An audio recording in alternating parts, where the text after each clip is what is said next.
Alright folks, welcome back. It is day 22. I guess we'll call this review day. We introduced 8 new cards to the fold. I haven't decided how I'm gonna stagger the rest yet in the SRS. So we're just gonna hop right in. We do our recall actively, I suppose. Some way. Using the benefits of the game, which is lovely. So we're gonna start with some perspective here. Okay.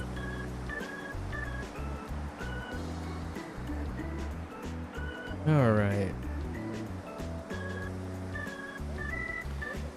Yeah, let's see how we go. Last time it took us about an hour to get to where we were. So let's try it.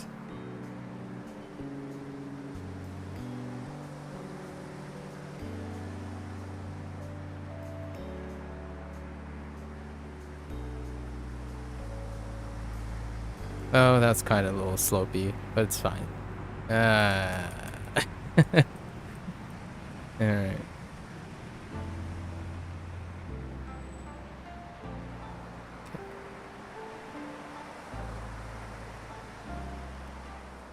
Icky.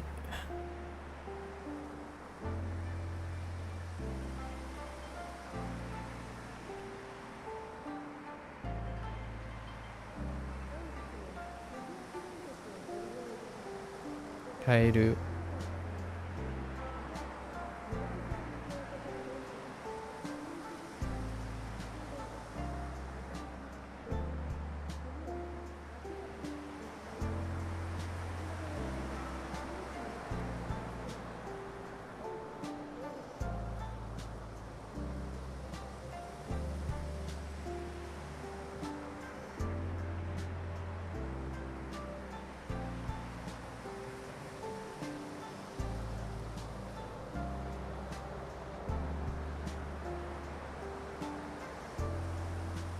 Ponzatsuru.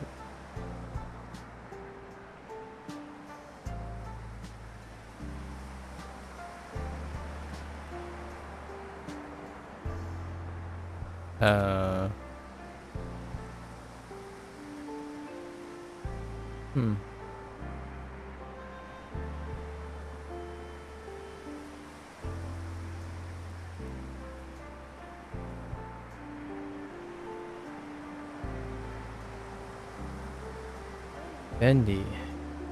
Alright. Next one. Next one.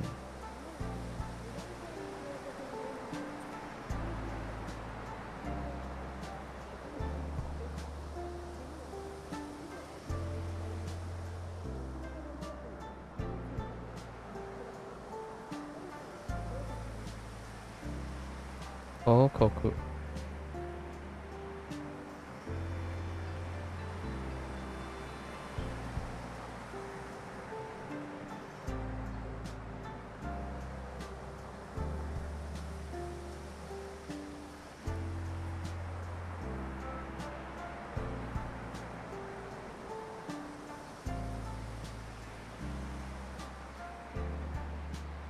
Sendensuru. I have to double check one of the strokes, but that's fine.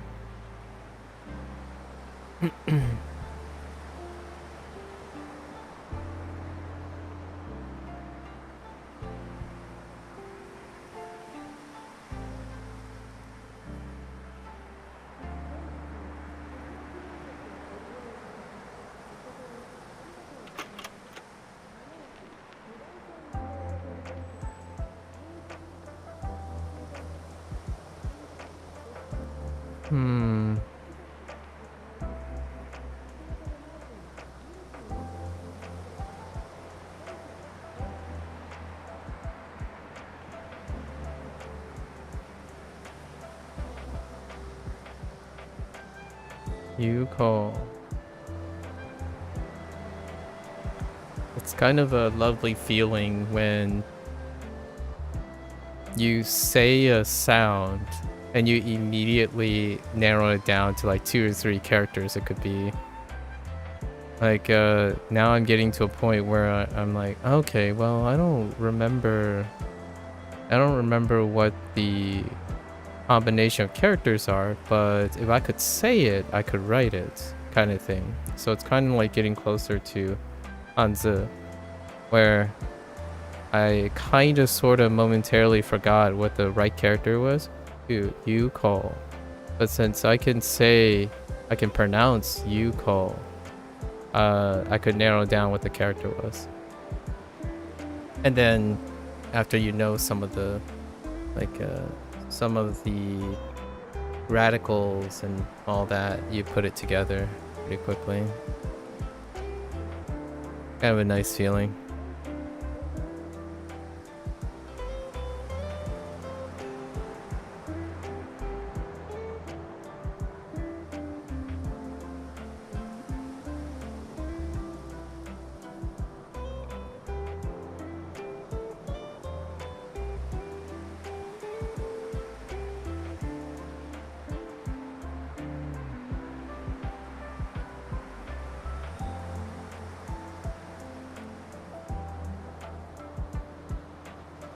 Mediocre. Okay. Alright.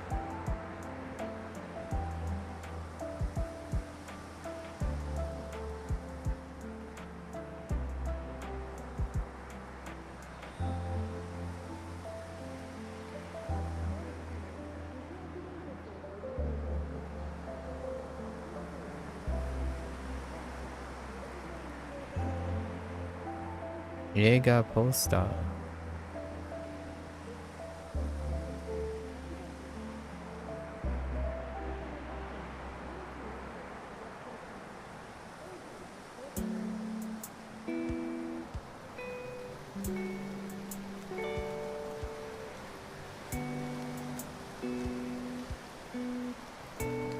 Miru.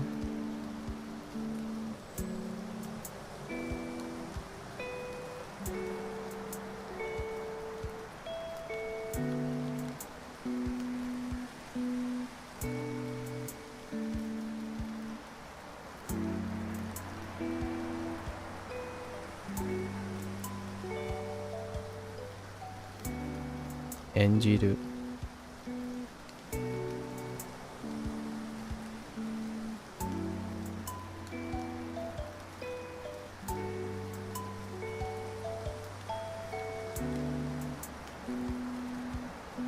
No, wait. I'm curious. I should look up this stroke order next time. Is this corner? The corner strokes can vary after yesterday's little revelation.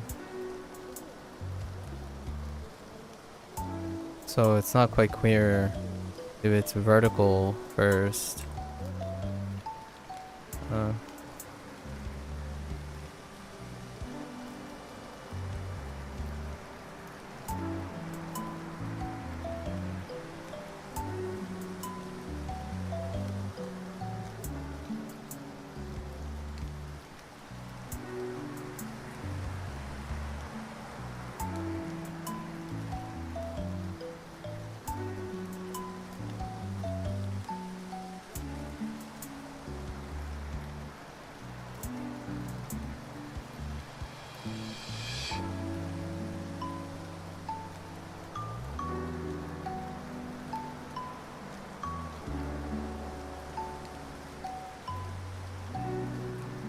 Oh, space.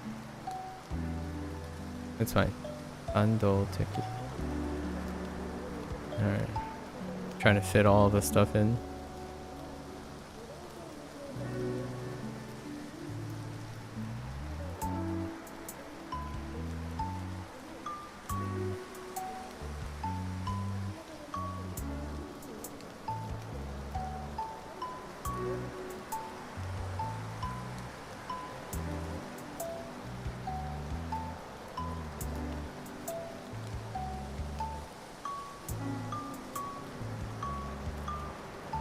Eigakan. Oops. Wait. Wrong one.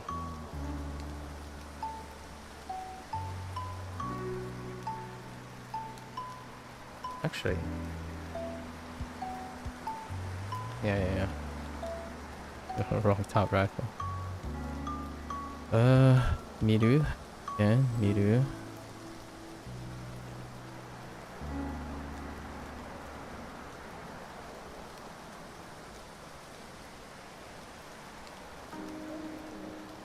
Date suru.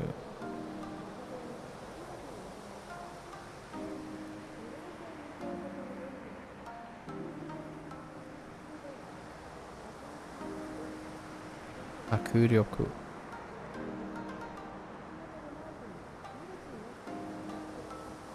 I'm translating inside my head.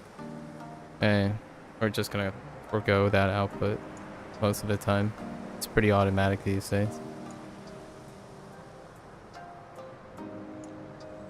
And yeah, I don't stop translating in my head. Just an unpopular opinion. Just an unpopular thing to do. Let's see. Let's turn around.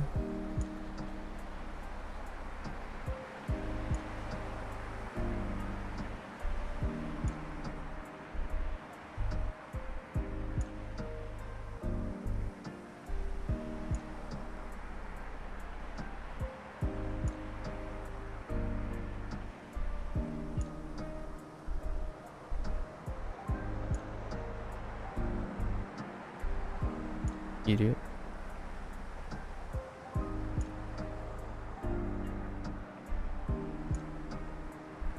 Okay.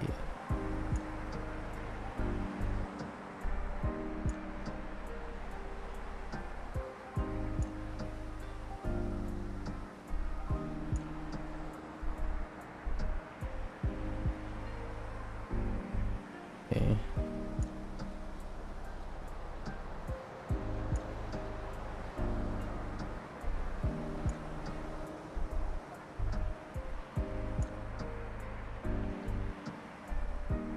Mokse.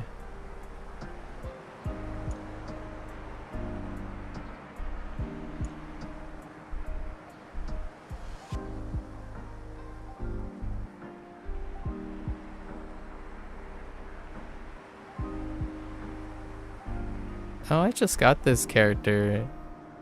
I recently used this character in Hanzu. Yeah. Interesting. I wonder how they're related.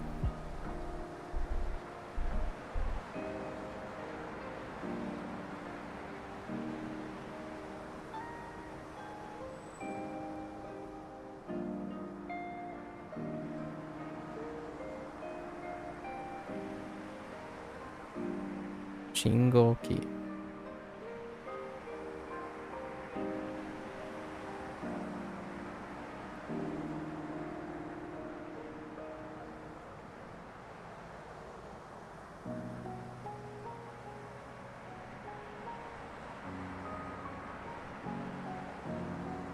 Matsu.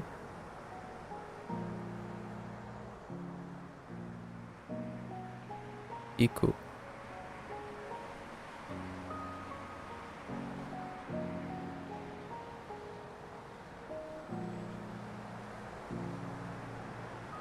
I recently had this radical as well. Okay.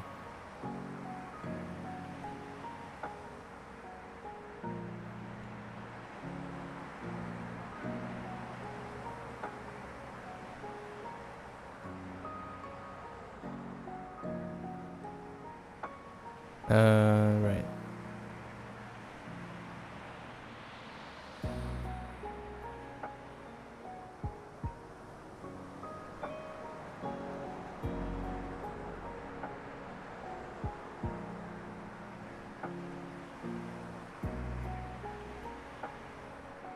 Jutai. Okay.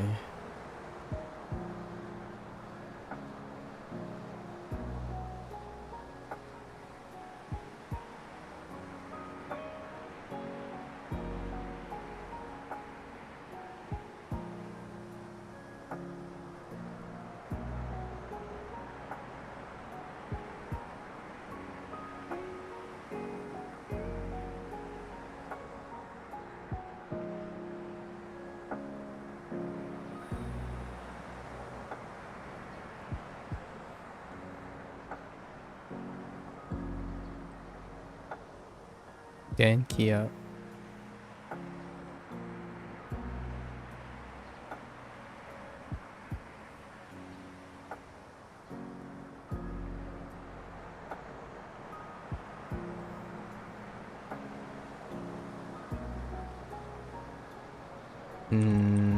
too big.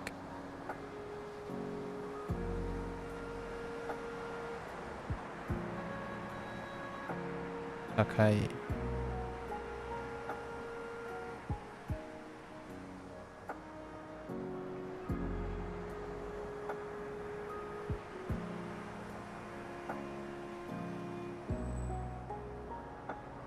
新しい。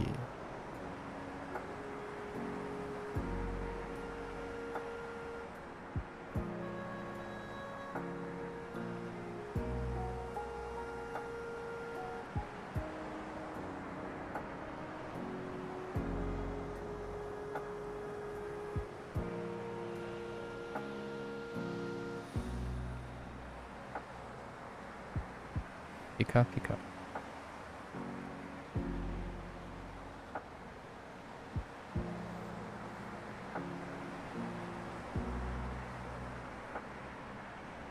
テレビ。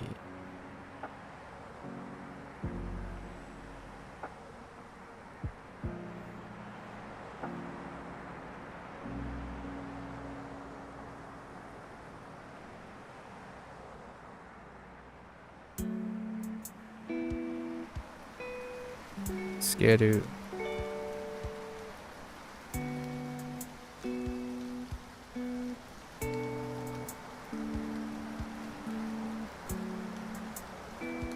Oops.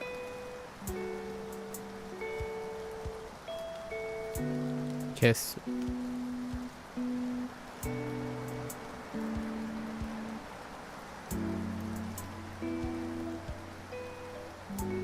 見る？見る。Alright.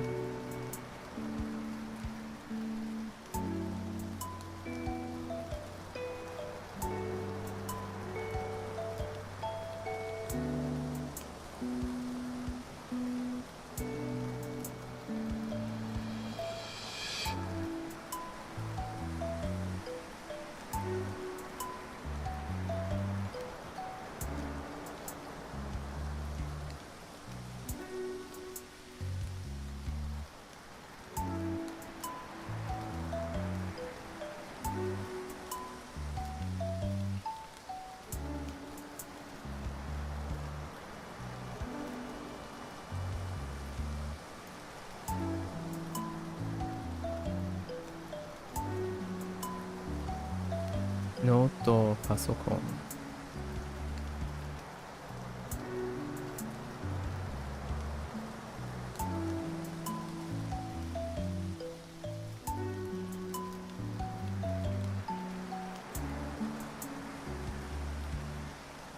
使う。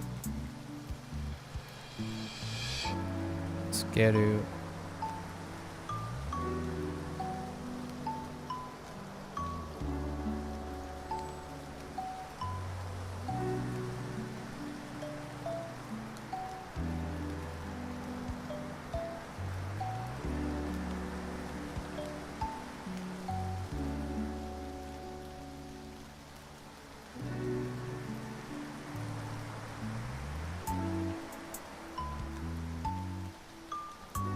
ダウンロードする。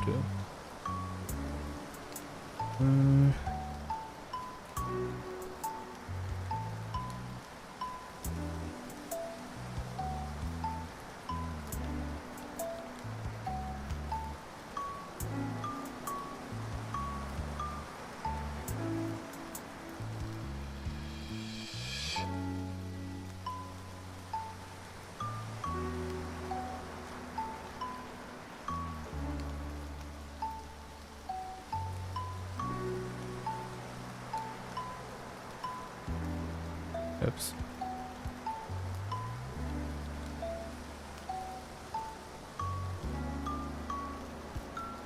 冷蔵庫。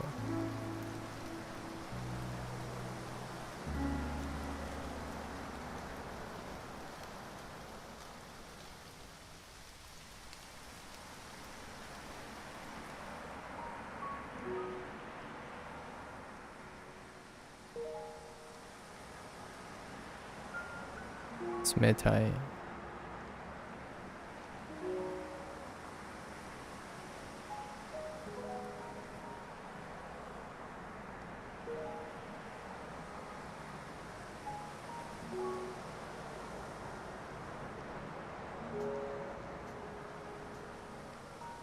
Yes. Oh, man, it's kind of intense.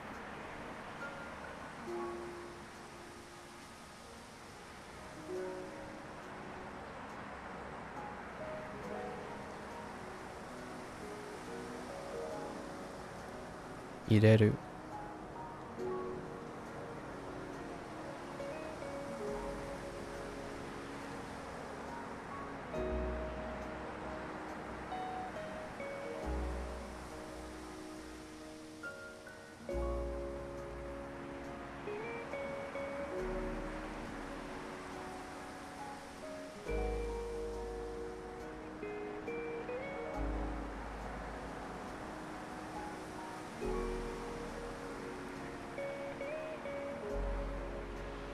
Enchirenji.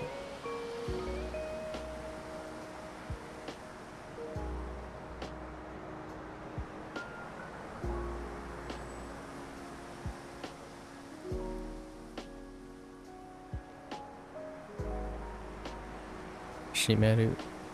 I mean, atatameru. Shimeru. Atatameru.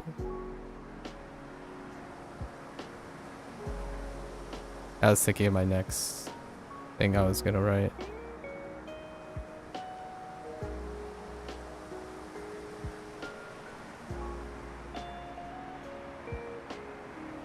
Shimeru.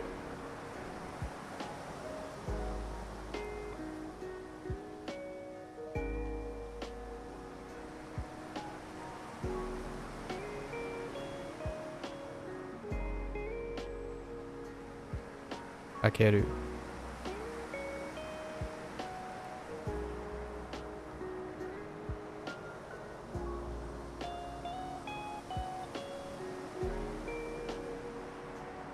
Game.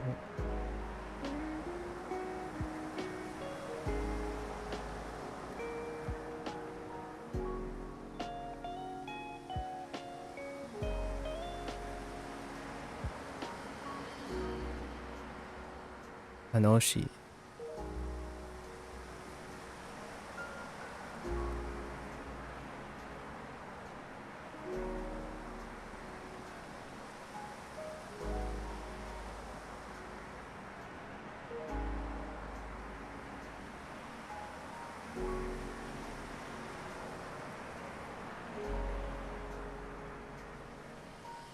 Atsu.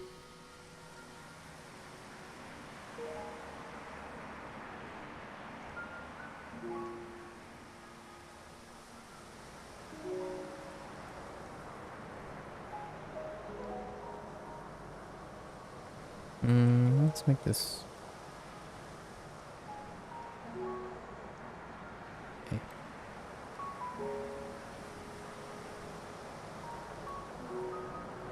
Makeru.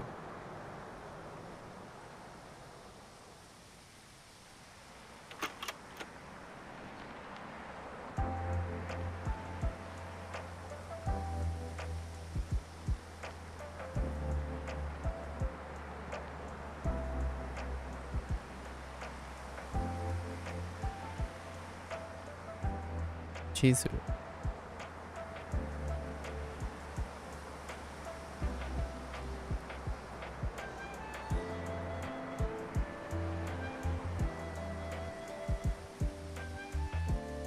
Tagasu. Iku.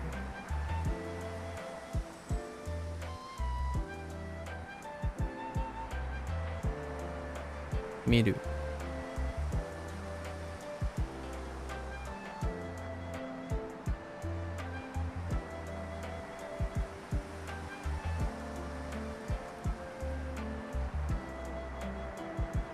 Yeah.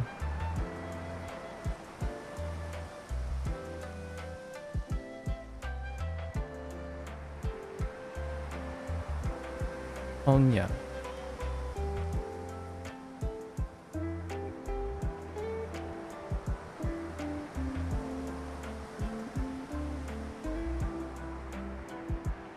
Oh.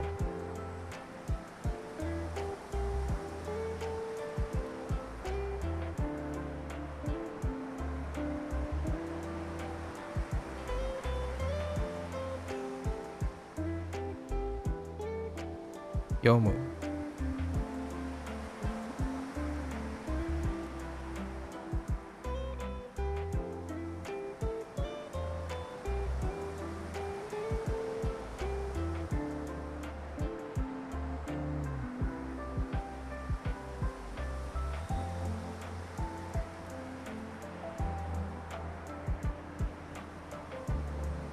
Shizuka.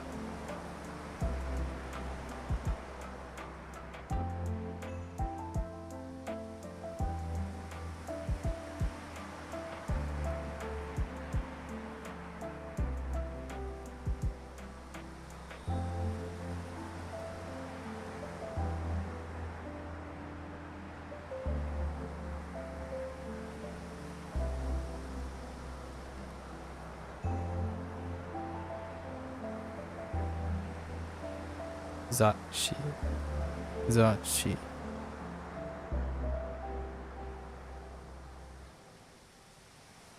Yomu. Atadashi.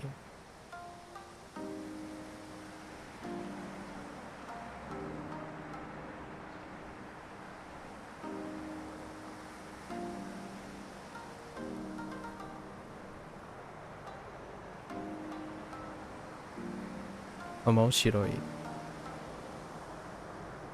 Okay. Let's move here.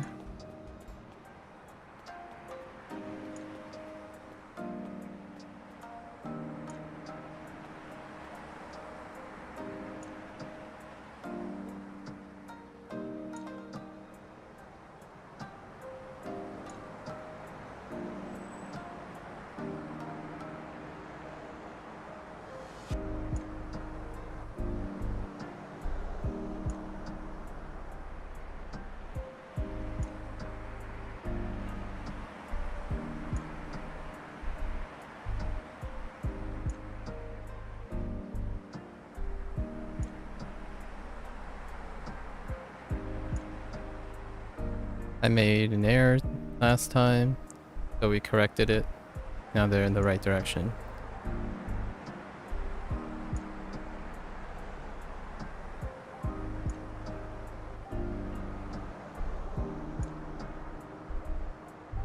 Oshu toire.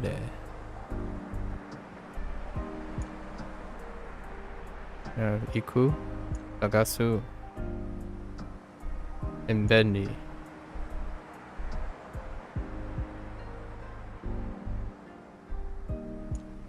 Just visualizing them in my head. Don't really need to write them again.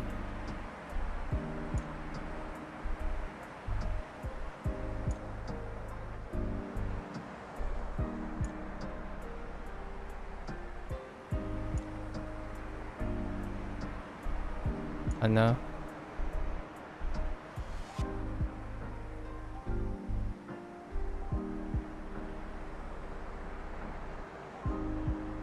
Kirei.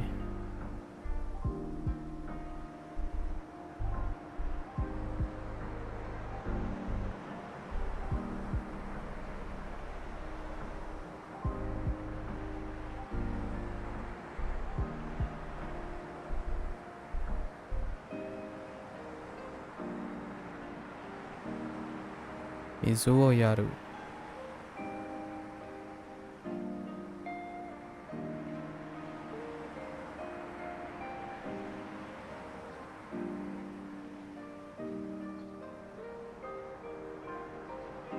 Saku.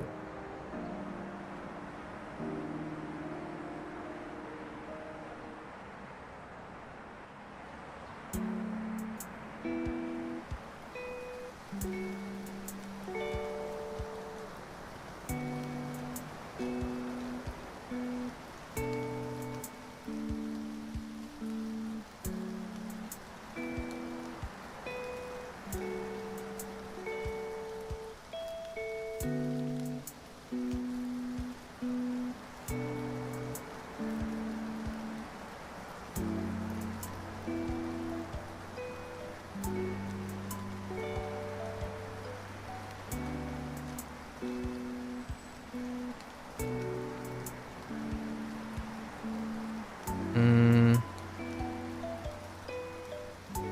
okay.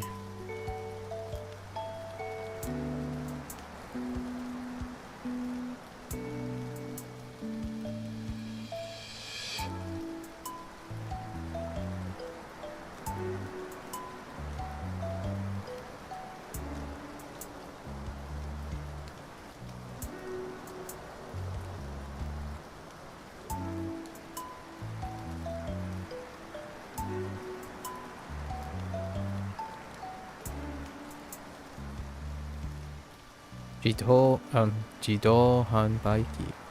Jido Hanbaiki.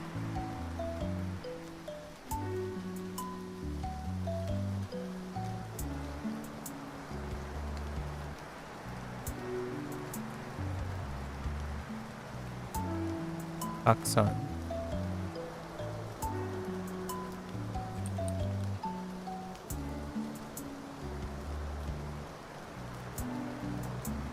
Yasui. Bendy.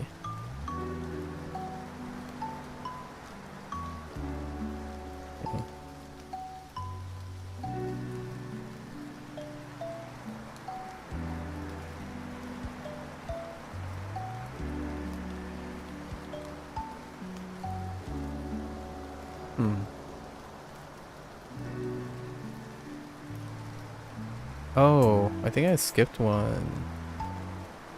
I did skip one. We'll add the one that I skipped. From yeah.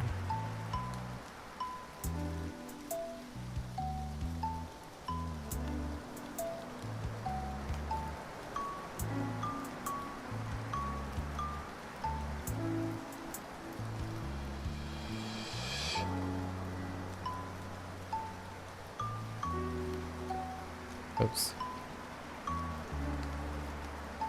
Oh wait, yeah.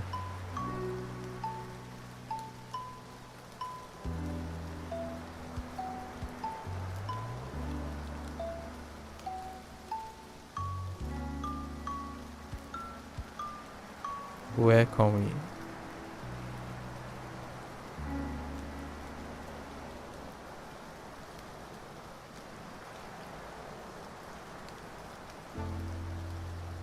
Oops.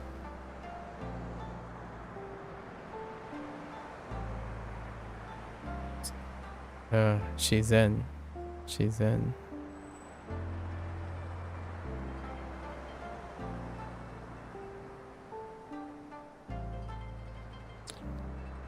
Uh.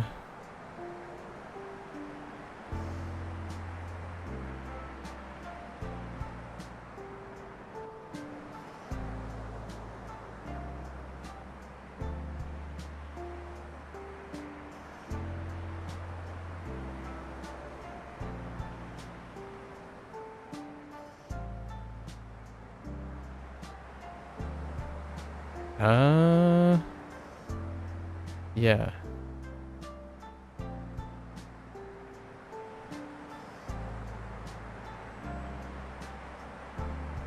Kakureru.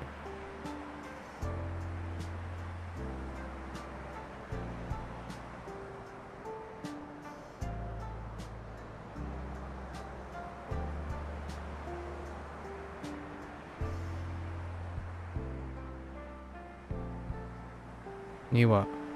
Niwa. Niwa. What am I missing here? I think.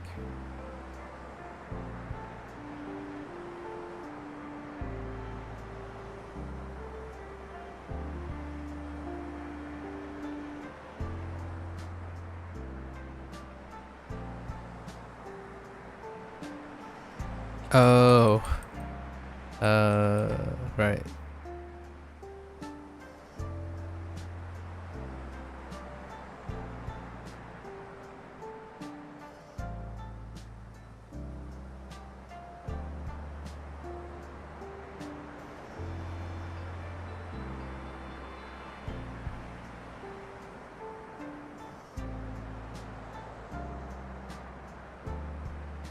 No mimono.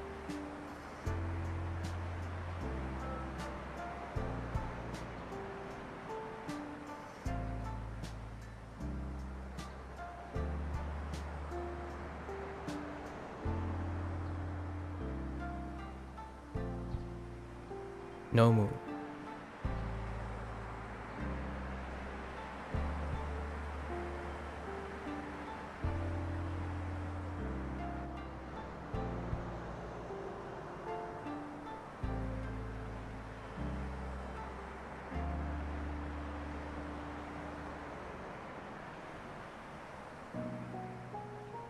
Sosogu.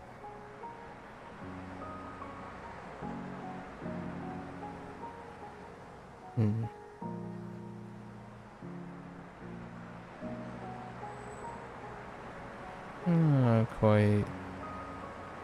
No, that's fine. It could be the other direction.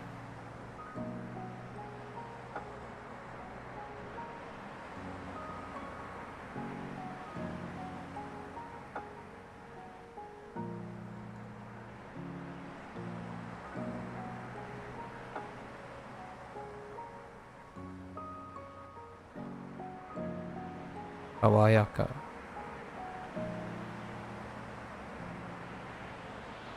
Okay.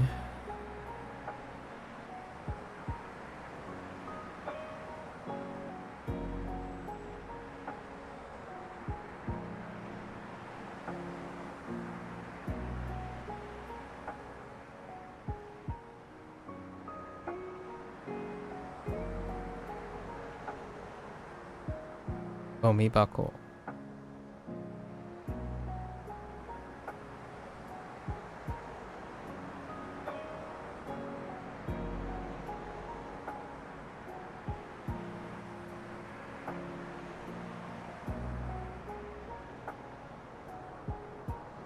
Eat pie.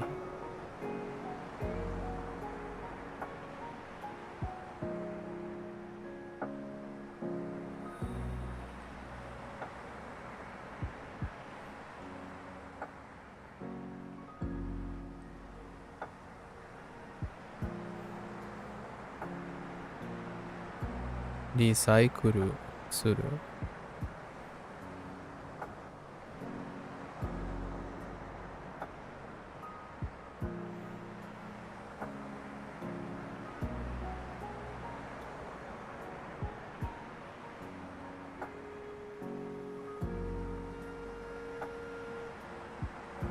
Itanai.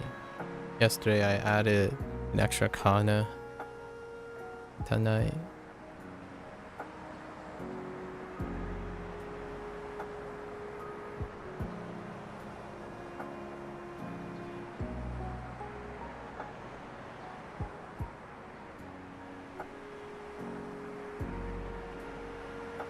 Neko.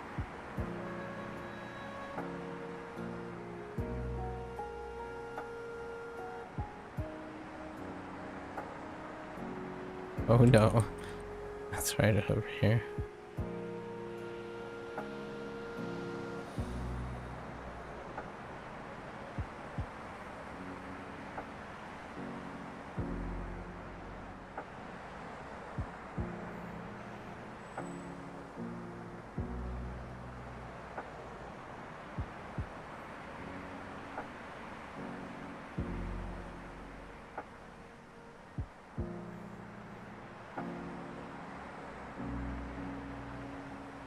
Konnichiwa. Nani o shimasu ka? Nihongo o kakimashita. Or kakimasu.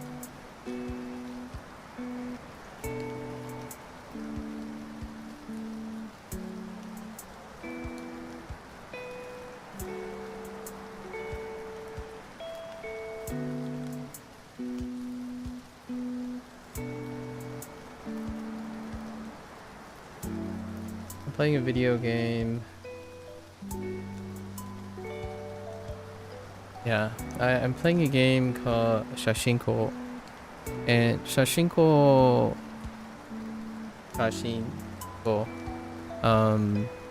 have words, and I'm trying to write them from memory. Write all the characters from memory. Kanji o benkyou shimasu.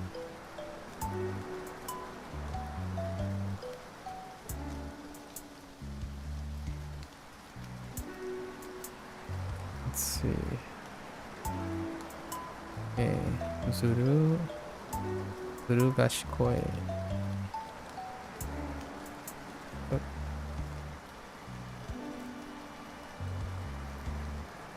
Interesting. Never heard about this game before. Oh, this game is relatively new. It came out this April. It's about to be launched on the Switch, if not already.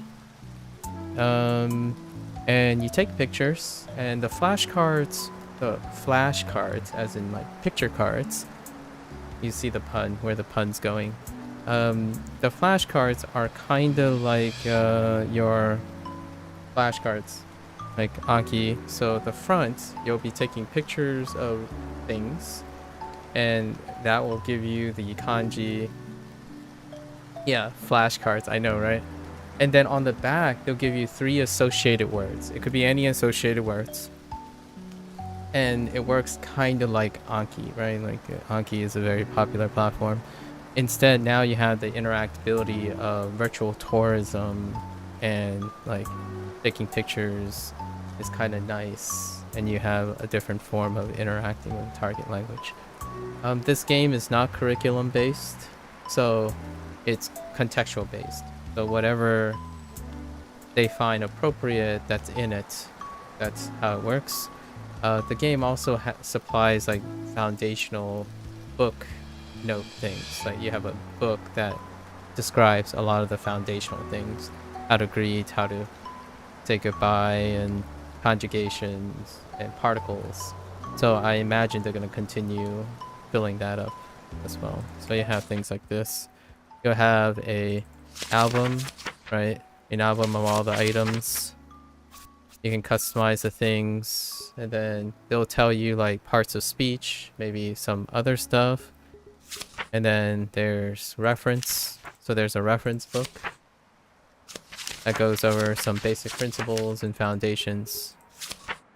And this game is still continuing, since this is an indie game, it's likely going to have DLCs and whatnot. So probably different maps.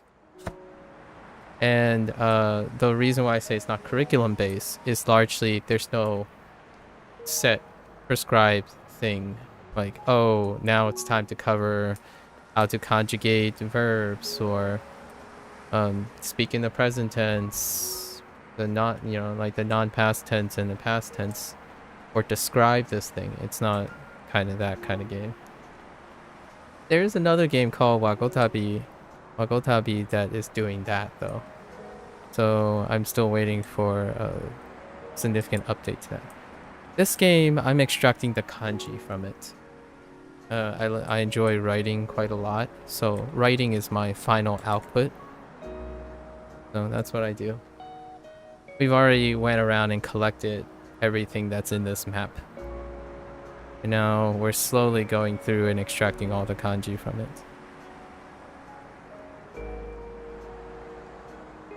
Let's see. Neko.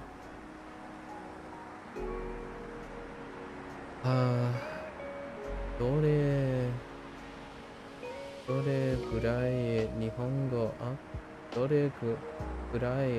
語を勉強してますか? That's kind of hard to answer.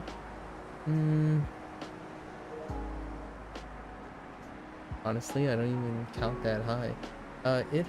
I started 174 days ago. 174 days ago. Roughly 5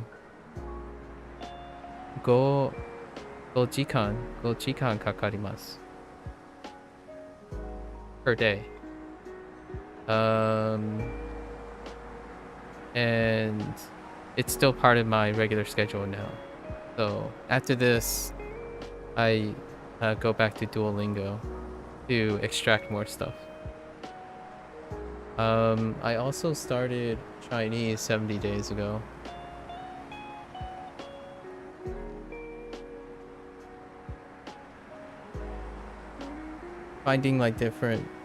Trying to find different things I can stream to interact with the target language. for people to maybe spectate or join in or have fun with it.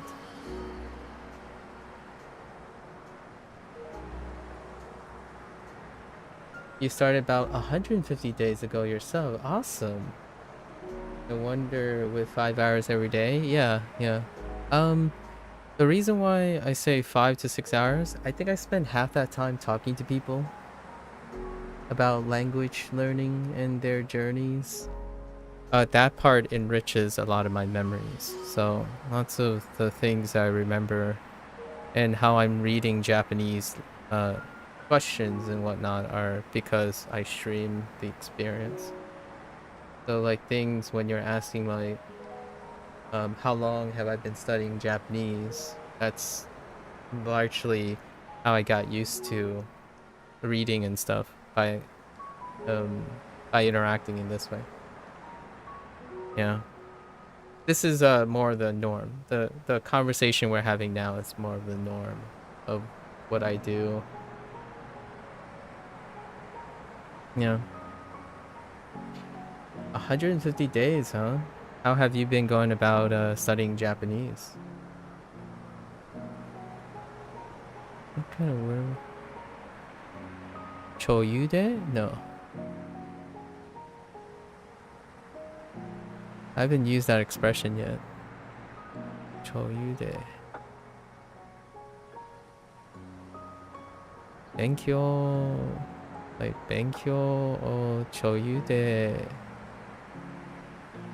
No, that doesn't work.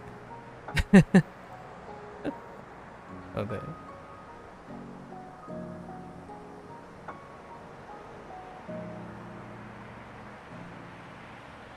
What am I thinking of? No, not do. Not do. Nani shite. There's a very specific phrase I don't get to use very often. It's the interrogative how. No, I can't find it easily. You study... Oh, the Genki textbook. Very nice. Very nice. And flashcards. And you have a teacher online. Pretty much the regular stuff. Oh, okay. Well, you know what's funny about that, right? Regular... Go? There's this phrasing, and I don't remember it, but at the moment, you do something. So, like, you have a direct object. So let's say like benkyo, right? Study. And then you have a particle. And then there's this key word here that I'm missing. And it's the interrogative how. How. I don't remember what this is. That's what I'm trying to think of. It'll come to me later. I was gonna try to like make up another sentence or something. Teacher online, how's that going? Oh, doyakte. Yes, doyakte. Doyakte. Thank you. That's what I was looking for. Wow. It's nice that you can immediately... Yeah, nice. That's what I was thinking of. Thank you. I don't get to use it very often. I should start using it more often in conversations. Thank you. It wasn't me, it was my wife who helped you. Aw, that's cute. Your wife also is learning or is Japanese or... Well, yeah, doyakte. That's so... you know how... So this is why I'm writing, by the way. I'm also outputting writing and trying to construct because listening and hearing aren't issues anymore. She studied Japanese at university. Ah, I see. Yeah, so like if there's context, obviously most of us or most language learners are going to learn it within context.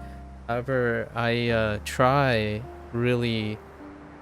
as hard as I can when I'm like streaming and stuff to try to create the context myself. because that's necessary for construction. However, if you said the words and like write the words, then I would know how to respond. But initiating conversation, whatnot, obviously we need to eventually do that in order to create and speak to people. Yeah. I predicate on listening. My background, like my skill set largely focuses on like oral communication a lot of times and like interpersonal skills. So my dominant most practiced skill set is listening. Like auditory listening. So listening is not quite the bottleneck here most of the time. Which I do find that from my experience, these 100+ days from most people, reading is the dominant. Like many, at least almost unanimously, the people that I've got a privilege to interact with, their dominant is reading, which makes kind of a lot of sense. You know, it kind of checks out based on the most popular uses, the tools that they rely on, right? And I would agree, like reading is definitely second on the list. And now we're just focusing on writing most of the time. Sa-san, どこに住んでいますか? 住んでいますか? アメリカに住んでいます。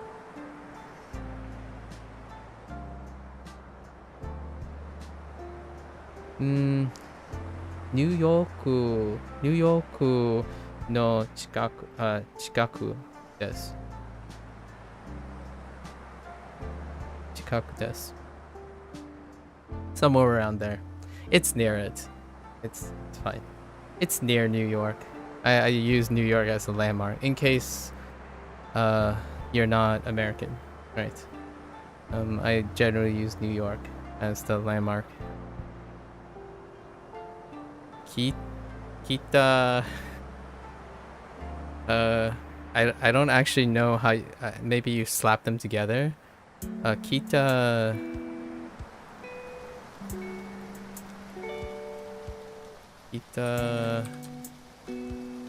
Kita Higashi? I don't know if you can slap them together like in Japanese. So you say like Kita Higashi desu. Like northeast. I live in the northeast. Kita maybe like Kita no Higashi no America, or America no Kita no Higashi desu. In English, you can say northeast. Oh, you can do it without? Oh, okay. Okay, you can do it without the no. Yeah, so I'm kind of curious how they do like northeast. In English, you would just slap them together. So it would be presumptuous. So I just added the no's just in case. North to the east. Yeah.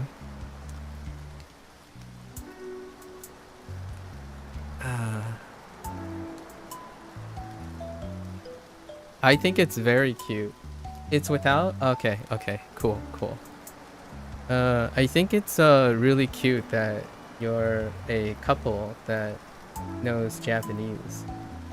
And I think it's really endearing. Kawaii desu. That you are learning Japanese and your wife has already learned Japanese. It's a great way to connect. I've met quite a few now, couples like that. Strong wording there. It's fine. You can encourage each other. That's such a great way to connect. I've met a lot of intercultural, like multicultural couples lately. Met about 3 who their partner is Japanese, or of an Asian persuasion, I suppose, and they're learning language, and then they're like exchanging languages It's a very wonderful thing to connect.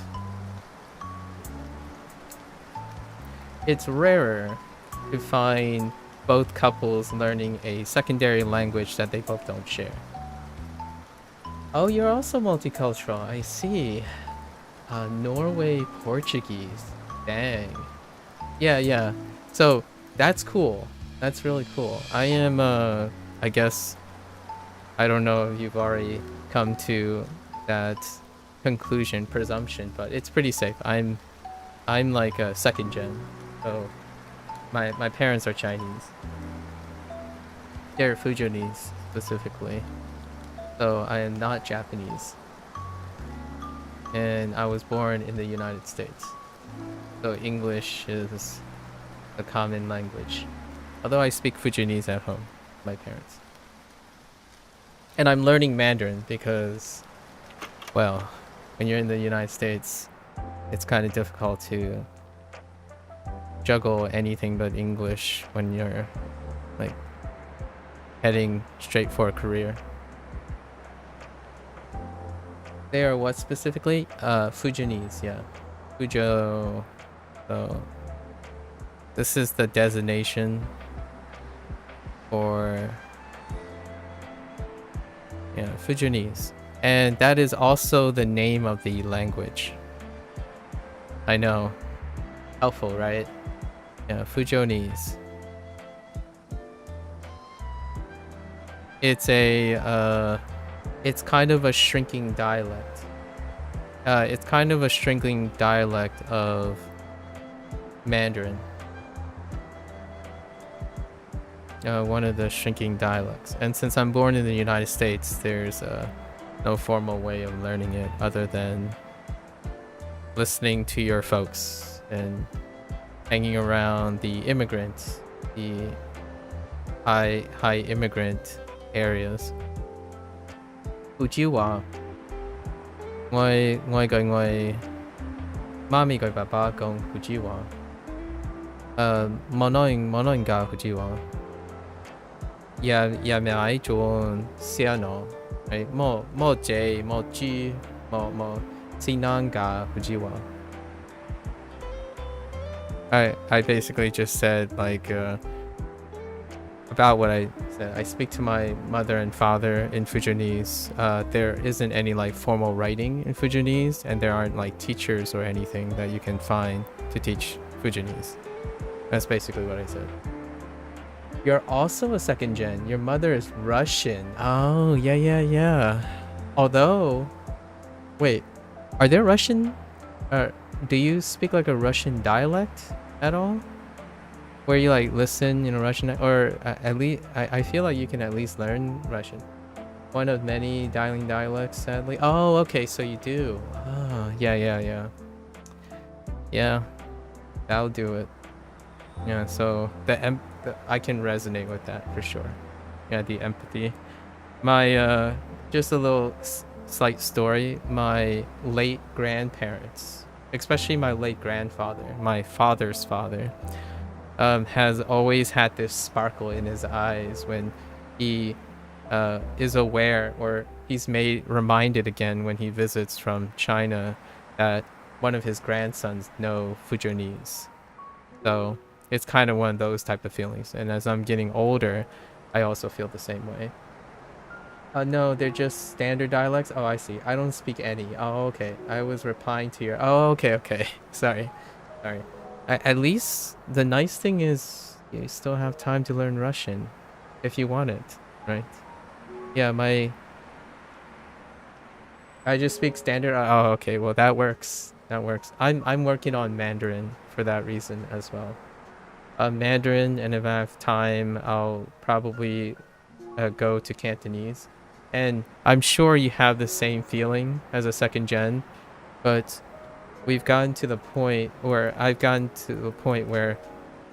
I need to put words like letters and things to the sounds that I already know. So like if someone spoke to me in Mandarin or someone spoke to me in Cantonese, I would respond in English because I haven't produced like I haven't produced anything in a while, right? So that stuff really helps. That intuition really helps on picking up all the writing and stuff, and it feels great. It feels really great.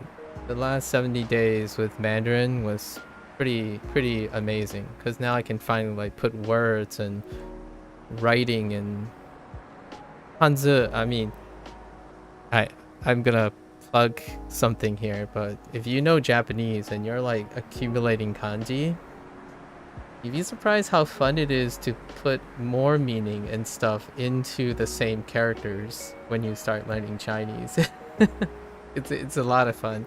That's one of the things a bunch of people who I've met so far that's learning Japanese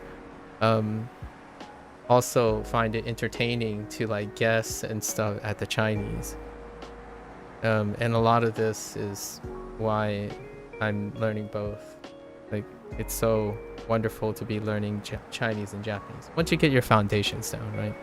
So Japanese foundations, check, right? N5 foundations are check. And then in Chinese, I already have the, like, whatever the level is, the first level of foundational structuring. So now it's always constantly back and forth relating Japanese and Chinese together. You saw some videos about that actually? Chinese people trying to understand. Yes, it's the same person. Someone showed me that video recently. I forgot the guy's name or like the channel's name, but it is that very same video for sure. And in that video they showed that more complex stuff like newspapers and stuff was translatable. They were transcribable between the two. But when you get down to like conversational level stuff, it can be a little iffy because the colloquialism changed between Chinese and Japanese. And I see it too, for sure. I mean, when I'm learning Japanese, I can't but help think about Chinese. And you know, the structure and stuff can be a little weird when it becomes the simpler stuff. But the more difficult stuff, it seems like Japanese and Chinese have this significant specificity that it's really fun to see them interact. I forgot the dude's name, but it's the same video. YouTube has that way.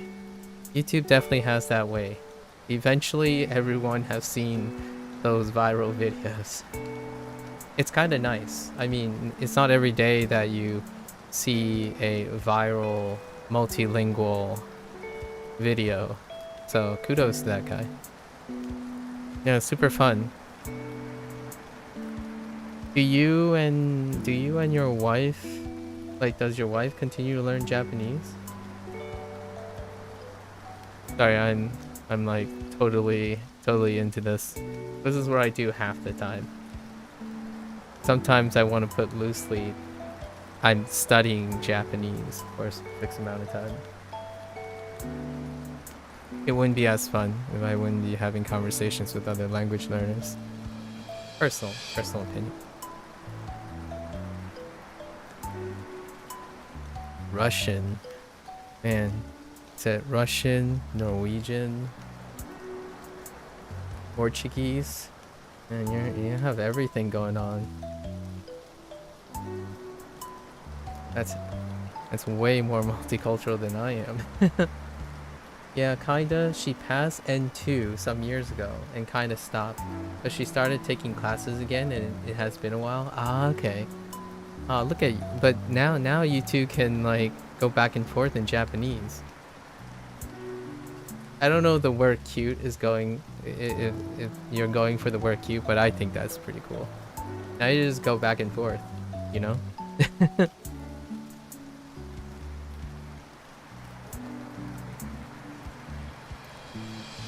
Well, I really like the share. Thank you for sharing, by the way. Munch. Yeah, kind of. My Japanese is very basic, still N5. I'm there with you. I would say, I wouldn't say conservatively, you know, conservatively, as Asian cultures go. Conservatively, I wouldn't say anything beyond N5. I think I'm fairly comfortable to tell people that I can N5 this. Other than that, we're enjoying any way to engage in the target language. Genki? How high does Genki go? I remember hearing that Genki covers like N5 to N4 and then just stops, right? And then people move on to like Nihongo, Mina Nihongo, like the other series where it's just completely written in Japanese, which takes you all the way to like even more advanced things. That's kind of the thing that I heard from people. You can either start with Mina Nihongo or start with Genki and then move to that one, because that series like continues. And then flashcards. Are you literally writing flashcards? N5 and N4, I think, but I use try N5. They have all the levels as additional material. Oh, okay. I see. For flashcards, are you Ankiing or are you literally flashcarding? Because that's kind of fun too, making flashcards. Although you're gonna have a lot of flashcards in the end. But I imagine you're using an app out of convenience, like Anki, for your flashcards. Quizletting. Oh, interesting.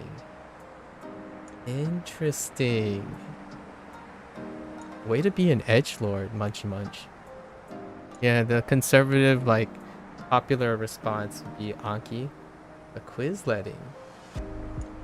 Edgelord. I use Duolingo, so it's kind of ironic, but when it comes to Japanese, if your SRS is anywhere touching Duolingo, you're either considered you do what everyone else is doing, or you're an edgelord, because I didn't say anything about Anki.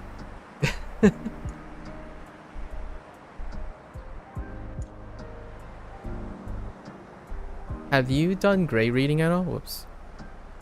Have you tried any gray reading at all? I kind of really like that as a graded reader. Graded readers. Someone I know who's quite advanced in Japanese, they really enjoy Satori reader. Quizlet is simple. I like to just repeat all my cards regardless of some AI algorithm. Yeah, me too. Tatoku is what this same guy suggested. Tatoku, which is free, and I really appreciate people who put out free content. So Tatoku is where it all starts, but there's like a more like industrial one called Satori reader. And graded readers are kind of a wonderful thing. I have heard of Denshu. Yes, I have heard of Denshu. Someone really likes Denshu. I haven't heard from that person again. However, yeah, they briefed me on how Denshu goes about it. And I heard it may or may not still be like a solo dev or a smaller group. Pretty impressive stuff. Yeah, it also does a different variant of the whole gamification thing.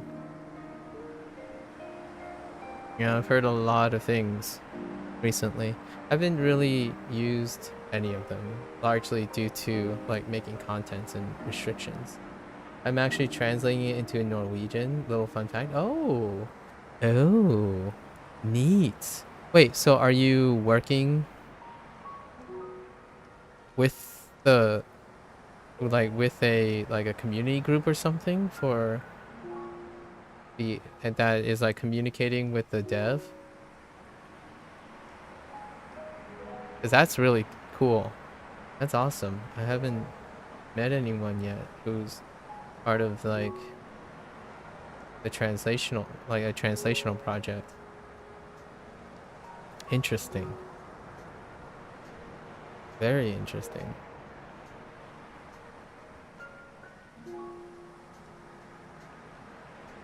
Sorry, I've been thinking about kawaii the whole time. It's the term back here.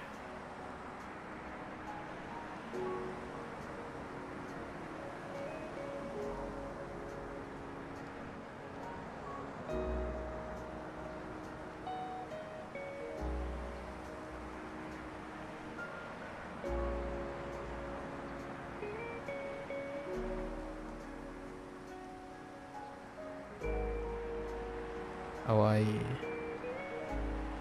Yeah, you can volunteer, okay, by just asking a dev. He's a sweet guy, and you can translate as much as you want and get the premium sub as a reward. Aww.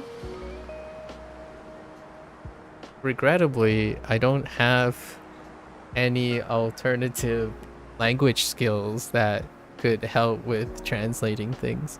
I would love it would be awesome to be collaborating with someone like that. It's nice that the Denshu devs have people willing to help, because projects are tough, like projects like these, especially language learning projects. Which, by the way, in case you're curious, Shashingo is a solo dev. The music was a collab, or the contracting collab, but this is a solo dev. It was actually a crowd-funded game. His name is Peter... Oh no, I've got his last name. Peter something. This guy's from... strikes me as British, as in like they're based in British, but yeah, this game is a solo dev game. Recommend joining the Discord group. Bunch of free lessons there, or everything is free. Where? Oh, okay, I'll have to consider it. That's so cool. Solo dev stories are raging these days. Indeed, right? Indeed. And here's my take on this. Shashingo. It's awesome that the dev picked up Nintendo's attention, because that's a big deal for a solo dev. It's even bigger deal that this is an edutainment game, because edutainment games, like during my time, I don't know how old, what generation you are part of, but during my time, edutainment games kind of was on the uptrend, and then it just dipped and fell by the wayside due to the popularity of things like, you know, FPSs and next-gen counseling and console things. So being an indie dev and willing to do an edutainment game as your first dev, like first developmental game, is very, very tough, right? So it's kind of neat that's why you don't have many of these games. You don't see games of this nature too often. So it's kind of nice that this game has some recognition. Wagotabi went the other group. Wagotabi is being mobile first, so you might be able to like find mobile games that are free and, you know, trying to break out. I've been following a bunch of video games here and there. It's a good intersection for people to learn language, in my opinion. And obviously, without a doubt, Duolingo is one that would show that it's at least financially sustainable to tackle language learning in a business model. For better or for worse, it sets the precedence. Oh, and it was on sale, actually. It was on sale. They hit a sale in the summer sale. That's when I picked it up. But yeah, it's really cool. It's very cute. I'm gonna have to show you a cute thing. One of the reasons why I said neko, and when I'm looking at this image, is because this little guy is here. There are no other humans around in this game, just 4 cats and a doggo. Look at that little doggo. Look at that cat. Here's a doggo over here too. Neko-chan, indeed. Neko-chan. So, Neko-chan. Inu-chan. Inu-chan. Inu-chan mo. Yes.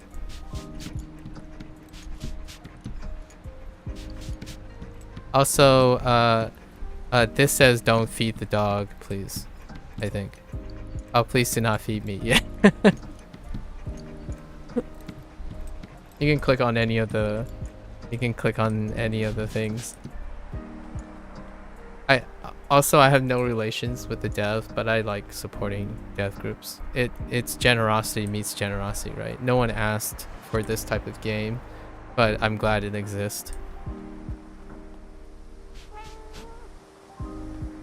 I've been reading the Discord of this developer trying to juggle like fixing all the things before the Switch launch. It sounds quite a lifestyle. Quite a lifestyle. Alright. So we have Neko. So Neko, the three words or phrases that are attached to Neko is zuru gashikoi, kawaii, and how.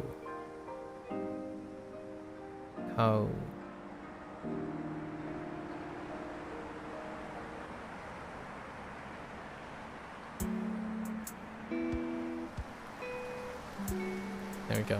So that's what I'm doing right now. It might look like I'm just staring at a blank screen, but this is the visual. I'm doing like recall from a visual, and then I'm doing the kanji writing and the read and the translation simultaneously in my head. That's what I've been working on for all the days prior. It's a little different. I tend to try to come up with creative ways of engaging myself with whatever is offered. Which, by the way, I don't know about your educational background.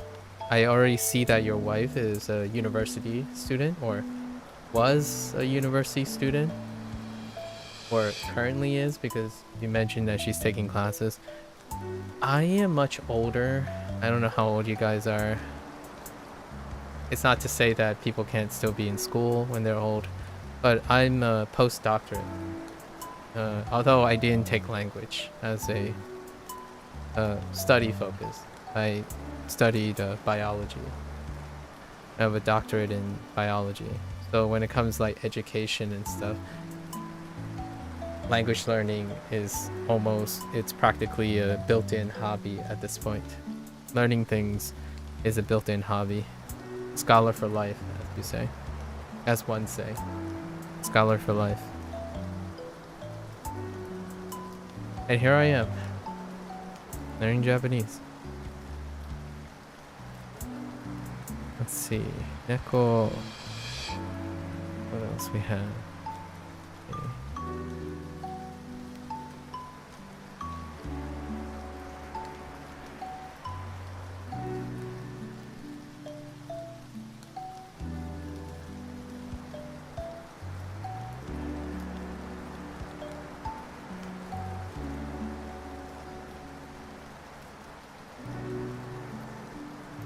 Gaito.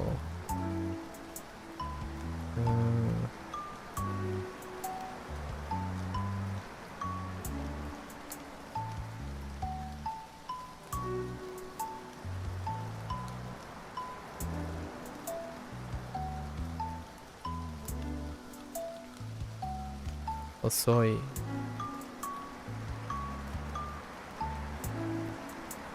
Takai. Takai we already have. We're not gonna write that. Takai. Kai. And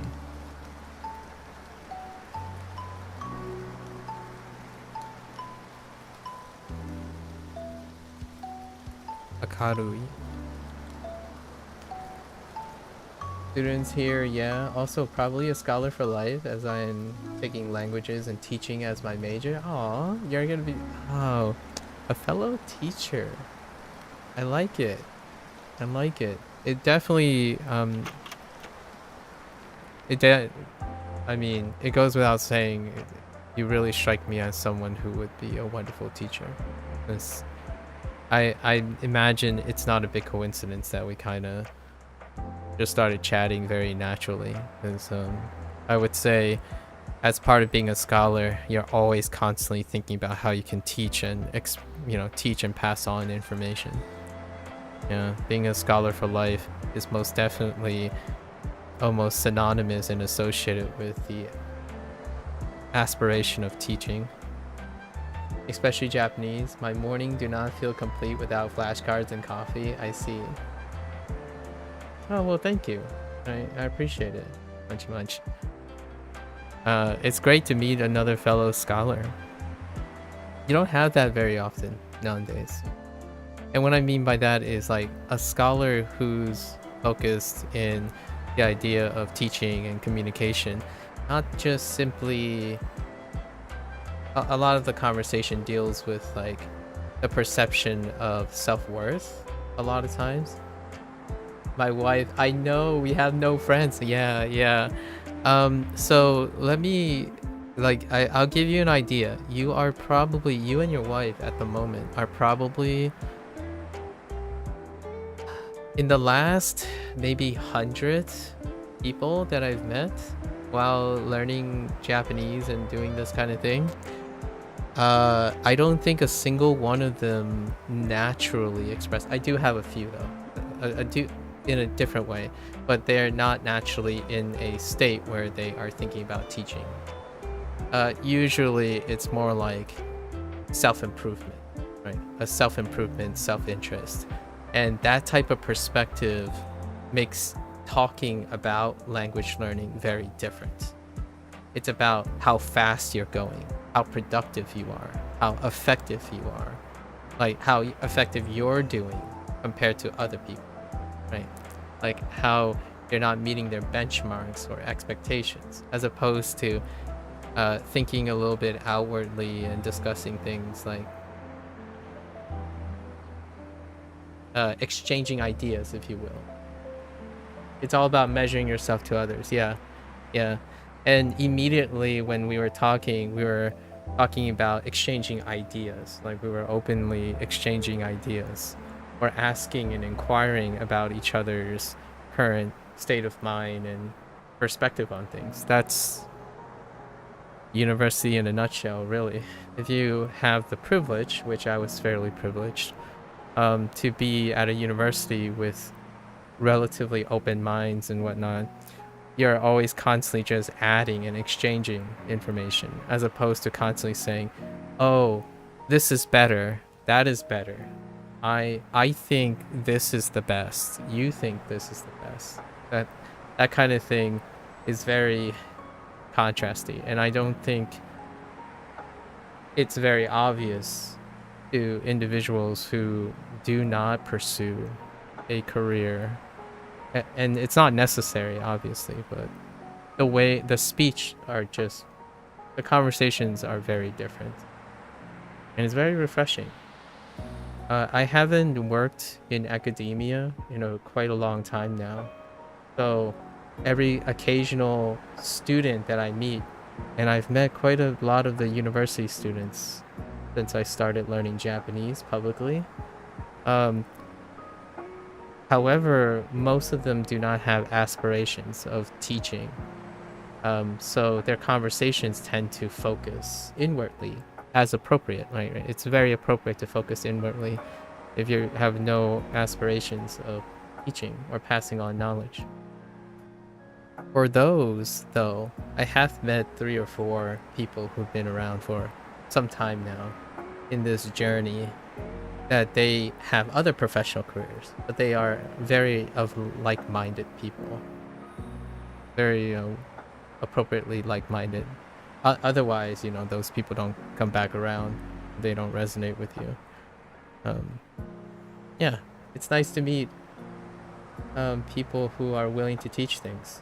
I have a fondness and a bias, a very much a bias towards it's not like a kept secret or anything. I'm quite biased towards people who are willing to spend a lot of their time trying to basically compromise between becoming an expert in something, right, excelling in something, and willing to exchange some of that ability and not time for the concern of disseminating information, right? Because if you're focused on teaching, you do have to compromise on self-improvement to some extent. And lots of people struck me as the people who are more, oh, if you're not the best, then you shouldn't teach anything. And I'm like, well, it's actually kind of very paradoxical. In order to teach, you have to devote some time to that mindset and to that teaching lifestyle, and that involves investing time in, say, something that I don't think a lot of people appreciate is, I get this question a lot. Some people ask me, so why are you learning the basics again? Or like, why are you constantly trying to reinvent basics that you already know? Or this is you know, like, this is too easy for you.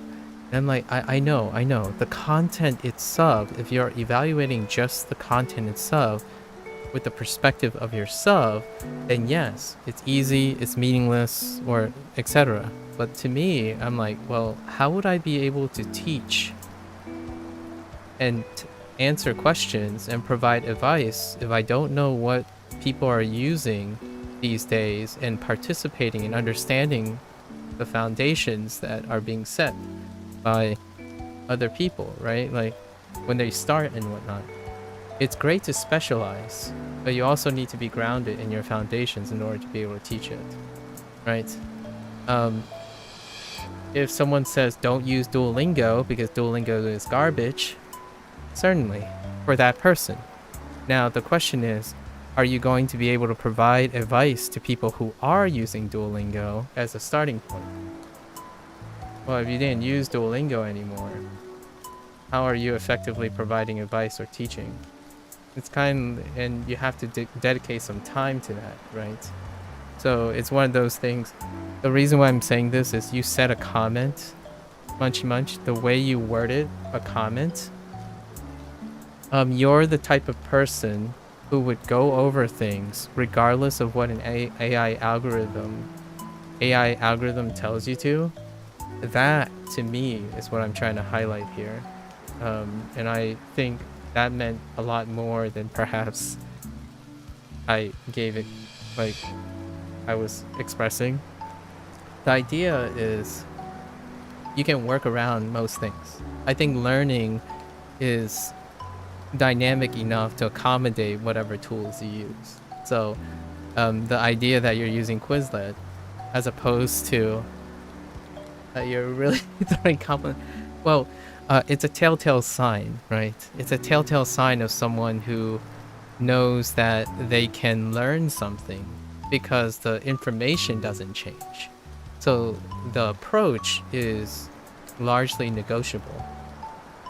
There's a Portuguese saying my wife told me once as a joke, but I think it's very fitting for this conversation. If you don't know it, teach it. Yeah. And if you know it, still teach it. But the idea, the greatest thing about it is it really, it's a form of output that really tells you where your comprehension is, in my opinion. And it also allows you to practice interpersonal skills, which, frankly, that's, if I had to plug something, my marketable skills, right? If I had to plug any marketable skills, largely it'd be interpersonal skills with a focus on instruction, right? Instruction. I didn't go and spend 2/3 of my life not loving being around people and teaching people and explaining quote unquote complex topics without simplifying them. Yeah, it would be very, very difficult, in my opinion, to be an adequate scientist without being able to do that. And that is fundamental to teaching. There's a great difference between simplifying things and explaining something complicated in a comprehensible way. I think the internet has done enough to overrepresent oversimplification of complicated topics. Like, for example, how to learn Japanese 101, move to Japan and survive. Like that sounds fantastically trite, but I can see where they're coming from. I don't think that constitutes as constructional advice, though. Personally. So as a person who loves explaining things over and over again, like teachers, I think one great quality of teachers, like a person who really genuinely like teaching, is that you don't get tired of trying to reinvent how you teach something. If it's the same thing, I get tired of saying the same thing, then don't say the same thing, or like don't say it in the same way, right? You're always looking to embellish and try to teach something a way that's appropriate. So for me, it's always fun to come up with new contexts, new analogies based on the person I'm talking to. That's what makes a teacher very effective, right? The content itself doesn't change per se. Like, you have to learn these characters. Those characters aren't going to change. How you learn these characters can change willy-nilly. If you're a person who say this is the right way to learn these characters, then I respect that. However, your application and your ability to provide advice is limited to just that, right? There's nothing else outside that, and hopefully the advice you give is going to the appropriate person. Teaching, on the other hand, it never ends. You're always learning. And when you stand in front of a classroom in a new year, 50 new students on average, I guess. 50 new students if you're in a major university. 50 new students and an infinite possibility of new material and things you have to adjust to. Right? I firmly believe that contextually the generation of today learns quite substantially different from the generation that I grew up in. And I'm continuing to do that now. And that's what's so awesome about it. You never stop learning. Exactly.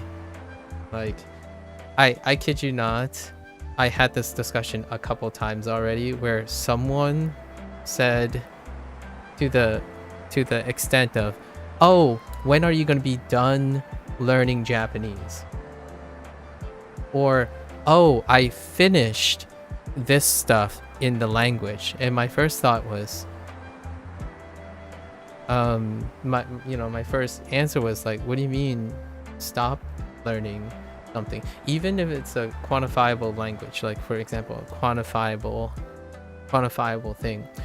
My thought was, so we're learning natural languages. Natural languages, they don't like stay static forever. And also just the idea of knowing that you want to stop learning is something I can't relate to. And I try my best. However, again, I'm very biased, so my natural inclination is to encourage people to have a different relationship with learning. You continue to learn because it's one of your greatest assets as a human being, in my opinion. If you don't want to continue learning, that's perfectly fine. There are plenty of people out there who tell you what you need to learn, and that's about it. And that's fine. Like, that's their space. My space is, if you think you know something and you think it's boring to do it, I'm probably the last guy you want to talk to, because I will probably try to find something interesting about it nevertheless, like regardless of the status, because I want the person to continue loving to do the thing they do. Like, it's very disheartening when I hear someone say, oh yeah, I love language learning, and then suddenly they would make a comment like, "Oh yeah, this stuff is boring because it's too easy. It's all the same." Like that doesn't strike me as someone who loves something. With some grain of salt, of course. You're studying Norwegian at uni, my mother tongue. Stop learning. I'm still learning new stuff every day. Yeah, exactly. I don't think you can ever have an end point except if you make the decision to stop. That is far more elegant than what I just said in like 30 minutes. You have a way of being very, very concise. I'm a little I guess my explanation was a little bit sentimental and a little bit fruity. Yeah. Someone asked me, like, why do I already mentioned this, but why do I keep translating? So this is a contentious point. This is a very contentious point. Someone said, you know, a lot of people said, like, this isn't the real way to learn language. Why do you keep translating? And my really quick answer is, well, my English, I learned a lot about English. Like, I know I speak English as my common language. It's not my mother tongue, but it might as well be. And still, to this day, like, yeah, it's gonna slow you down. But your goal, you know, a lot of people's goal is to exclusively separate languages. So they want to always think in another language. Like, that's acceptable. That's very admirable. And naturally you want to do that. For me, I don't. The more I translate from Japanese to English, the more I actually learn about English. I'm actually struggling with English right now. There are so many weaknesses and gaps in my English, especially casual conversation. My understanding of colloquialisms in English was really highlighted when I started translating phrases from Japanese to English. I realized that I might be a little out of touch with colloquial English. I mean, nowadays, like, I can't even do bruh. Like, if you look around in digital platforms and stuff, like, the colloquialism of Americanized English is beyond me at this point. How often do you hear a streamer, you know, a random streamer go about talking about colloquialisms and the, you know, behavioral consequences of mere exposure on algorithm-based search engines? I think someone would just say, yo dude, you two be brain rotting right now, bro. I know that sounded really cringe, but that's kind of like the closest thing I have. I'm like really out of touch with English colloquialism. I hear it, but I don't speak it very, very much. Guys, look. Guys, look. Bruh. That's kind of the usual, and it's actually quite impressive. It's quite impressive how communication is done that way. Speaking of not a different language, right? You don't even have to go very far from English to be culture shocked by how English is being used to communicate nowadays, let alone Japanese. I don't even know what's going on in the Japanese front. I'm sure people are like, yo, that's a lot of katakana in your hirakana. So to speak, you know, like, dude, you just spoke a language that was 70% in English adopted words or something. I don't actually know enough Japanese to start thinking about it in that way. However, I can only imagine what it's like to be a Japanese person who uses a platform that's dominated by Americanized English, right? Americanized English. So I can only imagine what it's like on the Japanese side of things. In English, it's wild. It's incredibly wild to stay contemporary in English. It's like baby talk. Remember reading about it? It's used as a marketing technique to target younger audience. Oh, okay. There's a whole science behind it. Interesting. Baby talk. Baby talk. I'll keep that in mind. Actually, let me pull up a baby. Baby talk marketing. Interesting.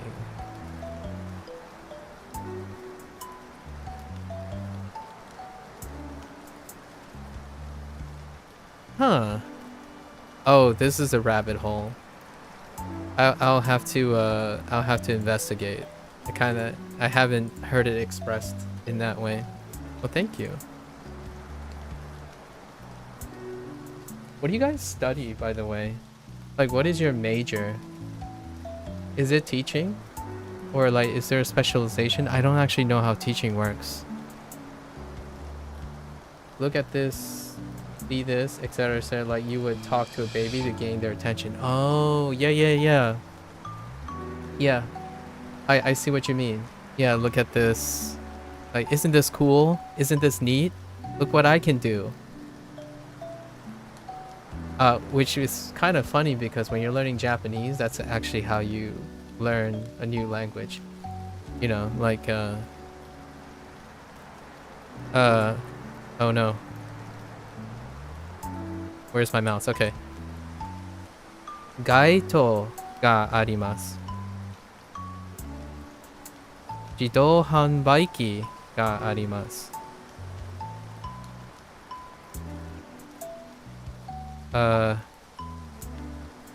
Uh-oh.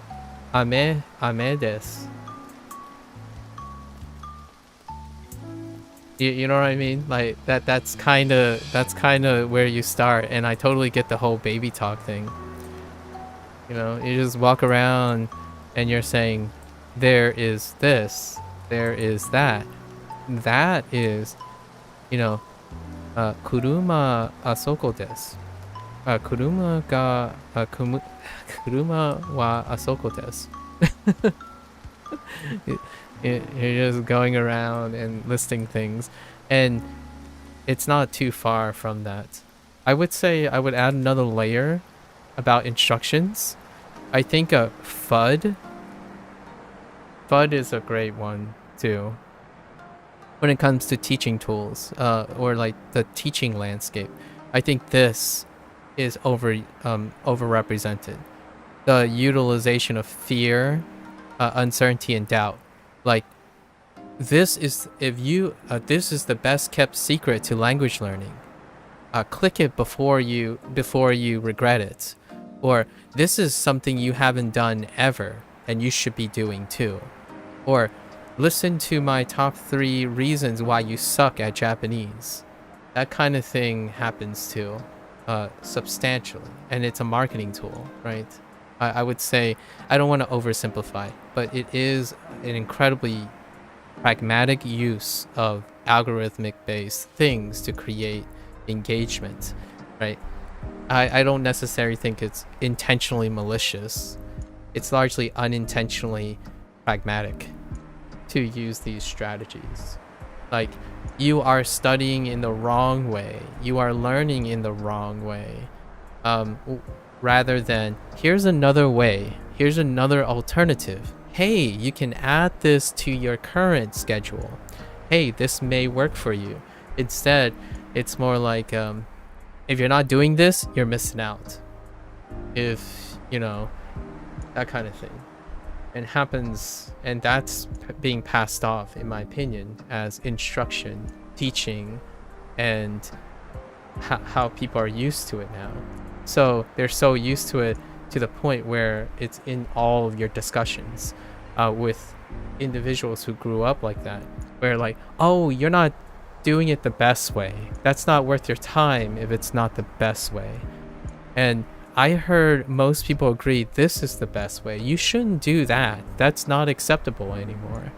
And ironically, there are little deep cuts into Japanese culture about that. However, that's kind of this happened to me in the first, I'm gonna say it was 90% of my interactions when I first started Japanese, learning Japanese publicly. I think nearly 90% of the comments start by, "You're wasting your time." Basically, like subtextually, it comes in many forms, but you're basically wasting your time. Or it's too hard for you, or this is too hard, or that's too easy. That's the... It happens. It's less nowadays, because obviously, I suppose it's pretty clear now that I'm not going to like give up immediately or something like that, or regret what I'm doing. Let's see. My major is Norwegian. Okay, Norwegian as a second language, and contemporary grammar. Oh, interesting. And hardcore. I would have to pick your brain about stuff in the future. And then on top of that, I have pedagogics. Okay. Can you elaborate on pedagogics? I know what the word kinda means, but I'm not sure what it means in the context of education. To be able to teach. My wife just started her second bachelor, also in Norwegian. Interesting. Oh, look at you two are... Sorry, I just find it really cute when couples are in education together. Basically just describing everything very enthusiastically. If you keep doing this on stream for a while, you'll be very popular. Maybe. I kind of dread the idea of becoming popular. No, low-key, like, because of like... I'm fairly pragmatic, and there's something unrealistic about having this level of conversation on a platform that may create like an astronomically disproportionate conversation, you know, one person and hundreds of thousands of people. So I haven't ever navigated that type of situation professionally in my life. It will be interesting though. Like, I look forward to it if it does happen. If it doesn't happen, that's also you know, kind of comforting. I think the largest audience I've ever had was like a room filled with experts, right? Maybe like 100 people. A room, 100 people in the room. That's as far as I have ever gone professionally. New video idea. You are studying Japanese wrong. It's no longer a new video idea. I literally got that. When I was saying those like titles, those were literal titles of what YouTube recommended to me. In my personal account's feed, which has no history of that stuff, obviously Google Pixel, my Pixel phones and stuff are listening to my conversations, but on my YouTube algorithm, I legitimately, I don't make this stuff up because I don't go seeking it. However, the title of the video was literally, "You are studying Japanese wrong." And there was another video called, "This is why you suck at Japanese." And when you look at the impressions, that video has 3.6 million views. This is why you suck at Japanese. And then the one that "You are studying Japanese wrong" had 10 million.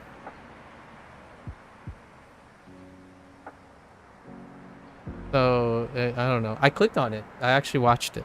It was okay. Pretty... Like, after you watch the video, it's pretty grounded. The idea is, like... It's pragmatic to draw attention. So, it's not like I'm saying it's a bad or a good thing. It does create a normalization of that expectation. You fell for the clickbait? I was curious. I mean, I don't know. I was curious, fictitious. Come on. I fall for clickbait all the time. I know it's more grounded than that. Sometimes earnestly, if I had anything to say about this, I think videos that are great, they don't necessarily need those things. Like, you don't need to say "you're studying Japanese wrong" to to get me to click on that video.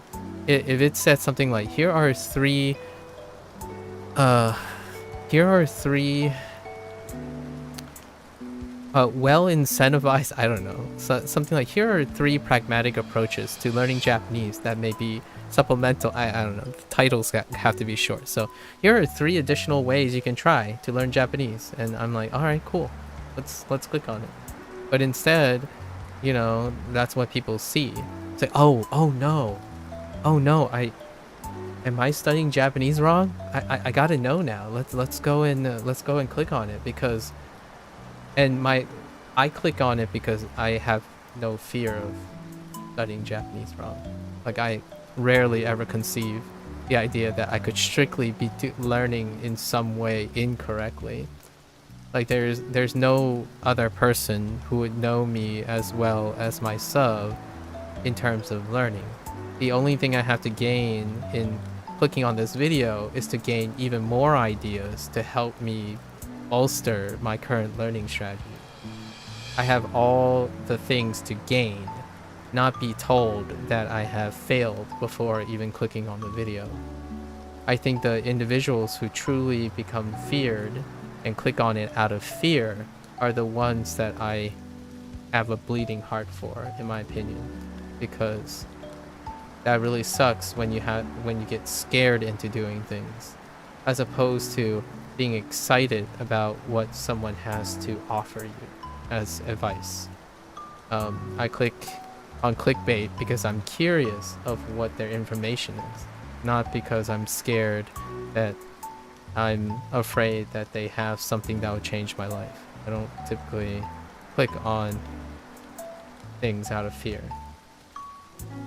My 2 cents. Basically the science of teaching. Oh, that's what pedagogics mean. Okay. The science of teaching. Interesting. Maybe I should go back to university and do a major in pedagogics. How to actually teach. Oh, fellow Pixel user. Oh, selling our info in style. Oh yeah. I don't mind it. Obviously, munchy munch. It's definitely a very touchy subject, and I understand the whole privacy thing. I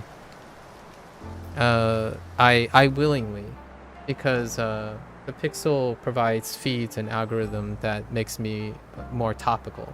I don't have a natural personality that gravitates toward topical issues and things. So while I'm poking fun of like algorithm-based YouTube and stuff, it's not to say that it's all bad, you know, like it's all bad, it's all good kind of thing. That extremist kind of perspective. I definitely utilize and leverage a lot of the conveniences that YouTube have. That's why I still click on that video. Like, I have to understand why you are studying Japanese wrong is so efficacious in different ways.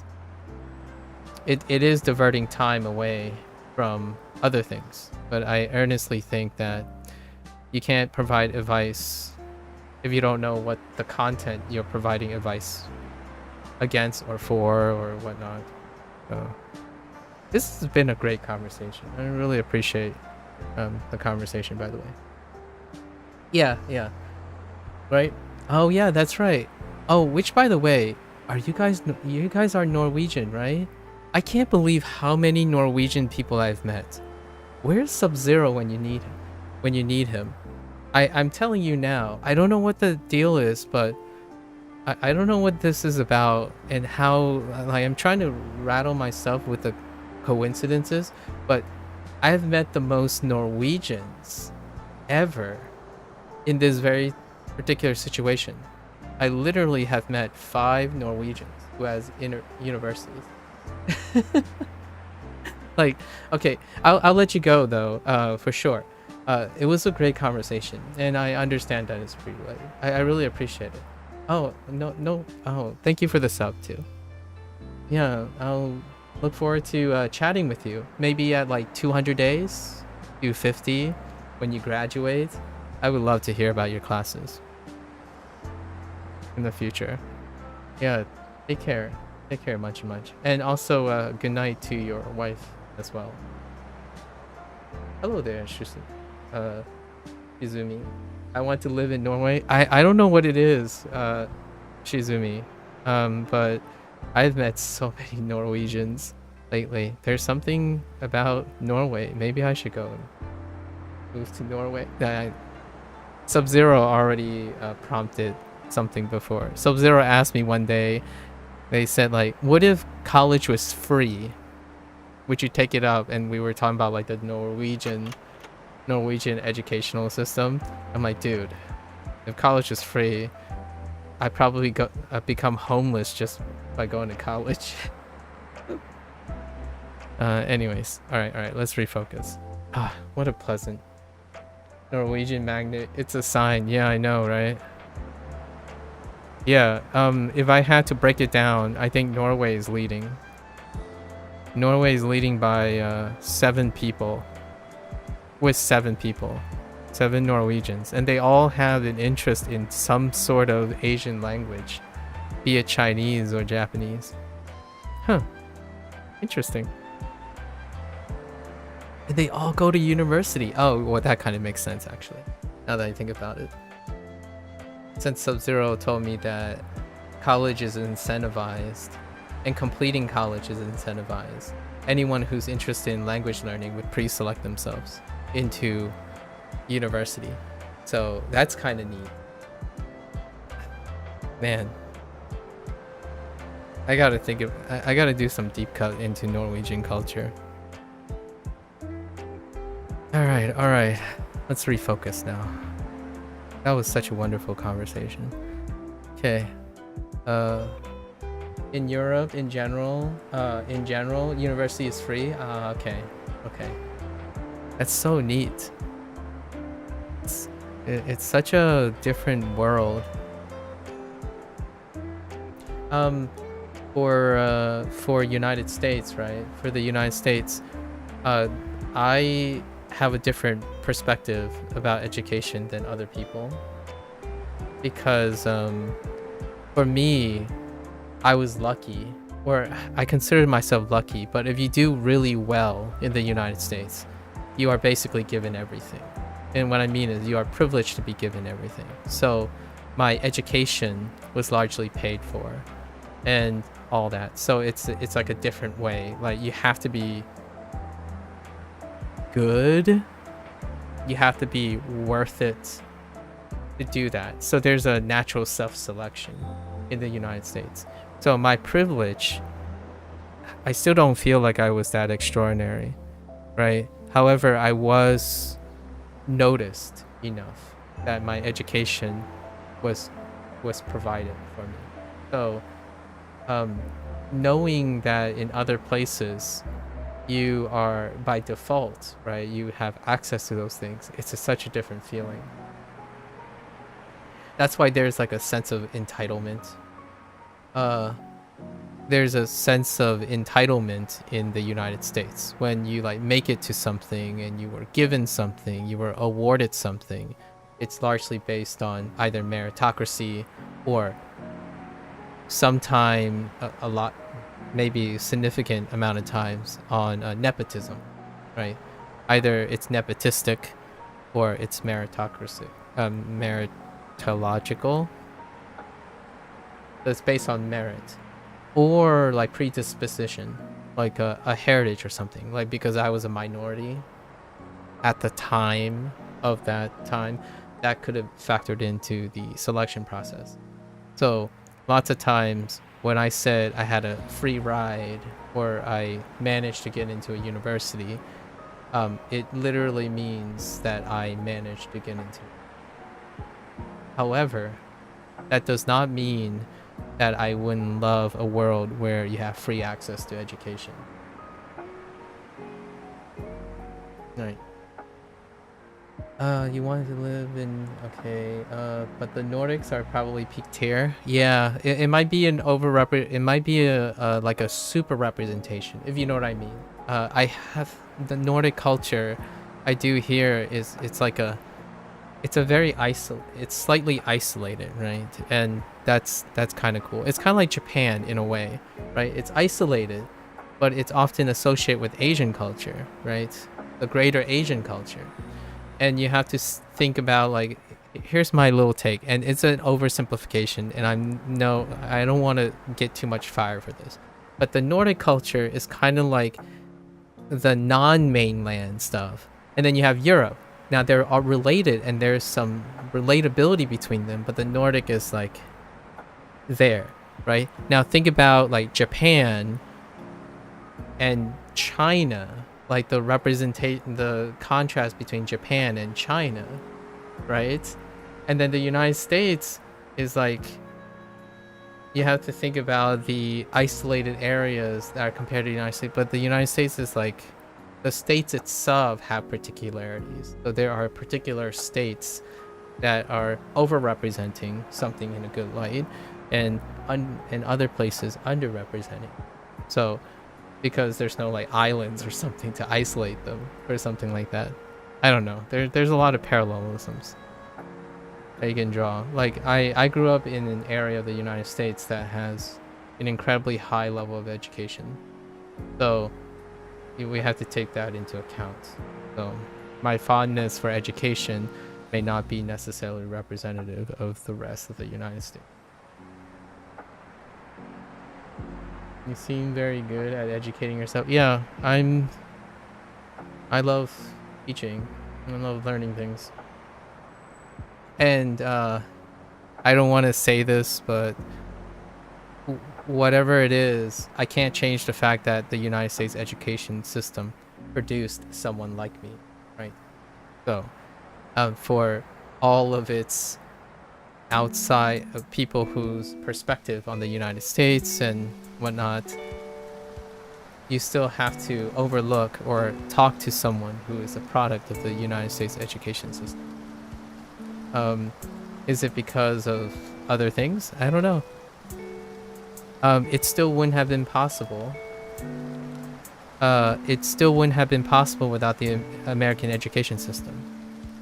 It does make me feel sad, though, sometimes, because the US, the way the US works a lot of times is you put most of you redistribute the resources to people who are more likely successful at the time.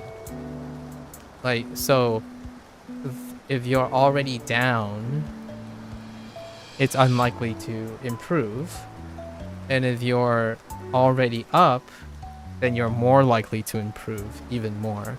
So crossing that bridge, knowing where I started and knowing where I ended, when you're on the train, you are blasting off to space.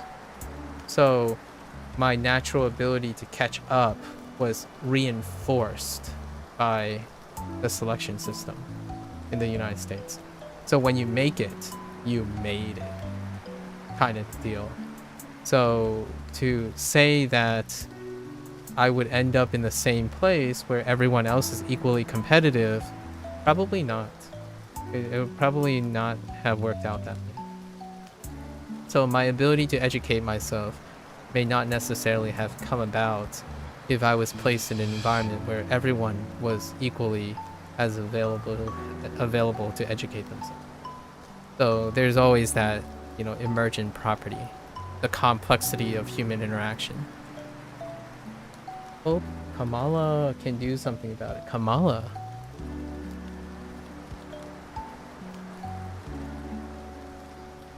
Pardon my ignorance, but I'm not sure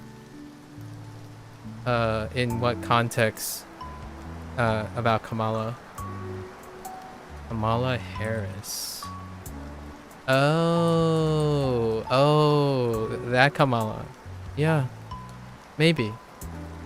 I hope whoever the next president is has a vision that helps everyone, right? Or helps the education system. So, whoever it is, whoever the next representative, executive director, I'm saying executive director, whoever our representation is, I hope that they know the solution. Obviously, I don't know the solution. I'm not a politician. I do not operate in that sphere. But fingers crossed. It's always hopeful. The CEO of America.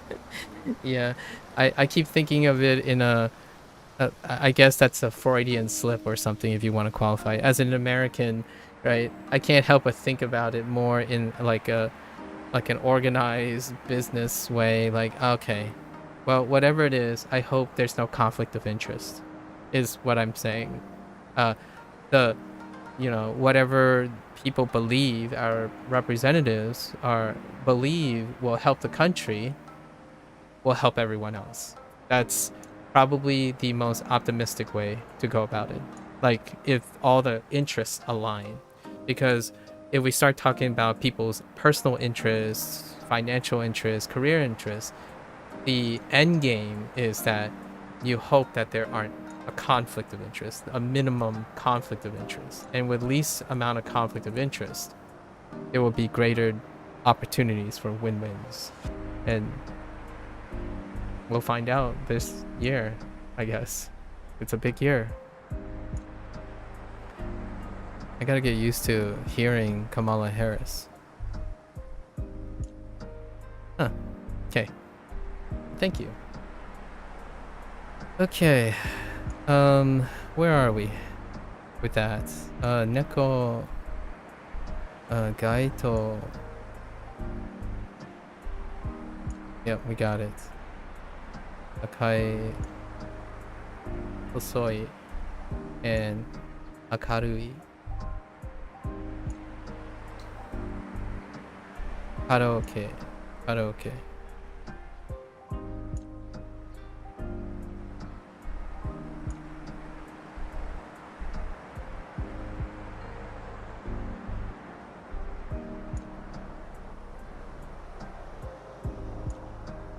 Karaoke.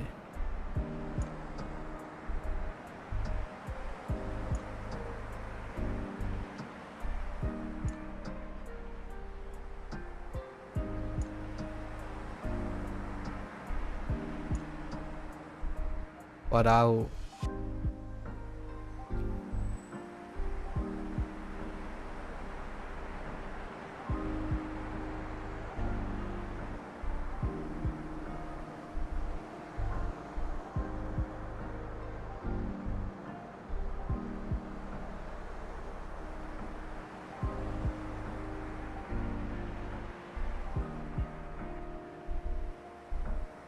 Oh, that's not so pleasant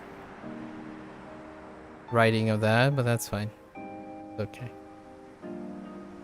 Ureshi. And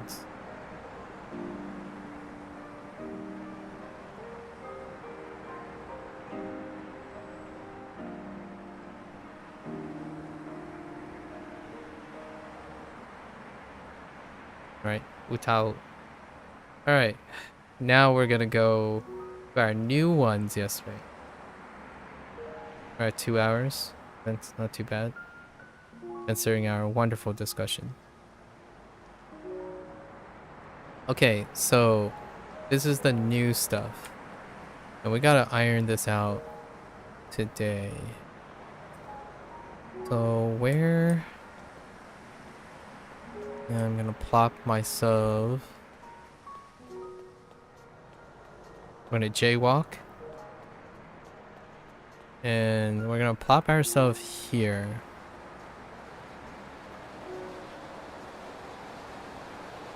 Okay. Yes. Right about here. Alright. So let's see how much I actually remember. Probably not a lot. Alright.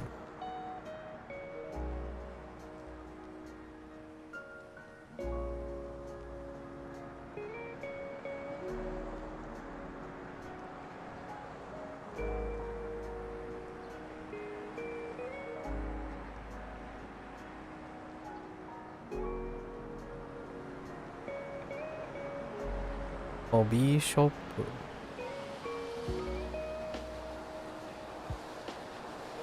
Yep, I'm already struggling. Okay.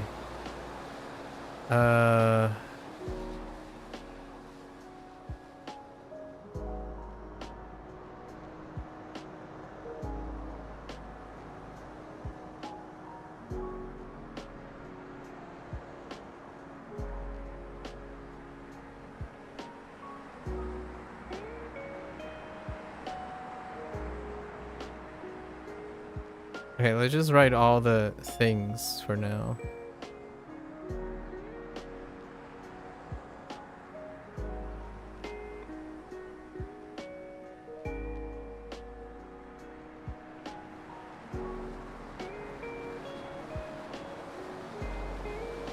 We have the game center.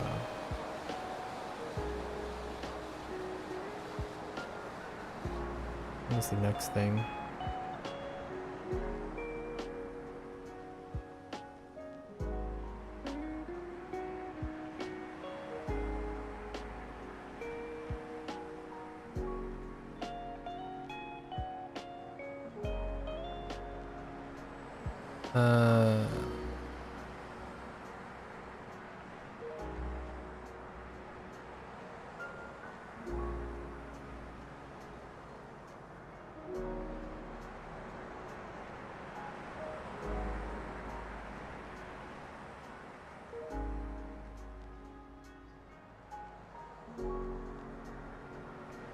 Jitencha.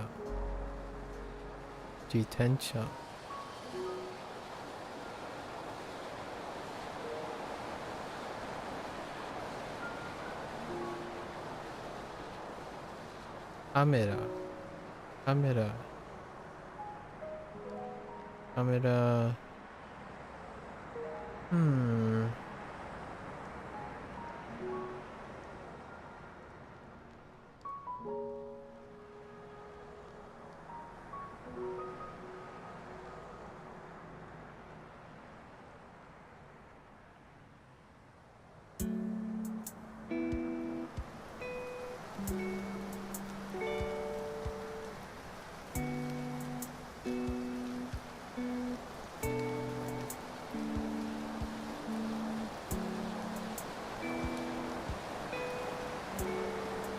Sangaku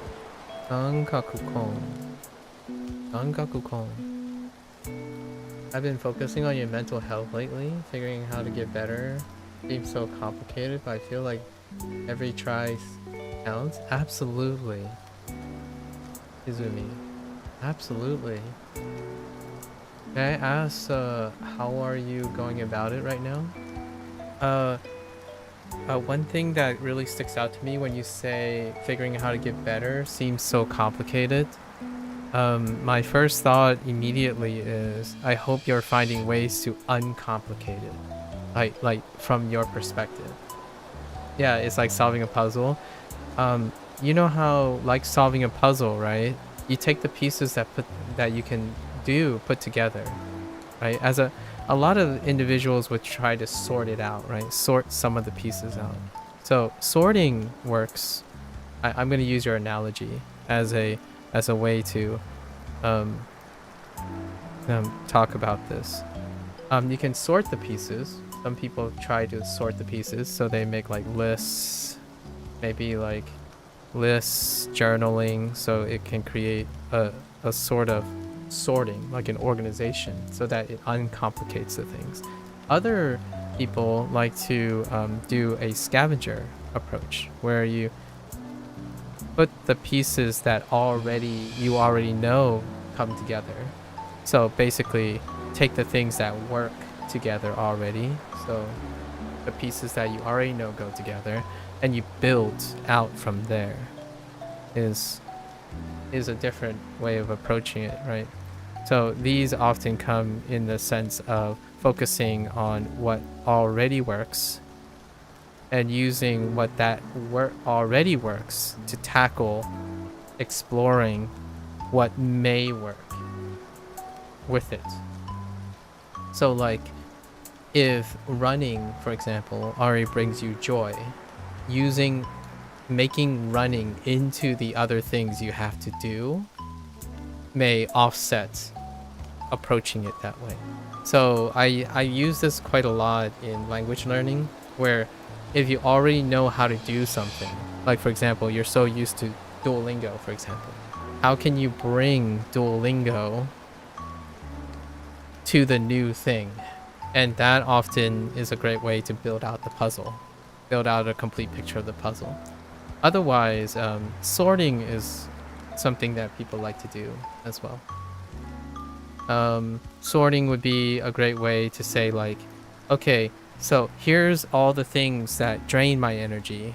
Here's all the things that brings me energy.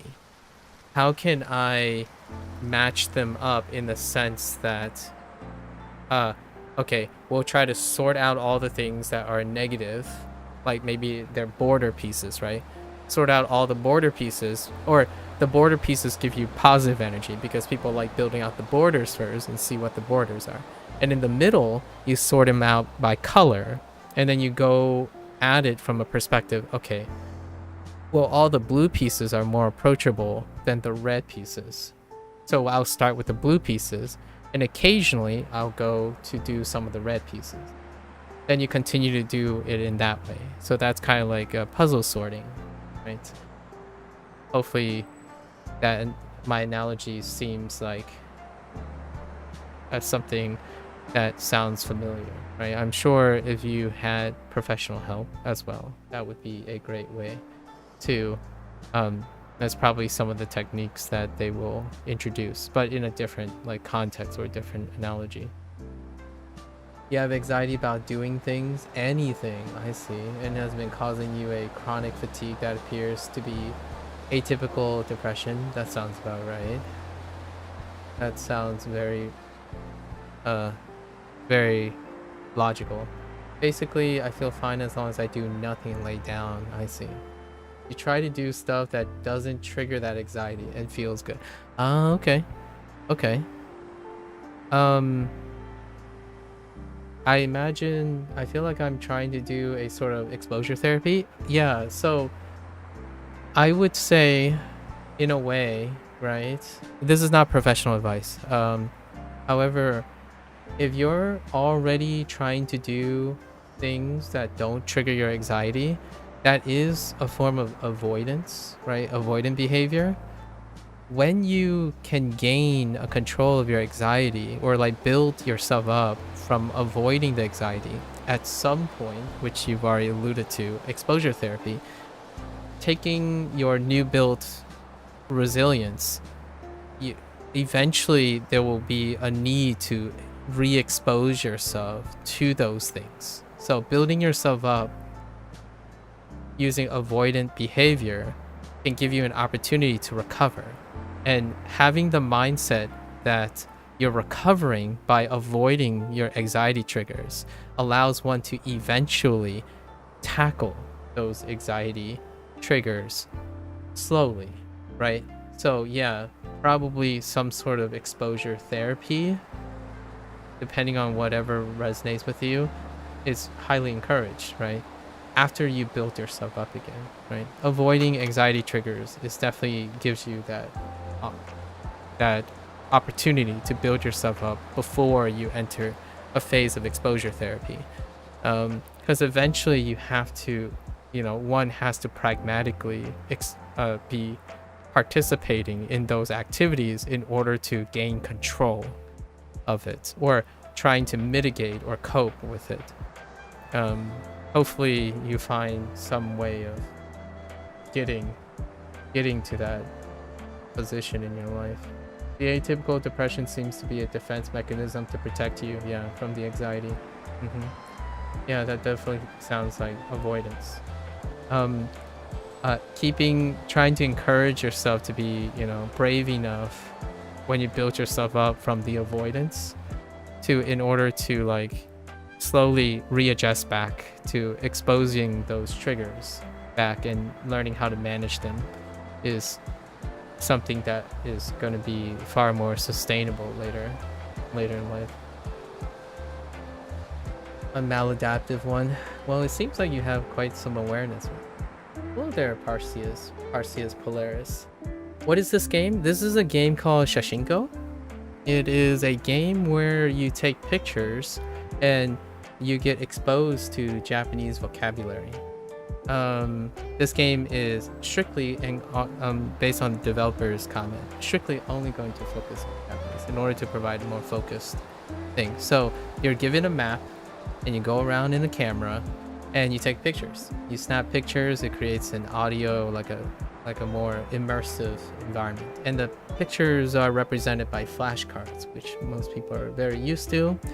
Each picture has an object in the thing, and on the back it has 3 associated words in Japanese that you might think of, and that's kind of what I'm doing here. I'm trying to recall them without the aid of the game, and right now I'm kind of working on a new set of 8, and I'm basically writing the new sets of 8 right now. I guess I shouldn't point things out since it's your education. Yeah. It'll eventually solve itself, per se, right? Like it because I have a reference. The way I'm going about it right now is I'm doing this from recall. So it's contextless in the sense of as contextless as possible. So pointing things out is kind of interesting. However, it basically is a convenience that is already offered in the game. Already offers all these context clues. How am I doing? I'm doing pretty well, thanks, Jisoo. I hope you continue to do better as well. I'm usually incredibly content. There's one interesting thing you see in the scene. Oh yeah? What do you see in the scene that's interesting? Oh, the sign? Maybe? Oh, you can definitely feel free to share. Feel free to share. Yeah, I'm usually doing very well. The red sign over there, right? Yeah. This sign. Right? It is translated in the game. Oh, do you mean this red sign or... Wait, actually that's not a red sign, that's a blue sign. The one more to the right that says Otakuma. Oh, this thing. No, wait, that's not a red sign.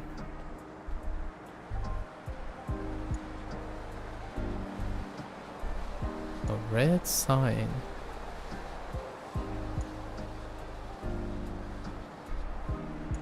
Oh, this one? Yeah. Oh, the red lettering. Yeah. Otakuma. Yep. What about it? It's a contraction. It's a fun contraction between otaku and kuma. Yeah.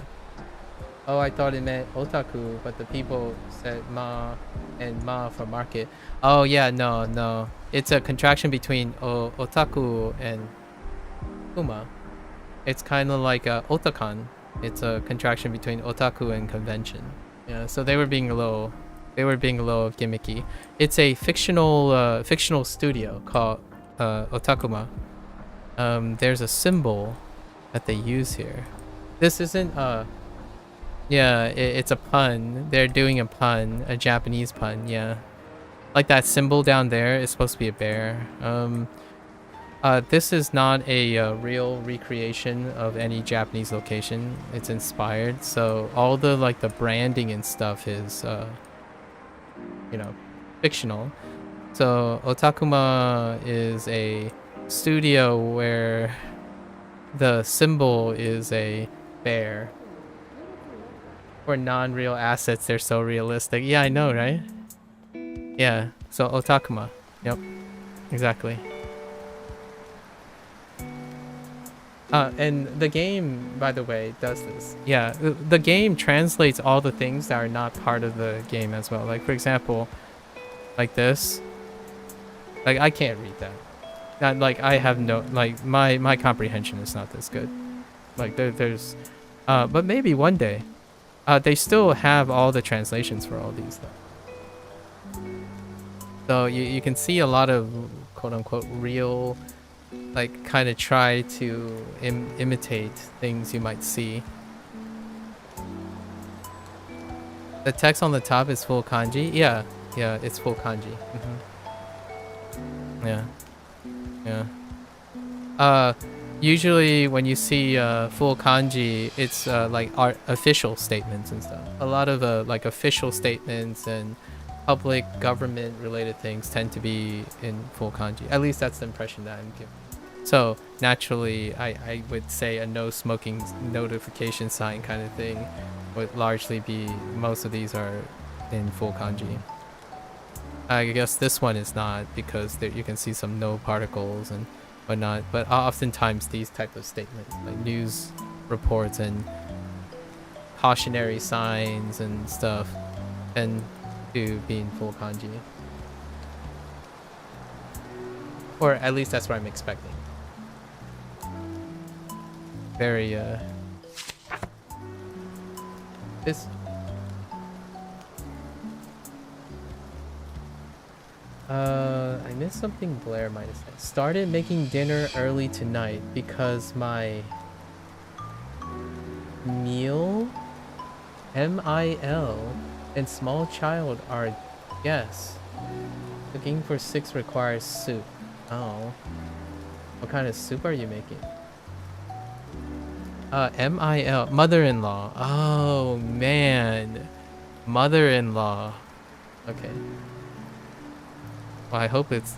I'm sure it's some fantastic soup. My meal. I'm like, what does meal stand for?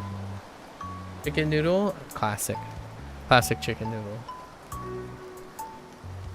I think that makes sense. That would differentiate if somebody posted that there, or if it was city halls. Yeah, and usually people wouldn't write in all kanji. Exactly.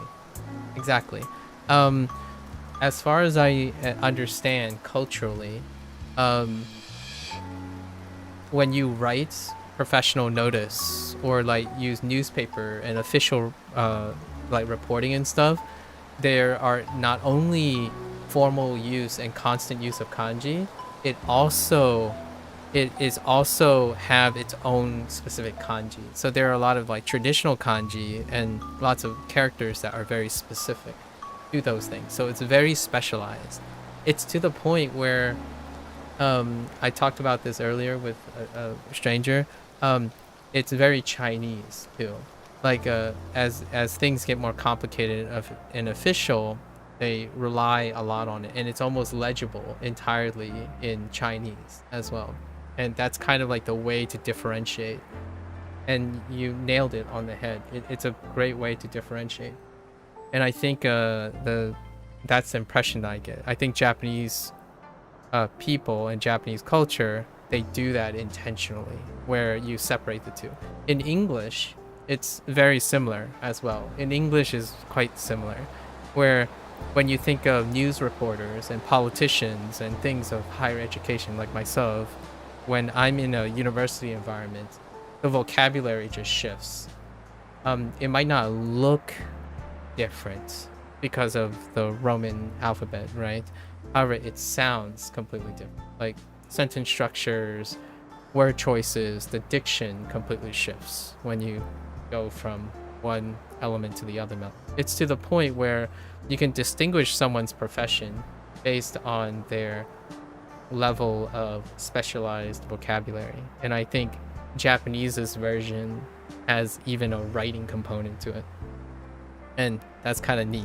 And it's captured in this game, which, by the way, the developer resides in the UK, so I'm not sure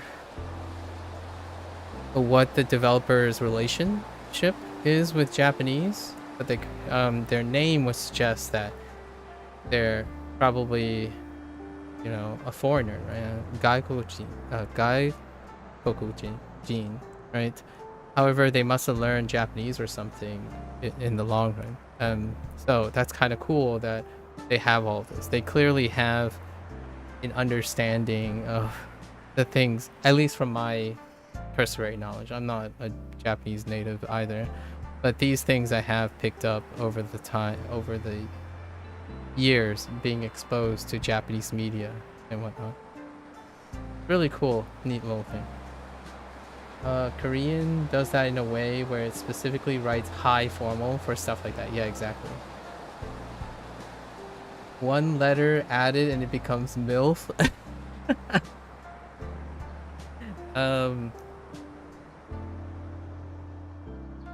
That is certainly one way. That is certainly one way to go about that. Shizumi. All right. So let's go back to this. Sangakukon. And then what are my objects? Right.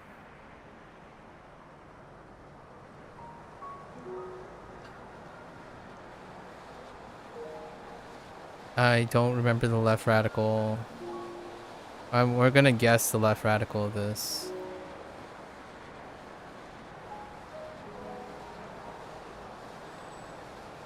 This feels right. Yeah, this feels right. Yeah. Yeah. Chouqin. You're going to bed? Yeah. Sleep well, Shizumi. I hope you find, honestly, if you find something great, I would love to hear about it. I think a really great way to celebrate your victories is to share all the nice or neat things you look forward to. I think a great way to combat, again, just like a candid conversation, if you have someone who's willing to listen, right, who gives you a bit of time of day, whoever it may be, being able to tell them what you did today is a great step to combat atypical depression. So all the little victories, you gotta find some positive reinforcements. So if you ever come up with a neat idea, definitely have someone out there that can tell you, like, that's really neat. It's very special. It's great that you're doing these things. And I think that goes a long way. Even if it may seem small to you, having someone who doesn't think it's small is quite empowering. So hopefully you get some great sleep, and I'm looking forward to hearing all the little steps or big steps that you take. Good luck. You will scream it everywhere? Absolutely. Yeah. Sleep well. Tokidoki is such a fun word to hear Duolingo say. Yeah, tokidoki. I like it.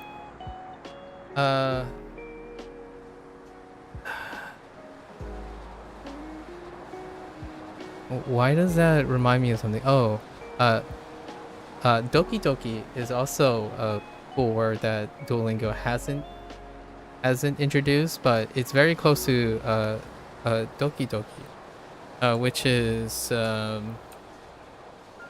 guess the best way to describe it is oftentimes it's the heartbeat, Doki Doki.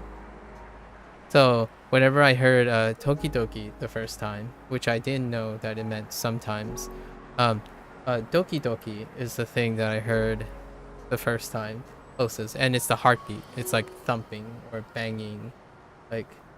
So whenever I hear Toki Doki, it reminds me of Doki Doki. It's that sound that your heart makes when you fall in love. It's kind of the very cliche anime thing. You know, if you watched a lot of rom-coms and like slice of life things, you're going to hear doki doki in some way. Your heart is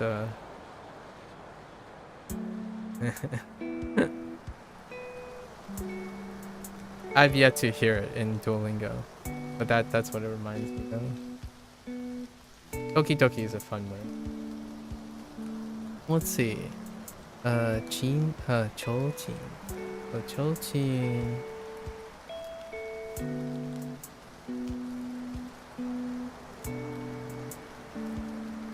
Oto. Otoru. Oru. Kureto. Kureto.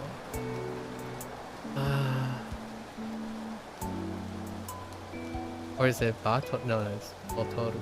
Otoru Kureto. There's one more.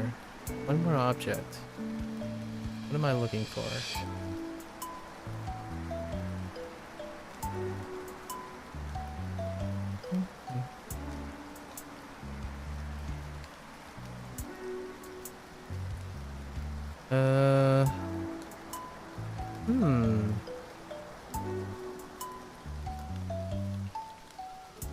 I was not doing my due diligence yesterday. What is the 8th object? Did we go across the street? No, we didn't go across the street yet. Let's take a look around.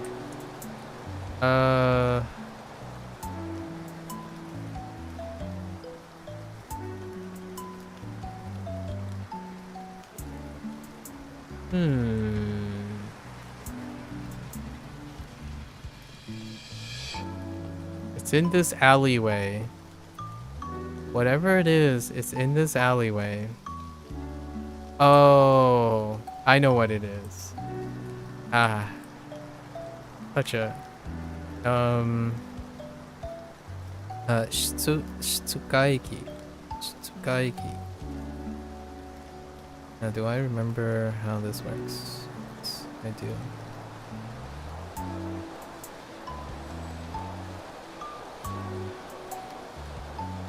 By sloppily writing. Okay.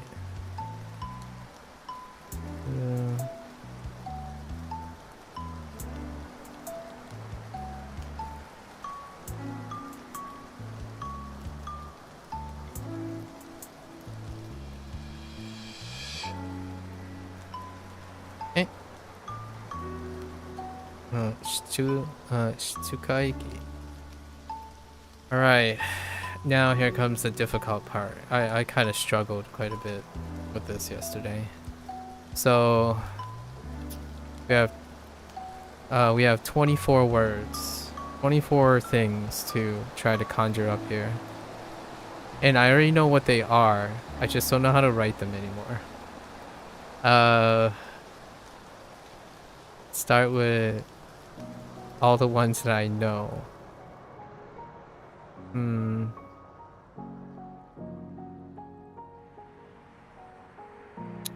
So let's start with this one.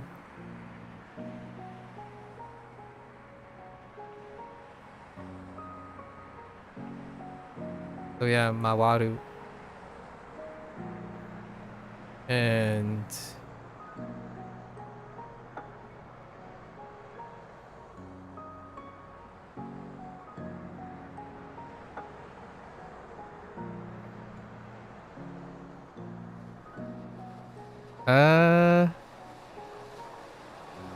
yes.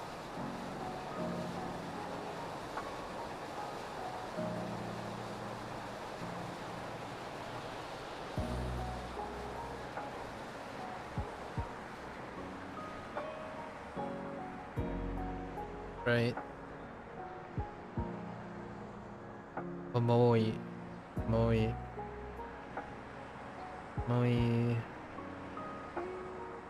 And then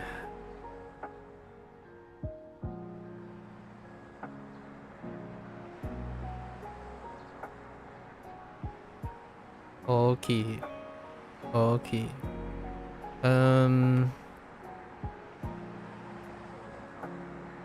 Botoru Kureito.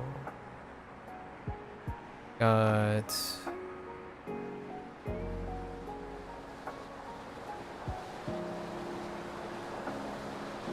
Oh, I don't know the left radical. Wait.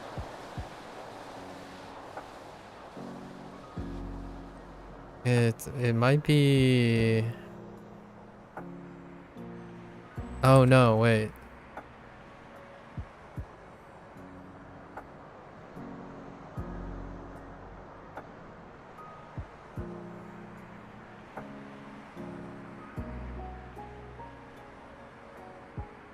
I'm gonna take a jab at this. It's...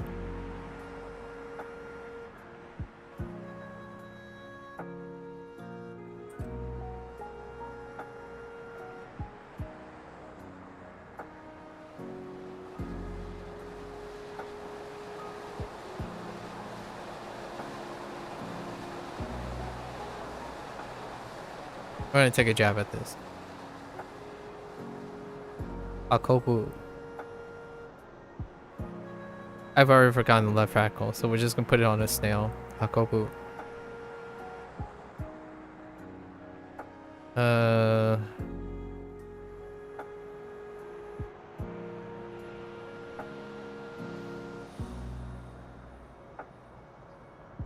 I have nothing on Sumi Kaseneru. I told myself I was gonna forget the Sumi part, but the Kasaneru part is okay. Wait. Nope. No dice. We'll just put a box. And then... Sumi Kasaneru. The reason... Basically, I already stated this yesterday. The reason I know Kasaneru is because it's the same character as Omoi.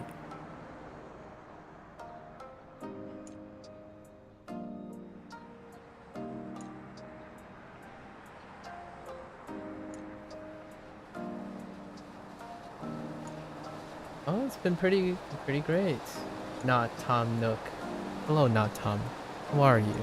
How have you been? You were just playing this game? How is it? How are you enjoying Shashingo?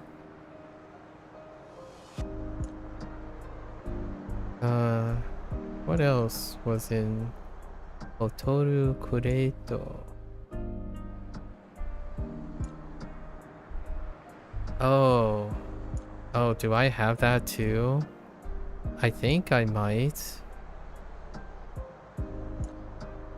We're gonna guess this too because we're struggling here.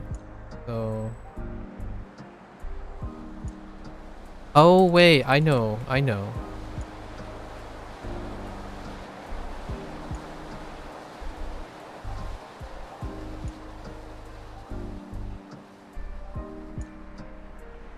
Aku. Okay, so we only dropped one so far.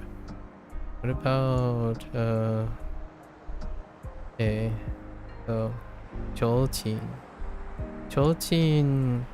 Lots of repeats. So Akarui. No, Karui. I think it's really good, but needs more content. Yeah, it's an indie game. You're gonna have to wait and be patient about that. Right. Yeah. That is pretty much the bane of all language learning edutainment stuff.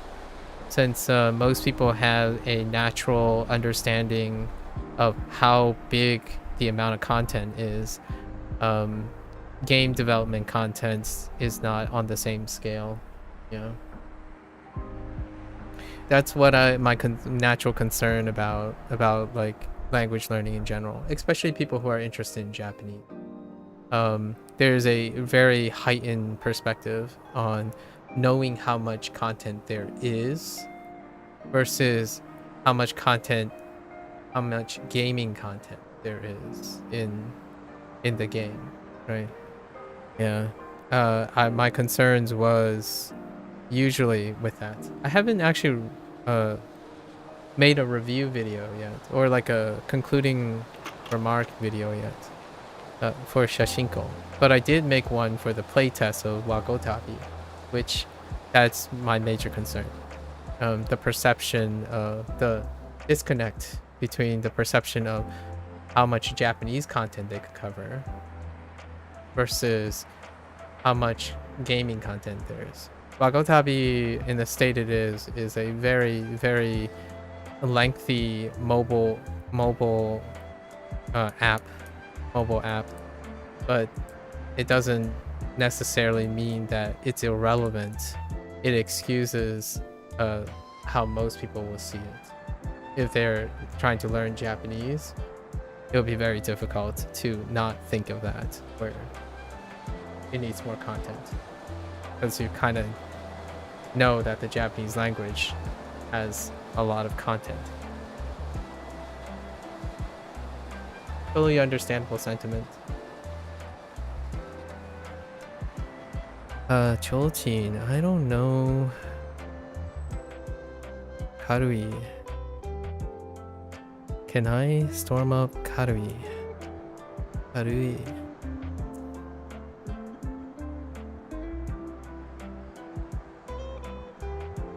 Nope, we're gonna draw a box for Karui. Here.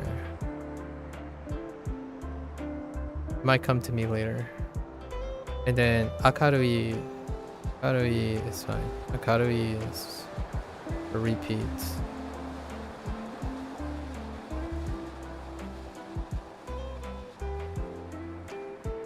Okay. So I imagine then you've completed, like you sampled the entire game, extracted all of whatever you wanted from the game, like the information. Not Tom. I don't remember. Did we talk about the relative comprehensibility of this game? It's since this game is not curriculum based or anything, it just does whatever, right? I don't know if you found that part engaging or not.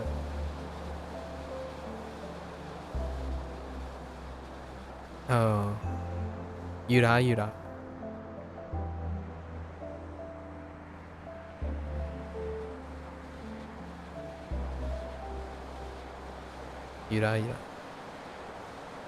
Alright, I don't know why we're going backwards. It's mainly because I'm avoiding this.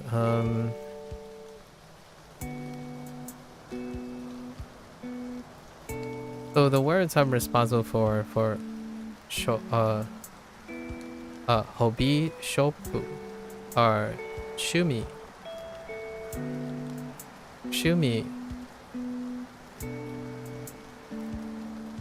Kumitateru, and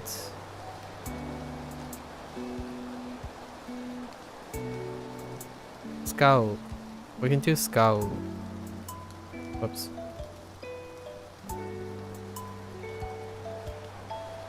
Whoops. Just kidding.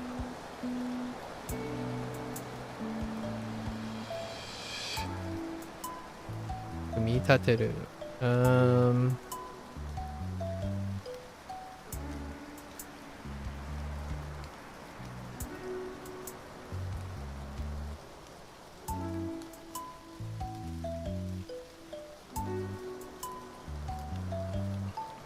We're gonna take a guess.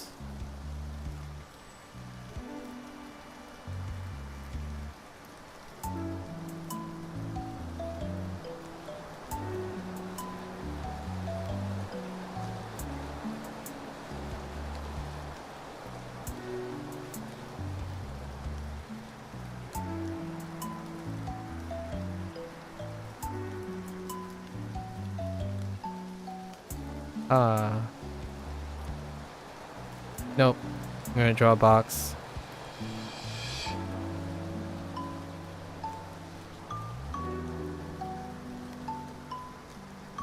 I got a good sense. It helps a lot. I think it's very engaging. Makes memorizing more impactful in this simulated world walking around than flashcards. Yeah, and you still get flashcards. Isn't that nice?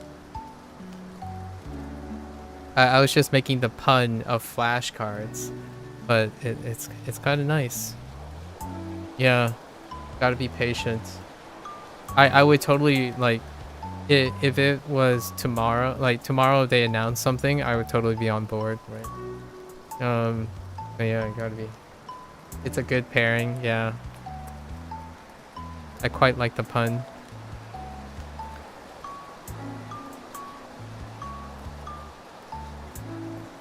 Kumi katen. Oh.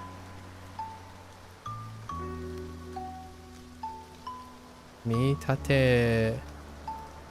Maybe tateru. No, is it kumi tateru? Kumi. Yeah.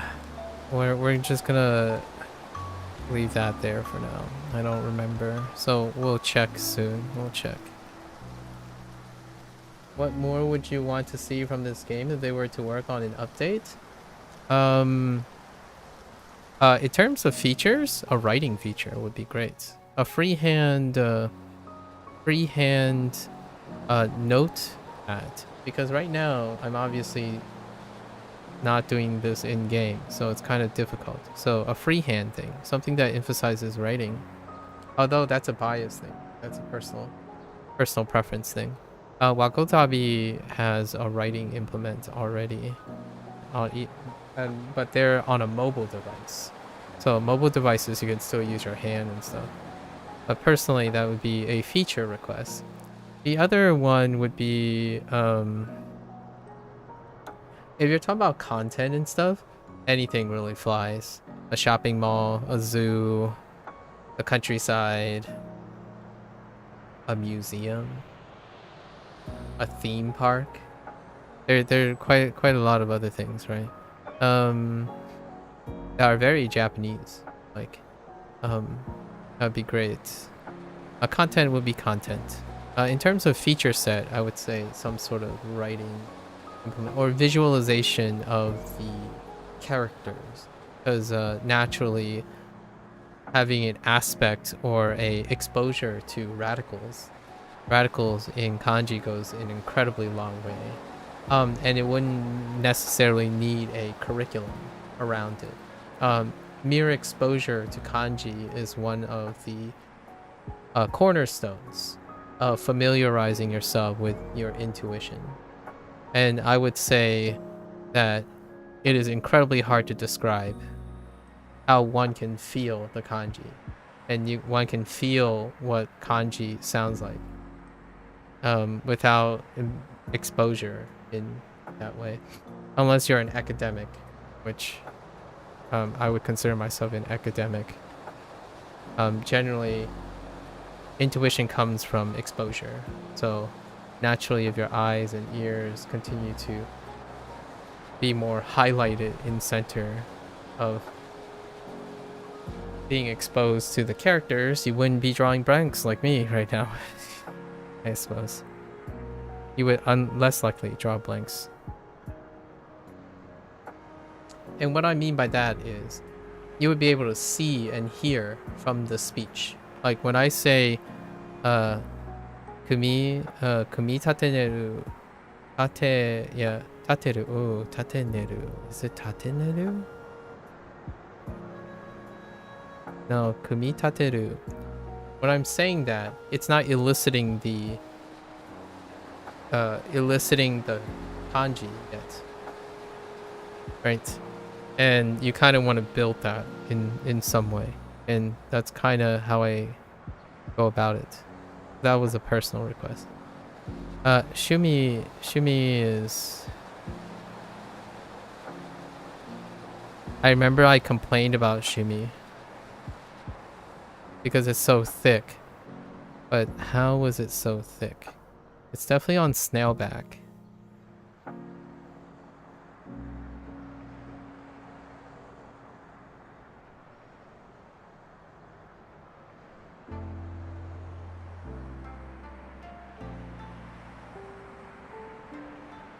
I know some radicals in it, but we're just gonna put a box with Shumi as well.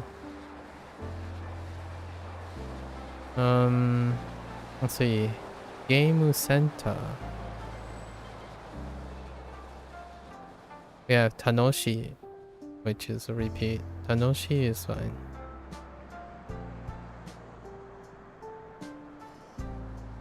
The problematic one is Asoko.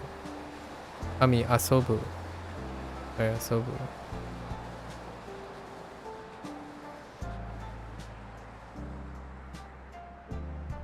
Which is a blank too.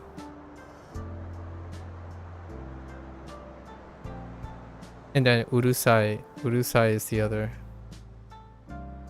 Yeah, so my hearing and my reading comprehension is still not the weakest thing, right? Like it's not even a bottleneck anymore. So that's where I feel most people are most comfortable when they're learning Japanese. Eventually it would be reading and reading first, and then listening. For me, it's listening, then reading. However, reading and listening is way ahead. Like comprehensible input is not the barrier that I'm trying to do here. So that's what I'm trying to extract from Shashingo.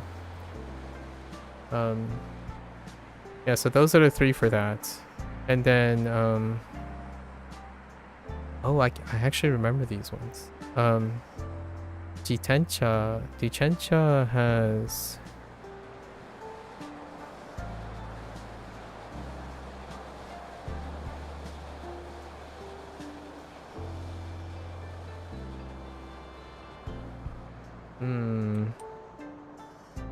it's something like this. I almost want to put another stroke in there.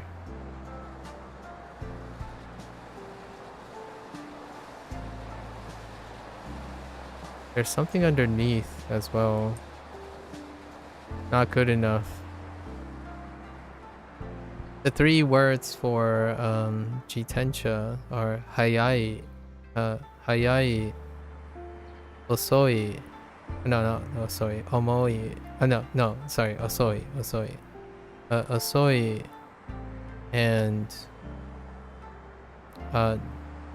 Nomu. Nomu's fine because that's legacy.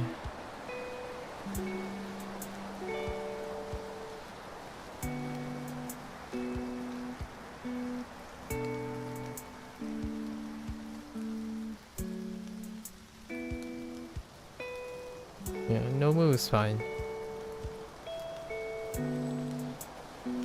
It's legacy from Duolingo.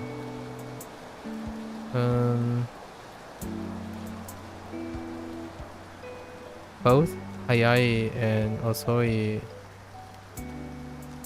is on Snailback. I'm not getting a clear read on it. We'll just improvise and say kinda looks like something like this.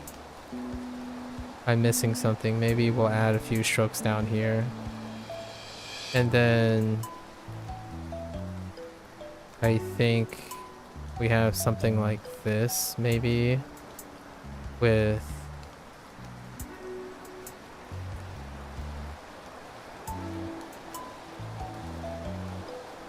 it's definitely this radical. And something down here. I'm gonna take a jab and say this. Those are the kanji from those two, and then you add E to it. Kamera. Kamera.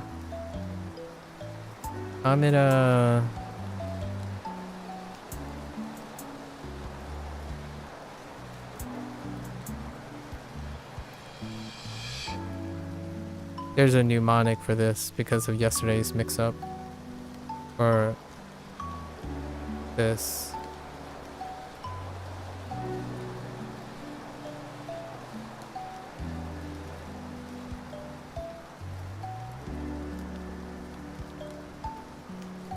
I think. Toru. Toru.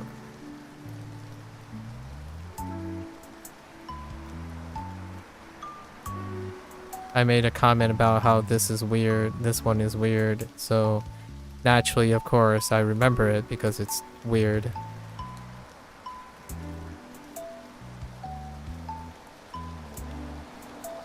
Ugh.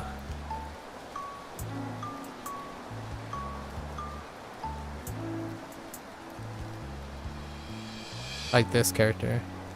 The right character, not so much though.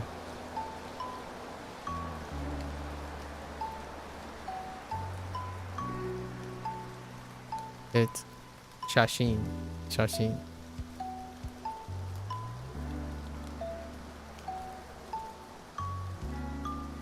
I remember making a comment, it's not descript. It's not very descript. So, if it's not descript, the character that I remember that's not very descript is this.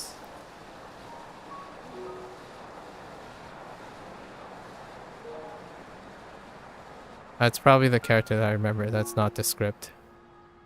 So maybe it's that one. And then we have Satsukasa Neru. No, Satsue Suru. Right, Satsue Suru.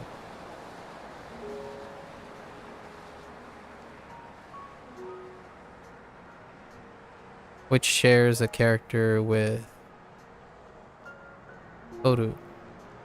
And I have a mnemonic for that too. It's the Chinese character for a very similar thing. It's Ying.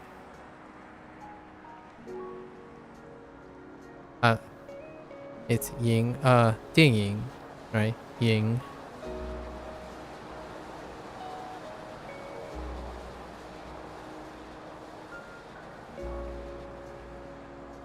I don't know why I wrote it so small. Oh, that's because I'm making room for three more.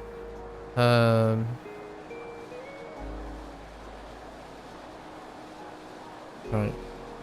Suru.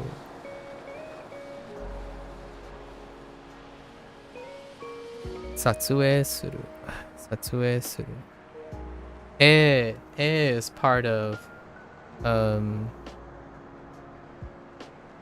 lots of other things that are associated with like movie motion.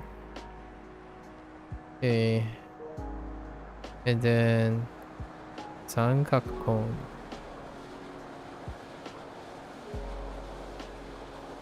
We have Tongata.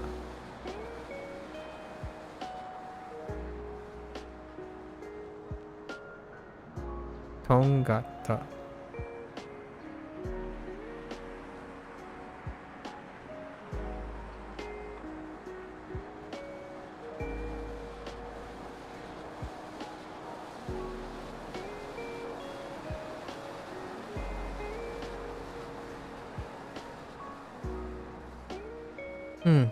It's pretty rare that I draw a blank on the back of words.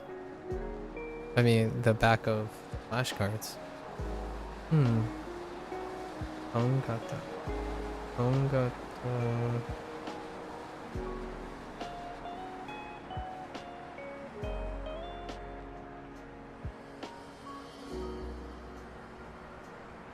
Oh. This one's kind of tough because I don't remember all the radicals as well.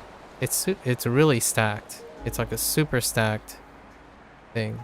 But it's Koji. Koji.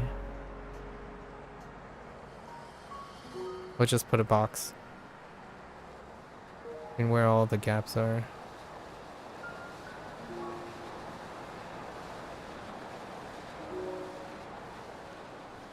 And the other one's Oku.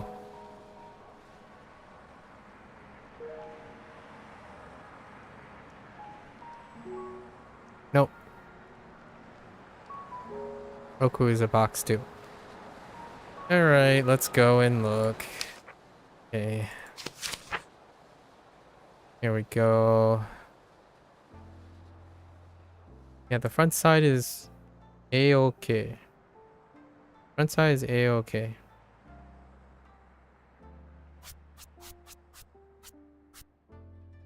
Okay. Kumi tateru. Oh, dang it. Tateru was one of the nicer ones. Oh. Yeah, Shumi's got my number. Yeah.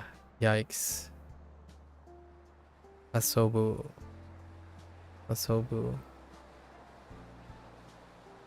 Oh no. Koji wasn't close. And there's Oku. We're gonna need some mnemonic devices here. Karui. Karui. Ooh, second day is rough. We did pick up half of them though.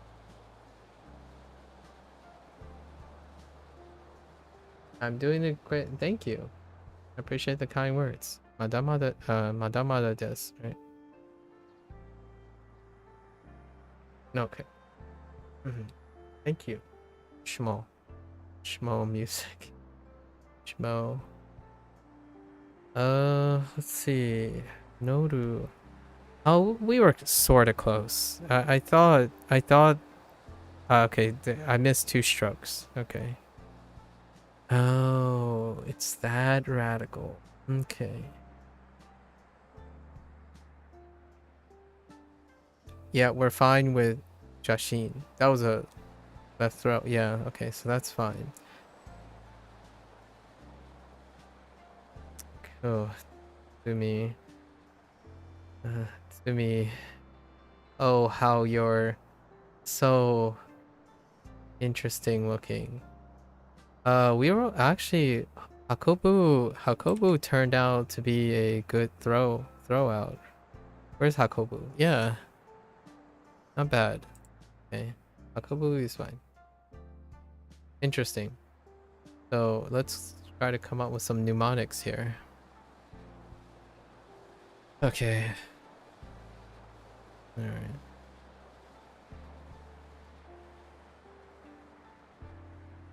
So let's work on our problem areas here.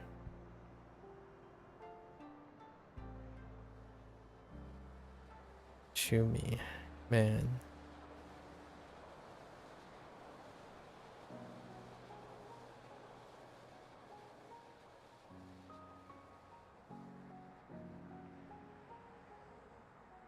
Oh, you know, I kinda want to look at this stroke order, just to double check. Let's go bring this up.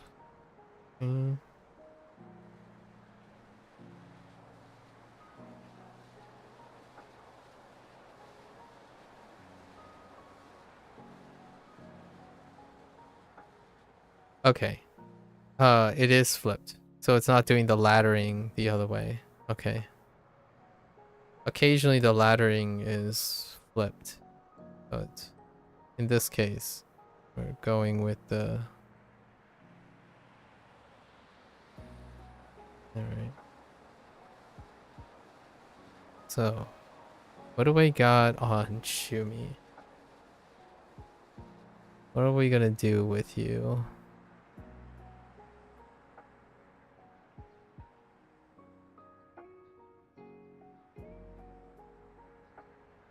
So thick. I made you too thick. We need to, line... I guess we could rely on our emotions here. Complain about it? And the pen will flow? Maybe.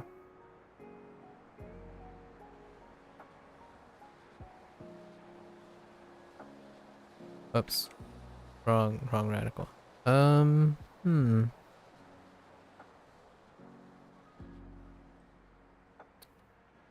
Kumi Tateneru, we're just gonna have to remember. Tateneru is good enough. So Shumi Asobu. Asobu. Just write it a couple. Write it.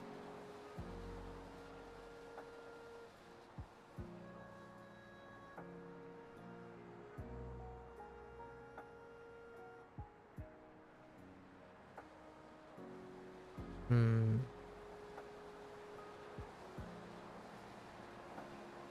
Hmm.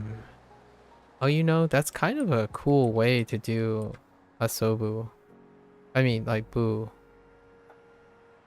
Kind of like cool looking. Oh, I see where they're getting it though. Okay.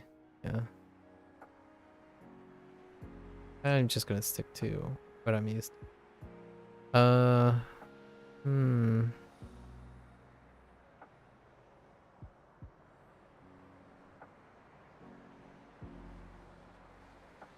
Oh, Shumi,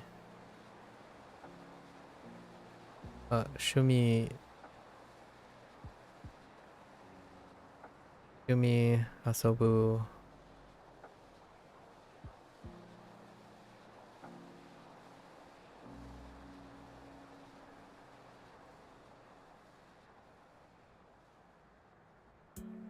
Ayai.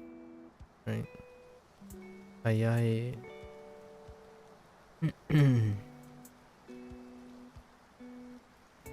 Oh.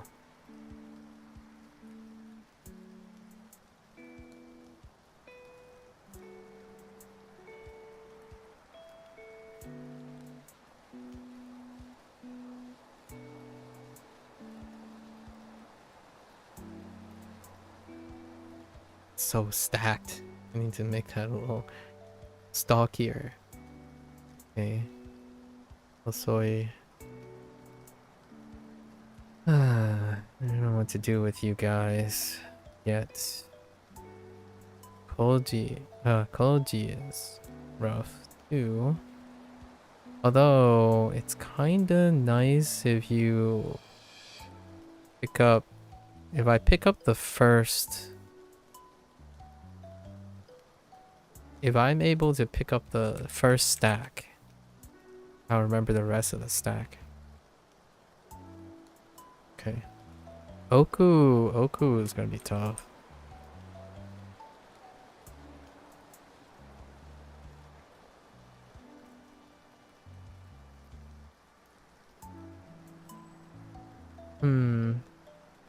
Oh, I totally missed a stroke.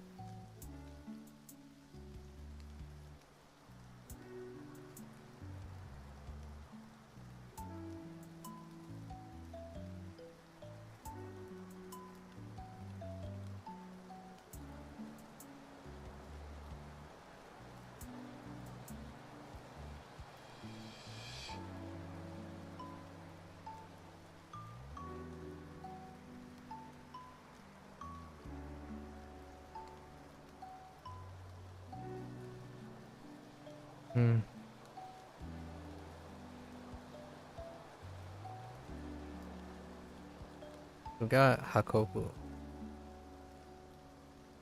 Yumi.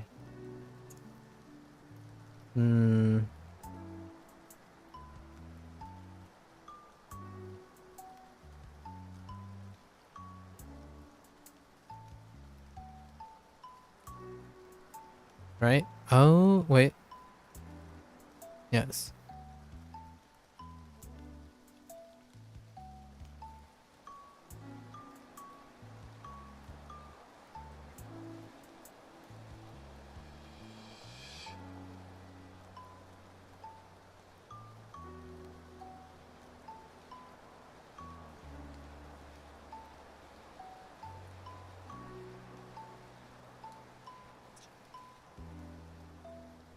And then Tsukaiki is okay. Alright. Let's brainstorm. I really thought I was gonna get these two from yesterday. And all the rest I was pretty already rough yesterday. I knew I was gonna get this one, and we did. So these were the characters that I already had problems with yesterday. The other ones, as expected, were very comfortable. Karui.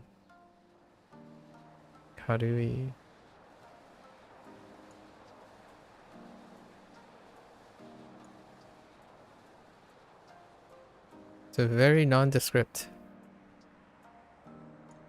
We'll try it anyways. Okay. Shumi.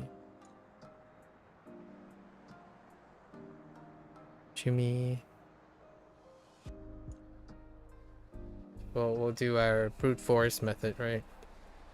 Hey, just think about it.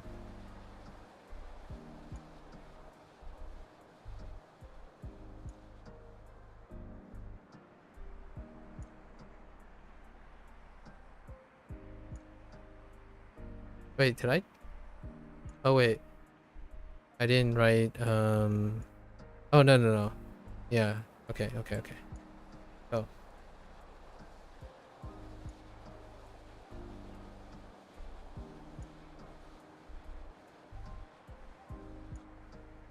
Mm-hmm.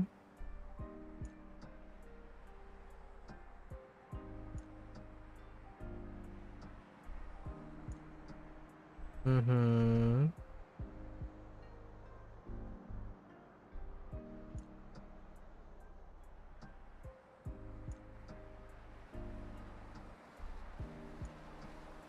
Mm-hmm.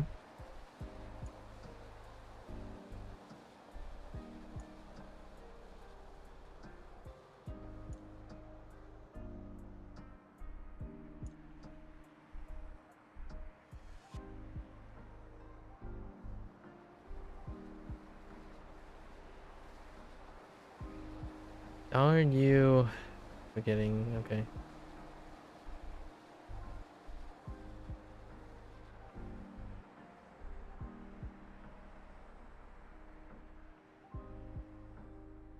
Uh-huh.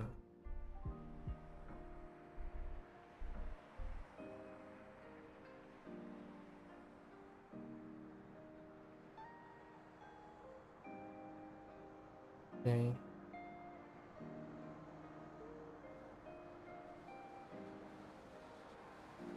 Then game center was Asobu.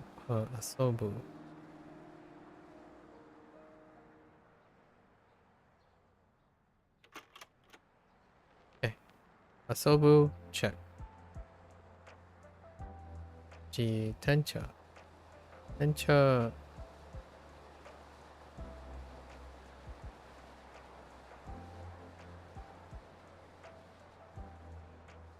Right. And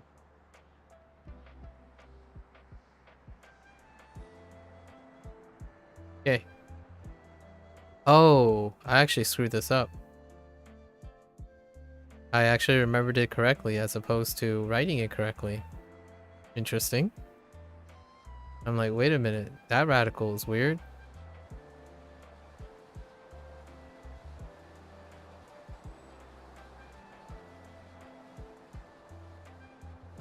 Okay. Okay. Osoi, check. Ayai, check.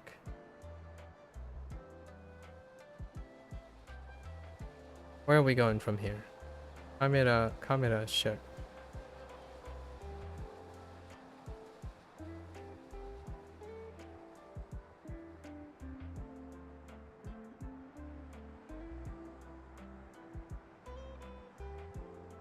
Where are we going from? Camera.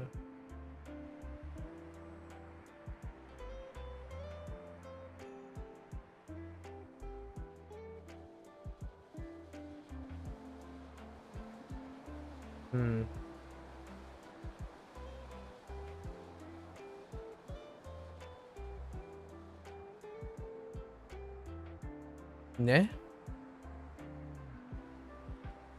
Oh. 삼각권. 삼각권. 야, 정 같다.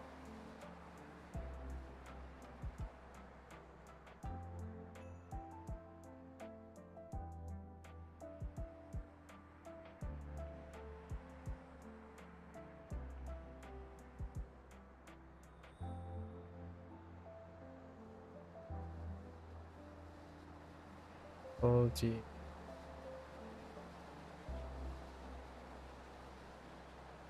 어,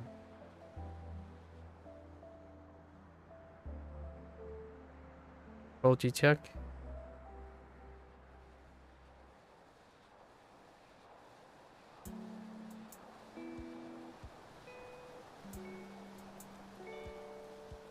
오쿠.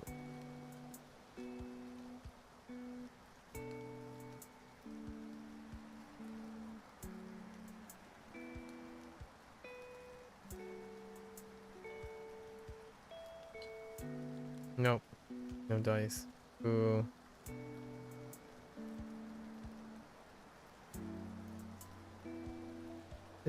Oh, actually, the connect. It is. Cross this over. Hoku. Okay, Hoku. And then Karui. Chojin. Karui. Karui is fine now because kind of flows pretty well. Karui check.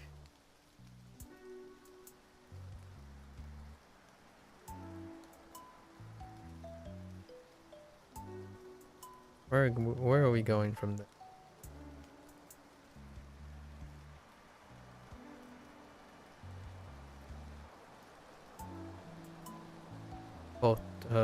Botoru Creator. And we have Sumi, yeah. Sumi Kasaneru. Kasaneru is fine. Sumi.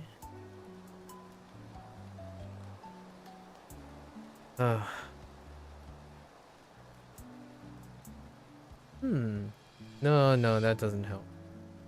No, that doesn't help. Have to brute force it. And then the 2 strokes. Alright. We can give it a shot. This is our target set today. Alright. Let's give it a shot.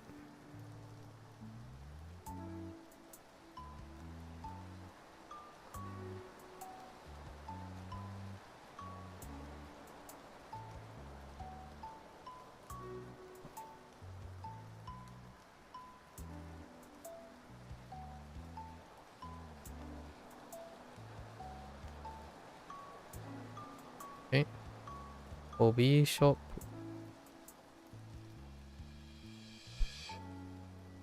Okay.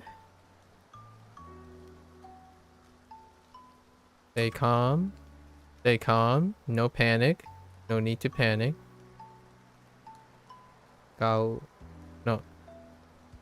Skuru. Oh, no. I screwed this up too. It's a skuru. Skuru. I said skau again. Skuru. Skuru. Skuru.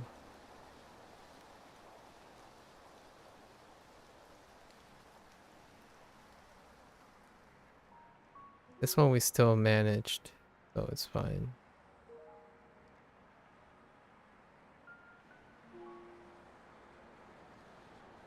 Fumi tateru.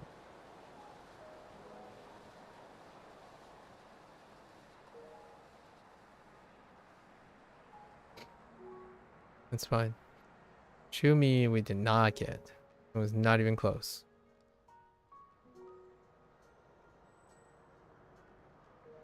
I wasn't even in the ballpark in this one.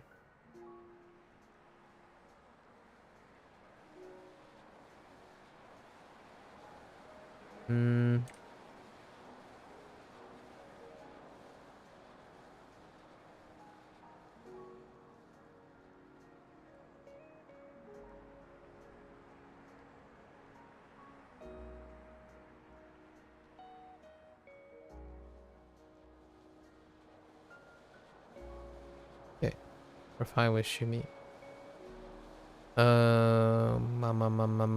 What's next?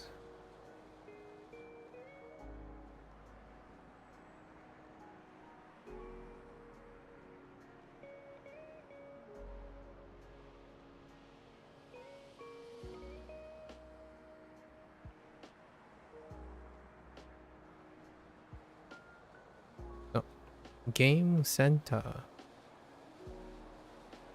Okay.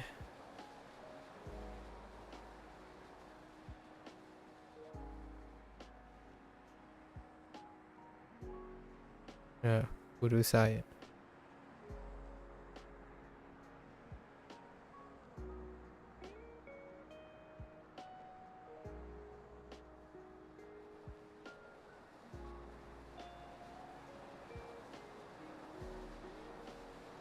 Tanoshi.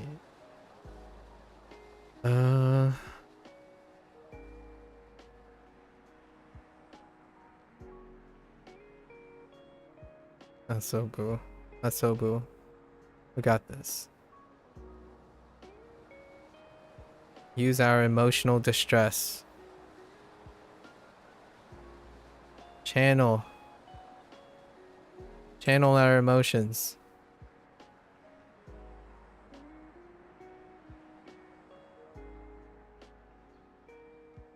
That'll be cleaned up over time. Fine. Asobu. Okay. Oops.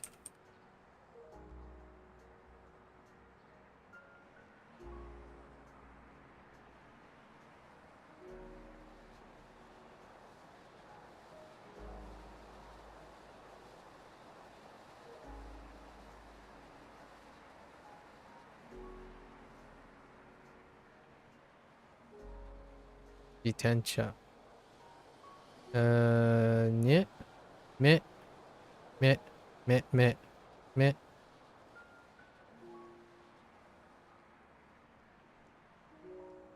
Okay. Okay. No move. Okay.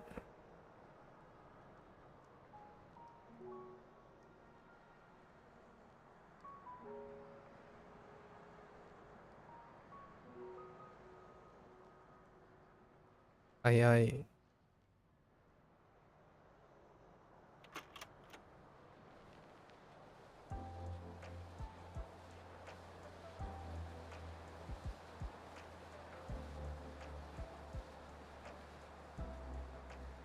Okay.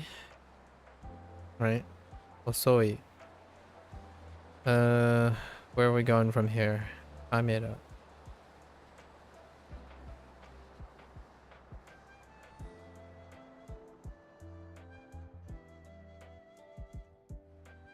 Okay. Mm-hmm. Oh, I didn't even check if this radical is correct. It's fine. I feel it is.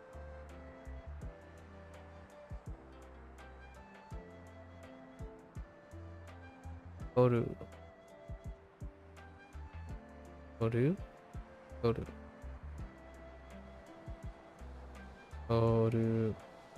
Okay.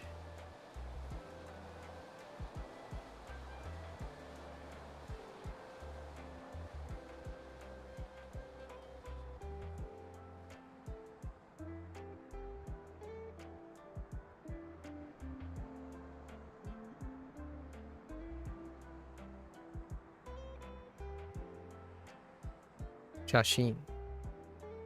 Shashin. Okay.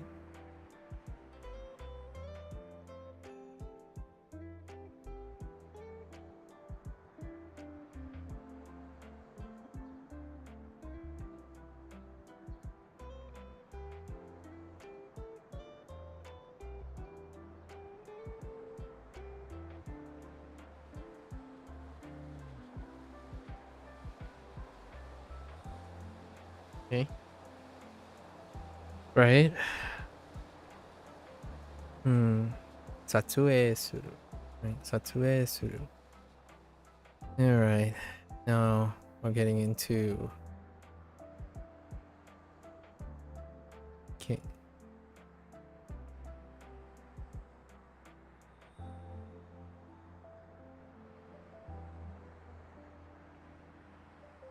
WT heck. Why am I drawing a blank on this?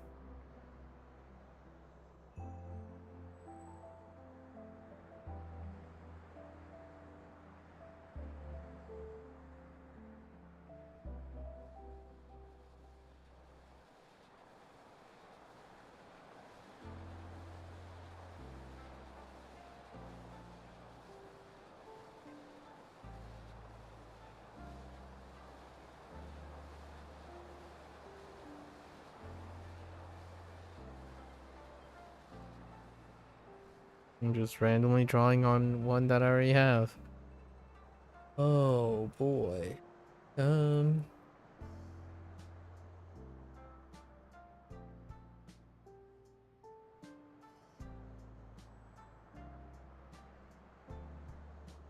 know. Blank. I don't know why I'm drawing a blank here. Maybe it'll come back to me. Okay. Angaku-kon.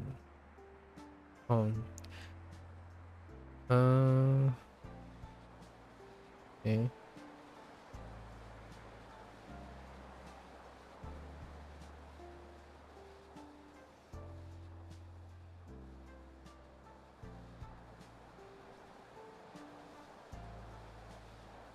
Ongata.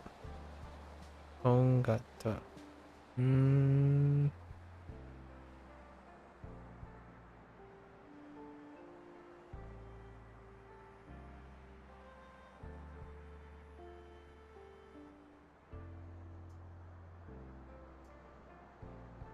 Right, Koji. Some of the mnemonics are working. Some of them. It's more like complaining mnemonics. Emotional baggage. Lots of emotional damage. Oku.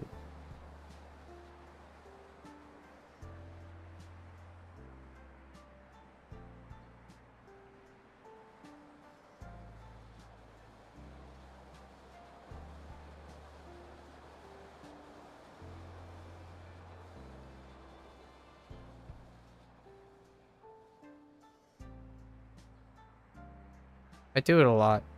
I leverage my emotional state because I'm usually not very emotional. So you like complain about it, talk to yourself about it over and over again. In a short amount of period, you can retain it pretty well. You talk to yourself through it. Oh, Oku. Question is...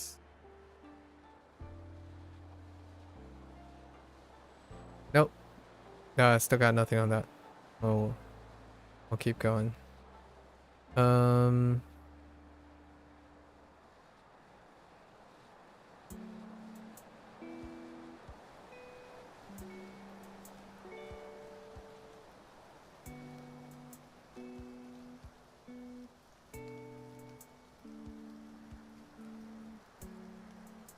Chojin.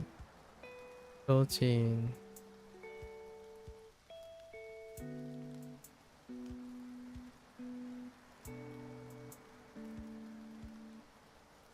Harui.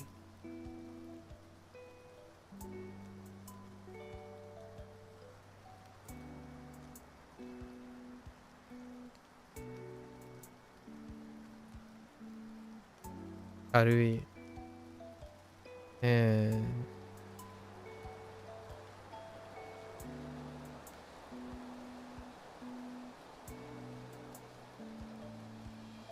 Yura Yura.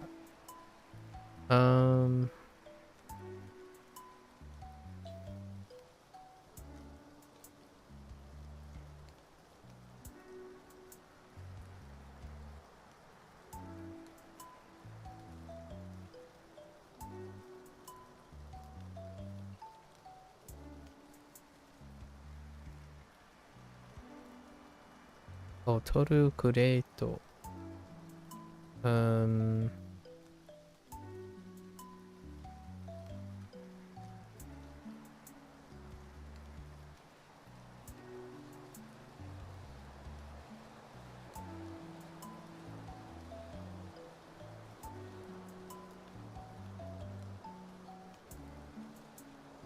Akobu.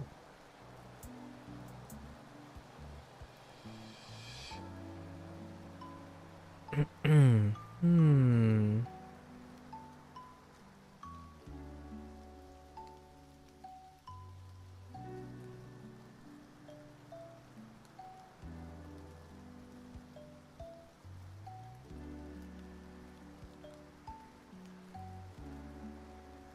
Aku.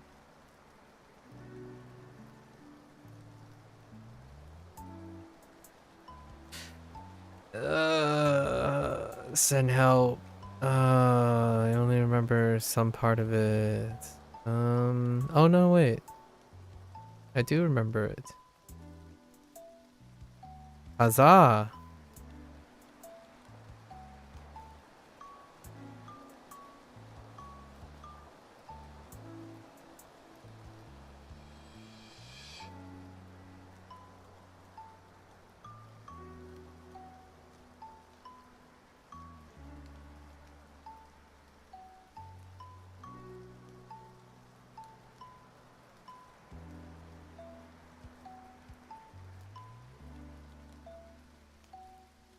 Okay. Tsumika saneru. Alright, alright. One last one.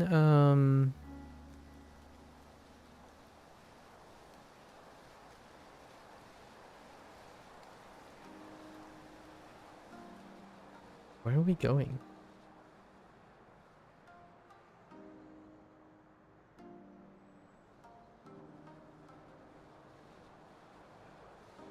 Oh. Okay.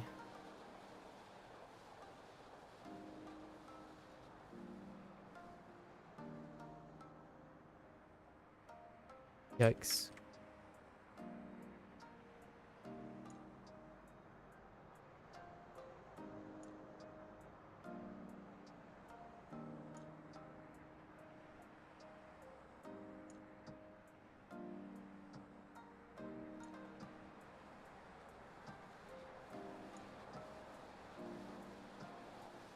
Okay. Tsukaiki. Tsukaiki. Got okay.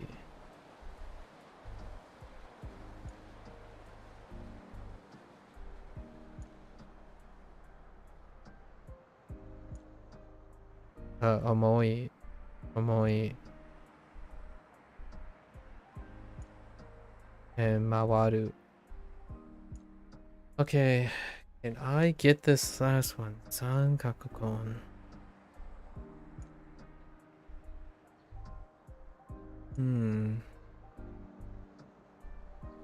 What are you? What are you? No, no, no. We're not spending. Son of a.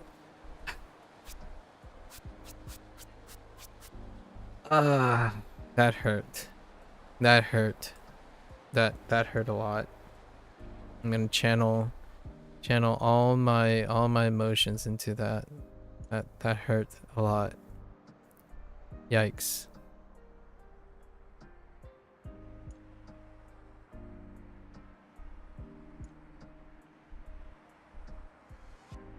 Okay. Today is review day. Gotta lock it in. Gotta lock it in.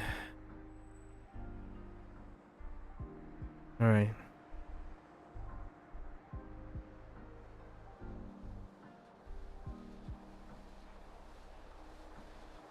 Okay. As per usual. From the top. From the top. Alright. Definitely should change colors. Hmm.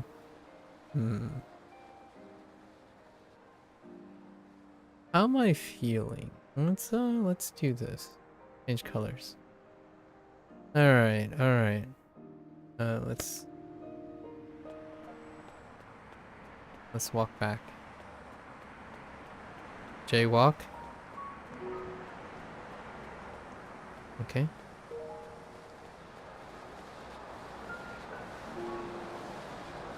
Okay. Okie dokie.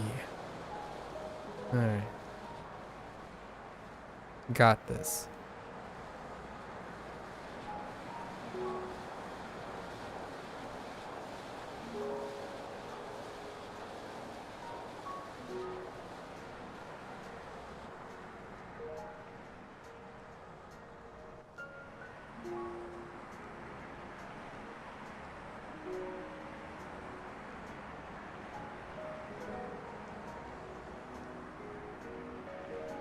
Obi shop.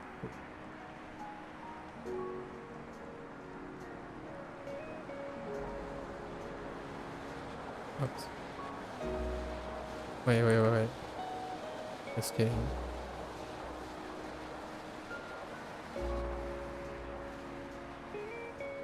Scooter. Yeah. Scooter.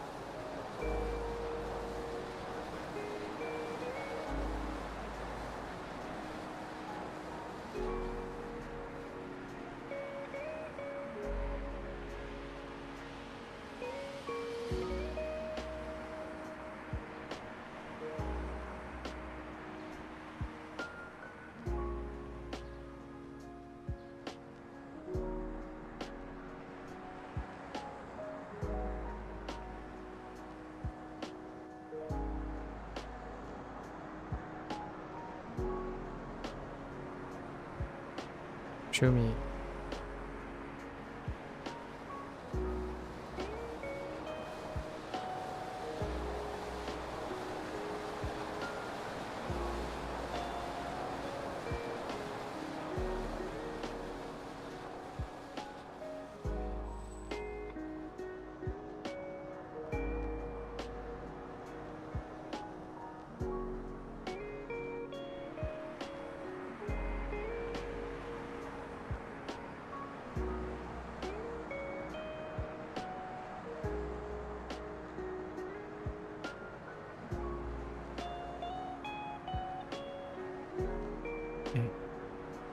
Tateru. Tateru. Okay.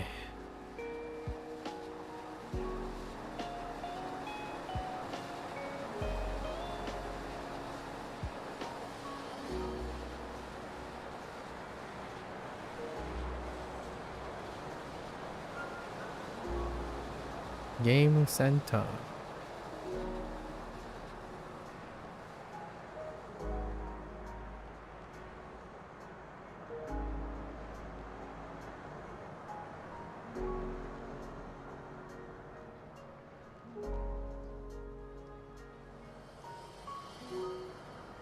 Anoshi.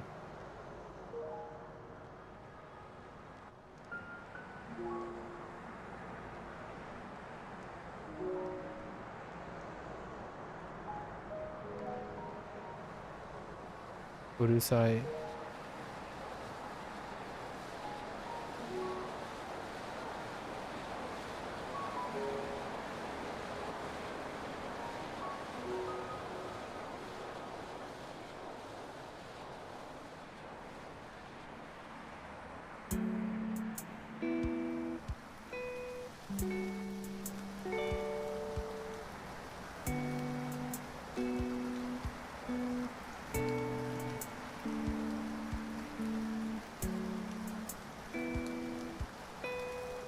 Asobu. Okay.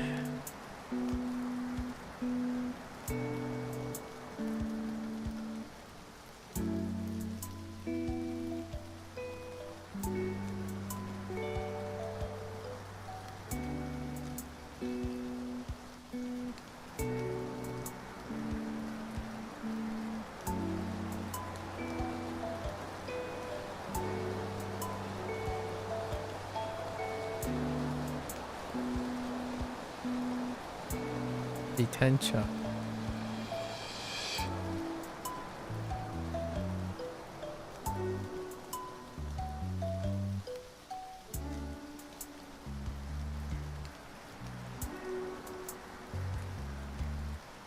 No move.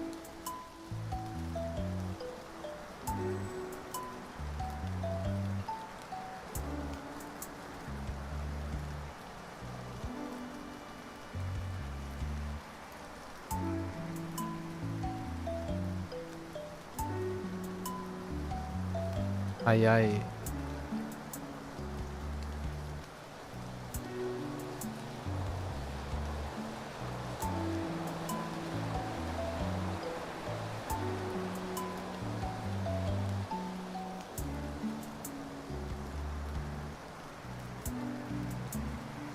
Osoy. Osoy.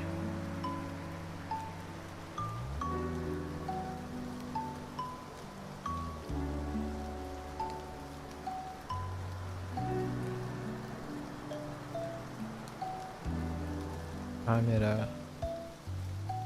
Camera. Okay.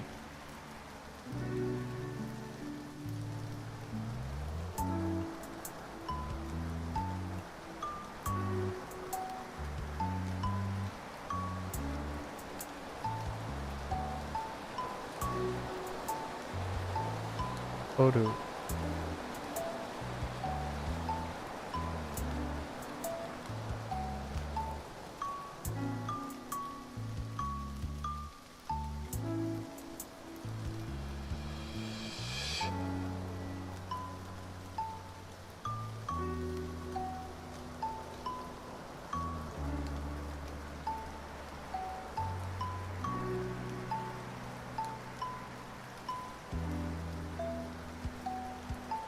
Shashin.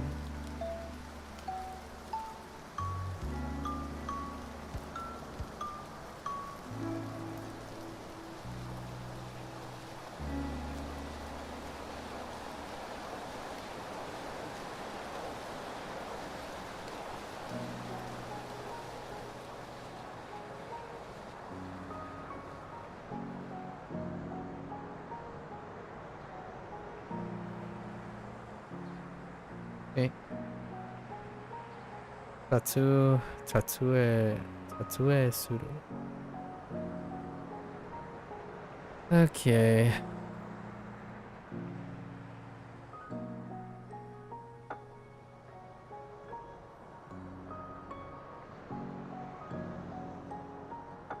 Start by drawing a blank, because that's what I'm very good at, drawing blanks. Where are we going from there? Oh. The last thing I forgot. It's okay. My channel negative emotions is here to the rescue.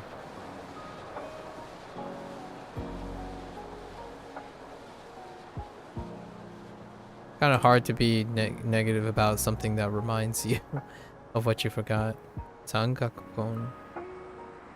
Okay.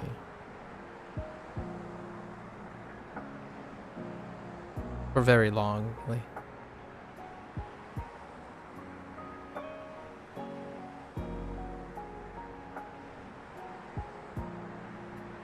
Okay. Ongata.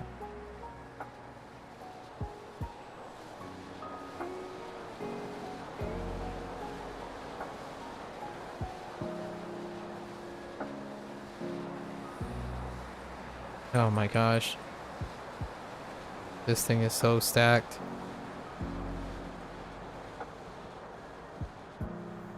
Okay. Koji.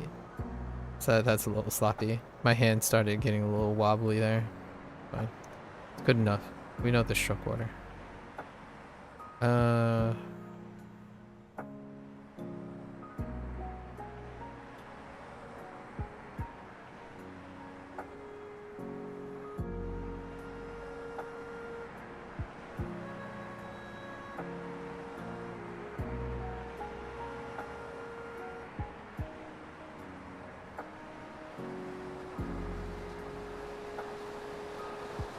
Oku. Okay.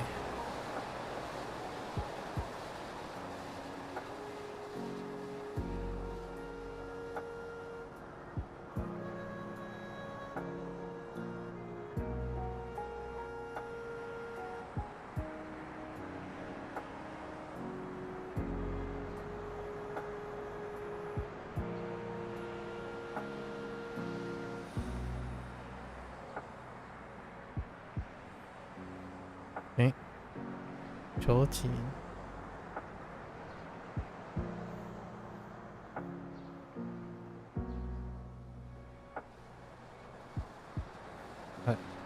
Akarui. Akarui.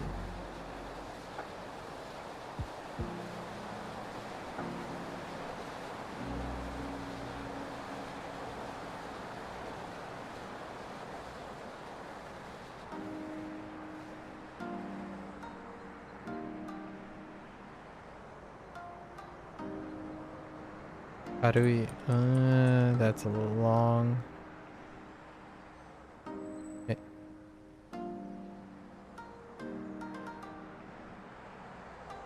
Okay. Akarui.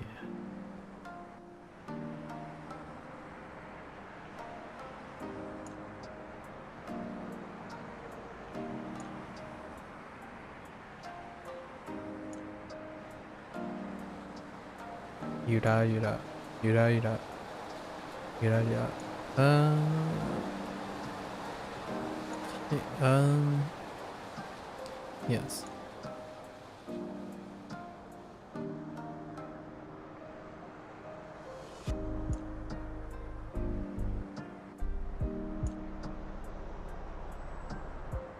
Otoru kureto.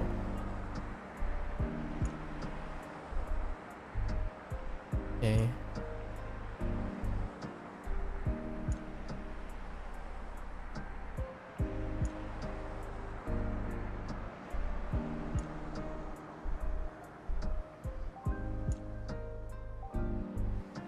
Oh wait, I screwed up. Where is it? Did I screw up? Hold up. I think I screwed up.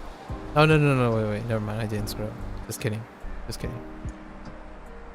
False alarm.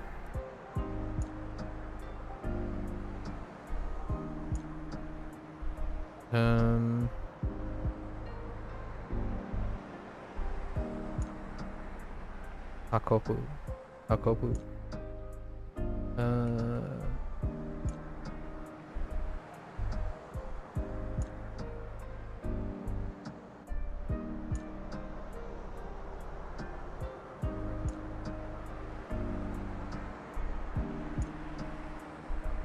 Wait, did I screw up?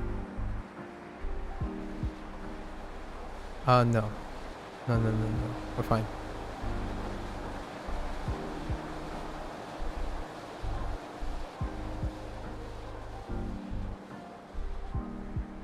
Aku.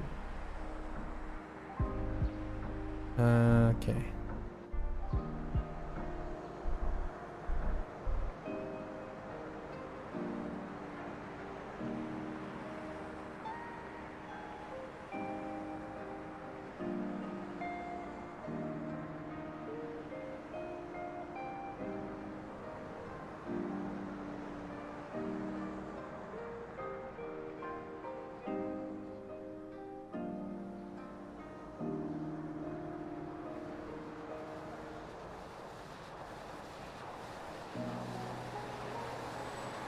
Oh, my hands are kind of tired. Let's see. Tsumikasa Neru. Right? We're pretty confident in all of this. Semi. Pretty confident.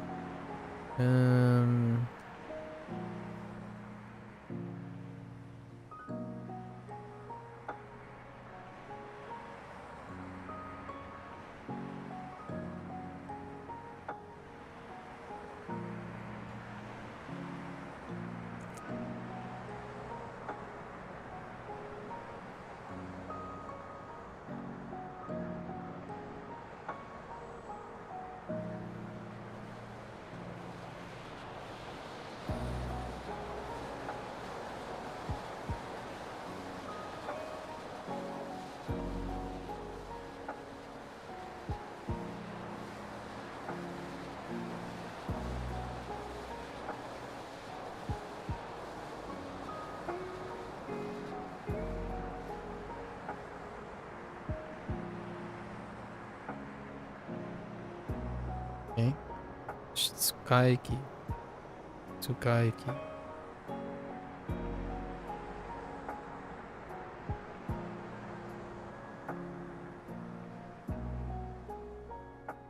Okay.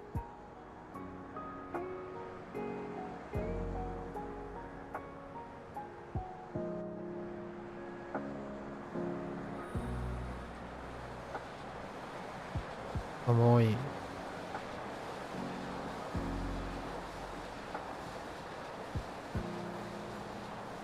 And Mawaru. Okay. The question is, am I gonna remember this after 2 days? Because we're taking a leap day. But I told myself that how we're gonna do the scheduling is we're gonna try to add an extra day so that we can extend the time. So the introduction was yesterday. Today is a review. We're gonna leave a day. However, tomorrow, the day after, I have Neverwinter.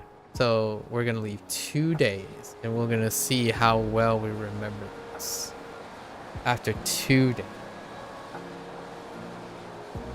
Obviously, I'm still going to like think about it in my head every once in a while. Like, I don't divorce myself from these words whenever they come up. Like Tsugaiki. Although it means like outdoor air conditioning unit. Like, there's one right next to my window. So I might not be referring to the same things, but you know, these things get reminded all the time. Actually, it's fairly common, most of the vocabulary. Maybe not koji. That's something I don't think about too often. But we're gonna try to. So it's gonna be 2 days before I resume this again. So it's every 2 days we're gonna introduce a new set, review the set, have a break day. If it lands on a Monday, it'll be 2 days apart.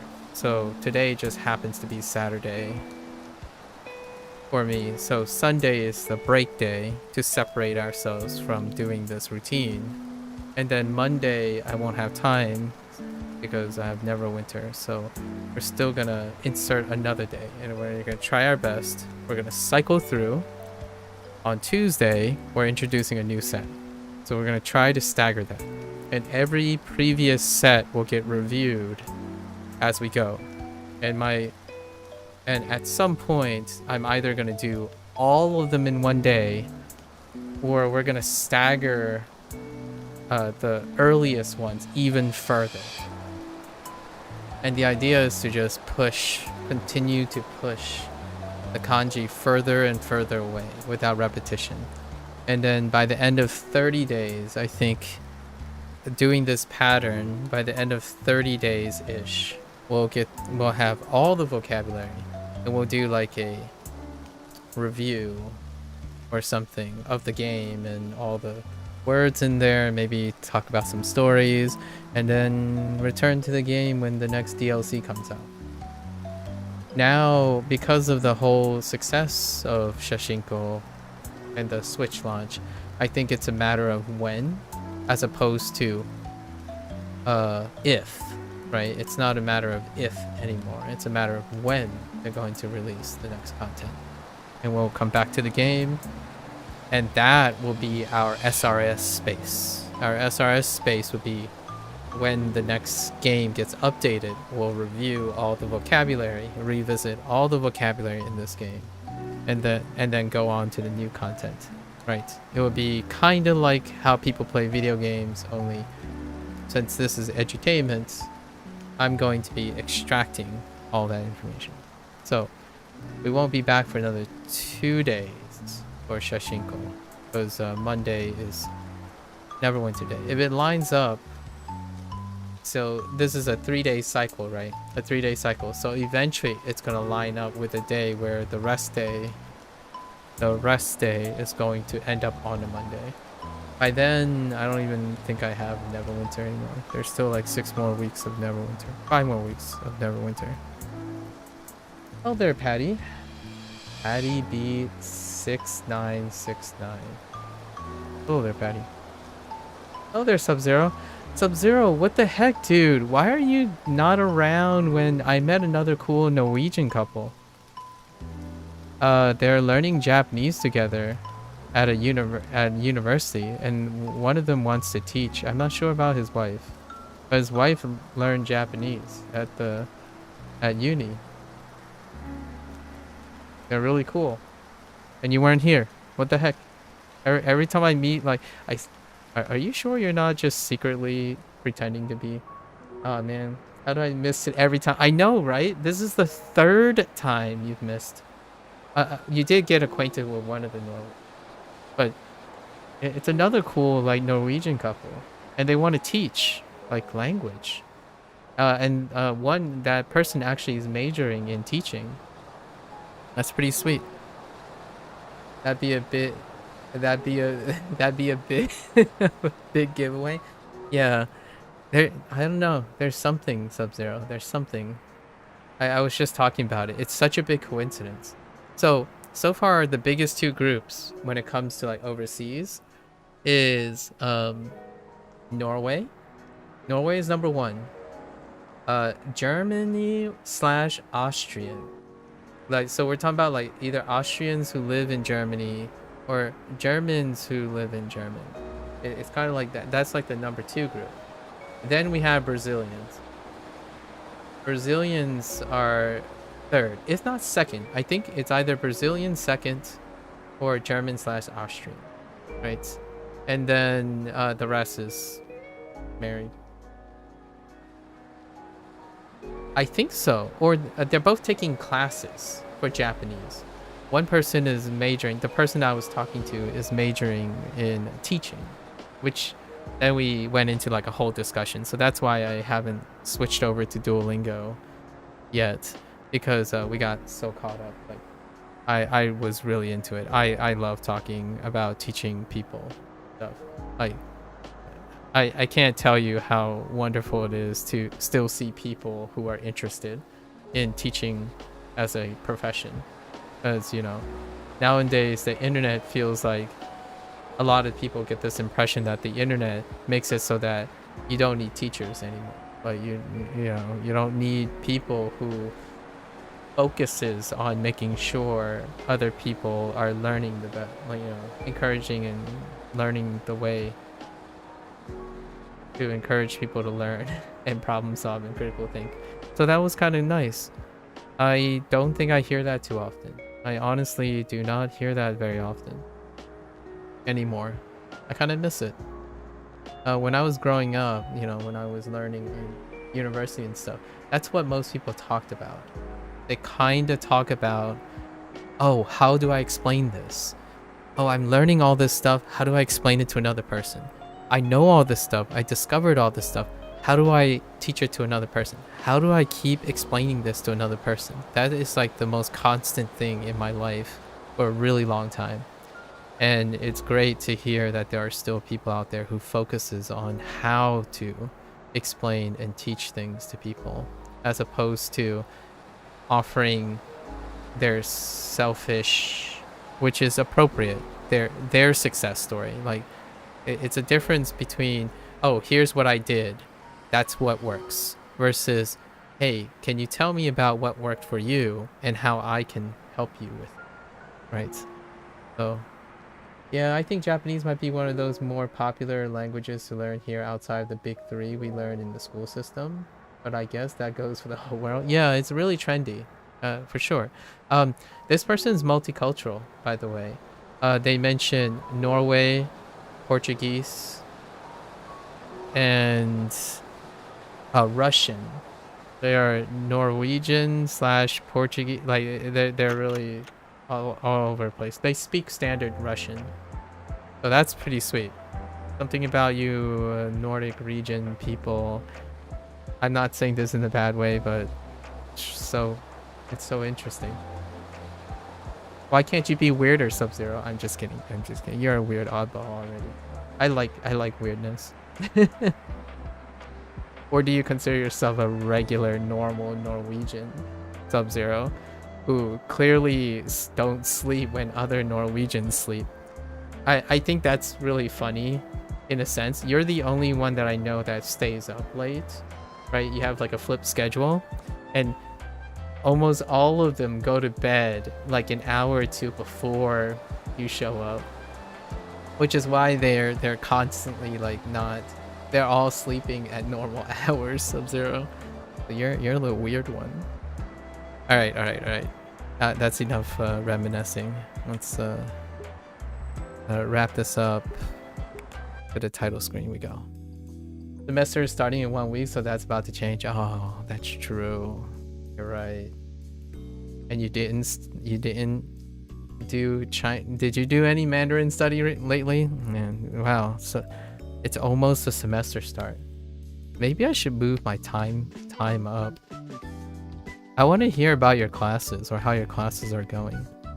I want to hear what you're learning so I could learn something from your classes. You'd be surprised, I'm sure you're not surprised. You'd be surprised if you explain something to someone who knows nothing about what you're learning, how that challenging nature of it makes you understand so much more about the things you know. At least that's in my opinion. I think the most things that I've learned in science were when I'm challenged to explain them to someone else. Like I've discovered so much more and remember so much more when I am challenged to explain it. And that's basically what a PhD is, in all honesty.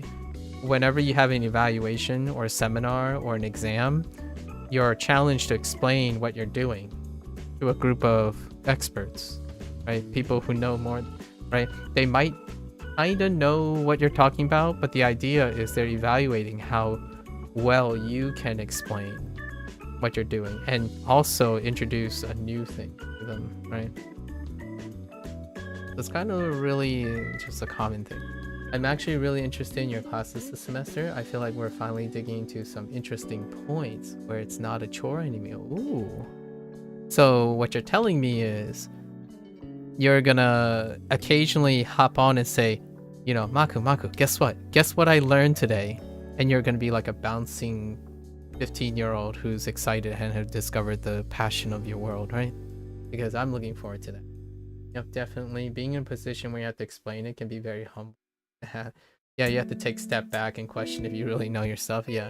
And of course, since I'm not an expert, right? I'm just asking for information. You also have the less insecurity, a less security about this is the faith system, right? This is on good faith. As opposed to the scenario when it eventually comes where you have to be you have to enter an exam or something and you're being evaluated. What better time to practice what you learned and why you're interested in it than explaining it to someone who honestly could use a little education in like technology in general, actually, in engineering in general. I actually have like little to no engineering experience in any form of engineering, like electrical, like I just don't make stuff, like literal stuff. Anyways, well, glad you're here. Chill for a moment. I can't believe your semester is about to start in a week. Summer vacation is already over. That's crazy. Oh, how the time has flown, right? All right, folks. That's probably a great place to leave a leaving message for Shashingo. It's pretty amazing how much doing something, you know, with some aspiration brings people together. I've met a lot of fun people and I get to talk about them. I obviously do it this way so I can remember people. So if I told you about who I met, right, I'm literally doing the thing that I'm encouraging you to do. I was trying, the way I remember people is by sharing people and connecting them with other people. So the way I remember all the Norwegians, quote unquote, like this isn't a generalization, this is more of an association technique. The reason I can remember people is because when I meet people, I also share and think about all the other people that they can relate to. So networking people together also helps you remember who the people are. You might not necessarily get all the details sorted out immediately, but you sure as heck will not forget. You will unlikely to forget a lot of the details. So playing a game like this, well, we are brought together by Japanese. And then now, other things. I actually can't wait. to hear them. I'm even more encouraged to move my time schedule earlier, because I kind of like being in the middle of the road kind of thing. I used to do everything in the middle of European evenings, so plus or minus 5 hours. I usually start right in the evening time and then go late, obviously. We'll see. Life is strange. That's just not that's not just a video game title, right? All right. That'll be the lasting message. Do something, right? Share something. Work on something. Maybe share your experience. Life has a way of bringing people together when you have a level of understanding of how you can express yourself, right? And communicate. I think this type of platform is underutilized in the sense that it is limited in the way a person is able to use. I think you can connect with a lot of people, albeit like excluding bad actors, right? The chances of bad actors and conflicts of interest. But there's something really, really wonderful about being able to not necessarily teach. You don't have to teach to have incredible or well-practiced interpersonal skills. Effective teaching requires that. However, you can voluntarily develop interpersonal skills, and that's when you get to meet, right? People don't mistaking you for something. They find you like, you get to find people like you. I think expression and interpersonal skills are incredibly underrated. If you're always asking yourself, why do I feel like I never belong with the friends, quote unquote, friends that I have? Or why do I always get roped into situations that I'm not very comfortable with or I don't like to be? Why can't I form a connection? Sometimes it goes a long way. Even if you can try a little bit from day to day, it becomes a little less and less strenuous to naturally improving your interpersonal skills.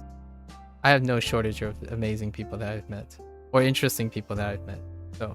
And naturally, my inclination is if I can't interest someone, I certainly would try to find someone that they might relate to. I like bringing people together. That's probably a low key. If I had to give a hot take in my beliefs, I believe that if I can't do anything for a person, then someone else can. And the hot take here is if you bring people together, then the problem often solves themselves. I think having the natural ability to know and understand people and then bringing appropriate people together helps solve and go a long way to many problems, social problems that we have today or deficient today, without me needing to learn any type of special skills. Like I don't necessarily need to help an ailing person with a life experience that they don't understand. I can bring two people together appropriately and they'll help each other.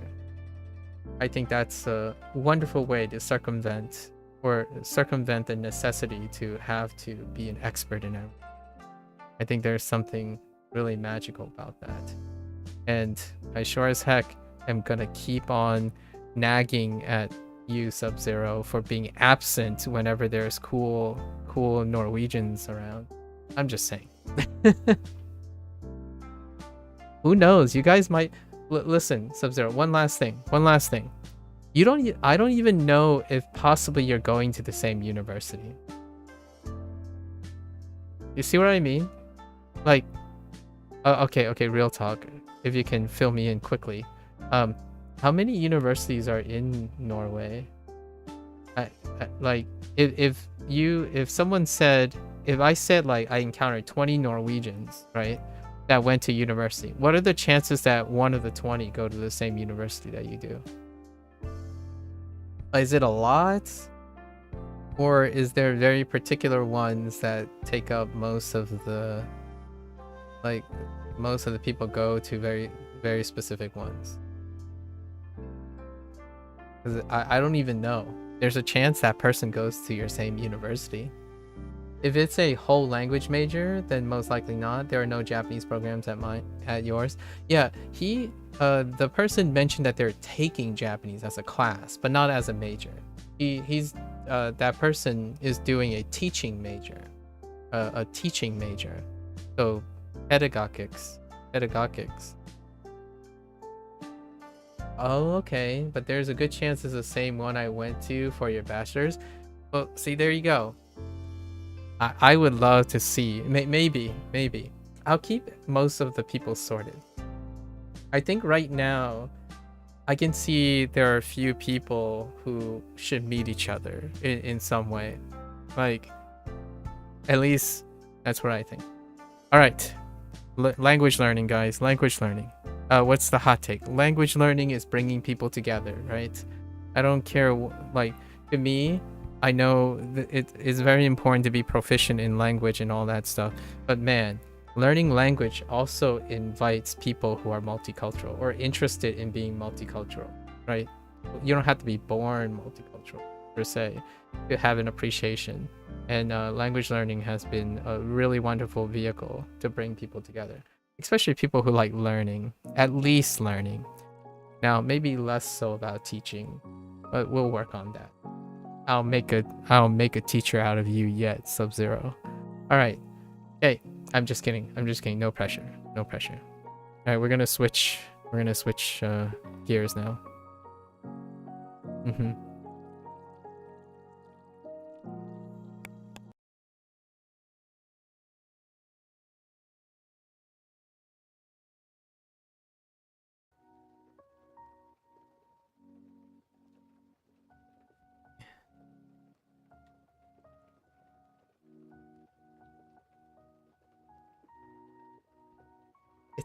They're such a cute couple. Oh my gosh. I only met, like, we only met for like 30 minutes. It's crazy how much you can learn about someone in those 30 precious minutes.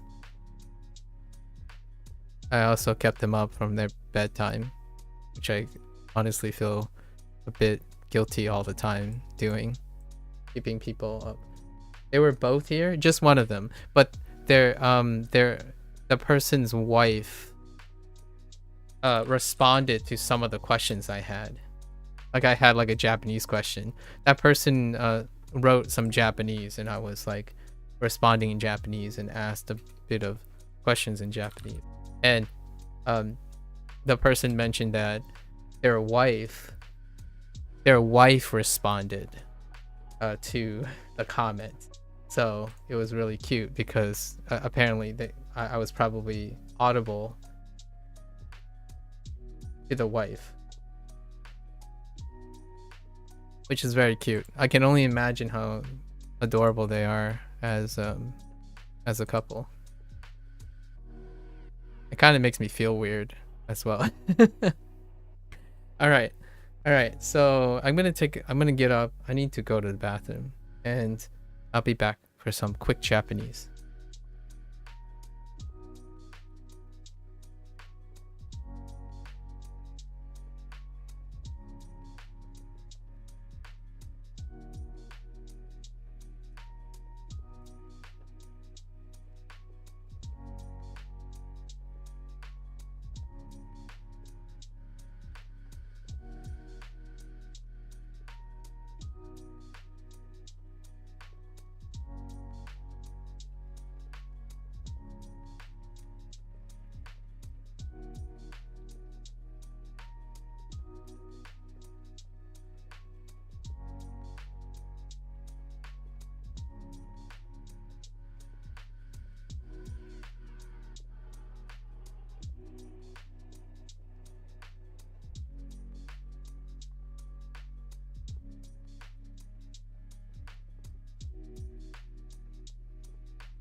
Alright, folks. Welcome back. I've got to change the category. Alright, excellent start.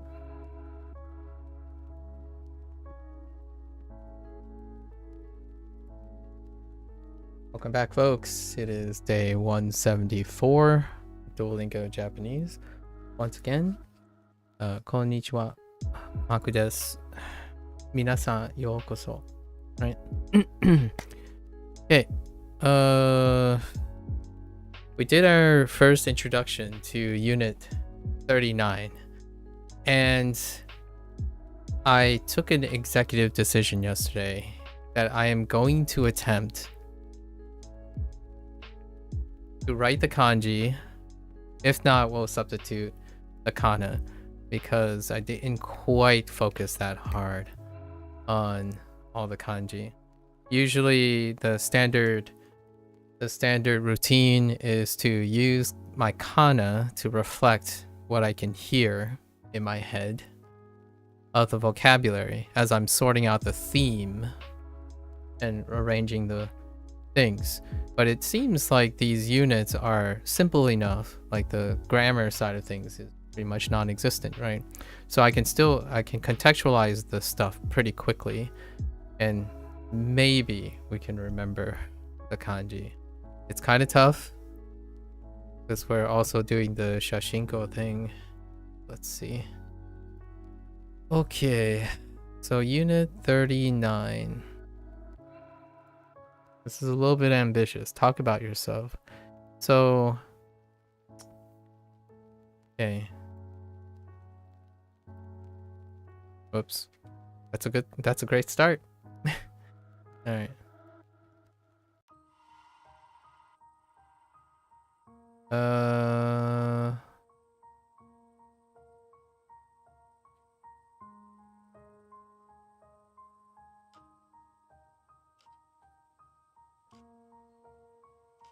So we have sai, a counter for a year, I guess. Grade, sai.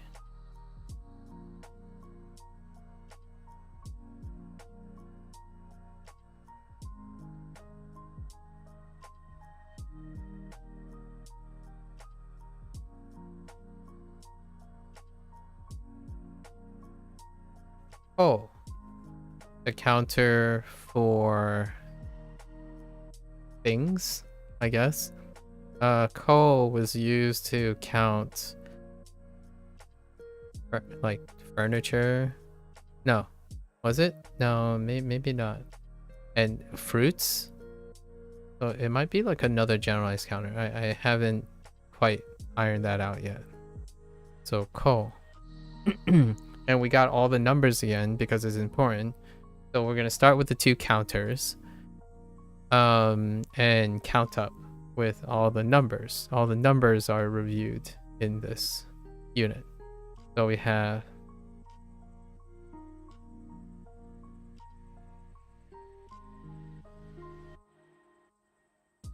isai, isai,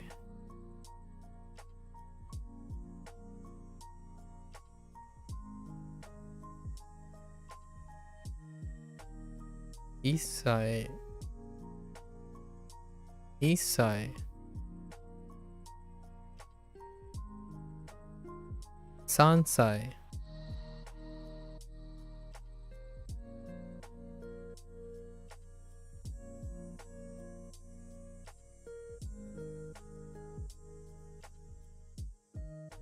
yonsai,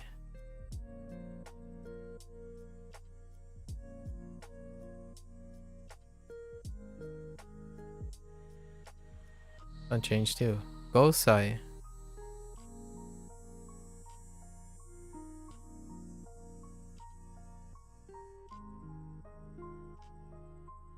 this is unchanged too. Rokusai, rokusai,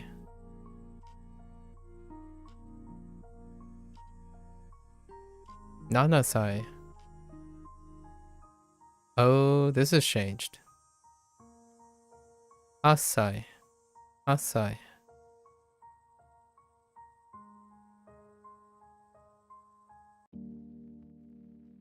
9歳 and 10歳. Hello there. Hello there, Tenko. Hello, hello. And then let's do this one. I think we only able to count up to 7.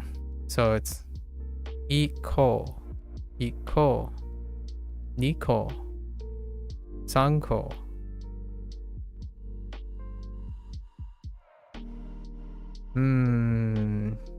Yo. No, we Yonko? No.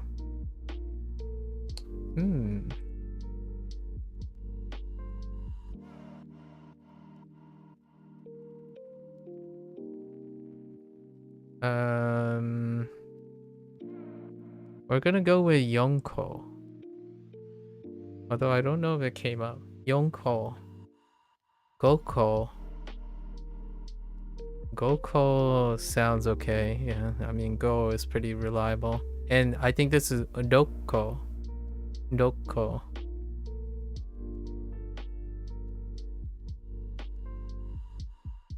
Is it Doko? Yes. Doko.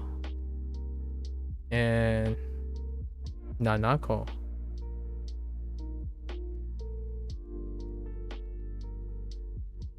I don't think we heard this.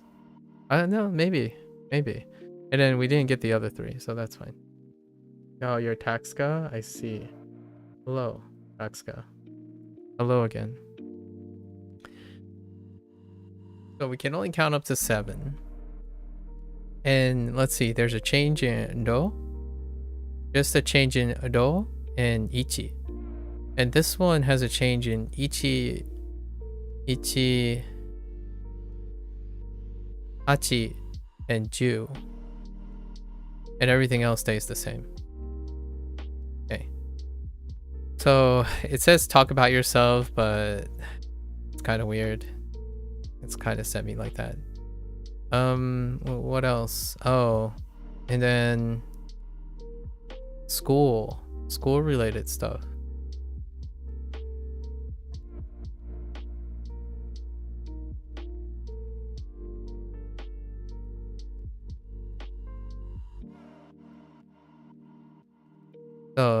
Chugaku.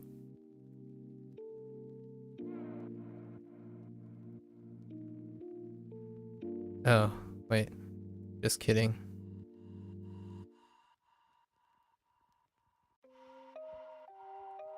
And then you can add se. So, chugakse, right? Oh, chugaku. Oh, not chugaku. Shogaku. Shogakuse.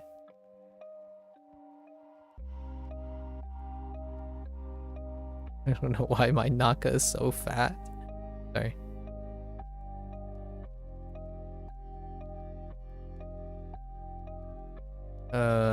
We'll just leave it here. Alright. So, chugaku, and chugakse. And we're gonna skip one for the time being. Yeah, daigaku, and daigakse. Then we have a special exception.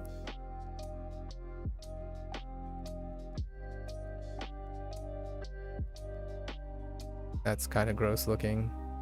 Try that again.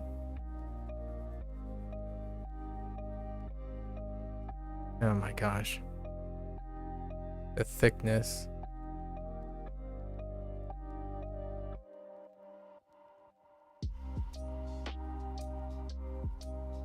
Oops.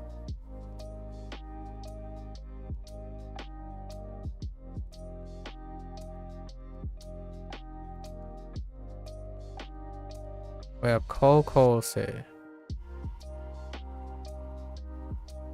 I'm actually not sure if probably. Yeah, that's fine. So we'll just put a plus here. Pretty sure that this is fine. So kokose But Koko is high school. Koko, and then Kokose. So that's like the gamut, right? The gamut. Elementary school, middle school, college, and high school. And then students. There was a grammar point about tachi. So you can go even further. Go further and beyond. Sorry. And we had tachi, as in like in company. So like shogakse tachi, right? Shogakse tachi or gakusei tachi. Just adding on and in company. That was one of the grammar points.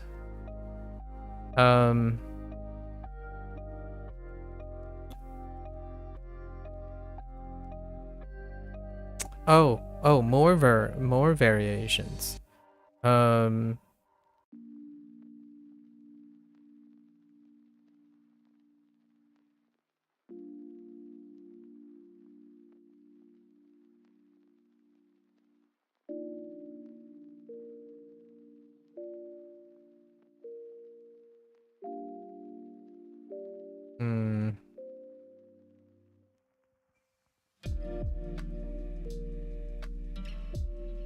Ugh.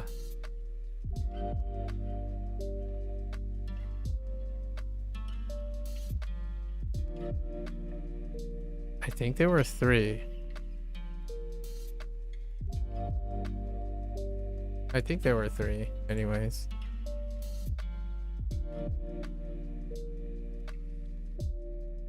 Oh no, that doesn't look right. Hold up. No. That doesn't look right.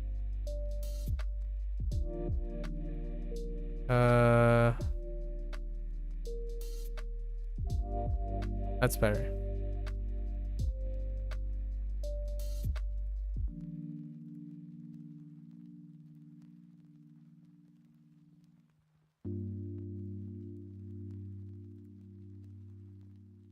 I should lump this up with the other ones, huh?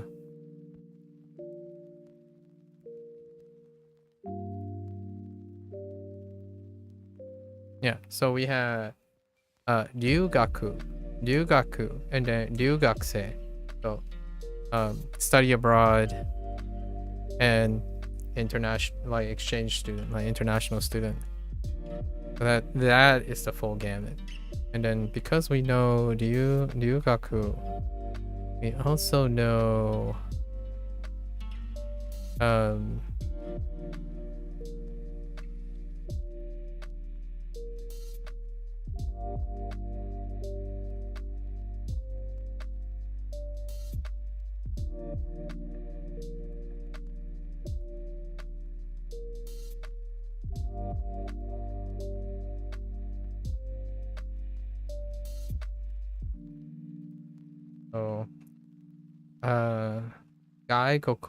Gaigoku and Gaigokujin, right? Gaigokujin.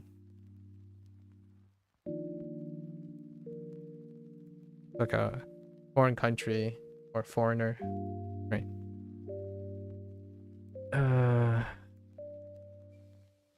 A bunch of sundemas.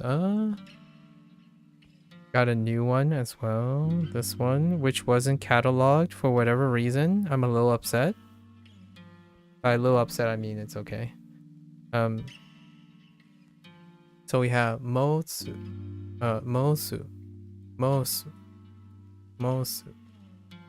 It's to be called. It's another form of naming. So Mosu. Like my name is, or I'm called something. Mosu. And I guess this one kind of triggered me a little bit because I don't know how often I'm going to use something like this. Oh, there was another grammar thing. So I guess we'll just write it out. Because it stayed hirakana as well. So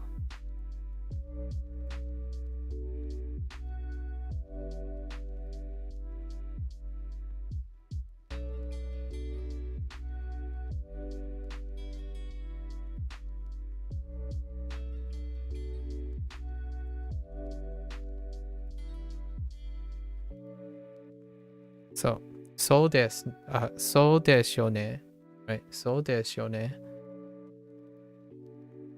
Saying like that is right, you know. So desu ne. And related to the reason why I remember this is because it's related to the kanji that is not listed as well, which was it's something like yeah. No, that's not how that works. Oh no, that is how that works. Yeah. Oh my gosh. Yeah. Nie.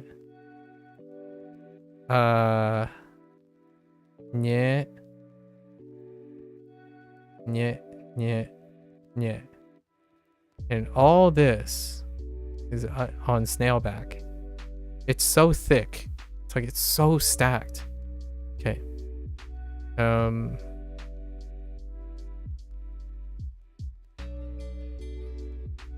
Chigai. Chigai as in wrong. Wrong or mistaken or an error. Chigai. It's so tall. The thing is very tall. Okay. Chigai.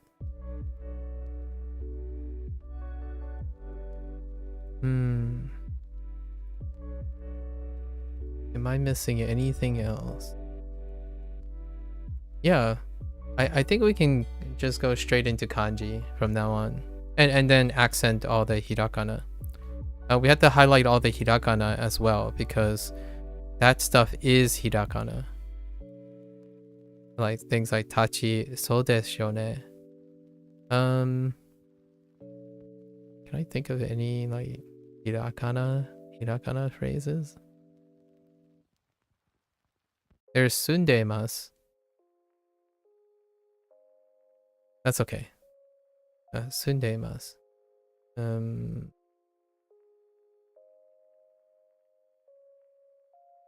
Right.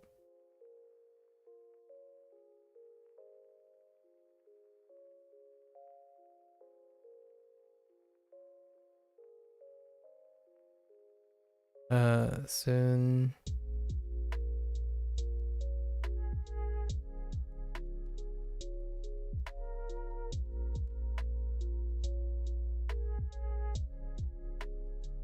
The reason I remember this is Duolingo does this thing where they separate all the things now.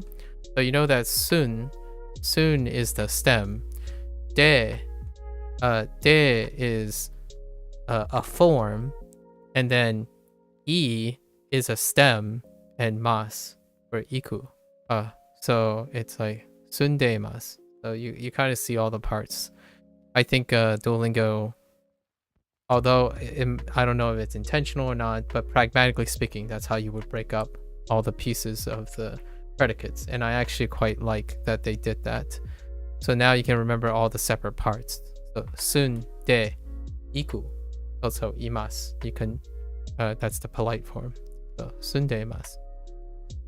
So in my head now, I'm saying like sunde imas. Because it's actually two things. It's a special class. It's a conjugation that only two other predicates have used. But there are some iku and kuru classes, special classes that are thrown in every once in a while. Sundeimas is one of the earlier ones in this term. Where you live, right? So that's fine. I think that's good. I think we covered all the kanji. So let's see. We have 1, 2, right? Sai, ko. Sai, ko. It's 2. Du. Koku. Of the listed. Wait, that's not enough. Oh, I'm missing a lot of things actually. Just kidding. Hold my beer for a moment. No, I missed a lot of things.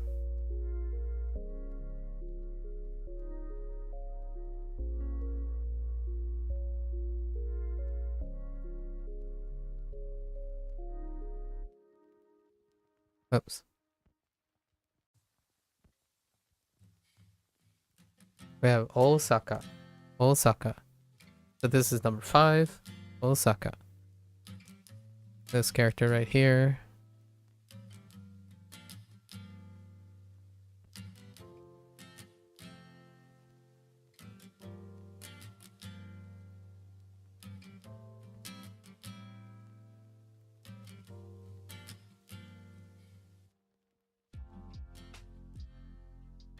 Naomi. Naomi. Naomi.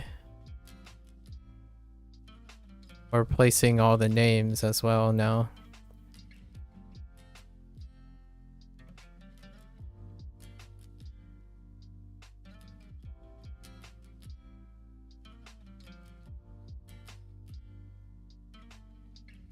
And we have Kenta. Kenta. So what? That's 5. 5 plus... Okay, 9. 9 sounds about right. We have 9 new kanji. And... like 20 returning kanji. Including all the numbers. So all the numbers are already 10. Oh, wait. Hatachi. Hatachi. Right? Hatachi. So... that's kind of like a special thing. Hatachi. Honestly, I'm kind of curious. Hatachi is probably... we combine them. So we'll just do 20 to remind ourselves. It's a special one. Hatachi. Or Sai. So it would be... and I do know, and 20 is a very special age because it is the coming of age for... oh, well, that's the wrong thing.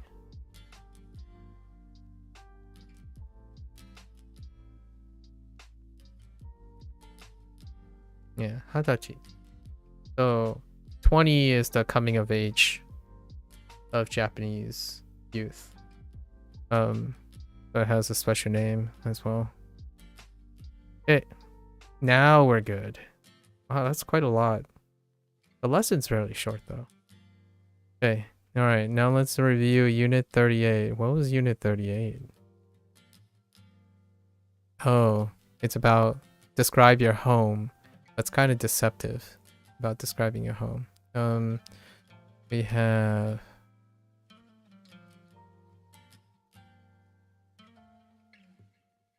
it's more figurative home a lot of times. Neko. Neko. Inu. Shout out to all the bird owners out there.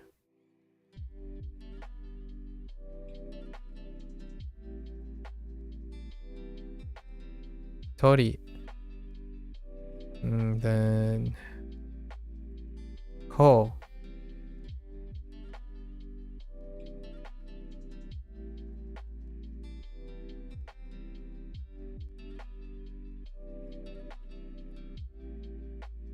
Oh, right.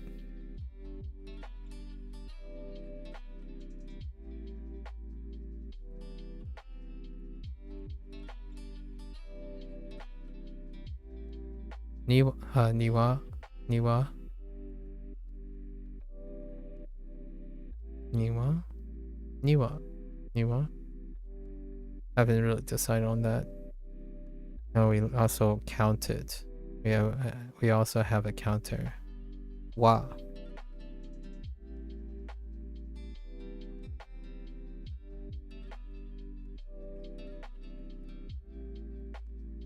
How many can we count? Iwa. Iwa. I think it's still Iwa, not Ichiwa. Yeah. Iwa. Iwa. Niwa. Sangwa. Yongwa. Yeah. Yongwa.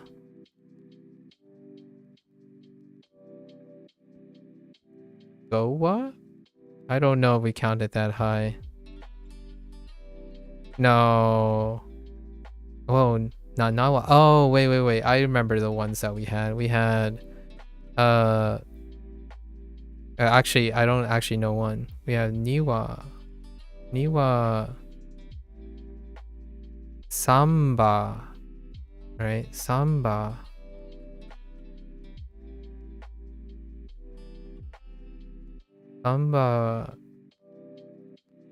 Nanawa. And Nanwa.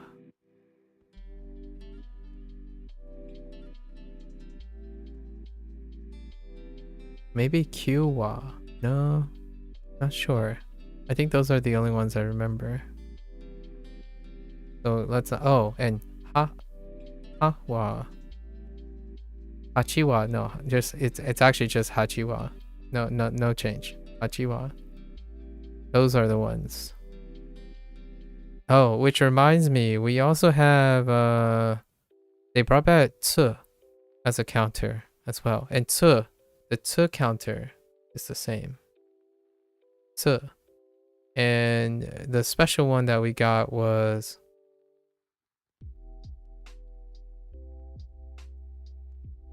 Kokonotsu. Kokonotsu.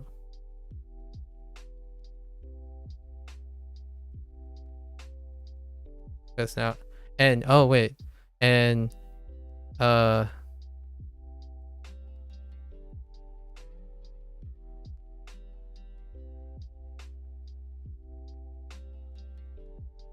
Atsu?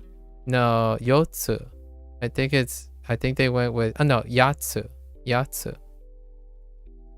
So Yatsu. Now we can count up to 9. So right, Hitotsu. Hitotsu. Natsu. Mitsu. Yotsu. Itsutsu.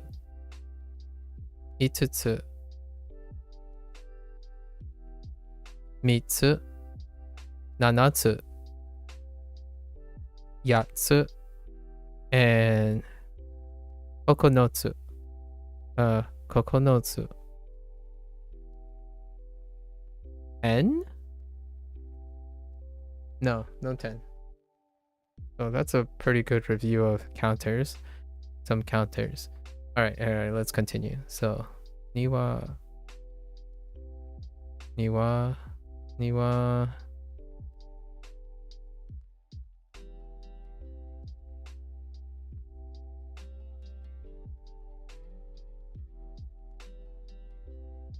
Mado.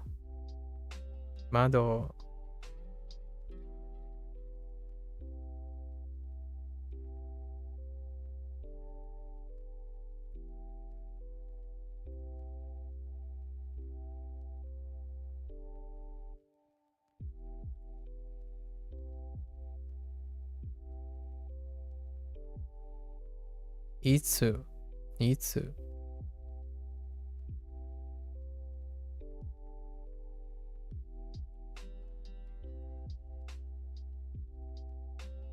Skue. Skue. Wait, just kidding. That's the wrong radical. I'm thinking of something else. No one saw that. No one saw that. Skue. I think that's it for last unit. Not too much from last unit.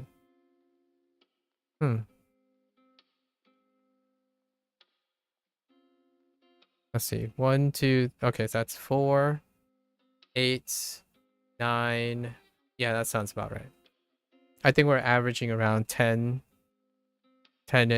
new kanji characters, and then anywhere from 10 to 15 new kanji reads. Yeah, we're good. Let's go and double check. Oh, that took me a while. Okay, let's see. Oh, that's from yesterday's Chinese session. Okay. So, right, let's actually let's start at the top. Let's start at the one before. So we have niwa, mado, o, neko, wa, inu, tori,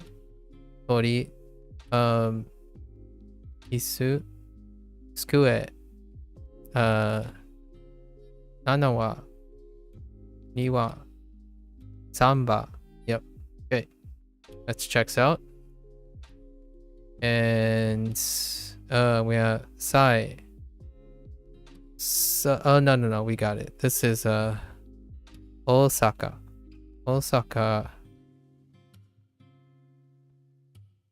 We have gaikoku, and then gaikokujin. And this is Ryu. Where are you?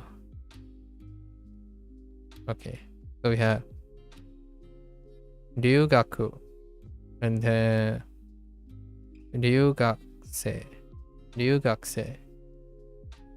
This is Kenta.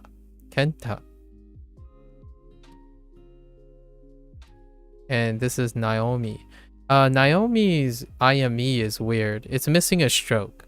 So I'm just gonna write it the way I see it. There's one stroke here that's not visible. So it's probably like a print versus something else variant.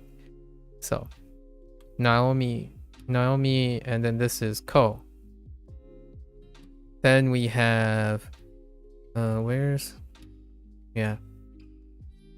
Sho. So shogaku, shogakse. Chugaku,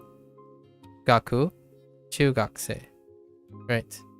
And then what the heck is nani here for? Oh, I guess we can ask for nansai.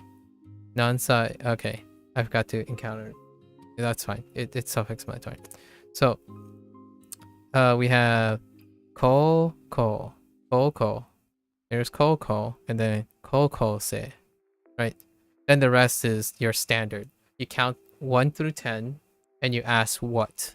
So nani is generally at the end. So, you know, ichi, ni, san, yon, go, roku. Where the heck's the roku? Nana, hachi, kyu. Right. Ju. And then yaku? Oh, I totally forgot they did hyaku se. That's fine.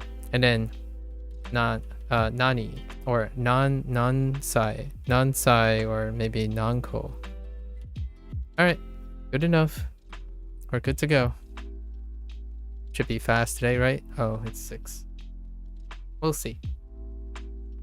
We got an hour on the clock. Osaka. 田中と申します。田中 Tanaka to... Wait. 申します。 Oh yeah, there's oshimasu. So osu. Mosu, sorry. 申します。 Mosu. It's not categorized. 田中と申します。 Tanaka to, and I should have wrote a note. About this particle attached to osu. Mosu. We'll keep that in mind for next time. Osaka. Okay. 大阪に住んでいます。大阪に住んでいます。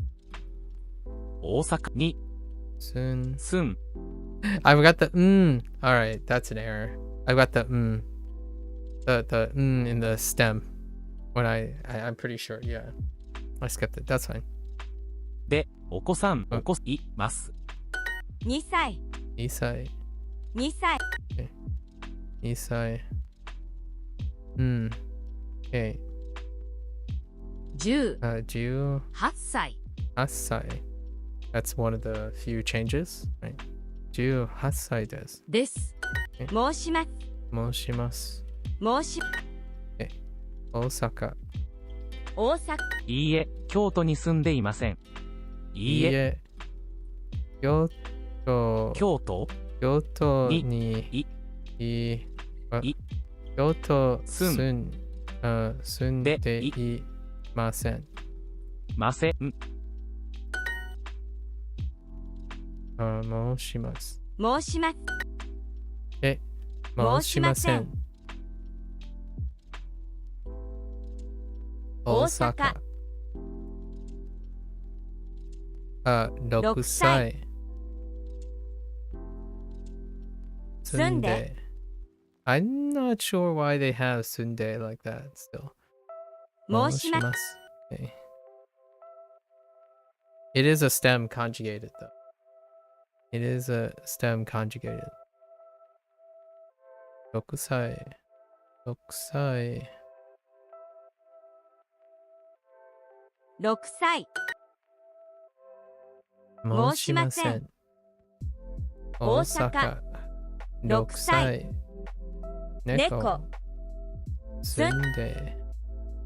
Okay. 東京。東京に住んでいません。ます。32歳です。32歳です。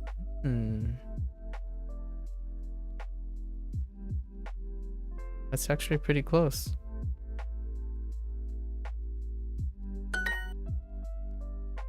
Okay. 田中と申します。いいえ。いいえ。京都に住んでいません。京都に住んでいません。Okay. These are very short lessons, so we'll have no trouble completing this. 違います。違います。違います。There's the いいえ、違います。違います。いいえ、いいえ、違いまます。違い、違います。違います。ます。That is not right. Yeah, okay. No, I mean like I just realized how that sounds. That is correct. Just the phrase is that is not right. 留学生ですか？留学生ですか？留学生ですか？違います。違います。Oh, I should keep it like this phrasing. I should add must. Interesting.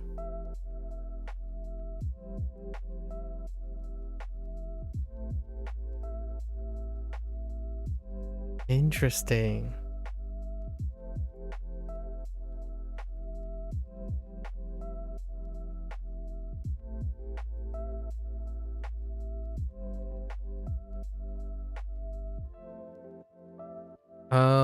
Oh, that makes sense. Okay, I need to put in a different ending. It's not E. They're introducing Chigao.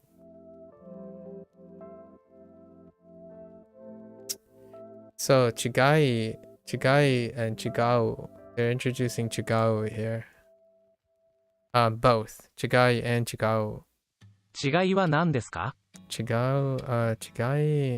い何ですか？何ですか？ Yeah, so は何ですか？違いは何ですか？ Yeah, 違いは何ですか？ Now they're introduced 違い. That's going to the notes. What do you mean that's going to the notes? Wait, what did I say?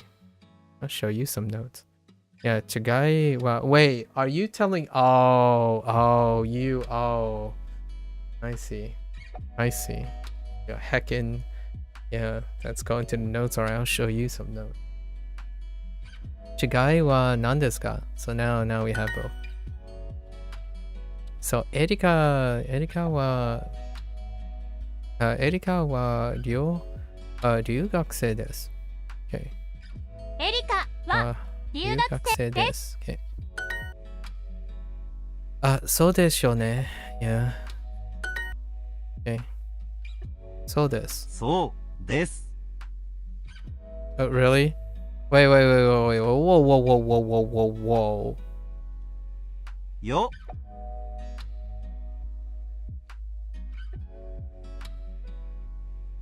Nani?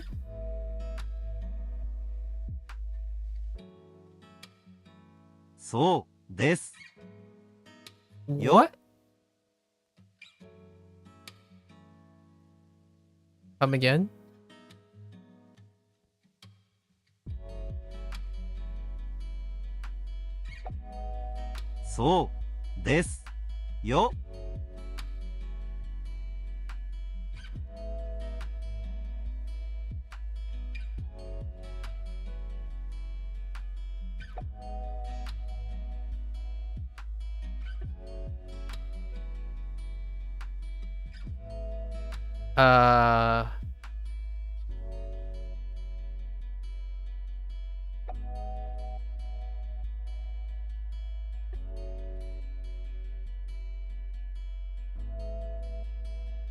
Yama not what is this thing?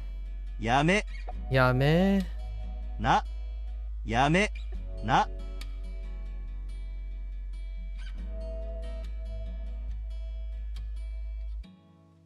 I don't know what I have no idea what they're looking for here. So we have like Yame, we have a we have a na. What the heck? Where would na go? I mean, so desho works. I have no idea. We just got the ticket. Oh. Sonan. Oh my gosh, it's a freaking anime thing. Sonan desho. Oh my gosh. I honestly think that's an anime thing. Oh, Sonan. Oh, all right. I'll have to remember that. All right, I'm gonna write this on my cheat sheet. I can Sub-Zero. Oh, wait. Is this even? Sonan. Is there even a Sonan? Hold up. I need to look this up. Sonan desho. Sonan desho. Sonan. Okay. What is nan in Sonan desu ka? Okay. It has the same meaning as no. Oh, but it's different is that it feels a bit more personal. Okay, this nan is not nani. Okay, yeah, I got that. This is na plus des. Okay. Des. Okay. So it's actually sonam. Yeah, sonam des. Sonan desho. Okay, sonan desho. So is, oh my gosh. Yeah, this is definitely an anime thing.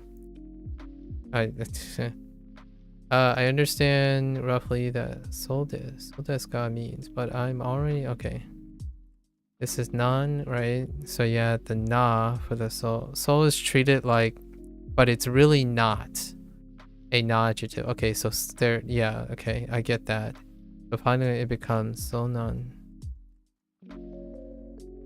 Des has the same meaning as des, but it's different in that it feels a bit more personal since it's used to explain something, give reasoning, or to emphasize. So colloquially, sonan desu ka is like so desu ka, but it feels a bit more personal. I'm telling you, this feels they still accept so desho.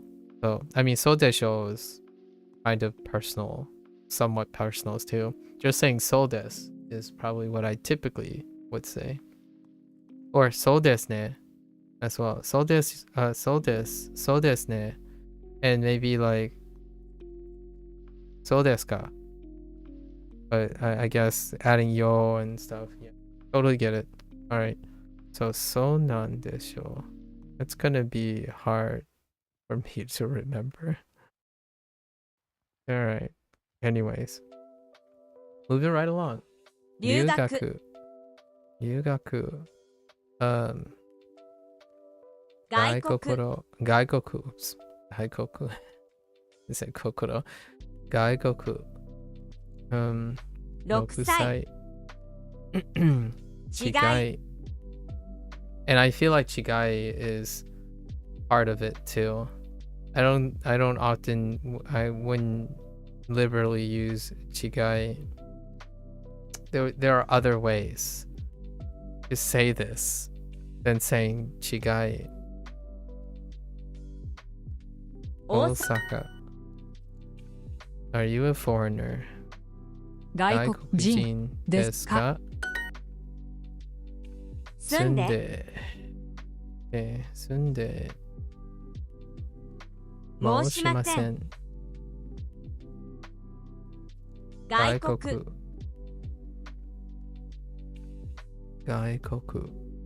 違い留学生外国人ですか？留学外国人ですか？ Definitely something that I hear all too often in interviews. Like the stuff that I watch. That's basically the first question. Like the first 5 questions. That's the stock question. Oh yeah, this one. 違違いますよ。違いますよ。ますよ。違いますよ。And then そうですよね. Which again, I still feel it's kind of more of a anime thing where everyone kind of suddenly speaks incredibly personally or super impersonally. It's either super personally or super impersonally. Back and forth. Get more with Super Duolingo. Okay, yes, get more with Super Duolingo. I got it. 高校生たち Kokose tachi. Okay, I remember this one. Kokose. 高校生たち Okay, we're fine. Yeah, they separated like yesterday's set. Okay. Sure. 中学生中学生です。です。小学2年生です。小学2年生です。小学2年生。年生です。I forgot about this. Okay, like a second grader? 小学2年生です。小学2年。It's kind of important to know that you can modify using second grade and which second grade and the type of school. Okay. 中学生。8。小学4年生です。小学年生です。あ、4年生。小学4年生です。4年生です。小学生たち。私は高校に行きます。私は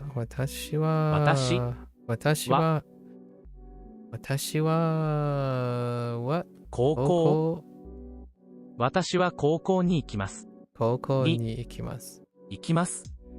Okay, yeah, fair. Go to high school. 高校生たち。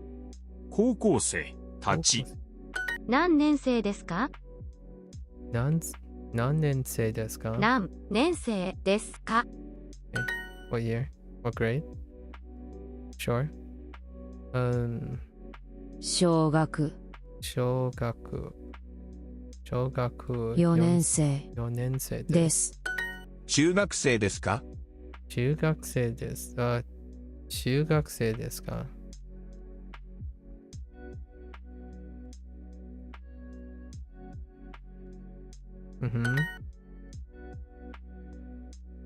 高校生です。小学生たち。小学生たち。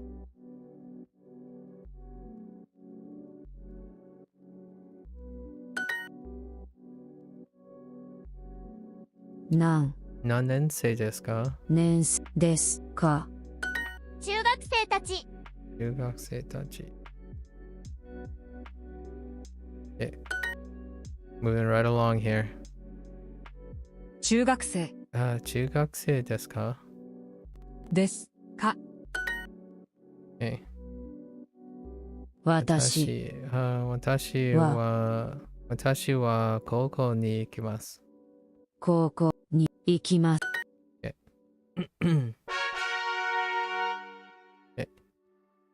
健太。健太。健太。 Here's where the two proper nouns are introduced. Kenta. 健太。Naomi。Naomi. Naomi。 Okay. Kenta wa gakusei desu. Kenta wa gakusei desu. 健太は学生です。Kenta wa gakusei. I'm sorry. I'm thinking of that. I'm thinking of someone's speaking patterns right now. Kenta wa gakusei desu.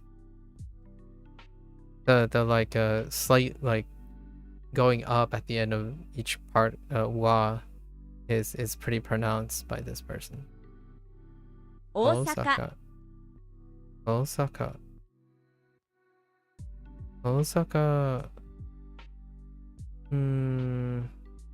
健太。住んで。卵。Yeah. なお Naomi. 健太は学生です。健太は学生です。 Okay. 大学生ですか？大学生ですか？卵。Whoops. 卵。I misclicked. 6歳。健太。住んで。Naomi. Okay. Sure. Naomi と健太は大学生です。ナオミと健太は大学生です。ね？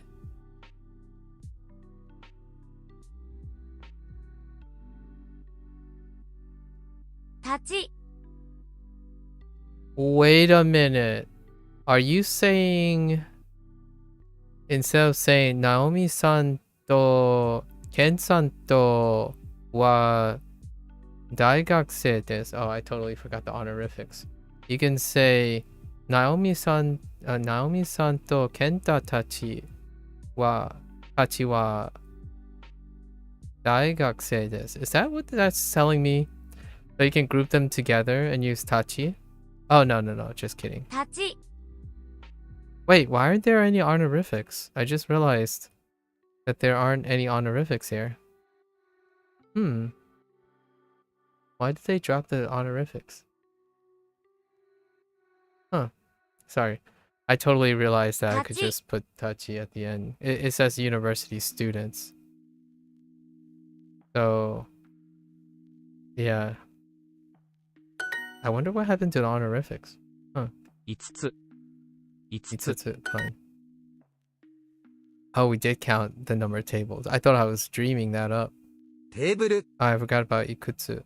Ikutsu is something I should remember. Ikutsu. Table. Table. Table がいくつ、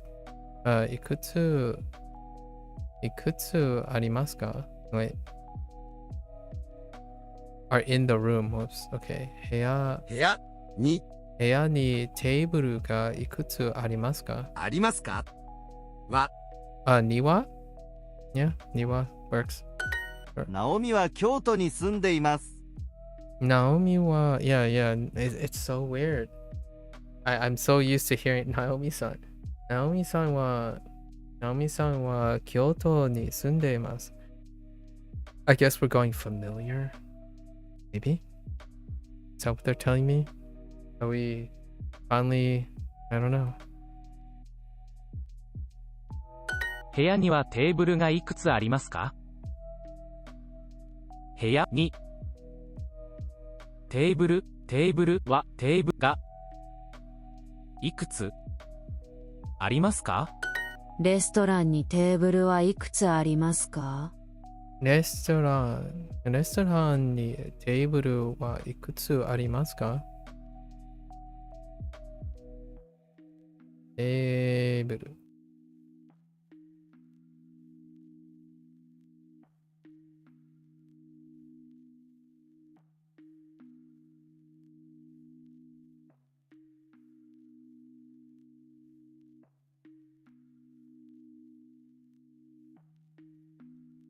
I mean, yeah. 大学生大学生です。よ。よ No, just kidding. よ。ナオミさん。ナオミ。ナオミ、oh no. Okay. ナオミは、oh my gosh, that's so weird sounding. ナオミは、okay. ナオミは、京都京都に住んでいます。住んでいます。That's so weird.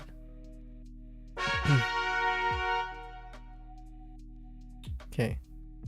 Oh, hey, we got some bonus XP, so let's work on this part. 15 minutes on the clock before we get another 15 minutes. So let's try to get this. 何回 Oh, 何人何人? Wait. Oh, wait. 何回何人 I guess 何人 works. Interesting. 何歳何歳? 何人? Interesting. 何人何回4人4人何歳20歳 No. I was expecting 20歳。20歳。Okay. 4 Oops. 何歳 Okay. 何歳何人 Okay, none. Sure. 何人何歳歳何時何人 How many people? 何人 How many people? I think. But I don't know how generalizable 人 is. 何何歳歳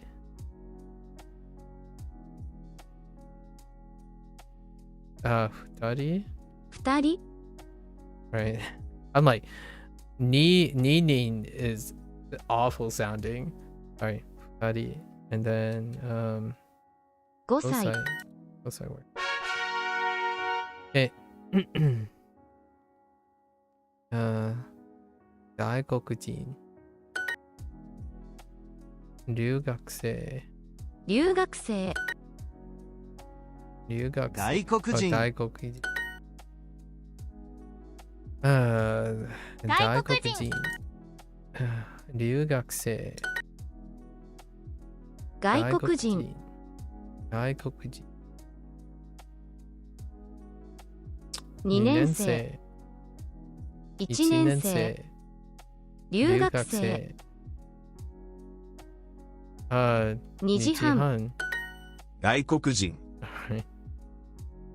外国外国生 Oops. 人 Say, oh, that's interesting. I see. 留学生外国人外国人外国人2時半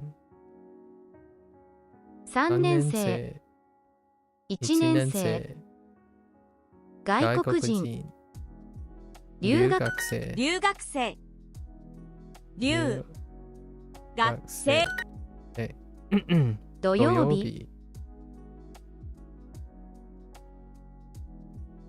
外国人留学生3年生日曜日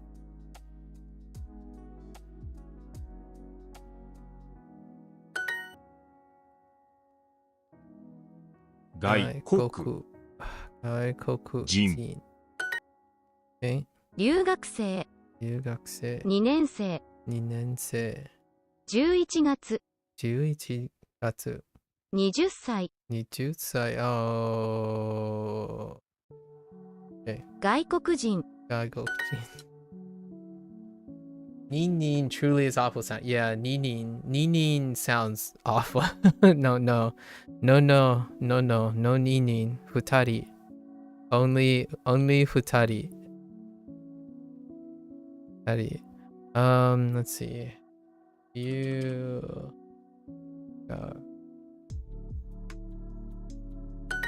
okay. Sounds like something that comes from Monty Python or something. Nin. Ni. The knights who say ni. Was it ni? I think it was ni, right? Futari. 2人 Okay, futari. 外国人。外国人2人二人。外国人。外国二人。二人二人。外国人外国人。何人 何人 is kind of not that great either, but I'll take it. 何人 It has an ah in it. All good. 何人600 外国人二人。3羽サンバ。Thanks to Wanikani, you can understand futari. Yeah, futari. 外国人外国人。Very nice, very nice. 外国外国人。川川。 2時半2時半。外国人外国人。休み休み。 2人二人。 2人二人。400 人人。I said 人。人。人。外国人11 11。 2人二人。外国人外国人。外国人 Okay. 2人。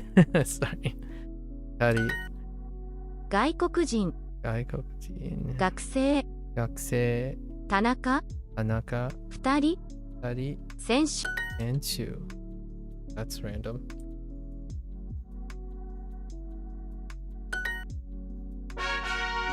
Alright. I we still got more. Soto. そ And then let me guess. 外国人。外国人外 Yeah, fair enough. Soto. Giving you the different reads of this character. Right. 外国人 Gaikokujin. It's not guy, it's Soto. Yeah, 外 in this case, Soto. 外国人外 Gaikokujin. 外国人人 Hito. 前 あと Ato. Fair enough. It can be confused with Soto in terms of reading or listening. If you hear Ato and Soto, they can be confused. So 外 makes sense. All the toes like Hito, Ato, and Soto. Deliberate. 外 Very 国人 deliberate. 外国人。外国人 The three rules, the three magic rules of Duolingo's lesson planning in the kanji section. 1時半1時半。外国人外国人。外外。 7歳7歳。 3時3時。外。That's cursed. 外国人何人人。外東 Oh, Hikashi. I said Kuruma.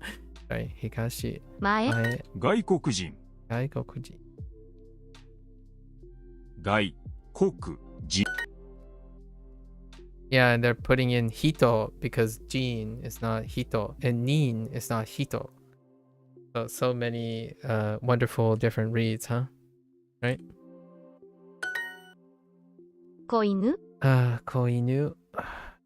外国人、外国人。外、外。母、母。留学、留学生。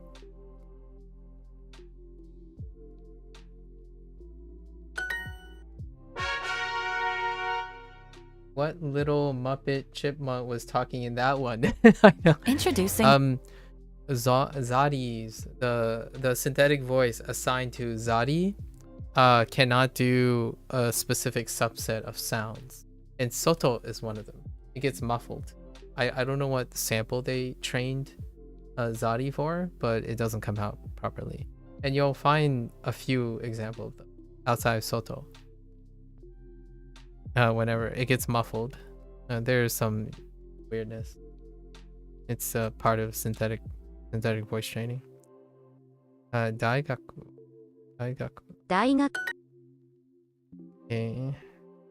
Okay. Osaka. daigak, Daigaku. daigak, Osaka. Osaka, Because they have O and Dai. O and Dai are the two reads on this character, right? So 大学 Daigaku. 大学 Daigaku. Osaka, Osaka. Osaka, Osaka, Furo, Furo. Oh, Furo. Wait, why is Furo in here? Can't see how that's. Furo. daigak, Daigaku. Tokyo, Tokyo. Oh, because it's a location. Fair enough. A proper noun. A city. Okay. Yonkai, Yonkai. 大阪 That's a little hard to decipher. 大阪 Osaka. 大学、 Daigaku. 月、 Ski. 家、 Big having two reads throw me off. Oh, yeah. O is most definitely kunyomi. And dai, if you learn Chinese, Chinese is it's onyomi because dai is big. Dai. Like just dai. Dai is da, sorry, da. Like da cha, big T, da. 家、家、 Yeah. And it's the same character. Yeah. 名前、 Namae. 大阪、 Osaka. 大学 I'm plugging Chinese again. I'm sorry, Blair. 大学 Daigaku. が Yeah. 場所、 Basho. Oh, that makes sense. They put in, it's not related by kanji, but it's related by meaning. Basho is a place. So they have Kyoto. Kyoto and Osaka. So they put Basho. Even if the characters aren't overlapping. 京都、 Kyoto. Um. 大学、 Daigaku. 大阪 Osaka. And Sensei. sensei. Oh, sensei is related by school. Daigaku. Sensei. I think thinking about these things when you're doing Duolingo is encouraged. I think if you're doing these exercises and you're trying to find out the connection between their choices, there's always two group association. So they start with one core and they separate into two group associations. So in this case, Basho is related to Kyoto and Osaka. And then Daigaku is also a place, but it has sensei. And then that's how they related. So these two are related by meaning. These are related by kanji, right, / kana. And this is related by meaning, right? So it's a great way to test how they chose it. But in some way, most of the choices, almost 95 to 99% of the choices are related in some way. And when they're not related, it largely means there aren't enough things to connect. Like you don't have a vocabulary that's appropriate for the unit that connects them. That's largely the only when it's kind of random. Like there was a few random ones in there. 大阪 大阪 But I really like these type of exercises. There's associations in them already, whichever way it is, non-conventional and conventional. 大学 9000 Kyusen. Yeah, like see this 大学 大学 I don't know how Kyusen fits into this. 大阪 Osaka 5分 Gohun. 母 So these are random. So they might have ran out of unique pairs until maybe something expands. Until they expand their kanji, maybe they ran out. And they try not to repeat as well. In these specific exercises, they don't overlap. Like, there's no random pooling. In the lessons, there's random pooling. So you can like pull the same things. So I really like these. Quite a lot. I love these exercises. Okay. 何人 Nani. How many people? 外国人 Nani. Oops. Okay. 何歳 Nansai. Whoops. Nansai.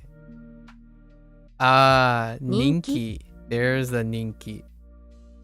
Now we have the nin in a different word that's unrelated to a counter. So the non-counter use of this character. 4人 Yonin. And they chose yo probably because it's a euphonic change. Yonin. 何人 Nanin. Yeah, 外国人 gaikokujin. So you have Jin. You have Jin. A euphonic change with nin. And then you have non-nin, which is a special case as well as a change. And then you have ninki, which is not a counter, right? And then this non-sai is related to non, so it's related by non. Fun, very fun. I don't have to say this all the time. It's like for anyone who's done these exercises, they probably made the connections already. 外 Uh, 国人 the question is, do you remember them over time, right? That's kind of the whole purpose of having those choices. Gaikokujin.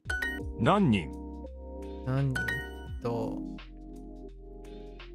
人 okay. 外国人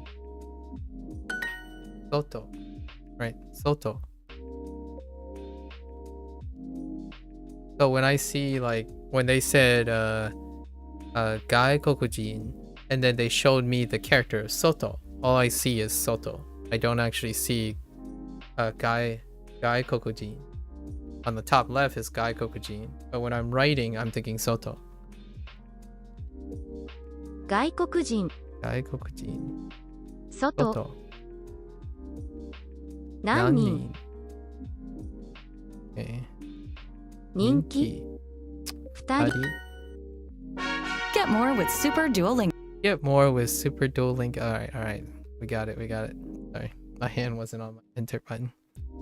Was this different? Yakusai. No, I think it's the same. Yakusai. Ryugaku. 留学 Okay. 100歳 Yeah, hyakusai. Yep. Okay. Let me look at it. Hyaku. Yeah, hyaku. 100 Hyakusai. 歳 Okay. Ryugaku. Be careful. Oh, wait. Oh, Jutsai. Yeah, Jutsai works. 10歳 Jutsai, sure. Fair enough. Wrong pitch. Wrong pitch. Jutsai. For me. Jutsai. Oh no. 英語 Ego. gotta resist saying 英语. Right. Ego. Let's see. 留学留学7 7歳歳 Okay. 100 100歳歳100歳100歳留学留学100歳留学100歳100大学学9 9歳歳 Okay, no change. 9歳5 5歳歳100 100歳歳留学留学留学学9 9歳歳100 100歳歳大学留学2 2歳歳 Okay.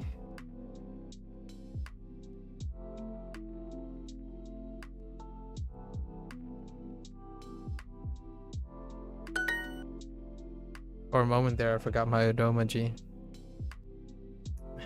い Oops. 100歳100歳 2歳 No giving the onyomi and kunyomi reasons helps. I struggle. No, giving the onyomi and kunyomi reasons help. I struggle a little with remembering. Gaishta. Oh, Gaishta. Gaishta or Taishta versus Oki.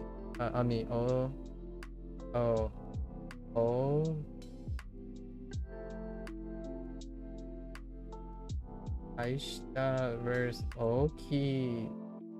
That?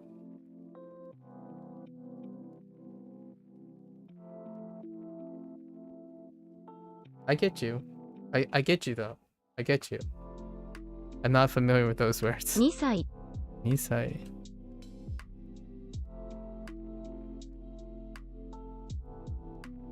2歳 Nisai. 大学 Daigaku. 留学 Ryugaku. 3歳 Sansai. 100歳 Yakusai. Ryugaku. Ryugaku.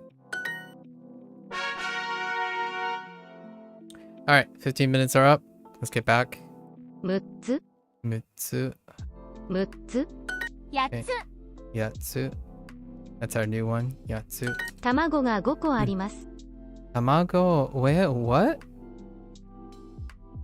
Size was big. Oh, interesting. Okay. Daishita? Daishita is Taishita is size. Oh, interesting. Taishita. And key, right? Are you talking about like Oki? Oki. 卵が5個あります Hmm. Are you telling me then Daishita is Daishita this and another character? I actually don't know size yet. So Taishita must be another character here. Size. Oh. Wait, no, that's the wrong one.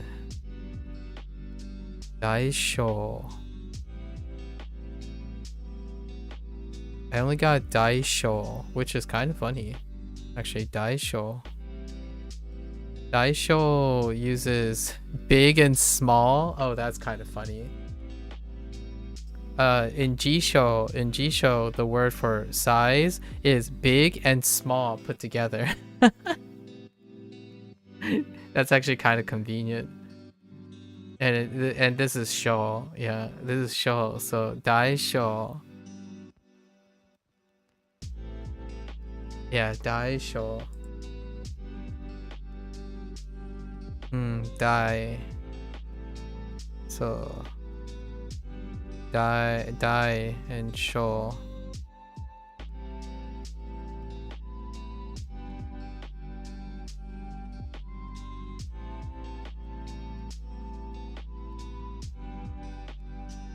Why am I learning Japanese? Lots of reasons. I guess the most immediate reason is that I might go to Japan soon. Or visit Japan. Visit a family member in Japan. 卵が5個あります。卵 Tamago ga... I keep hearing go-go. Oh, Goko. Ga. Goko. Goko. あります。 Dang, that throws me for a loop. Goko. Not Gogo. Tamago ga Goko. Goko ga arimasu. 7つ 7つ. リンゴが1個あります。リンゴが1個。1個1個あります。あります。We're doing our counters, practicing our counters. テーブルテーブルが3つあり6つ6つあります。6つ。テーブルが9つあります。テーブルが something call? How many? Q call? Q. Wait. テーブルが9つあります。テーブルが9つあります。Oh, 9つ。9つあります。That comes out really fast. 9つ。テーブルが9つあります。テーブルがテーブルが7つ。 7つあります。テーブルが6つあります。テーブルが6つあります。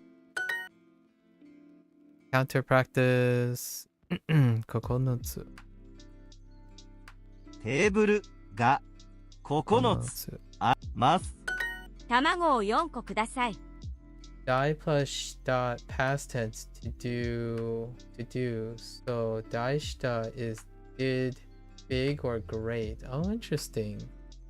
I didn't realize you could do that. Didn't realize you could do that. Huh. Did great or did big?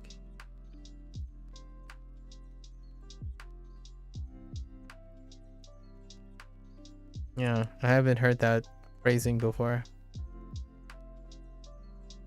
Interesting. It is do and big, or did and big. Did and big together. Interesting. Did great. Daishita. Out of context, I hear big and shita and low.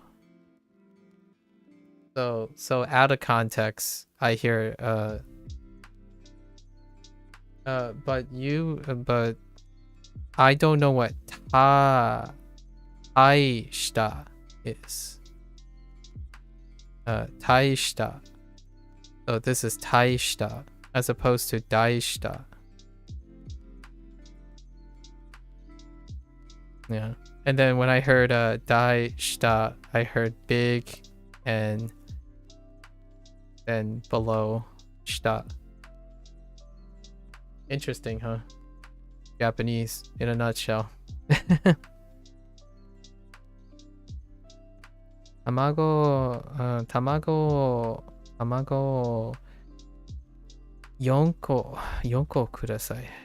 卵を4個ください。いや、4個ください。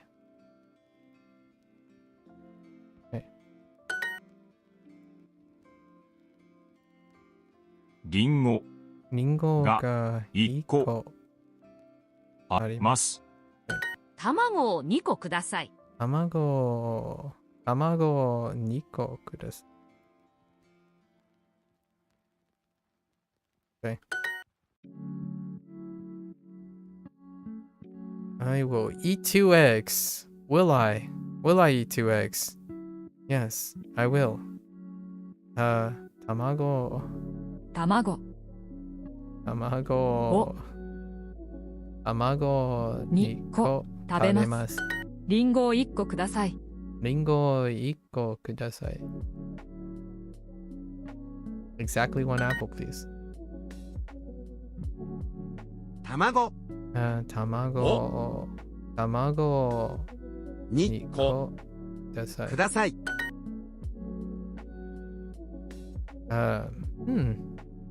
Is it 5個? Yeah, it's 5個。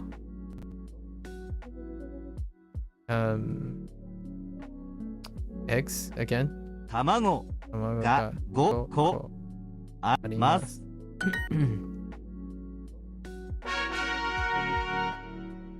Okay. 10歳です。10歳です。Sorry. I immediately, sorry, I saw I am 13 years old. That's such a meme. Like immediately when they said juice side desk, I'm like, okay, 10 years old. And then I saw the choice for 13 years old and I'm like, ugh. That is such an internet meme. I'm 13 years old. Okay, anyways. そうでしょうね。これはいいですよ。これはいいでしょう。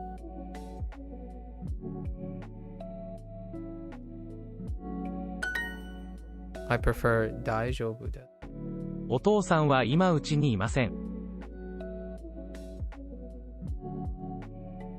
I wasn't listening. Let's say お父さんお父さん something. お父さんは今うちにいません。お父さんは今うちにいません。ません。大学生です。大学生です。中学生です。中学生です。中学生です。21歳です。21歳です。21歳です。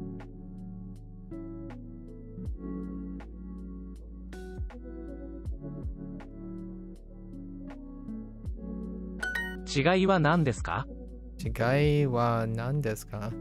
Oh, I should remember this. 違いは何ですか?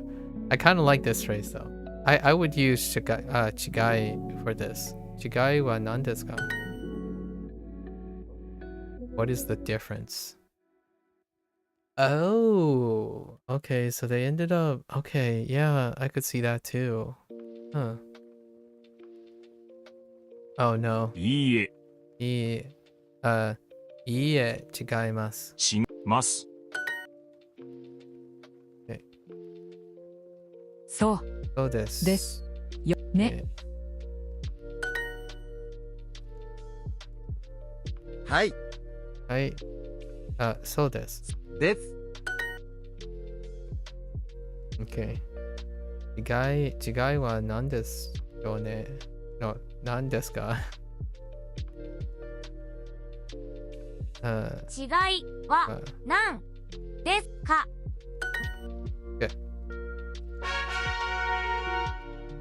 Alright, 15 minutes on the clock. Let's try to complete this. Okay. I don't think that's gonna happen. Kokujin. Soto. We got 12 minutes. Yeah. 2人私外左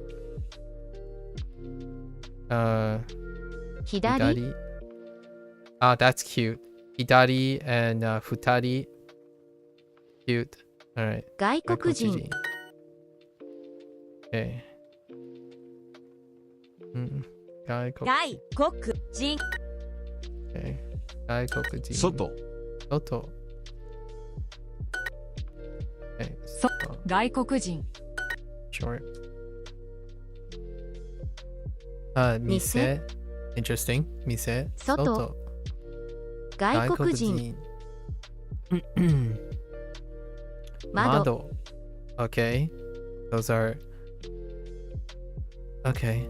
2人 Very interesting. I'm not sure about Mise. 留学生留学生先生、留学生、留学、大学、学校、Sure. 留学留学生。留学生。あ、留学。留学。留。Okay. 留 Gotta make sure. 学 Okay, 留学生。留学学。学。Okay. 留学生、先生、留学、学校、何年生。Fair enough. 1歳。中学。中学、 1歳。1歳。中学。1 1歳、歳。中学、9歳、 9歳。Whoops. 9歳。 3 3歳、歳。Alright, I was expecting. 留学、 1歳。 1歳。中学1歳、 1歳。 1 1歳、歳。 2 2歳、歳。2歳。留学、 Oops. 留学、 Okay, that was bound to happen eventually. 8 8歳、歳。中学、中学、中学。中、 Okay. 5 5歳、歳。留学、1 1歳、歳。中学、3 3歳、歳。Okay.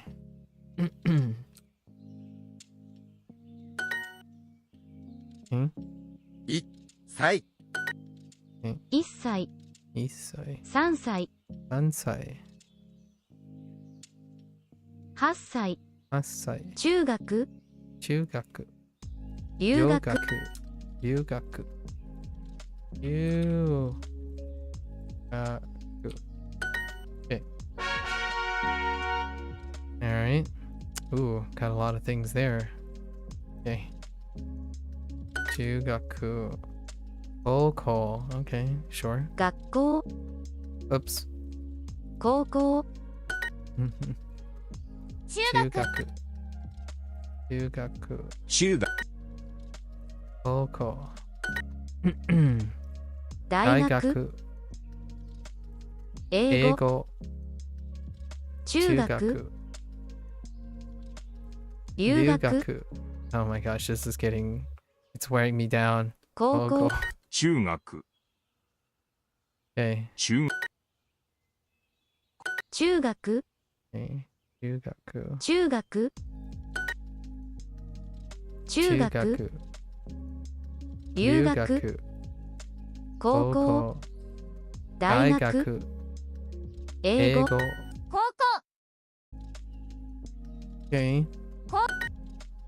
Oh, that's a little bit muffled too. 先生、先生。留学、中学、高校、小学、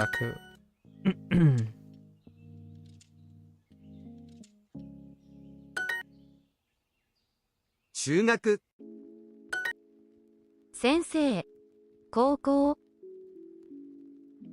Okay. 留学、 Okay. All right. 英語、中学、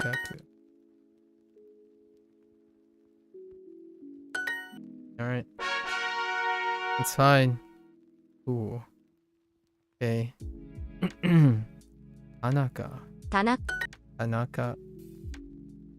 Oh, okay. Okay. 中学. Shugaku. Okay. 田中、 I'll give it Tanaka. to you. Naka. Sure. 中学. That's a interesting way. Sure. 中学、中学 and Tanaka. 田中田中、な中学、 Tanaka. 中学.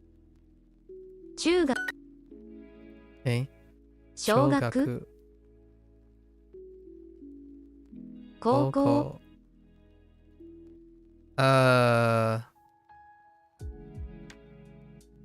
もう6一回。日、もう一回。もう一回。Oh, I said もう一回。もう一回。田中、 Oh, the car, I guess. Okay. 中学、中学中学。中学 Getting worn down. 中学、中学。田中、田中。月曜日、月曜日。近い、近い。多い多い。田中、田中。な、Okay. 小学。中学。田中、9時、 Interesting. 10分、中学、 Okay. 小学、 Oops. 小、中、 31日、 31。高い、高い。何人、何人。中学、中学。田中、田中。Oh, you got me. You got me. Dang. There's more. Takai. 高い、 Okay. Okay, fair enough. Koko and Koko. Takai. 高い、 Fair enough. 高、 Man. Koko. 高、 You got me. 高い高い Well played. 高い高校、 Koko. 高、 The two reads. Koko. Koko. 大きい、高い、古い、 中学、高校、 Okay. 店、店には、には田中、田中、高い、高い、高校、高い、 Okay. 高い、多い、い、高校、中学、新しい、 Interesting. 高い。 Because it's an E adjective. I just picked an E adjective. 高校、 Koko. Okay. 5000、 5000. 9月、 9月、高い、高い、週末、週末。高校、 Okay, that's just random. I guess they put the random one at the end for a palate cleanser or something. Because it's pretty consistently random at the one right at the end of the set. Naka. 中、 Yeah, Naka. And then 中学、 Yugaku. Yep. Makes sense. Naka. 半、 Han. 中学、中、田中、 Naka. Yeah, yeah. 間、 Ida. Oh, yeah. Yeah. Ida and Naka. Ida and Naka. Inside and between position. Sometimes inside and between can be one and the same. Like if you're between a wall, you're also inside. If you're between walls. 中学、 Yugaku. 中、 Naka. Naka. 中学、 Kaku. Okay. Nakayama. 中山、 Of course. Naka. Naka. 父、 Kuchi. 口、中学、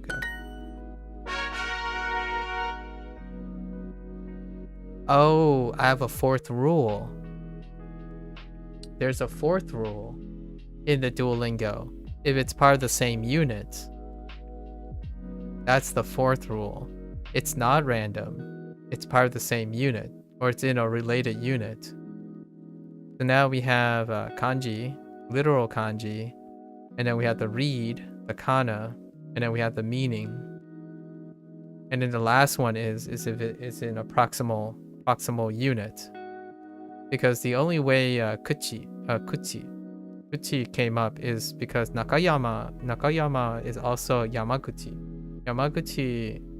Yamaguchi is in that same unit, and kuchi is kuchi,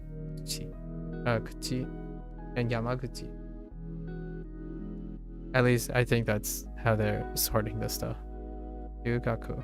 I totally forgot about the unit relation. 中学 Not that any of this is important. It's important to me though. 学校 中学 Okay, chugaku and then gakko. Yep. The variants on gaku. 中学 Gakko. 学校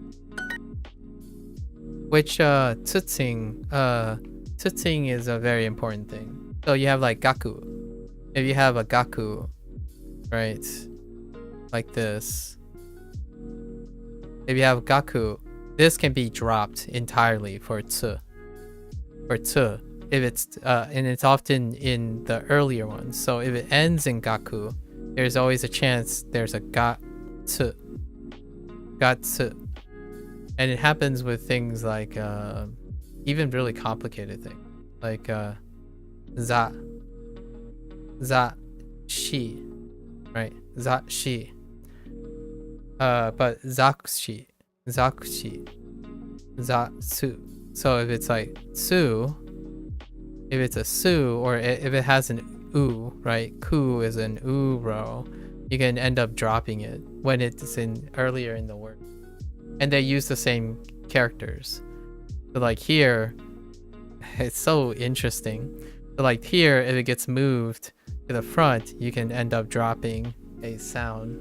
And it happens quite a lot with lots of sus. Anything in the u column, anything in the u column in a character, if it's moved earlier, there's a chance it can become a tsu in reading because of sound.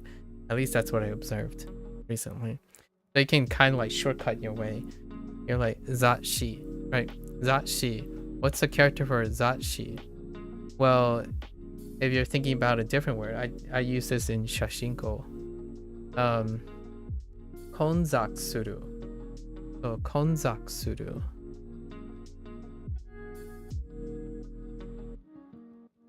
Really, really cool. I think it's pretty cool. So you have konzaksuru, right? Which is not the character I'm looking at. And then you have zatsu, which looks like this. So this character, zatsu, it's zatsu. However, if you place this character next to she, or not, that's not she, sorry. Oh, that's kind of one of the she's. You place it next to this.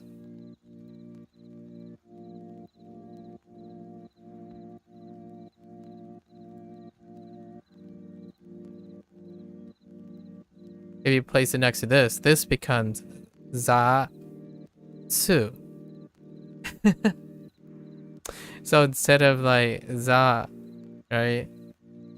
Instead of this, it becomes this little one. And that happens a lot. It also happens to ku. But ku just disappears for a tsu. So I don't think I've ever seen any other version so far. Just ku and this for the time being. But I'm sure there's probably other examples. Like maybe like su. Possibly su. I'll have to collect more examples. Oh, there. Crocodile. What's up? What's up? Japanese is up.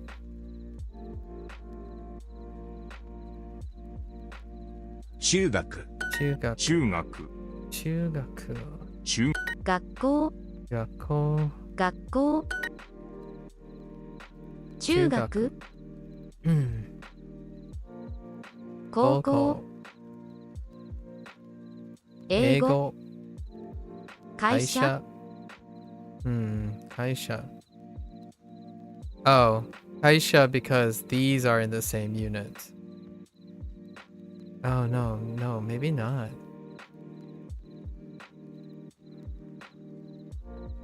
Oh no, it's not. How is 会社 in here? 学校、 Okay, 学校 maybe there's still some randomness. 学校.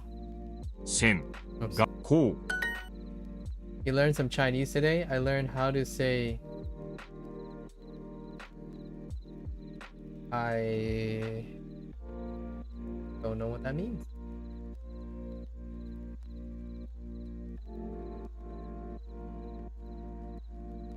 I don't really know what that tone marker is. Oh, neat. Amazing. 1万、 I don't think that's how you write that, but neat. 1万、 I see. I see you're very, very passionate about that phrase. 1万、 1万話します。話します。学校、学校. That would explain why I don't know that phrase. Or how it's spelled. 学校、中学、中学何歳、何歳? 中学 I guess that's you and this other person certainly have a predilection for remembering phrases 中学 like that. 中学日本語、日本語会社、学校、英語、中学、学校 Me and Chinese friend told each other that the whole day. Amazing. 学校 Your friend, huh? 学校校中学5歳、 5歳1時半、 1時半木曜日、木曜日学校、学校中学、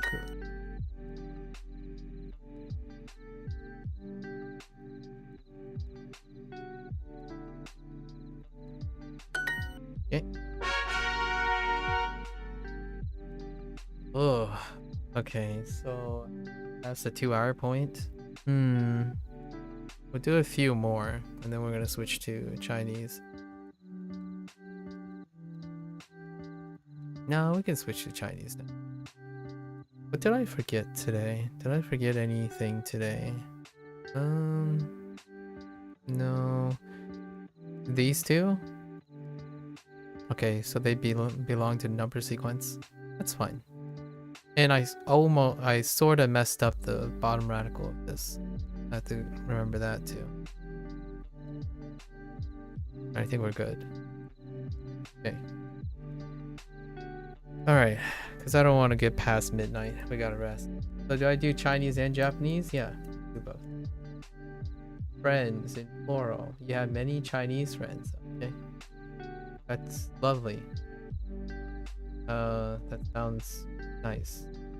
So you and your Chinese friend told each other that the whole day. I see. Friends. Again, I'm pretty sure I said friends. But fair enough. Let's see. So let's what can I say about it today? Oh, take home message, right? Take home message. Understanding. We'll do a interesting thing. Understanding how a system works. How a system works is kind of nice. It's kind of like an extra level of engagement, in my opinion. And if why is it important to understand how a system works? Because sometimes you can take that and do it yourself. So you don't really have to do it. You don't really have to obey. You don't have to rely on a system if you can extract how a system works.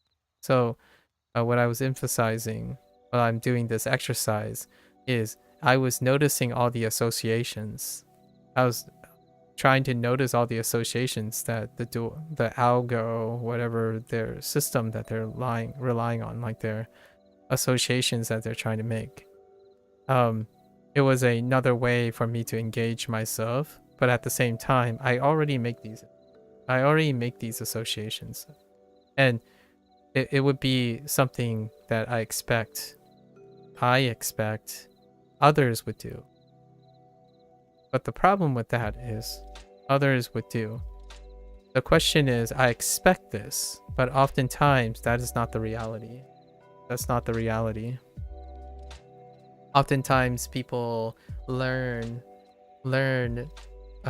aided by the tool, and they don't want to, right? It alleviates and don't want to, when you don't want to go through the extra effort, right? Extra effort to establish context on your own, right? And context often is very biased. I feel like a lot of people, when they talk about context, they're talking about quote unquote real world uses or IRL uses. I personally do not think that is the only source. That is the only source you can channel. However, it is an excellent source. Having real world context is incredibly excellent, because real world context means that there's a lot of exposure, and you'll continue to be ready for that exposure, right? If you don't have access to this, that doesn't necessarily mean you can't create your context. Create your context and your association. So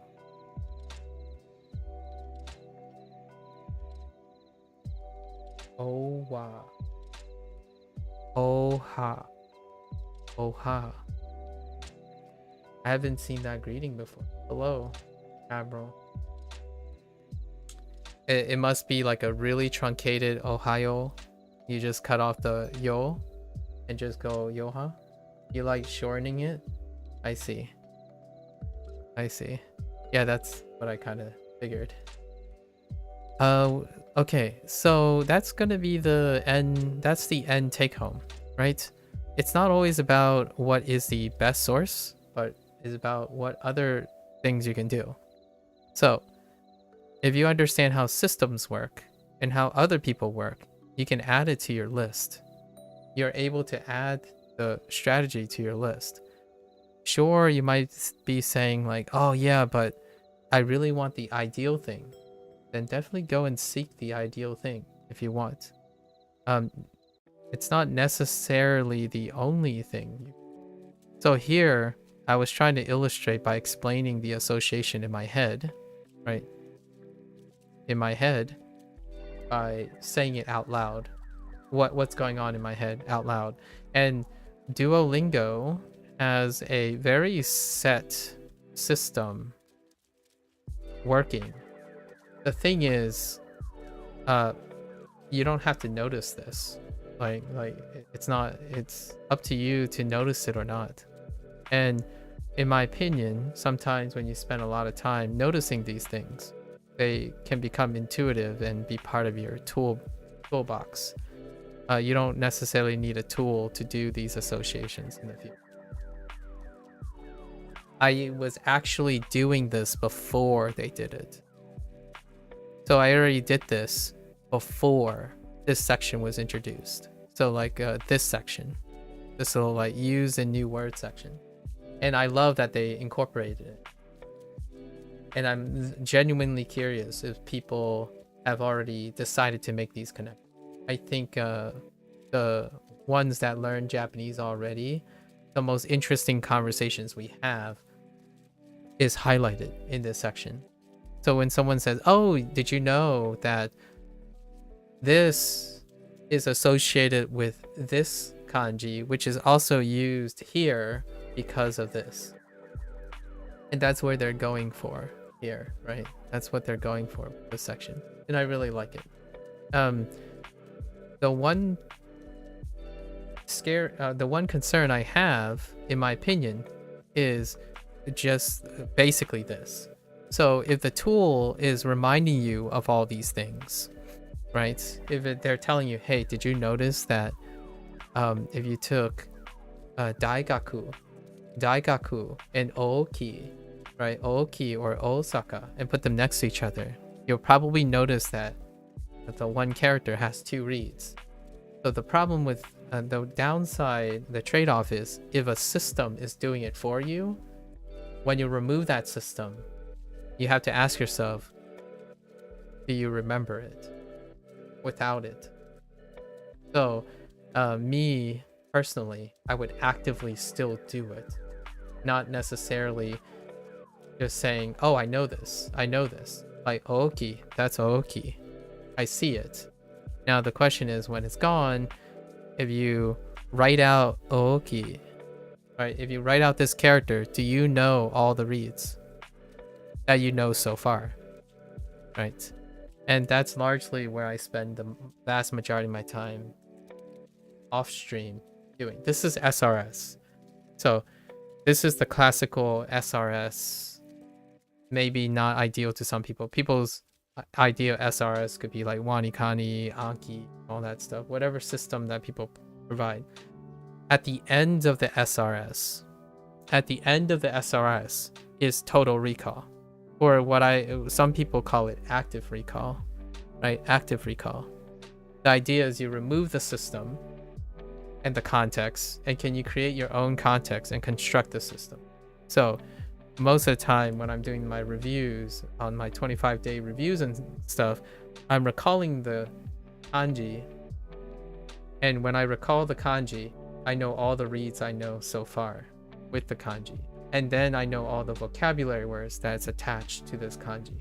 Just this kanji, not necessarily all the separate units, as in like Ooki, and you can only imagine Ooki as Ooki. I can look at this character and I can imagine more than just Ooki, right? And that's not to say that you can't get away with just brute forcing and rote memory and remembering all those things, right? Some people are very good at it. That's what flashcards are for, right? SRS, that's what Duolingo does. It beats you over the head with the isolated units. However, as I genuinely encourage, if you can create your own context, then you don't need someone to provide the context. Now, the question is, this might not always be natural, right? Because if you're learning a language, you're not a native speaker, so the context you create might not be natural. And that is certainly something to consider if your goal is to have like a real world, natural, native thing. Personally, that doesn't stop me from doing both whenever it's available. If some real world example comes up and I'm engaged in it, I'll engage in it. Otherwise, it doesn't stop me from learning a language because that condition is not met.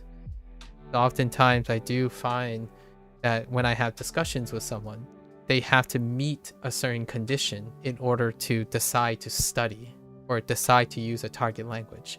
Like, oh, I don't want to play video games anymore because most of the video games have English speaking people and I want to immerse in Japanese. That's like wrecking your lifestyle. That's not integrated. In my opinion, that's counterproductive to integrating into your lifestyle. Like I don't want to speak, I want to speak as little input, or I want to have at least the least amount of English input until I get to an opportunity to speak Japanese. And I only want to speak to Japanese native speakers. I only want to listen to Japanese native speakers, not anyone else. So in my opinion, that's fantastic. If you can do it, you'll become Japanese in no time. If you're talking to me, we're not friends. That's all that's to be said. Because if you start talking to me in the future, right? Like when you only learned through immersion, you only learn through native speakers, you might be thinking, oh, but this person will have, self-awareness to treat other language learners like that, like they were learners. The answer, in my opinion, is no. You can definitely tell from a person and how they approach learning by the way they treat other learners. So if someone comes up to you and say, you're using Duolingo, stop using that trash, it's unnatural, then you already know what type of learner that is. So we can't be friends, right? That's kind of like a meta of the meta. So how do I bridge it? I understand these things. I won't be able to relate to someone who has a specific context in mind. They're an idealist. So if you want to enter a room and you want to read the room, the person who has more perspective is the one that can read the room. It's not a fair thing. It's not a double standard. I mean, it's not a fair thing. It is a double standard. The person who can read the room, apply more context, create their own context, and not wait for an idealized reason to do things, you are likely the person who gets to choose whether you participate or not. The other person, specifically and ironically, closed off their perspective, right? So, in my opinion, most things can work. You can make it work. Be creative about it. Create context. If it's not natural, you can frame the natural things around the not natural things in the future. Like for example, all the context that I have that's not natural now will have its juxtaposition. It'll be comparable to all the real world stuff, and it will aid in my memory. Like, oh, you're right. I always thought it was this way, and now it's this way because someone who speaks native Japanese, lots of people showed me that it's this way. That is not a waste of memory. It only enhances how strongly it's gonna, in my opinion, it only enhances how strongly you're going to adjust to the new thing. This might sound like it's not true, and you can say, like, people will say, oh, but it'll interfere with my memory. I'm creating bad habits. That is certainly true for someone who is not very great at changing their habits very often, or learning things and adjusting. So someone who is closed-minded and incredibly stuck on one thing, the ideal thing, I totally understand the feeling and the concern and the fear of learning it the wrong way starting out. I just happen to not empathize with that. So either you become more open-minded, or you can choose to continuously work your life around very, very specific conditions. Like starting down your Japanese language learning journey and then making an enemy out of everyone else who feels like they don't want to be native Japanese. You can make an enemy of all those people, and just you'll have less and less friends to communicate with, less and less people who resonate with you. That is your choice, and you can be happy about it. It is possible, right? I just don't resonate with that. So I prefer to not associate myself with people that have such an idealistic perception of the world versus not. For most things, if you did only the most efficient way, it'll be so boring. That is kind of true. There's some poeticness to it. Like gaming, for instance, people say efficiency and wiki gaming took the fun out of gaming. Yeah. So I don't resonate with that. I call it hyper objectivity. Like the only the most efficient, right? It's hyper objectivity. And it's a symptom, in my opinion, for better or for worse, of our internet world, our digital world. Numbers, crunching, efficiency, pragmatism. In my opinion, that sucks the human aspect a lot of times out of things. It sucks creativity out. It sucks noise, the beauty of being human. Not that it wouldn't make one happy. For me, it leaves less creativity. Creativity is not necessarily seeking efficiency. It's seeking, in fact, a lot of times it makes things inefficient for character and value. So, in my opinion, Japanese language learners have a higher sort of propensity, like predilection, to look at language learning as efficiency. I totally get that. Please don't at me and burn me at the stake, because I'm not seeking efficiency. I'm seeking a fun time being creative with whatever I find very interesting or meets my needs. So yes, you can most definitely learn Japanese way faster, more natural, and etc. with anything else. Some people believe that you can actually unlearn and make Japanese worse by using Duolingo. I've already met most of the, like, I've met every instance of that type of feeling, but it doesn't hurt my confidence. I think it does quite possibly irk people who are efficiency. Like, some people who, I'm not here to profess the best way to do things. I'm just here to encourage people to do any way possible to engage themselves, make for a quality learning. So create your context. If if you need someone to tell you that that's amazing and that's really interesting, I can tell you that.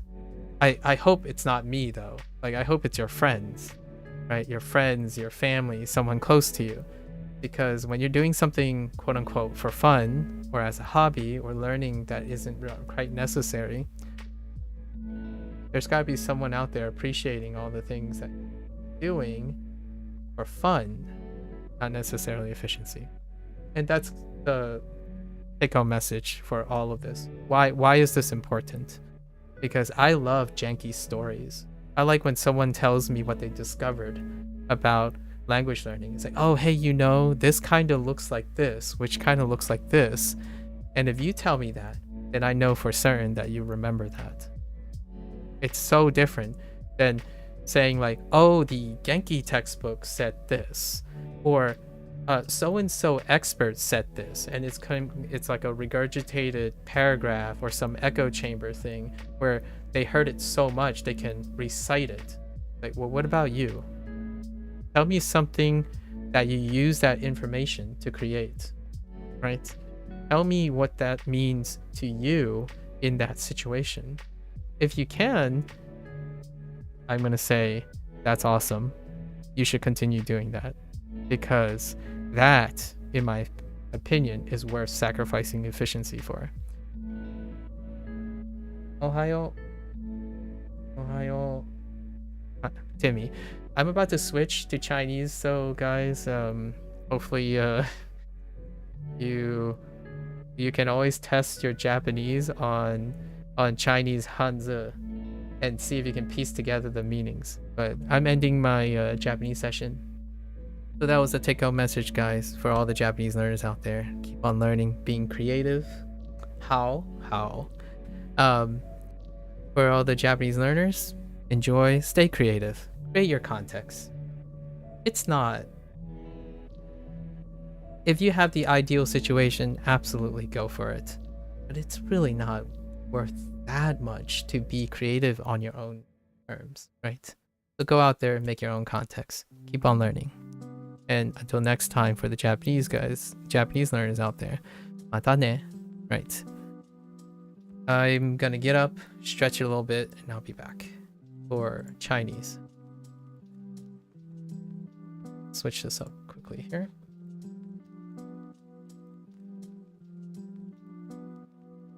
I need to stretch my legs. I'll be back.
Alright, folks. Welcome back. It is day 70 with Duolingo Chinese. 欢迎大家好 Welcome, welcome. We started with unit 18. We're still sticking with pinyin for now, for day 1. So, we're going to start our total recall session.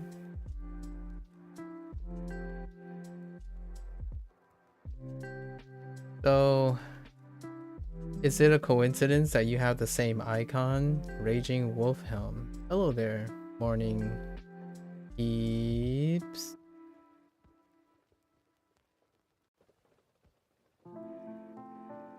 Interesting. Morning keeps. You have the same, like, where's that icon from? Raging Wolfhelm. Is it like an Elden Ring event that you had to like it's a Twitch drop something where you interesting. Kind of reminds me of Elden Ring. Oh, it's the Elden Ring stream? I see. Another Elden Ring person. Okay, so we're gonna do our total recall right now. And after day 1 in a new unit, we're using pinyin. I don't even know, to be honest. Probably a drop. Yeah, okay. It's kind of cute though. You never even played that game? Okay, well, that's kind of deceptive. I was gonna ask you about Elden Ring. Okay, well, hello there, keeps. Alright, so we're gonna do our total recall. This is where we start by using whatever memory tricks we have or memory techniques, and we're gonna write the pinyin. On day 1, we're just focused on the pinyin right now. Alright, so unit 18. I created like a context. I've heard Chinese has the same word order as English. Just, yeah, most half of it. Yeah, half of it is the same word order. Half of it has similar order, yeah. And then the other half, not so much. It's kind of like in between. It's kind of like if you are interested in Japanese and you're interested in English, right? Or you have English, like somewhere in the middle is Chinese. Half of the time you're like, yes. And then the other half of the time you're like, oh, it's kind of like Japanese. It deals with like questioning and stuff. Order of time of day and adverbial things can be in different places, but the basic structure, the fundamental structure, is similar. You actually learned 60 kanji back in 2009 and 2010. Just 2009 2010. You didn't want to learn anymore? What happened to me? Why not now? Or are you saying it was just back in 2009 and 2010 and now you know way more kanji? Okay, so let's try this. So I have a narrative in my head for remembering all the vocabulary words. Okay. So we have gun, qiang,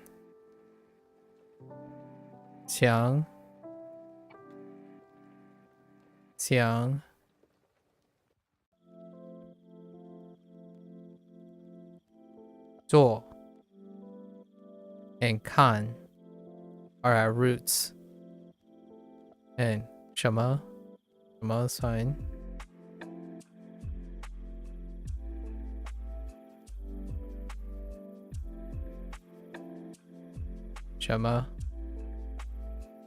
So 像干什么，像做什么，像看什么。And because we're discussing TV and films, we have vocabulary words for them.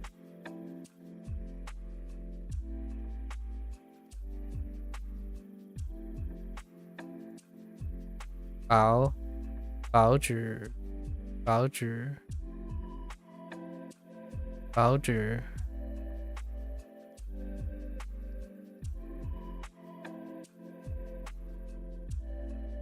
TU.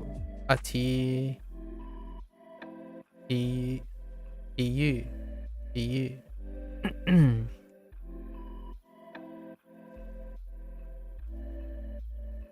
TU. TU. What do we have? EU. 新闻新闻新闻新闻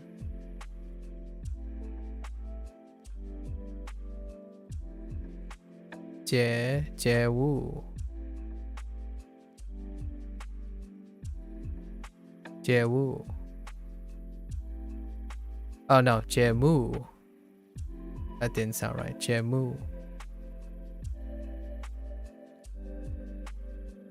So we have newspaper, sports news, and program.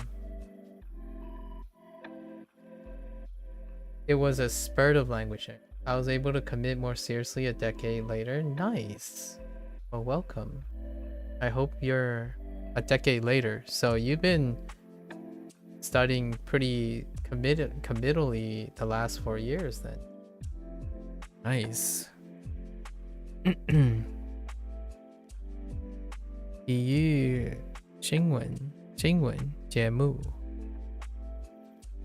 So programs, and then we have things that we can use programs for. So like 向往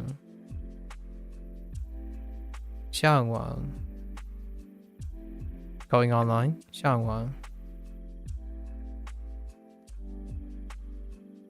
手机 We got an auxiliary modifier 号码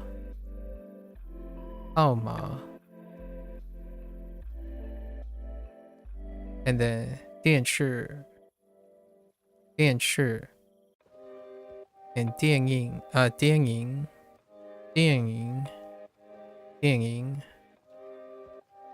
Knowing that, we have 哪个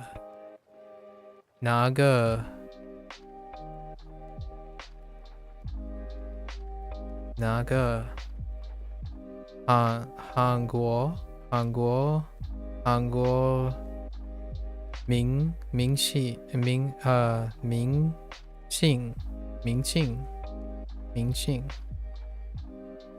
I think that's all of them.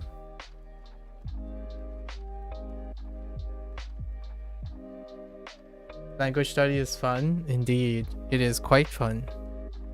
I agree. Learning things is incredibly rewarding. I think that's everything. So our vocabulary words are oh wait. 用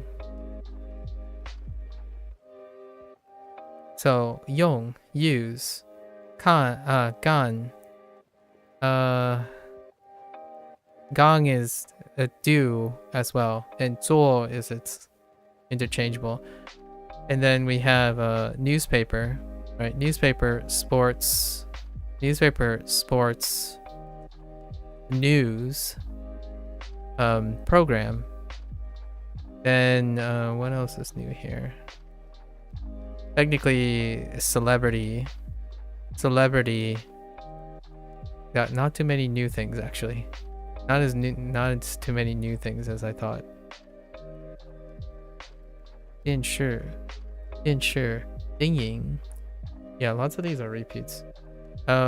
Okay, so unit 17. Now we go back to unit 17. What was unit 17?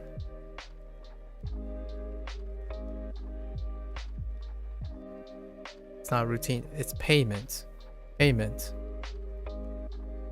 Okay, so payment. We have a narrative for payment as well.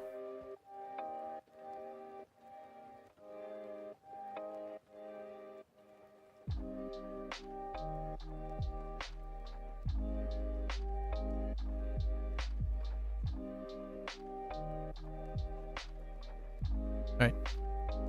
这家饭馆这家饭馆。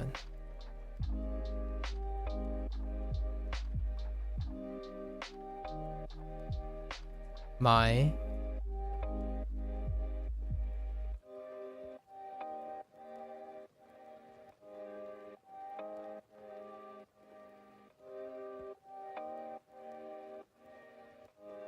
义工，义工。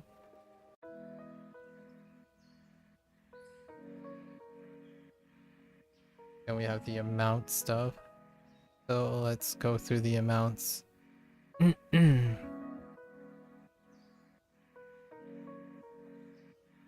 One. 10.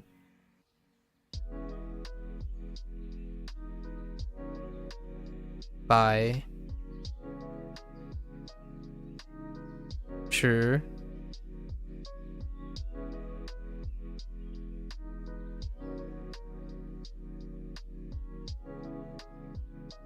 块。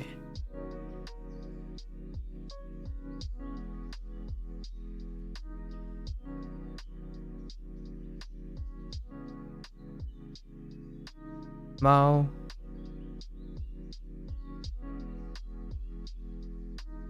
笨。笨。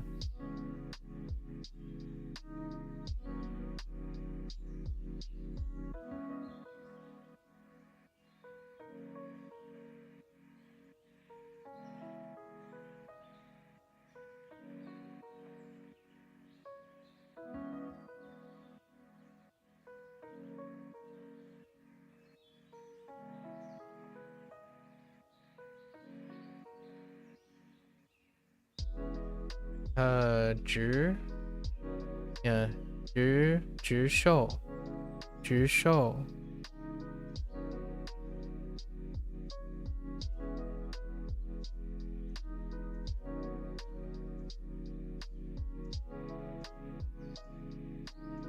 钱 and 猫钱。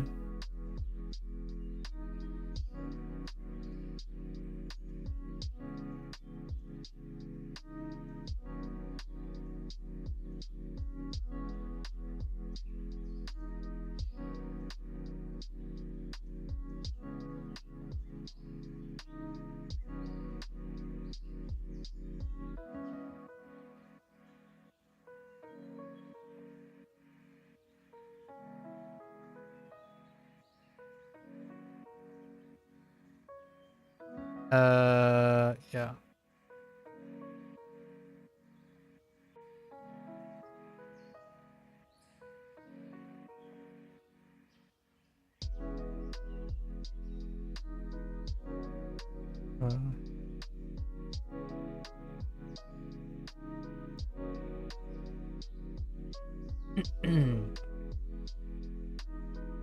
信用卡。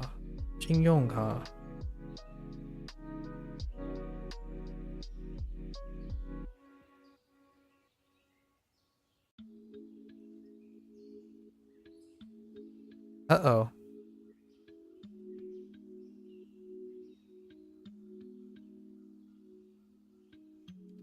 Hmm.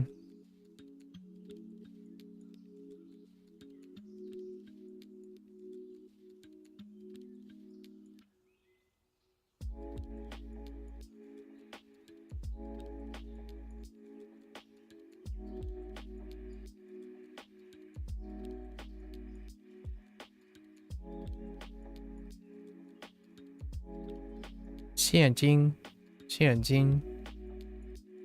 Oh, there's station. Unit 10 done one day? Oh, nice. Nice play. Oh, there's station. 现金。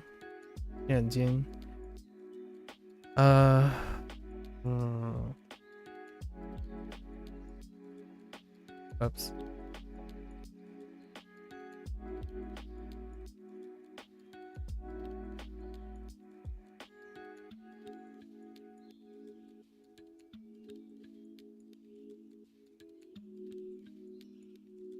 太贵了。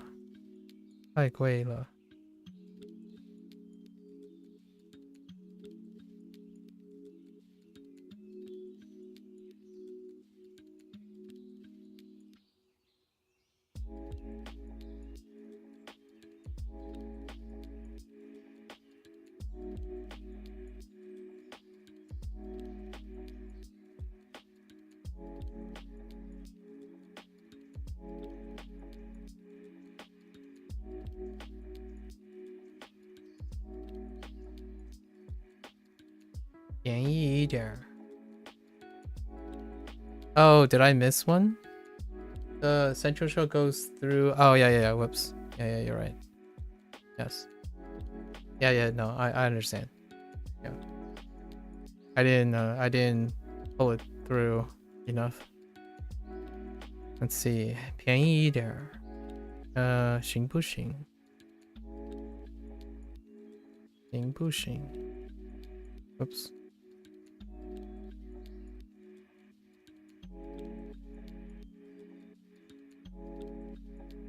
I feel like I'm missing one thing somewhere.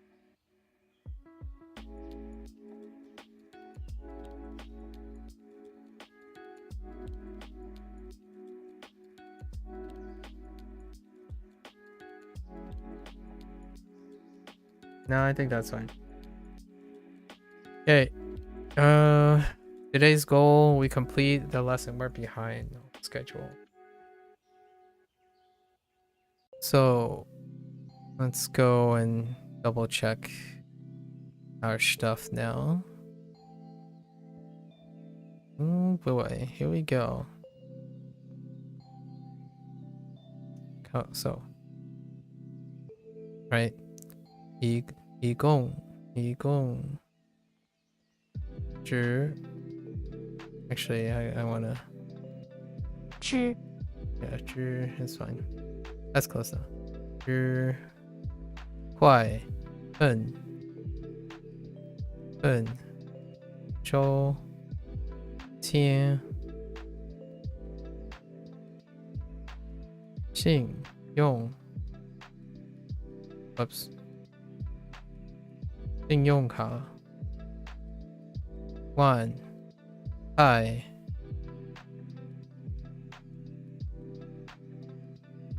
太贵买钱毛钱五 and 百行不行便宜现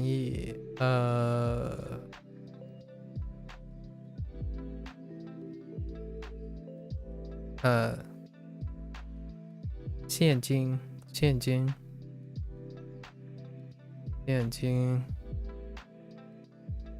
这家 Okay. All right. Let's do this from yesterday, and now today we have to get all the characters, right? We're gonna work on all the characters for this one. What we have is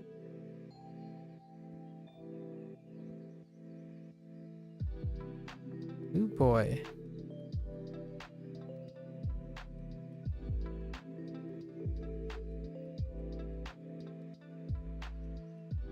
It's completely spaced on gun. So gun 干什么？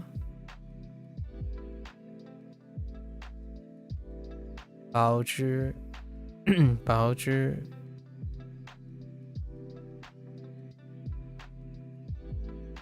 810? That's great. Hey, keep it up.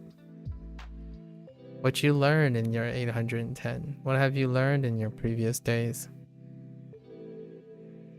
When? Where's Xing? 新闻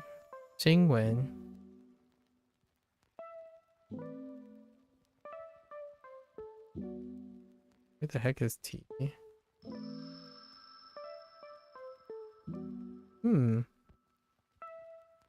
Or is this what the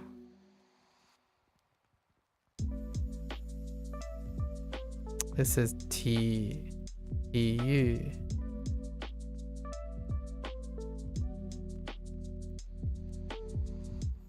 Yeah. 体育 Whoops.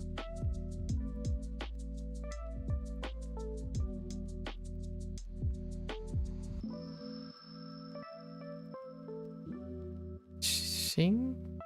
Oh, Mu. Oh, yeah, that's right. We have 节目 哪个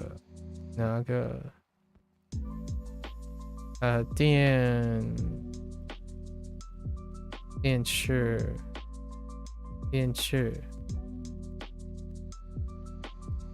电影上网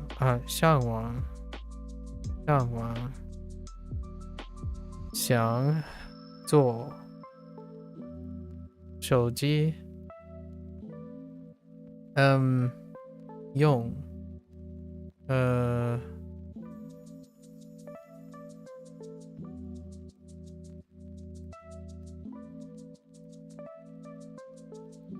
Is that not here?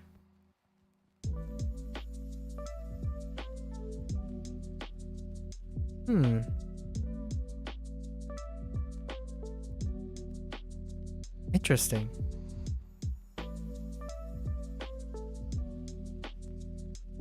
Yeah. Okay. Oh, it's because Yong. I'm thinking of the previous unit. Never mind. Yong. Right. 号码 for 手机。明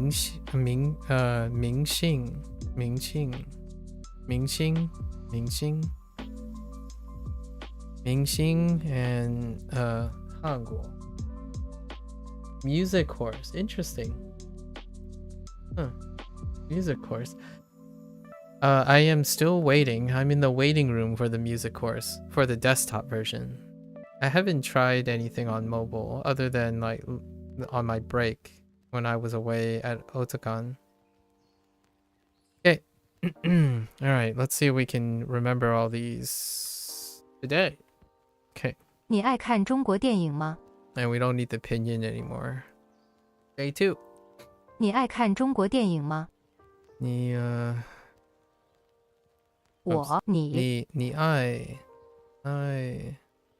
爱看中国电影吗？ I think that's what. 爱看中国电影吗？你爱看中国电影吗？ Yeah. 你爱看中国电影吗？我喜欢上网看电影。我喜欢 Oh, this one was a little weird, and I still think it's weird in English. 我喜欢上网看电影。How did it work? I was stuck on something yesterday. No, maybe it's not this one. 我喜欢上网看电影。No, it's not this one.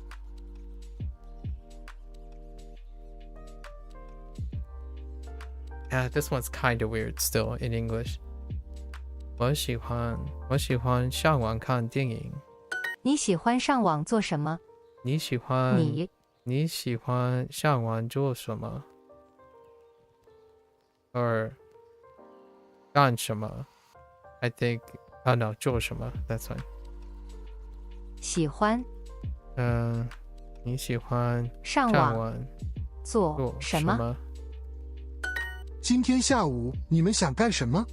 今天下午你们干什么？你们想干什么？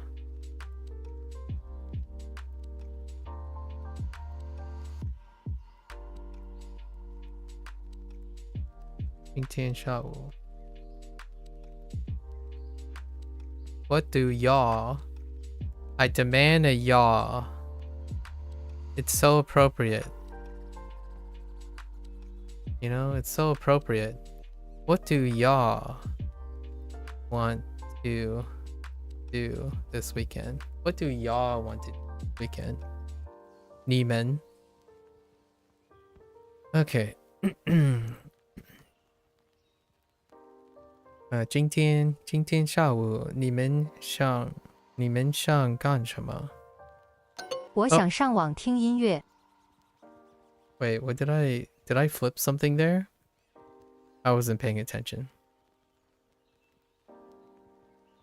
Oh, whoops. I missed something. No, I know. It's gone. 我想上网听音乐。我想上网听音乐。Wait, 听? They went with 听. Okay. 上网听音乐。音乐，我想上网听音乐。想，我们都想看电视。7-hour stream? That's pretty typical. Pretty typical. Yeah, it's a pretty typical length. The marathon has started over 5 years ago. 我们都 Yes. 我们都想看电视。Wait. 我们都想看电视。Interesting. That do. Okay. Alright, sure. 我们都想看电视。We all want to watch TV. Yeah. 我们都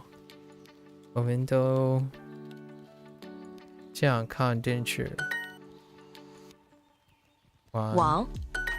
Ooh, that's interesting looking. Okay. Finding out what words take sentence priority in Japanese is killing you? Oh, yeah. Understandable.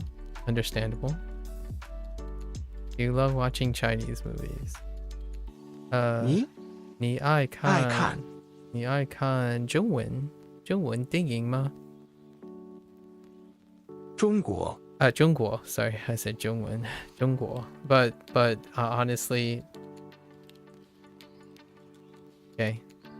你爱看中国 That's an English problem. This is an English problem, not a Chinese problem. It's my bad. This is an English problem. Still that old apartment I live in. By priority, do you mean ordering? Yeah. Still that old apartment I lived in. Yeah. I still live in that old apartment. Totally get it. Yeah, that's what if it's in English, the word. Yeah, you would do still. Yeah. Still, and then that old apartment I live in. Yep.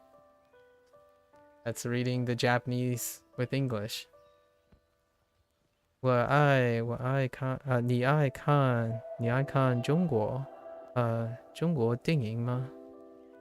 电影吗？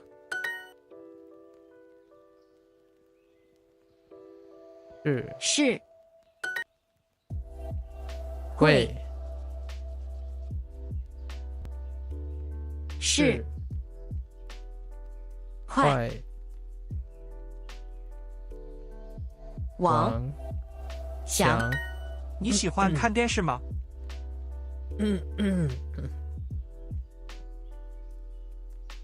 ？Oh, Blair, if you ever want to have some fun activity, sometimes I actually legitimately just speak English in Japanese structure, just for fun.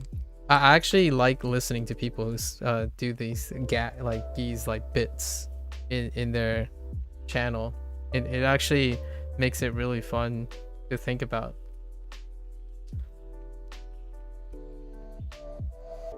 Yeah, I most of the time I am reading this. It's actually making this a little bit harder, but I usually read this in the order it's coming. So it's English is being displayed in my head the way this is ordered, not the way I need to restructure in English. It's been there since.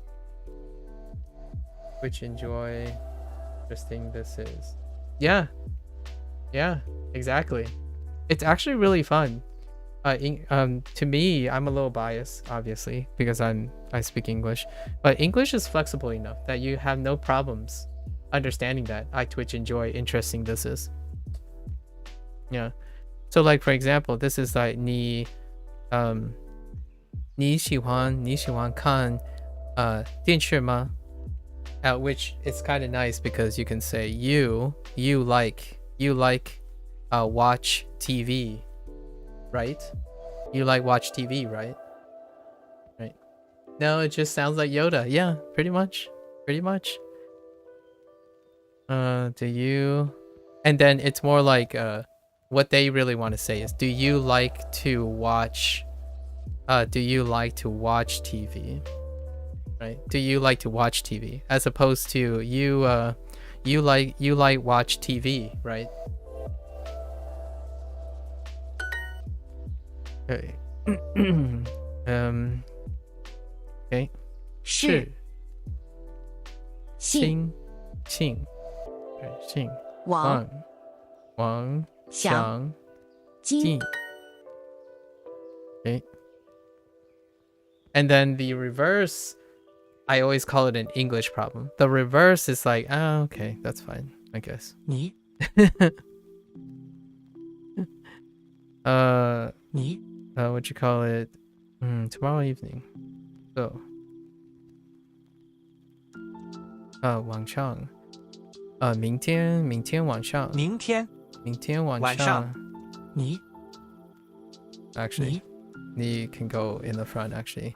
你明天晚上 want to do 晚上明天晚上用 oops 用想干什么想干什么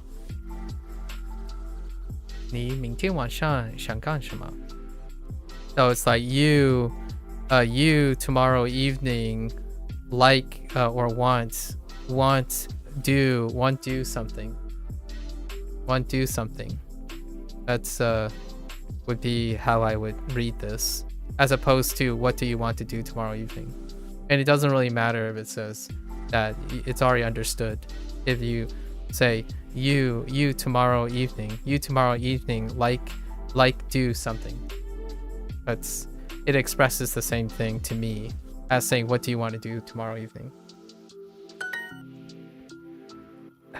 Sorry, Sahoshi, I cannot read that, but I'm gonna say hello, because it kind of looks like hello. Hello there.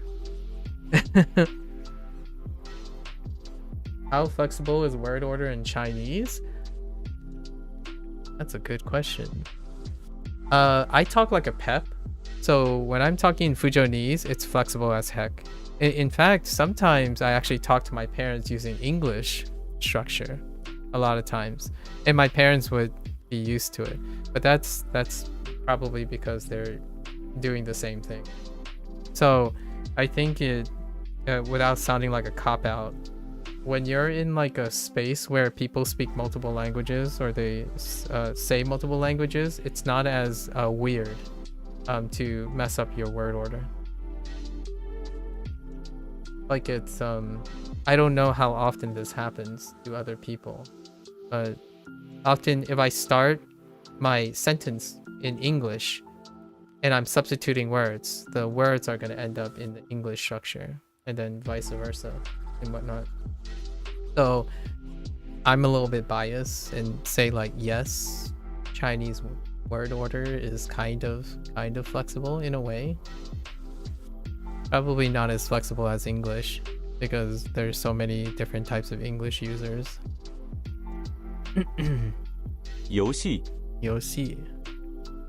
Like for example, I might not know the correct structure or Chinese, it doesn't stop me from understanding what my parents say.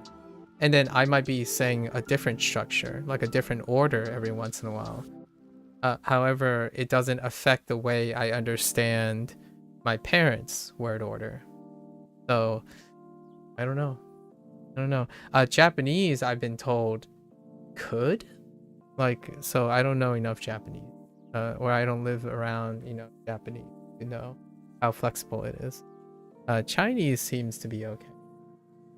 I feel like if you had adverbs and all that stuff, it's still pretty laxed.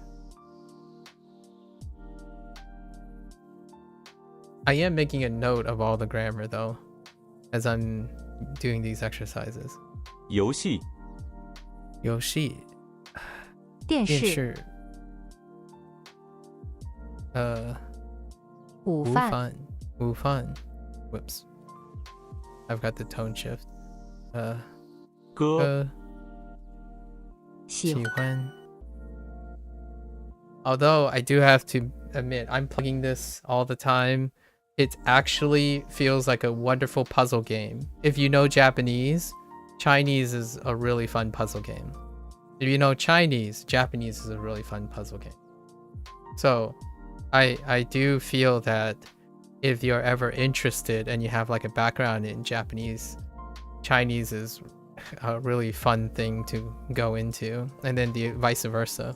I actually disagree with a lot of people who say that going into similar, like that's the whole efficiency talk again, going into similar or overlapping languages is like not as conducive. Sometimes you can get things confused. I actually think it's very enriching. So this is why I have Chinese and Japanese going at this. There seems to be an inverse correlation between word order flexibility and the extent to which words change based on their place in the sentence. Yeah, that sounds like a very reasonable correlation, actually. Yeah, flexibility, like in Chinese, one thing I have to say that feels a bit different on the surface level than Japanese is that the phrases themselves carry the grammatical meaning a lot of times. And in the reverse, in Japanese, a lot of the elements have to come together to form the word order. So like Japanese have like a dependency, in my opinion, in my novice opinion, that the word order has a bit of, it introduces meaning in that word order. Meanwhile, in Chinese, a lot of the phrases are self-contained. Like the grammar itself, it's carried with the phrases. So meanwhile, you have like a extensive particle system and whatnot in Japanese, and that's kind of where I'm alluding to in my early days. This opinion might change over time with more like Japanese and Chinese study, but overall I do feel Japanese is a great example where the word order greatly have nuances, where I don't feel Chinese and English may substantially have that. Then you have 4 kanji compounds. Yeah, there are long kanji compounds for sure. That in itself may create meaning on its own, and I feel like that's more a Chinese thing. Like 干什么, right? 干什么? 干什么? Like really nice. You can probably like in conversation probably put 干什么 in places where it could be really weird but not entirely unintelligible. Or you could put 会 in a different place, but if it's close enough to the verb, you can still understand what people are saying. As opposed to like if it breaks apart, it can't, it's unintelligible again. Like 会, I don't know. 会去, 会去. If you accidentally put like a word in between 会 and 去, it's not so bad. Like 会, I don't know. 会家去. It's still kind of okay. Like you still kind of say, oh, 会去家. Okay, fair enough. These expressions can get imported outright due to characters existing as a common element.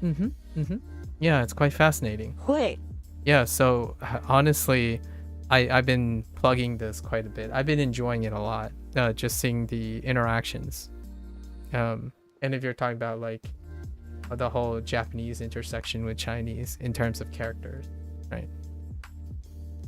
Let's see. What are we going to do this weekend, right? 今天下午周末这个周末 Oh, actually, this is a good example. So 这个周末, right? 这个周末 would be the more common way of saying this weekend, or like the quote unquote grammatically correctly. But if you said 今天周末 as in today weekend, a person would hear it, at least in my opinion. I would hear it and I would still think of this weekend. So I don't know if I know enough Japanese to really say a good example.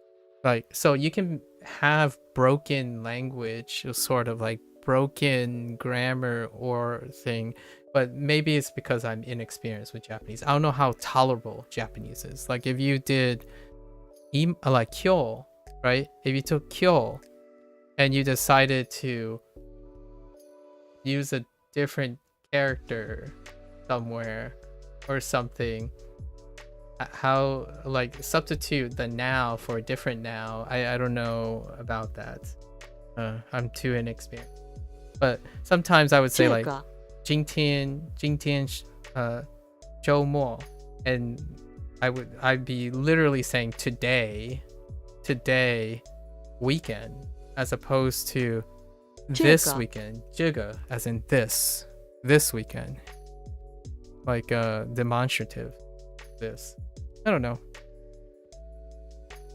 I'll come back in like maybe in another year or two. I would have a more refined examples. My brain itself reads these in a Japanese way. I guess I'm on par with Japanese people in that sense. Yeah. So you can probably pick up most of these. All the other people that I know so far are interested in Japanese, right? And they're very well studied in Japanese, and it's really fun talking to them, like what they think about. And I learned quite a lot of Japanese from doing this because other people talk about how it's related to Japanese, and I've picked up a lot of things in that way. And in Chinese, it's just as interesting. So I've kind of unintentionally convinced some people to try Chinese out. That's kind of what language learning is about, right? Very enthusiastically. 这个周末 what are we going to do? Okay. 我们会干什么？我们会干什么？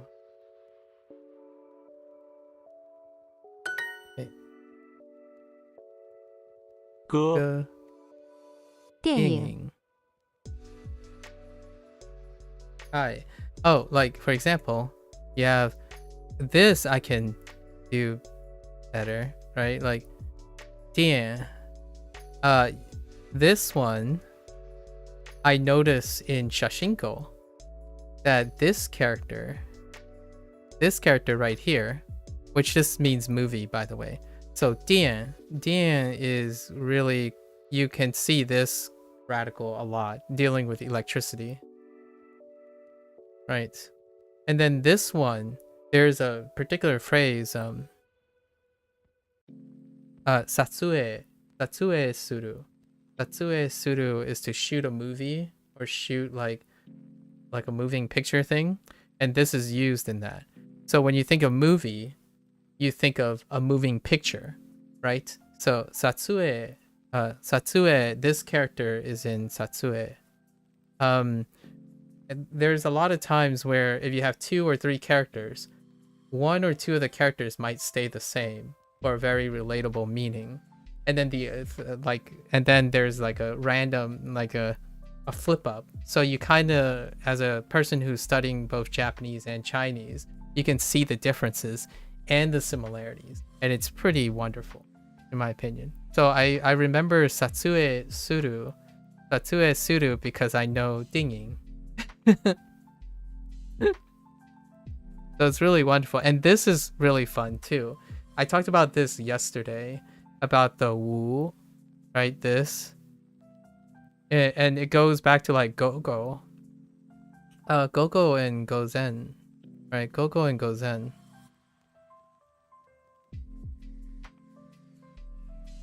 Right, and oops, stroke order. Everyone ignore that. So, so you have like go-go right before, and before noon and afternoon, right? So go-go would be PM, and gozen would be AM, before the noon period. So the reason why I'm interpreting this as noon is because this is how this is interpreted. Like the sun at its highest peak, noon. So when you see this, which by the way, this thing right here is the simplified this. So if you combine them, this is Gohan, or it's Han, or in Gohan. So then you have noon, food. So it's lunch. And what they do is they swap up this phrase. Obviously in Japanese you have asa gohan, asa gohan, iru gohan, and ban gohan, which it's this kind of same structure too. Only they the use is rise for breakfast, and ban gohan uses the same character. So ban gohan, this is the evening, so after. So wan fan, this plus this is dinner, and it's still ban gohan. Fascinating. Kanji radicals are hidden puzzle pieces, aren't they? Yeah, they are. They really are. And I have to also highlight that in Duolingo, you can also pick out to some extent which ones are simplified, because this is simplified Chinese, so it's not traditional Chinese. And oftentimes Japanese more often a lot of times use the traditional characters, so you can make contrast between them quite often. And just knowing like some of them, like this character, right? This character is the simplified this character radical. So whenever you see something like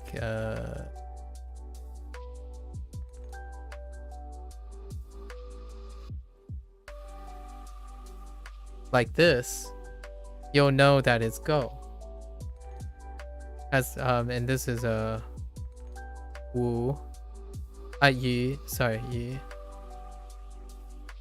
for language or things related to language. It keeps going. It did puzzle games. I think it's incredibly engaging without context. Your context is Japanese. So if you're learning Chinese and you already have Japanese, it's almost as though the Japanese itself is providing context. My brain is going, go Gucci something. Yeah, exactly. Me too. 午饭午饭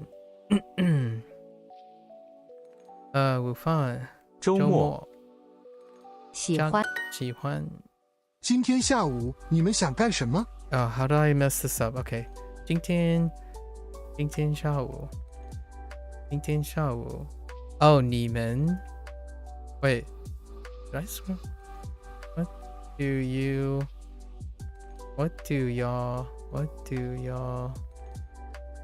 want to do this? Wait, how did I screw this up?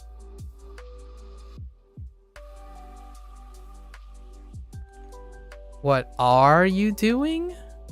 What are you? What? No, that doesn't make any sense. Wait, how did I screw this up? Wait, what do you want to do this weekend?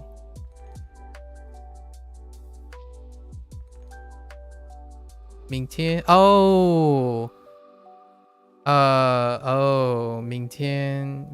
下午 I totally screwed up. I think I'm pretty sure I picked weekend instead of afternoon. Sorry, that was my mistake.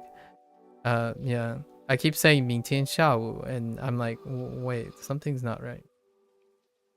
In general, Chinese characters are carrying meaning markers that make them incredibly easy if you have good enough intuition. Yes, indeed. And if you're an advanced learner, Timmy, I'm sure someone has brought this up. It's brought up every single time that I've met an advanced Japanese learner.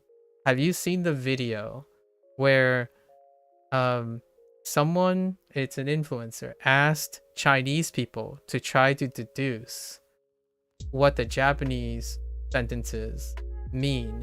And if you're an advanced learner, a lot of the advanced Japanese stuff, actually, as you climb in advancedness, there's more corollary between Chinese and Japanese, which was really an interesting observation from that video. Pretty much so many people bring that up every time.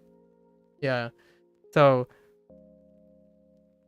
if that's enough to get you interested in Chinese, I think the thing that most people hyper focus on when it comes to Chinese is not the word order. Japanese gets the word order crown.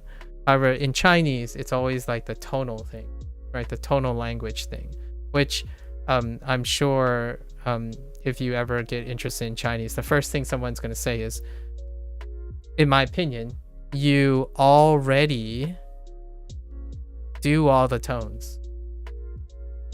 You already do all the tones if you're an English speaker. Now, the daunting task is to be consistent.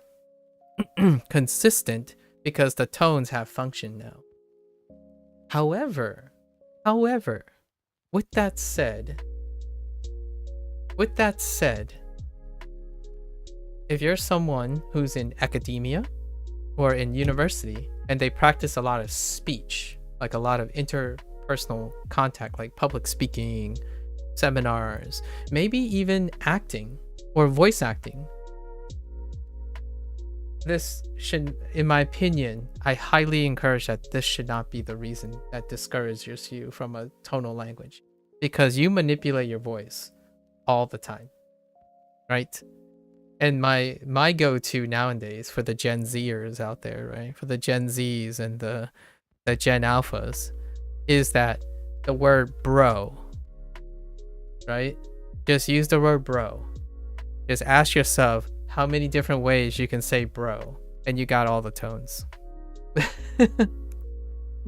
just take bro and say it differently, right? Bro, like bro, bro, bro,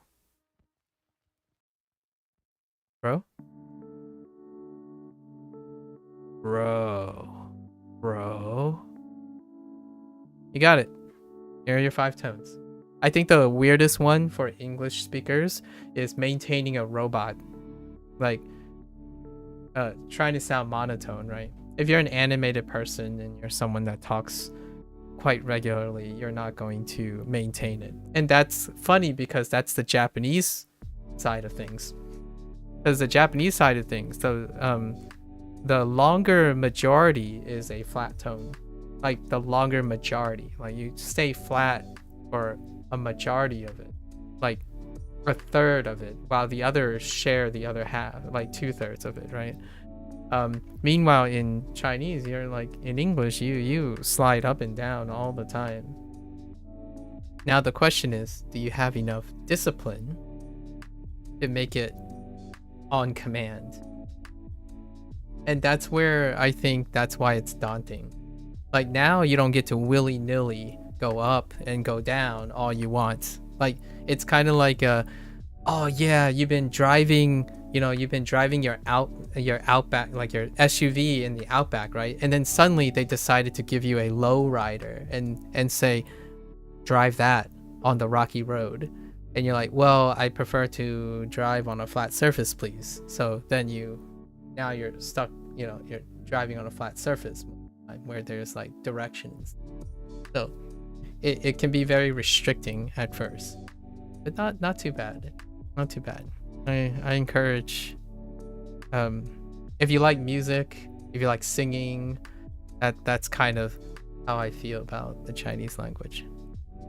Not that Japanese doesn't do that. When they're singing, I don't know if you listen to Japanese music, Timmy. I'm sure you listen to Japanese music. And that's when the whole like heiban and the nakadaka and the atamadaka, atamadaka and all that stuff kind of flows out the window. the pitch can get a little bit creative, and I think that's kind of where Chinese is. 90% of what I listen to is Japanese music. Okay, well, you know what I mean, right? There's something even nice. I feel like there is this a little misunderstanding where Japanese music is what people got into Japanese for. Like, outside of anime, the other notion is how wonderful Japanese, the language, sounds in music. But then when you go to learn the language, you realize it requires a lot of strict discipline. You have no like flexibility. But then when you start listening to music again, it's like, okay. And I feel like the Chinese language with the tonality, that's kind of like that. Imagine having the discipline of Japanese, but relax it a little. But you get a little bit more relaxed. And then when you hit English, it's like, I don't know. You could put the emphasis on the wrong syllable and you're good to go still. Like, what do you want to do this afternoon? Like, doesn't really matter. Like, honestly, you'd be like really weird, but if you own it, no one's gonna question you. Like, what do you want to do this afternoon? Like, okay, all right, you must really care about the noon part and the want part. Yeah, syllable. Yeah. Yeah, and you can't go wrong with it. In Japanese, I'll outright ignore pitch accent usually. It's fair. Yeah, it's fine enough. Like, a lot of people focus on tone as a thing. Yeah, I do too, but not in I'm not in a disparaging way. I don't want to disparage people. In speech, when you're speaking in English, because of the flexibility of the tones, right? Your stress accent, so your speed, right? Mora, your pitch, and also your volume can fluctuate without affecting the English meaning per se. So to me, one of the assets of having flexibility in that area is that you can make your speech sound unique. Yeah, Japanese syllable is timed. Yeah. It's all mora. And I think for me, it's not really the pitch accent. I think it's more keeping the beat. Sometimes I go a little too long. Sometimes I go a little too short, and whatnot. Which English is kind of pitch timed, kind of. And what I mean by that is, in the words themselves has pitch timed. However, the sentence itself is not completely timed. For example, when you're saying a Japanese sentence, right? There's like the 1 1 1 1 1 1 1 1, like 1 2 3 4 1 2 3 4 1 2 3 4 1 2 3 4. In English, when you're going across a sentence, it's not timed. A lot of times. Sometimes it's short. Some things are longer. Some things are shorter, right? Like, so. Yeah, like you're talking about individual words. I get it. Like, actually, I say two things. So English has pitch differences and accents individually varied in colloquial speak, not like in grammar speak. So for example, record versus record and record, right? Or record and record or record. Those are good examples, like record, record, right? And to me, because of that, and because of all that other things, I feel like people approach English a little bit more flexibly, and that's where, in my opinion, you can leverage that. And that's my plug for English now, where if you're speaking and the way you speak, the cadence you speak, it's less restrictive, so you can make it your own, right? When do you want to accent? When do you want to raise your pitch every once in a while? And, you know, when do you want to dip? Sometimes you want to extend the words you're speaking while accenting some of your words as you're speaking, right? So you can speed, you can go up, you can go down. You might even decide to make a word have uptone and downtone depending on your nuance of the word. And I'm sure Japanese, also Chinese, have this element.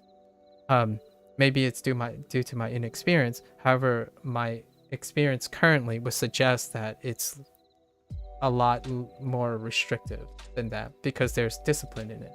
And the reason why I'm saying this is because it's a different mindset. It's a different, like, it's leveraging the differences in the language. So whenever I start thinking about speaking Fujianese, my cadence and my way of doing expressive changes. Like, to express being happy or bouncy while speaking Chinese is kind of different from being bouncy and excited subtonally, right? Like subtextually in English. And I don't know enough Japanese to do that yet. I've been playing around with it. I've been listening to like what people think is a very happy Japanese person, or like very peppy speaking Japanese person, and then versus like someone who's like very suave or something, like seeing where the flexibility is in terms of how you develop your own personality through speaking. In Chinese, a ton of words will be written the same that way, so it's not as viable. Yeah, of course Chinese speakers are used to that. Yeah. I like it. Hearing newscasts in Japanese is amazing. Oh yes. Oh yes. Newscasters in Japanese is pretty amazing. And have you watched any game shows, Blair? Oh my gosh. Watching game show hosts, like, you know, those like trivia things, man, that is something else too. It's like, it varies quite a lot still. Ma is my go-to example. Yeah. Yeah, horse. Ma, and ma. Ma is mother. Ma is horse. Or is it ma? I actually don't know. Well, let me make sure. I think it's ma.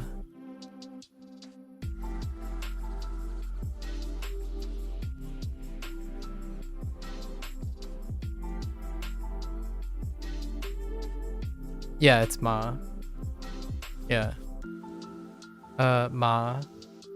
So ma. Although in context it means a lot of other things. Out of context it also means other things too. Out of context, ma right now has 4 different meanings for me. Because it's not written. As in, like, it's this is not Hanzi. So without Hanzi, you don't know which ma you're referring to, right? Yeah, so pinyin does not have the complexity of Hanzi. However, ma is horse. One of the possible things is horse. And then ma or ma. I usually go with ma, but ma. It's both actually. Mama. Mama. Fun. Very fun. Fortunately, it's not really a problem due to context. Yeah. With enough context. Horse mother would be. Yeah, horse mother would be. Indeed. Mama. Mama is what we would go with. Or what I would go with.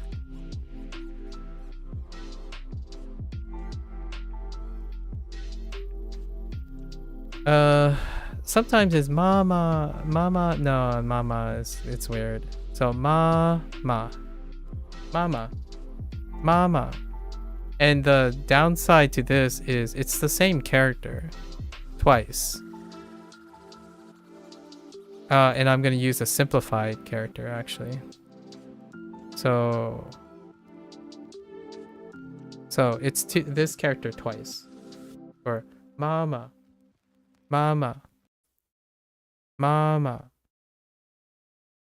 Neutral is more like a shortening a lot of times. I call it like the coup effect. Probably is a good idea. It's not the greatest. But what I would say is like if you had like my name, right? Maku. You can say Maku. Right? So mama. As opposed to mama. Yeah, no, it's not mama. That's weird. Mama. So a lot of times when you have like double words, the second one is shortened. Ma. Yeah, ma. Mama.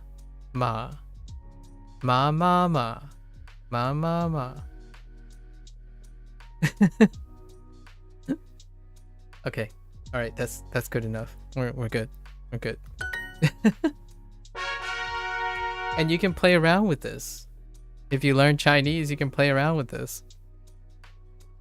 I know it sounds silly. Some people might cringe. I get it. I get it. Some people might cringe on, but man, embrace the cringe if you want to have fun, in my opinion. If you're not having fun and being cringy and unapologetically, I don't know what you're doing with language learning, in my opinion. Like, how can you not have fun with it? It only gets more people to be interested. Whenever I hear the word cringe, it tends to be from a higher, like someone turning their nose up to someone having fun. In my opinion, I feel like a lot of times it's like, oh, you're only saying this because you don't know enough Chinese, or you're only saying this because you don't know enough Japanese. You're only having fun because you don't know how hard it is to work. I get it. I totally get it. You spent years and years mastering, and then you have these like quote unquote weebs, like novice people having fun and smiling and having, and I can definitely relate to that to some extent, to my specialized skills over time. And personally, I ask myself, when did it change? Like, what happened? In my opinion, because I looked at myself when those situations happened back in my like professional days. I asked myself, when did it not become fun? You know, instead of looking and projecting out the anger about like what's cringe and what's not fun, what happened? Have I worked on something so long and took it so seriously for so long that I forgot what it's like to have fun? And that's kind of what I don't want people to forget. I hope that this is a reminder to myself. Like, if you come back in 2 or 3 years, yeah, degrees of separation. Yeah, it's the degrees of separation.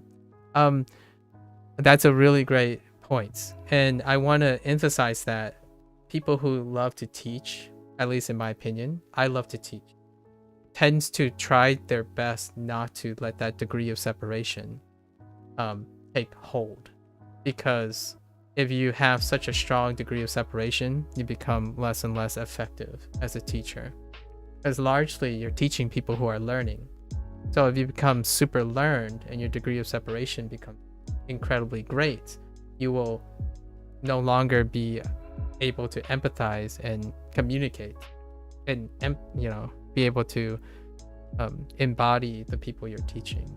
So your advice becomes disjointed. It becomes very unintentionally unappreciative or elitist sometimes. Unintentionally, obviously. So that's kind of what I want to stop people from doing. I want people to continue having fun, even if they've been studying Japanese for 4 years or 5 years. I want to put a smile on their face, even if it's at my expense. Right? You love making puns. It's great to help keep words in your memory. Absolutely. Puns all day. Give me the puns. Give me all the haha jokes. Like, if you want to make a haha joke, go right ahead. This is a pun, by the way. Haha joke. For the Japanese people. This is my first joke that I got immediately in Duolingo.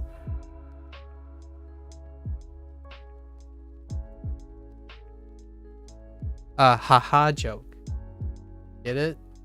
Sorry, I explain this all the time because it's my favorite one. So it was within the first 2 weeks, I think.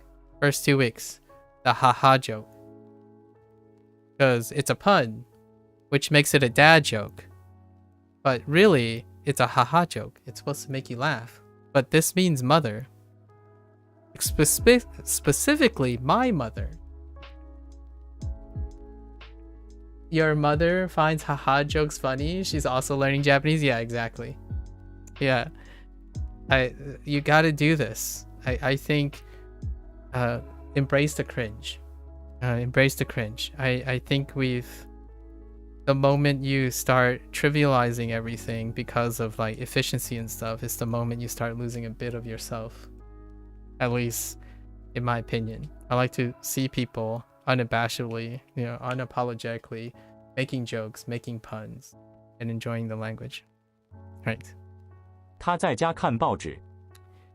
他在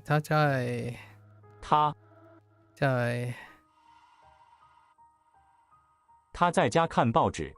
他在家看报纸。你看了今天的报纸吗？ How can it be a dad joke if it's also a haha joke? I know, right? I guess it can. You'll have a child soon. You'll have a child soon.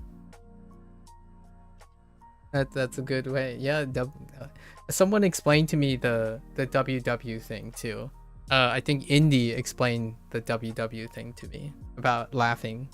I'm used to seeing that now, which is really funny in its own way. And I keep doing this with my hands every time someone WWs. I don't know what that means, but every time I'm like doing this, I'm imagining the W's, like, if you put up hands, but they explain it was supposed to be grass, the sound that grass makes. But if you do this, right, if you do spirit fingers, it's basically WWing. So I've been like internalizing it. So every time when I hear it, it makes my hand do this. Being on Japanese internet spaces, I joke that I'm assimilating. Yeah. If you love your company and you love being around something, you pick up all the things. It's almost as though one would say, if you like being around something, you just magically learn it, right? Obviously, that's a little oversimplification, but it's still it's still part of the picture. Part of the picture. 你看了今天的报纸吗？你看了今天的报纸吗？ Did you read today's newspaper? 我每天看报纸。 Yeah, kind of. It hits the truth. Yeah, exactly. I don't want to oversimplify things. Like, you're not going to get the thing from me where oh yeah, just do that and it'll work.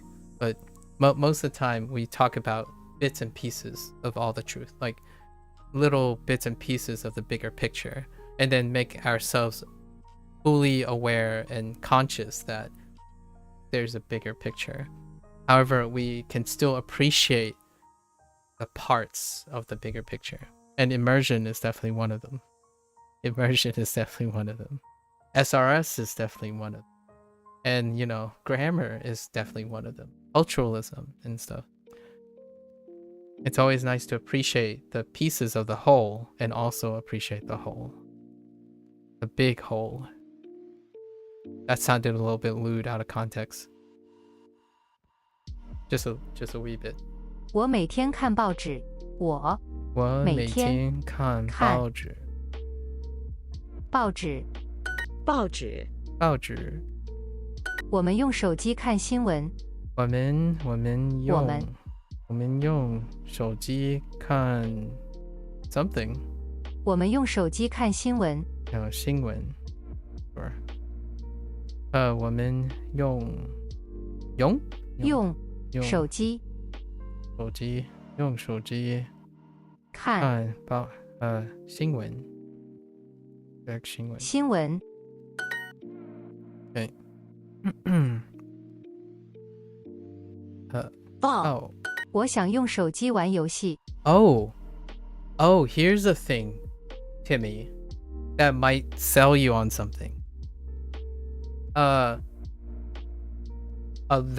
very noticeable, significant amount of Chinese is only one read.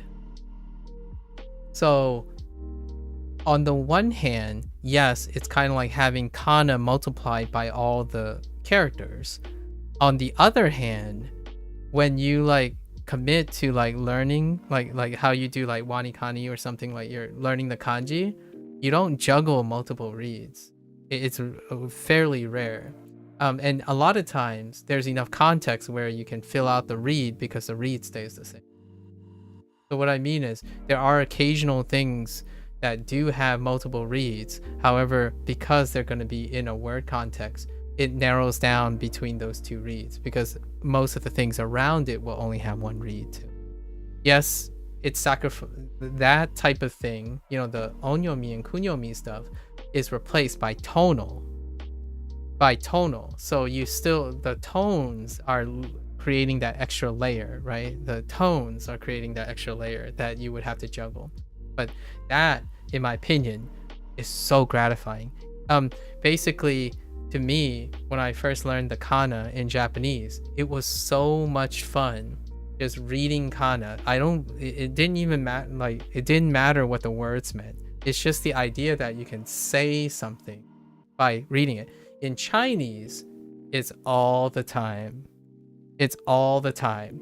Like, once you acquire more characters, you're like, and then you read something.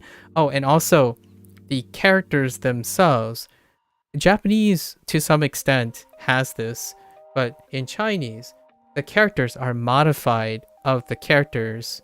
So you, I remember a Japanese person mentioned this. Once you get enough kanji, it feels like you already know how to read the kanji too. Like certain characters, certain things will end up ultimately sounding like that.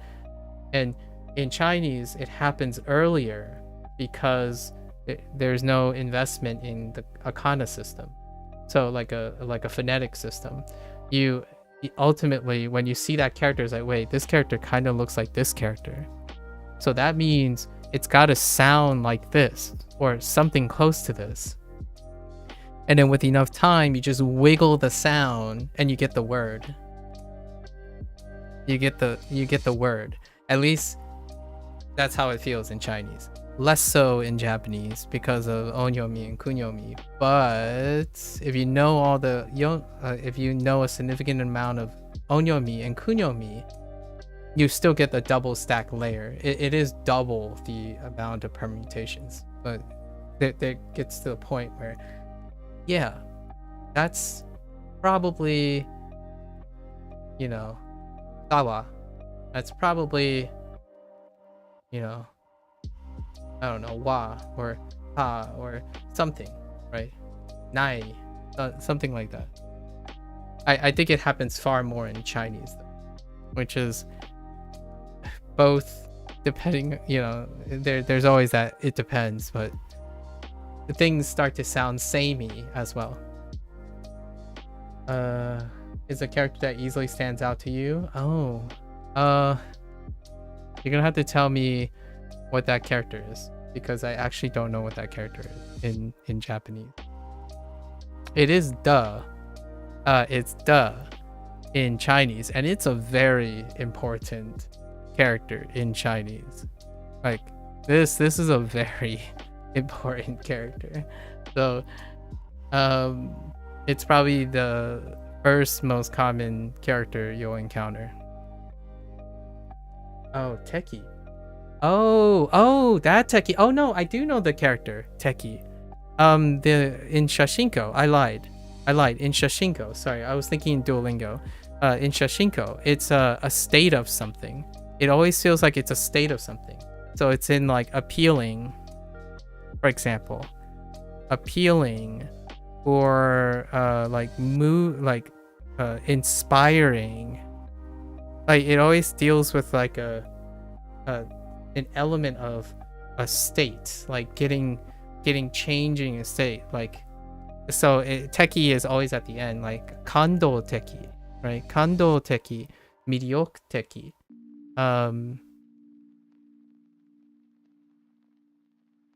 That's as far as I'm going for now, because I still need to extract Shashingo. But I get what you mean. Yeah, the teki, definitely. I was gonna say traditional. I don't know how to say traditional, but we get the point. The quality of being American. Oh, interesting. Oh, they went with the other icon. They went with the other character. Interesting.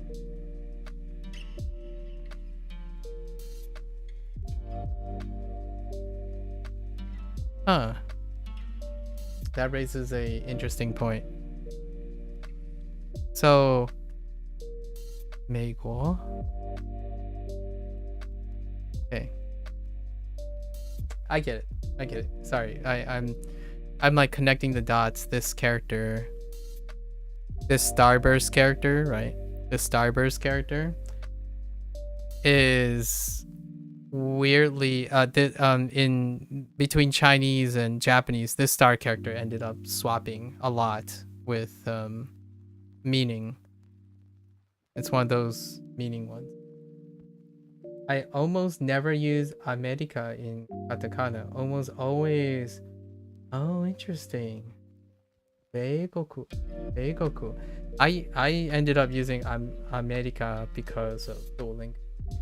Like recently I said, you know, watashi wa America jin. Only because I still don't know how to express that. What does oh, and in Chinese they just went with the usual instead of saying America. They go with Meiguo, which is similar to Beigoku, like the using a different thing qualification as opposed to going straight for a cognate or a sound alike. It's not to say that Chinese doesn't do that. Chinese does do that, only they don't have a katakana system, which is something that I like about Japanese. I really do enjoy the katakana system, where there's like a separate writing system. In Chinese, be careful. or like one of those things like it's funny. It's actually quite funny. Like E.E, for example. E.E, like if you try to interpret what it means off its radical, it's not. So Chinese, what they do is they just find the closest sounding character, and the words like chocolate does not have any particular meaning to it. Meanwhile, they use ataji for US states. Ateji? What does that mean? Oh, like, is that states? Does ateji mean state?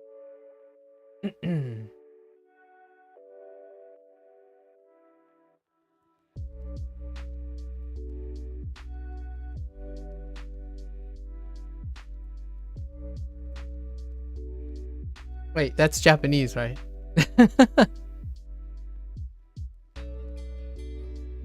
Ateji is characters used for sounds. Oh, is that?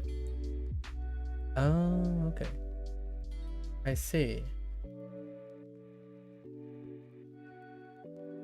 Oh.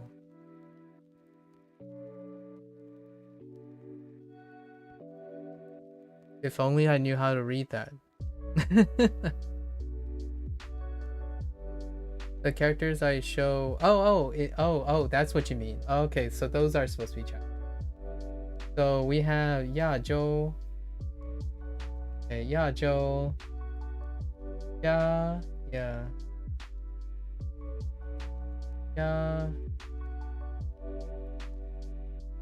Li. Something, Yajo. Oh, California. Boy.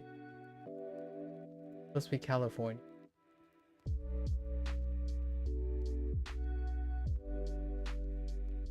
Party. That's okay.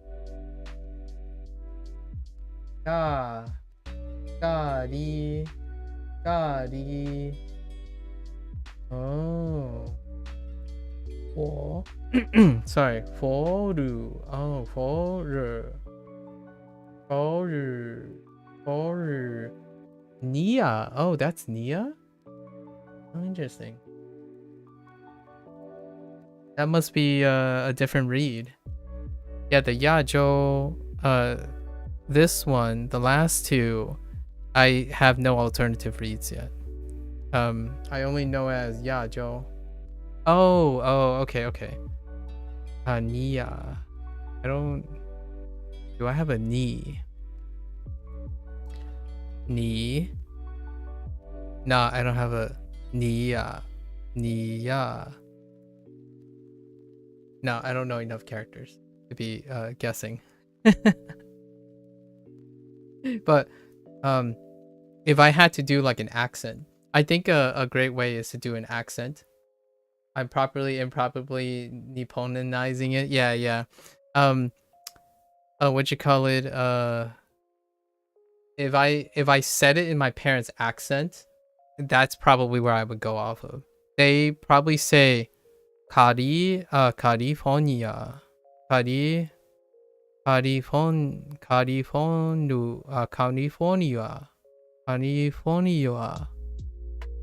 Actually, I don't know how they would get the Nia. When they say Pennsylvania, they say like Pennsylvania. But they do have different words for Pennsylvania and California. So like they say it differently, and I remember talking about this with a lot of people. They say like home, like they use like something home, so it's like a different land or a home, as opposed to like trying to say Pennsylvania or California. Interestingly enough, there are exceptions. I don't know how they choose. Like for example, I have a few, by the way. New Year, so New Year for New York, and what else? London for London. What else we got? 意大利 would be one, and 加拿大 for Canada. Did not get United States other than 美国, which is America, but it's the same principle. Beautiful land. Or yeah, it's kind of the same principle. 我想用手机玩游戏。 Fun talk. Chinese with a Japanese accent, indeed. I wonder what it's like to be a Chinese person listening to a Japanese person learning Chinese for the second, like Chinese as a second language later in life. You know, like this, how we're interpreting everything in English, right? It would be really fun to be able to communicate in that way, but obviously then we would have to introduce English as the common language. 我想用手机玩游戏。我想游戏。Wait. 我想用手机玩游戏。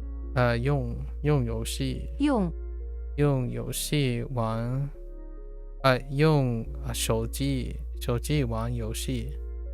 手机玩游戏。玩游戏。指。So are you currently still learning Japanese, Demi? What do you usually do now with language learning? How are you using your target language, or maybe not using your target language, or integrating it into your lifestyle? Are you doing it strictly as a study? Do you live in Japan? Do you have Japanese friends, or etc.? Like, how are you integrating since you have multiple years? Me. I want to voice act and narrate Japanese. That's to give you an idea. You're still doing Japanese, a mix of everything? Okay. Like, I want to be like something that I could see doing for a lifestyle change, right? Like for this is to impersonate a American speaking Japanese. And I know how that sounds like, but wait, don't you want to sound native Japanese? It's like, yeah, maybe, but realistically, I would love to like read narration from a perspective of, yeah, I'm clearly American, but I also know how to read Japanese and speak Japanese. Not in like a native sense, but I want to give that homely appearance.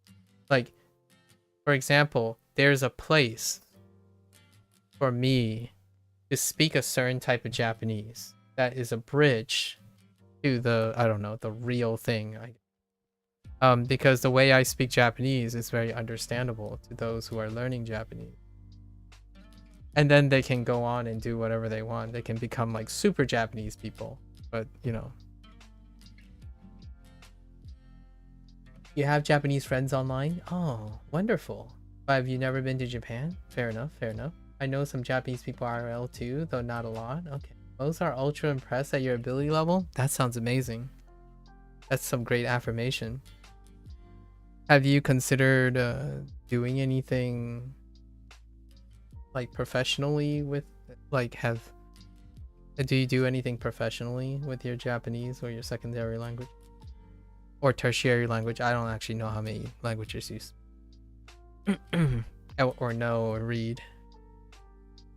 You also help them with English? Oh, nice. Very nice. I always find it so humbling and wonderful to do like some sort of language exchange. Me. You have considered it? I see. Not sure at this stage? Okay, fair enough. I would love to hear in the future what you decide to do with it, or if you can do with it. I think there are a lot of passionate young people who see language learning as kind of an unincentivized dead end, if you know what I mean. And what really starts for the demand of language learning, or anything in general, is creating that demand or creating that attraction, right? So oftentimes it begins with people who are interested in it and it is able to create something out of it. And then there can be a demand for it or an attraction to it. That's how I feel about language learning. Language learning solely right now is almost objectively or pragmatically a hobby. And I've always been curious if anyone has taken it to a different stage. It's only fair to help them with English. It is, yeah. That's very poetic, right? Mutual exchange.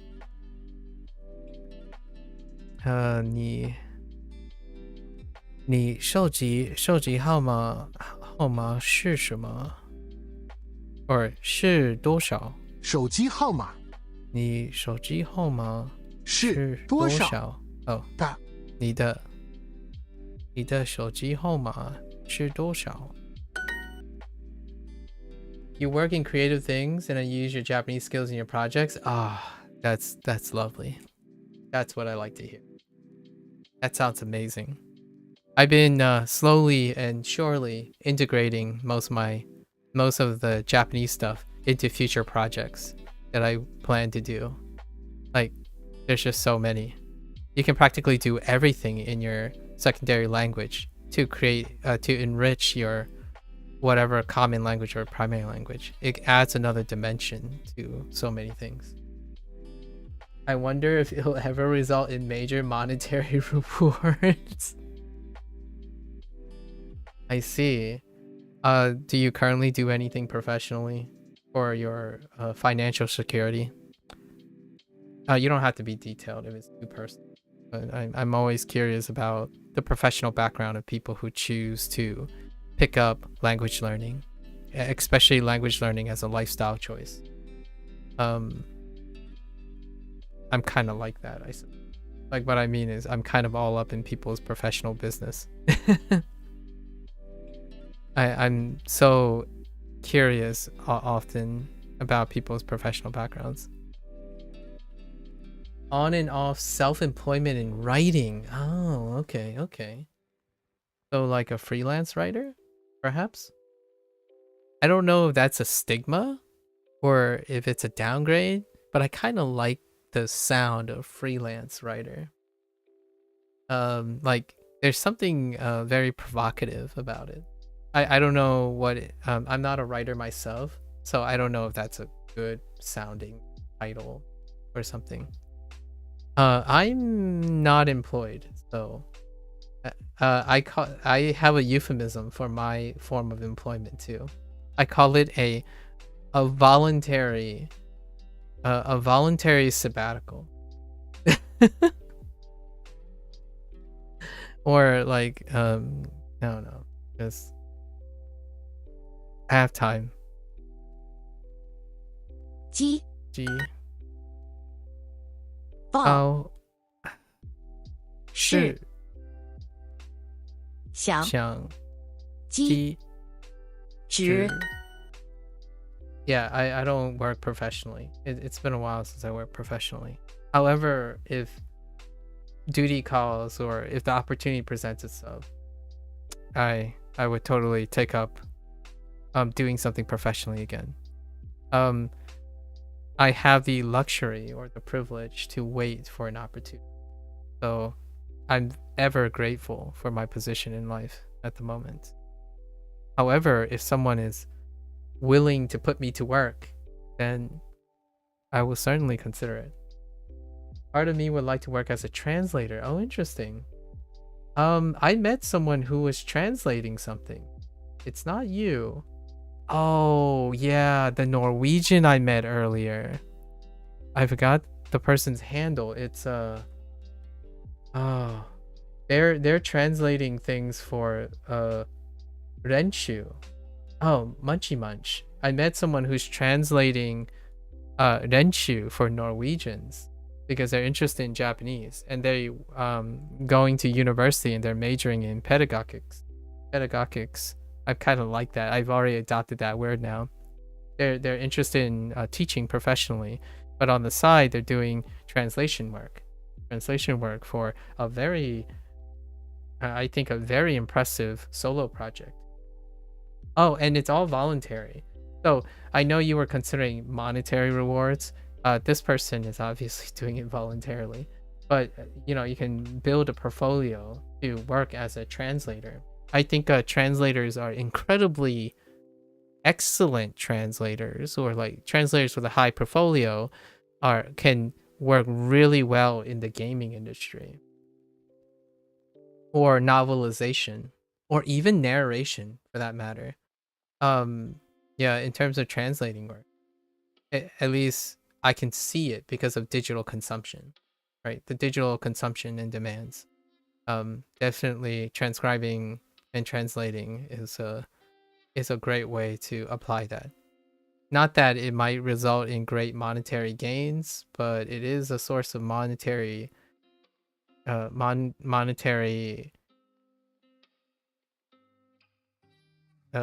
resource, like a source of monetary gain. But I'm not at the level I feel comfortable calling myself able to serve professionally at. Okay, fair enough.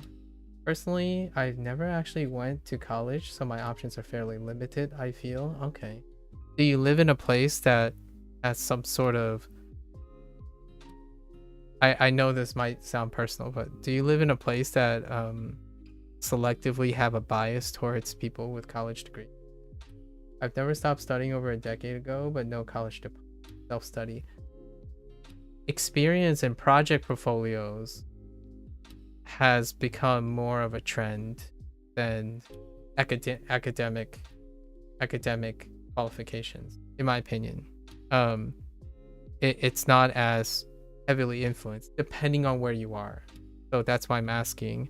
If you're referring to the United States, I feel like it's much lessened than it once was when it comes to professional work.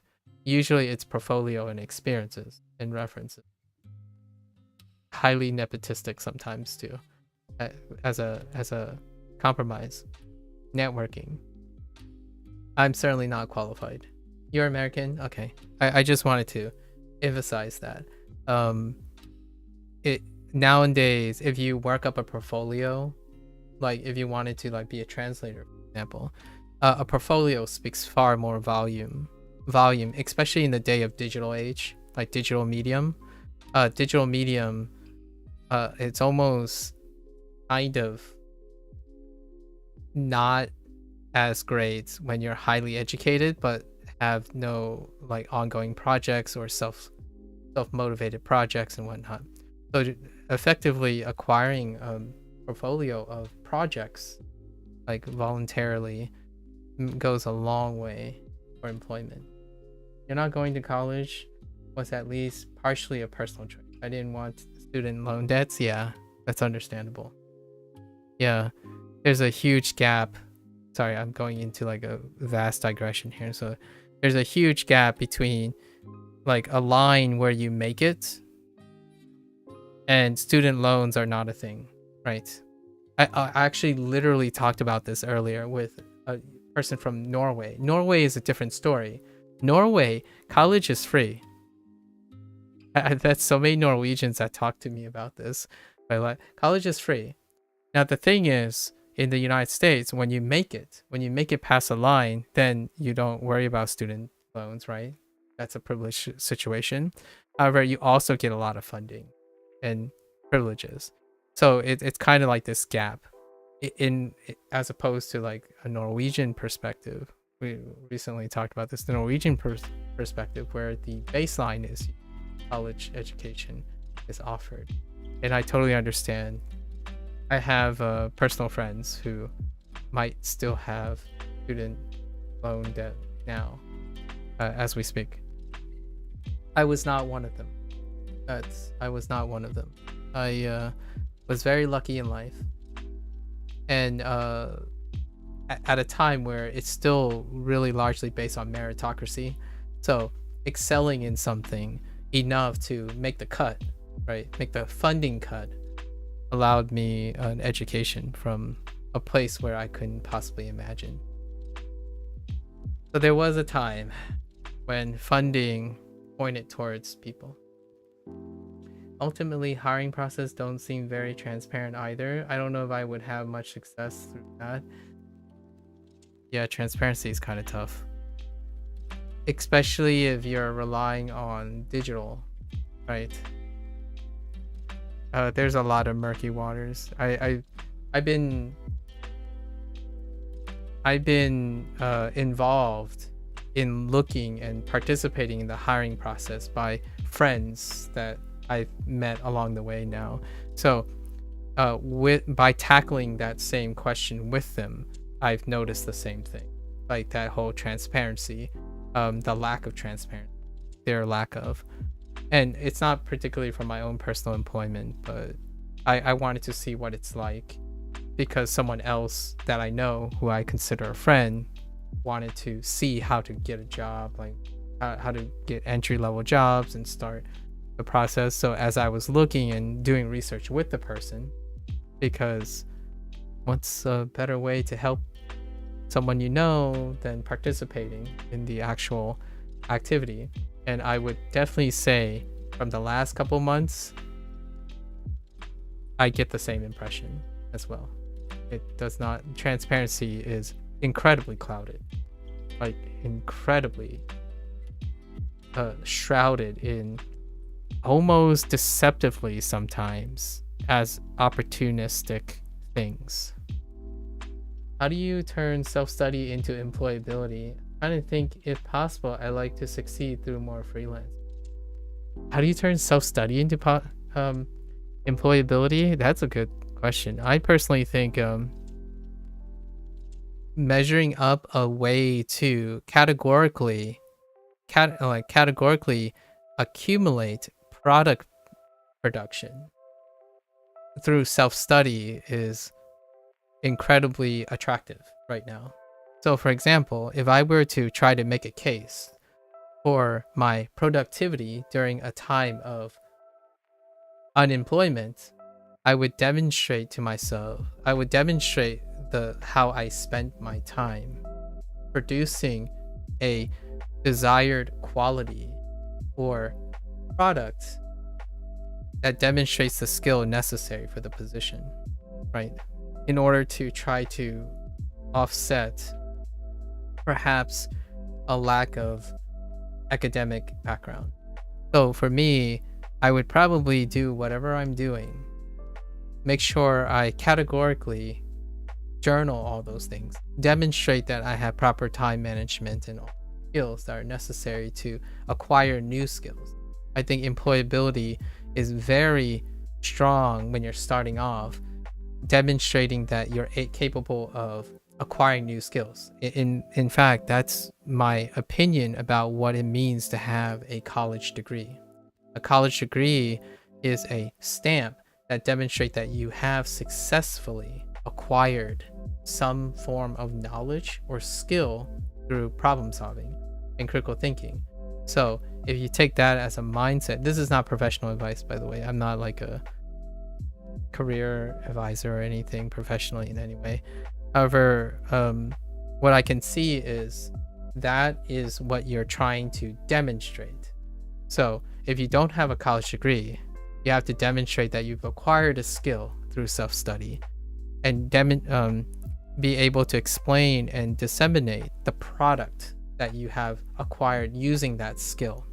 So if one wants to become a translator, one must take gigs and voluntarily do projects, have and insist that you get credibility for those projects. Like for example, in a translator thing, you can flash the credits, right?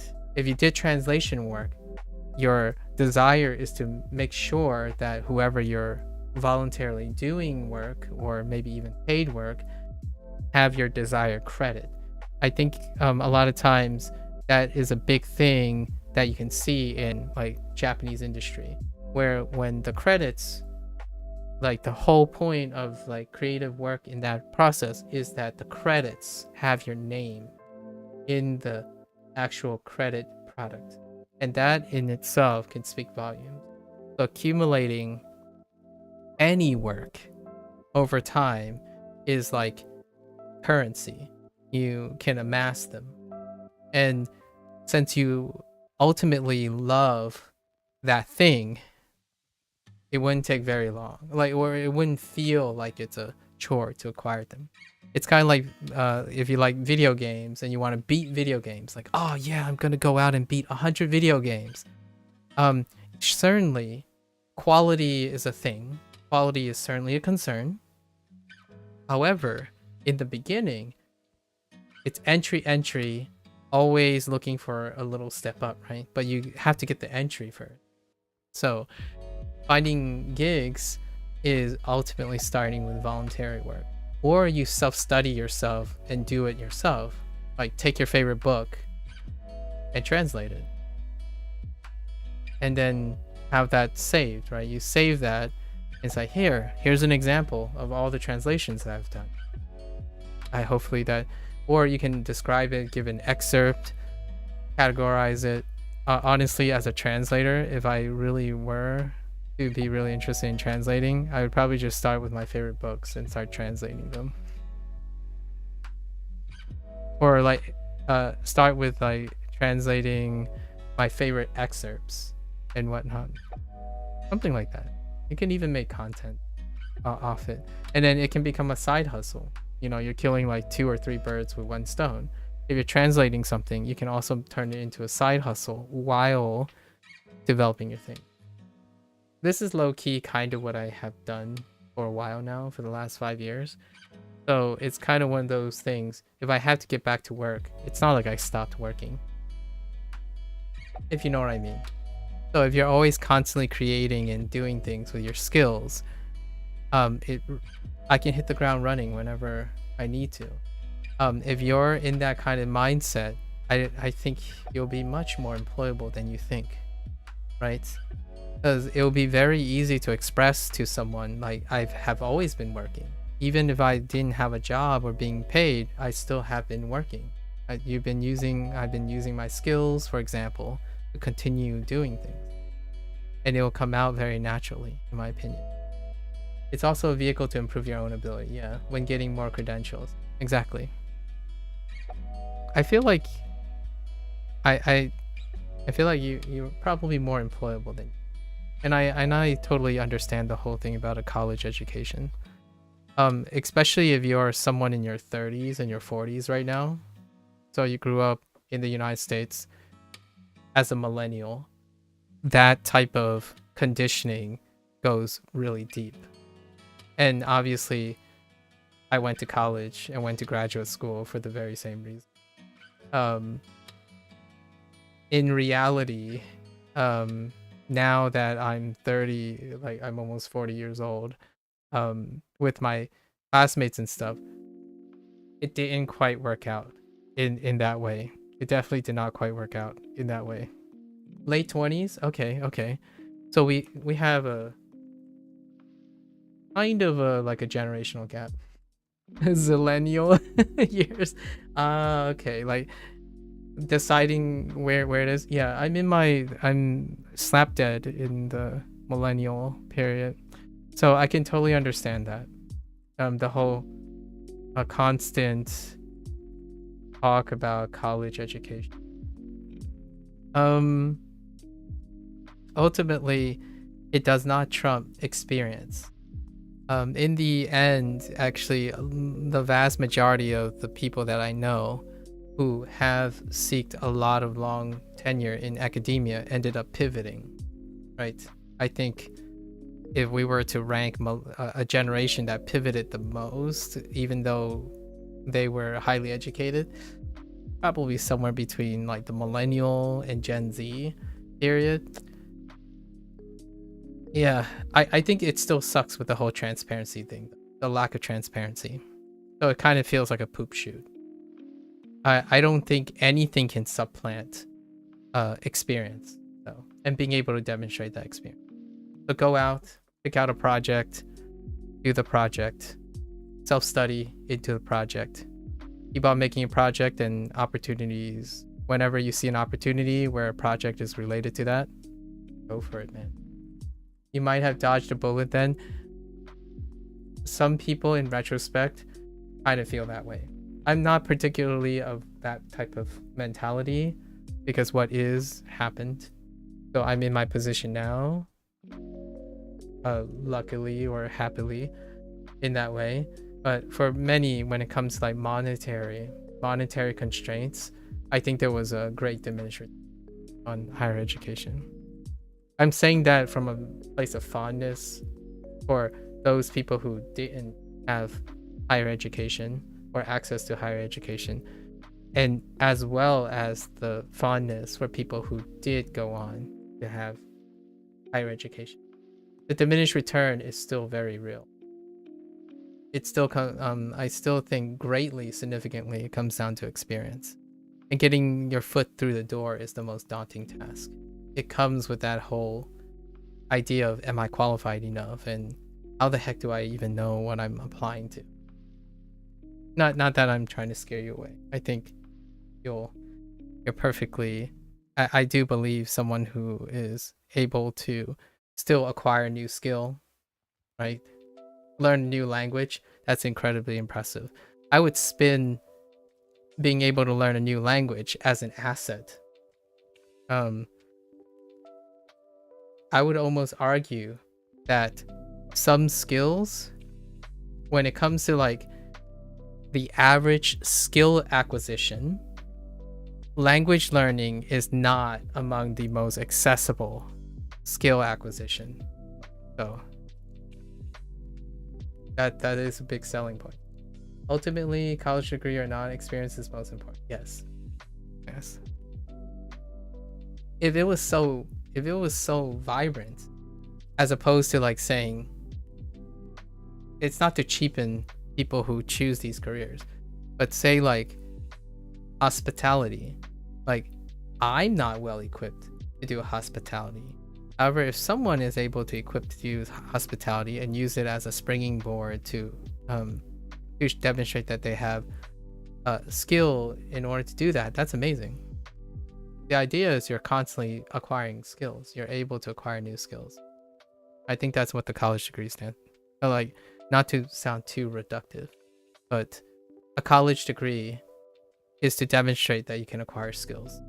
Because what an employer is looking for, especially when you're starting out, is someone who can hit the ground running, learn, take over, and also continue to improve, right? So those are kind of the qualities that, and it's a lot big of a bonus. It's a big bonus when you have relevant skills. Certainly, I don't necessarily think anyone who's starting out would be unreasonably expected to have some sort of expertise already. I think that's fairly unreasonable. Yep. 我们我们用 会用 no 我们用手机看新闻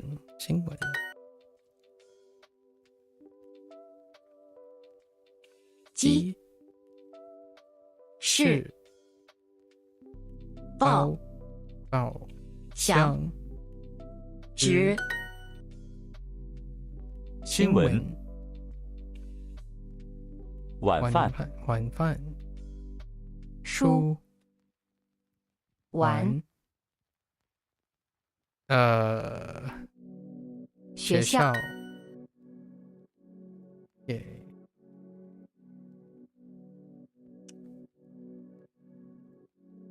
我用电脑看新闻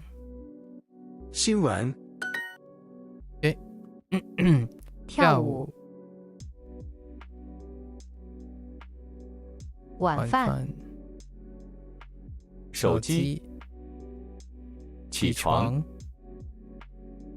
新闻 Yeah, a lot to think about.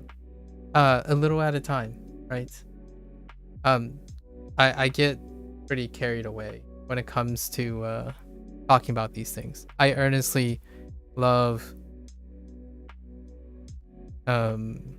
trying to be as encouraging as I can, because I think if you're not already 50 or 60 and you have closure and a spry family with little kiddos running around, I think sometimes it goes a long way. I know, I thought I was ending at midnight. I know, I'm behind. Shh. These things happen, okay? Blair, you know how often it happens. Is that the same as? Yes, it is. Yeah, it is. Sure, it's a gakko and 学校 is the same thing. Yep, school. Actually, I liked to being that. Actually, I liked to being that proactive. Was good at.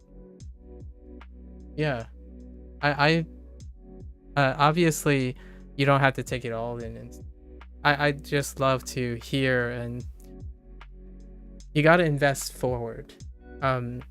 Since I talk about this often, I'm in a place of I'm in a privileged position, right? And I don't want to waste, quote unquote, or I don't want to miss the opportunity to offer generosity when I can, because I do feel that if I am in a position, I would love to be surrounded by people who also offer that same generosity. So when I was in that position, like I was a young person who was missing, it's you can call it a investment forward. People invested forward in me. So naturally my personality became one reflective of the people that influenced me, which these are incredibly generous people. They're both professionally. I mean, certainly there was money exchange and all that, and it was their job and stuff, but they went beyond that. So that generosity influenced my generosity. So if I'm ever in a position of privilege, I'm not going to take things lightly, in the sense that whenever someone is seeking professional things, it's definitely always worth it, even if it's one person at a time. Like I'm not a busy person who's strapped for financial security right now. So I have plenty of time to try my best to impart something and changing someone and helping someone. I've never had to work for a living in my life, so the pressure to earn has not usually been very strong. Oh, okay. And that freed me to self-study? Ah, I see. And that's a very healthy real awareness, sense of awareness, self-awareness. You've been an avid reader for your whole life? Ooh, scholar, huh? Does sound like a scholar in the making. Is there a particular, I guess, is that a sustainable lifestyle, or do you have to make a lifestyle switch eventually? My lifestyle was quite literally the opposite of the person I am today. I would say not long ago, maybe 6 or 7 years ago, I was that guy who like was married to their job and was burning at both ends. Incredibly hot, like super hot.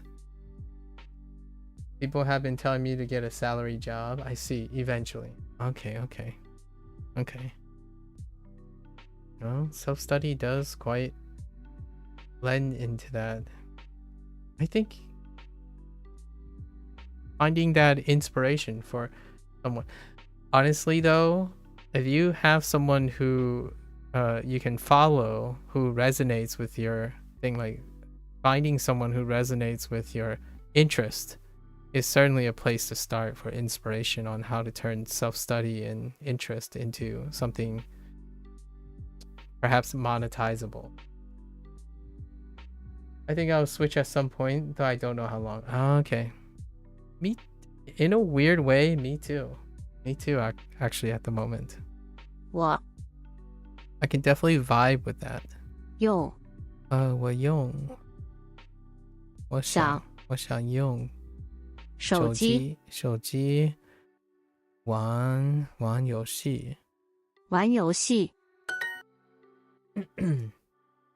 Wait, is this the fourth one? Oh no. Okay. 他每天看体育新闻 I've been slacking off really terribly. 每天每天他每天看体育新闻他每天看看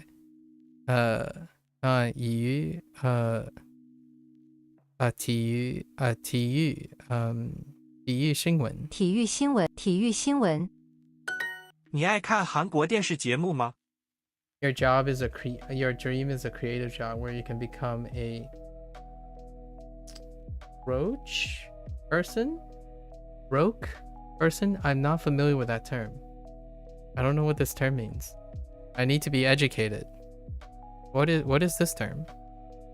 Roke person? Off writing? Oh, is it rich? And that's a typo. But that's still just a dream. I don't actually know. This could be an English word. I have no idea. Rich person. Honestly, nowadays I question my English all the time. I really don't. Sometimes I feel like I have less confidence in English than I have in other languages.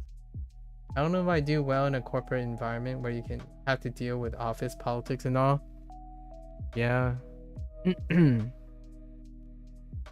If you ask yourself, what are your interpersonal skills like? Or do you want a job that has a high demand on interpersonal skills? That could be a place to start.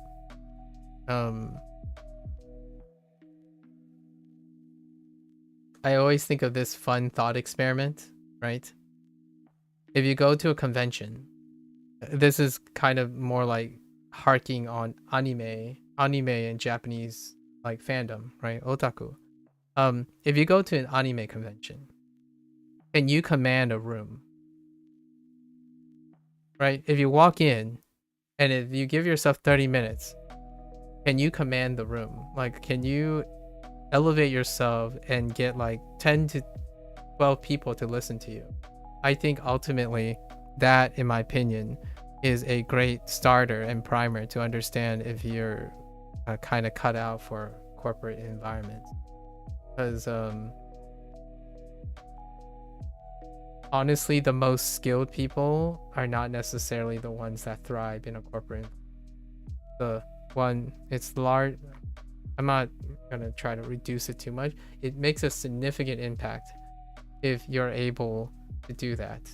The interpersonal skills necessary to enter a room and leave an impression on several people, maybe even lead them in some way. Yeah, corporate environments incredibly dependent. Yeah, I don't think and that's often I know this is going to sound a little bit foreboding a bit, but you have to start somewhere. Self-study is pretty much the antithesis of. Rarely does self-study, people who are very strong in self-study, have a welcoming a desire to self-study a skill that requires interpersonal development. So like what I mean is the whole attraction to self-study is that it kind of mitigates and minimizes the need to develop interpersonal skills. But language is a great one in which you can leverage and say that you've self-studied and you can demonstrate interpersonal skills. So in my opinion, language is a very subtly exception to the rule. I think oftentimes though, people who self-study generally is trying to avoid developing interpersonal skills. Like they don't want to, it's too stressful, like constantly having to talk to people and networking and stuff. And even in language learning, you can feel that. The biggest obstacle to communicating in your target language is literally the communication part. Like literally talking to someone. And I can see that largely because I feel that's the most fun part. Literally talking to people while learning a language is my first step. It's not my last step. Because in my opinion, my skill set involves interpersonal skills. So I leverage the strongest skill I have. My strongest skill is most definitely not like book studying, being well read. I am very not that great at being well read. Like if you put me in a room and you're trying to ask me to learn by myself, it's like that's not as engaging. I wanted to hear what other people think, how other people are studying, and then collaborating and sharing. It's kind of like the whole science thing, right? The whole science thing.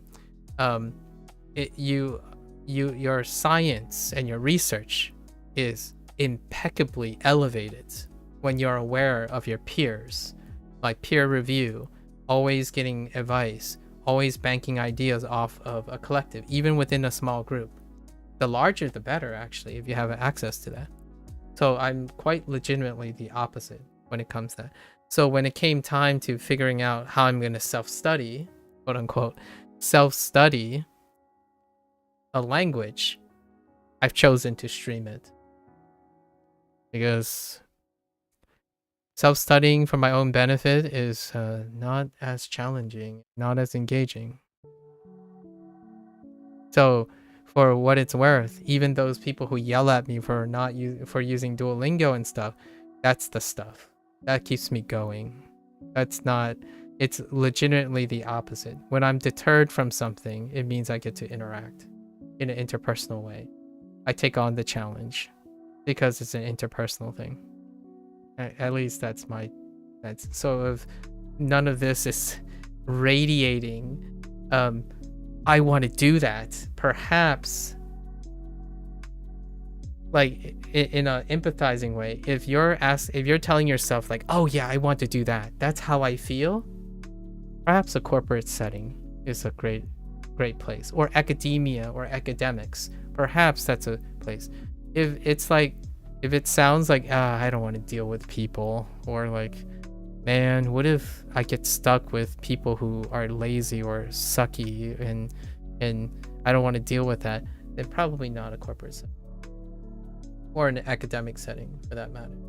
Probably something that is more like sole proprietorship, or something that is a salary based on product served, based on like service provided.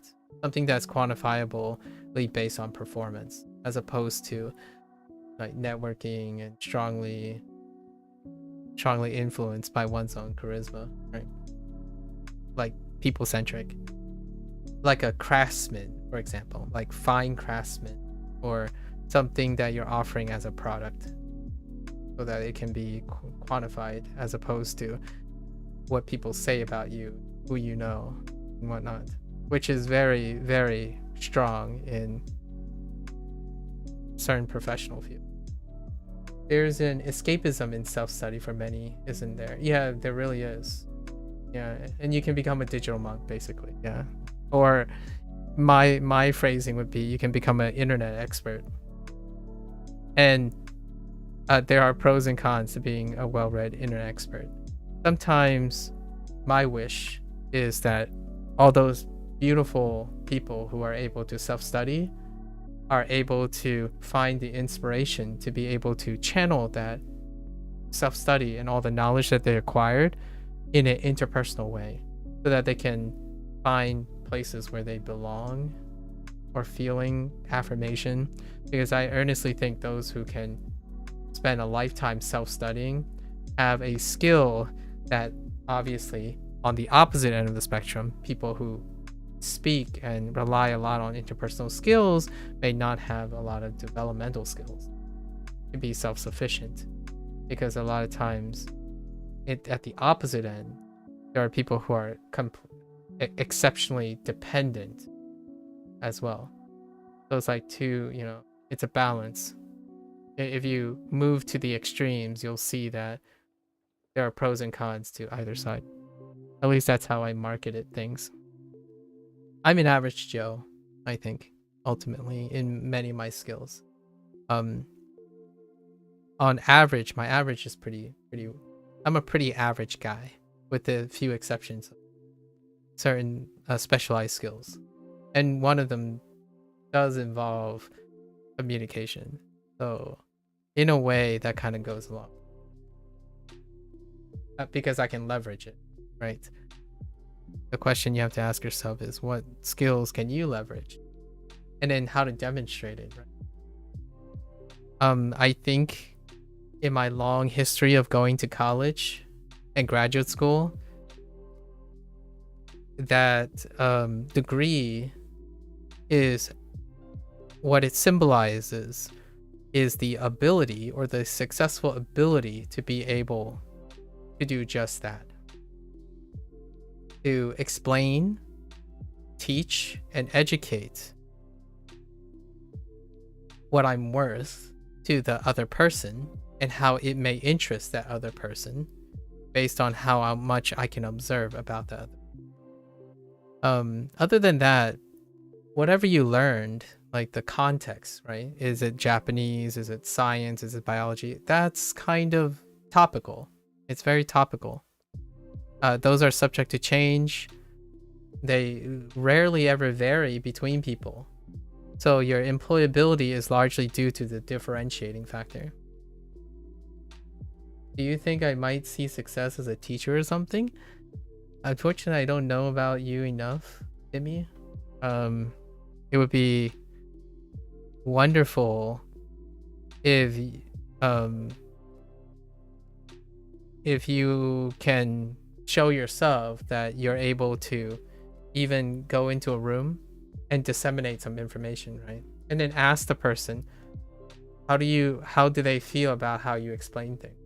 And I think that will give you you can collect that information based on your own experience.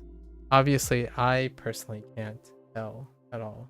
Like, if I had to weigh my professional credentials or something about teaching and stuff, it would mean like spending years with a person, or like observing the person for at least a year or something to ascertain anything remotely advisable.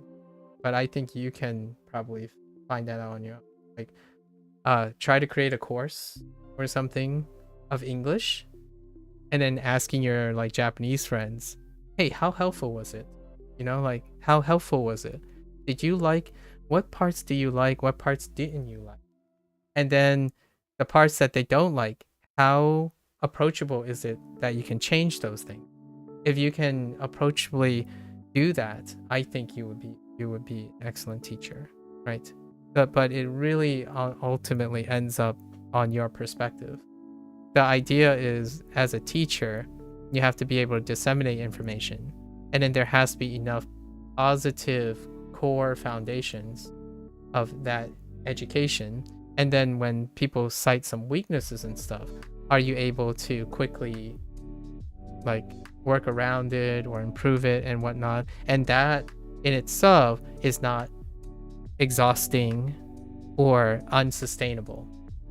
Personally, if you can do most of those things, like, and you find yourself it's sustainable, I think any form of teaching or instruction is probably an appropriate avenue. Rarely that's the case for the digital age, because if you do something well, you want to continue doing it well, but not have to change it up too much. That's kind of like the dream for most people, right? You do something you want, you get good at it, and then you stay good at it. I think that's the mentality that a vast majority of people. A teacher, in my opinion, is quite legitimately the opposite. Like maybe not like literally the opposite, like in every way. But one of the core foundations about being a teacher is that you're gonna inevitably always be learning something, because you're like, the people you teach are gonna inevitably constantly change, and the content that you're gonna teach is gonna inevitably constantly change to fit that. So if you're not a person who asks yourself, like, someone gives you a critique and you're not excited about engaging in that critique, and then also constantly having to readjust from year to year, that's probably, in my opinion, one of the core foundations of needing to be that as a teacher. You're not the best at anything. That's just the natural way of it. So if nowadays, in my opinion, younger people, they want to be the best at something. You know, I mean, that hasn't really changed much. When I was younger, I wanted to be the best at something, like constantly be the best at, you know, number one, beat everyone down. That is an age where obviously that's why teachers are older. I mean, like, there's a wisdom to it, right? There's a reason why, like, teachers are older and kind of like heavier in experience, because experience is what breeds that adaptivity most of the time. If you're comparing yourself with young and you compare yourself older, you are more likely to be a better teacher older than younger, like comparing to yourself as opposed to comparing to another person relatively, because the circumstance is different, substantially enough to make it different. So yeah, that's probably my little 2 cents about teaching. I don't think teaching has to be in the classroom, obviously. I don't think teaching has to be monetized. I would gladly sit here and write an essay with you and go over all the things that I am able to suggest as a professional writer once upon a time, right? And there's no opportunity I would ever give up to help guide someone if they're willing, right? If they ask me a question, I will most darndest do my best questions.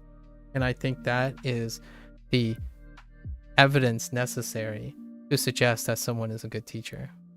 And that's not that it's like a gold standard of some human being. It's just appropriateness for teaching. Like sidelining all your schedule to do your utmost to instruct someone when someone is already of open mind. Every time I meet someone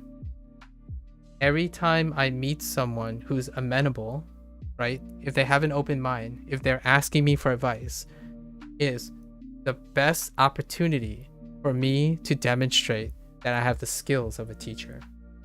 That's probably, and your portfolio is reflected in all the things you can describe that you help. So when you go into an interview and ask, so what makes you qualified as a teacher? And all the moment they ask that, it's like, boy, do I have tons of stories to tell you. And here, I've saved some evidence of all of that. Hey, you see this guy? That little particular part in their project, we work together on it. And then you can, and as you're teaching and helping other people, right, you get into their good graces, right? Generosity can be reproduced. Obviously, there are people who take and run and stuff, but the idea is it's not about what they do, it's about what you have contributed. And that's kind of like the element that I always describe. It's so palpable when someone knows what I'm saying here emotionally. Like, you don't even need a reward in return. Obviously, it would be great and ideal that it leads to monetary gain. Yet teaching, there's a joke that always runs in academia, or like a meme that runs in academia. If you're thinking about making a lot of money, academia is not it, because it's largely disproportionately not monetizably useful. Because think about it this way: if your goal when you succeed is to make someone an independent thinker and never have to rely on anyone else, then your supply is only as great as how quickly people, how the new people that you meet. So inevitably, you don't invest in a specific person.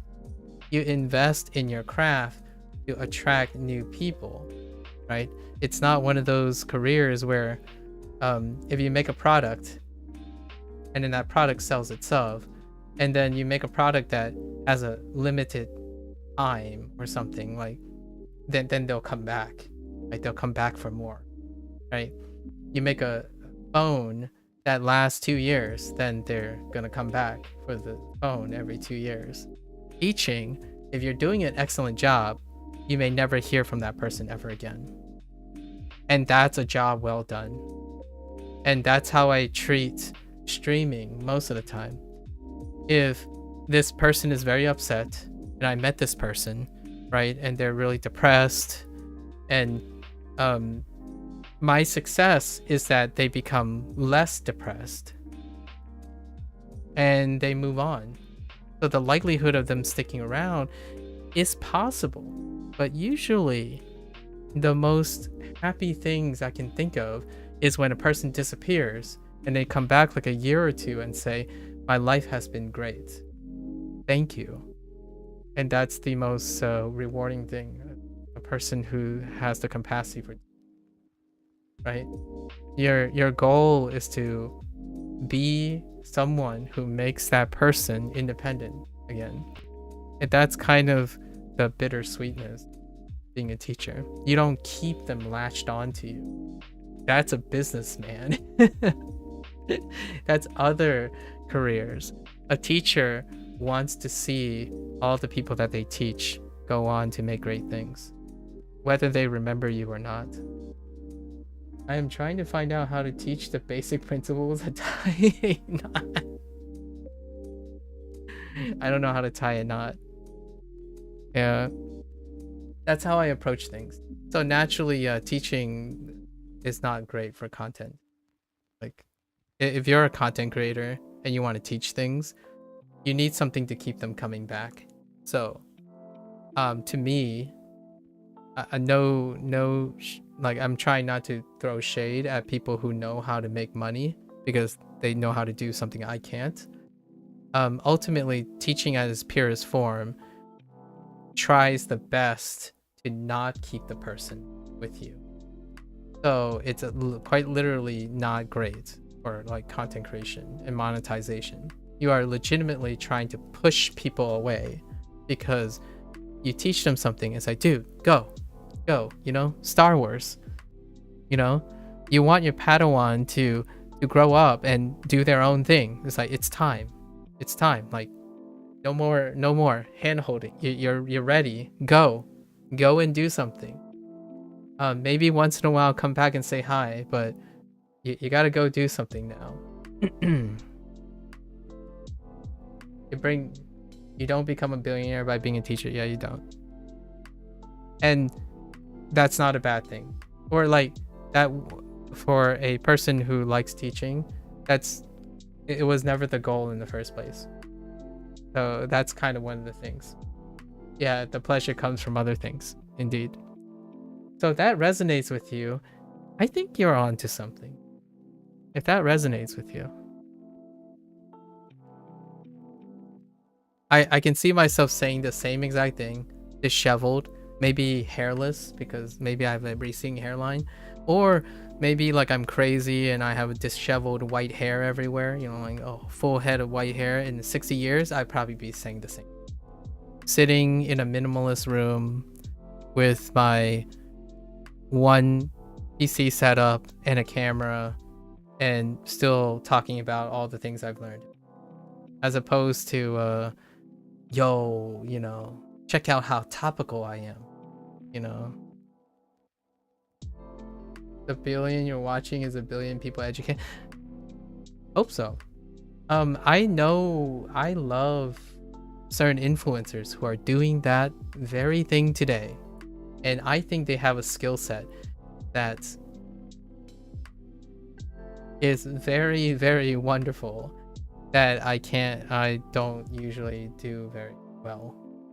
I don't know if, since you read a lot, I don't know if you've ever came across Hank Green or John Green. I've been plugging them all the time because I think they are legitimately doing that. They're balancing how to not let financial gains be a center part of their life, but at the same time be able to generate finances to ultimately create a different form of mark on the world. And that's pretty beautiful. Obviously, they're the first ones I encountered. There are probably other people doing the same thing, and everyone has their own examples. But for me, probably those guys. Yeah, probably those guys. And you can be one of them too. I hope you become one of them. I think the world needs plenty of those type of people. They're just very, very difficult to have that work out. Yeah, it's very difficult to have that work out. Okay.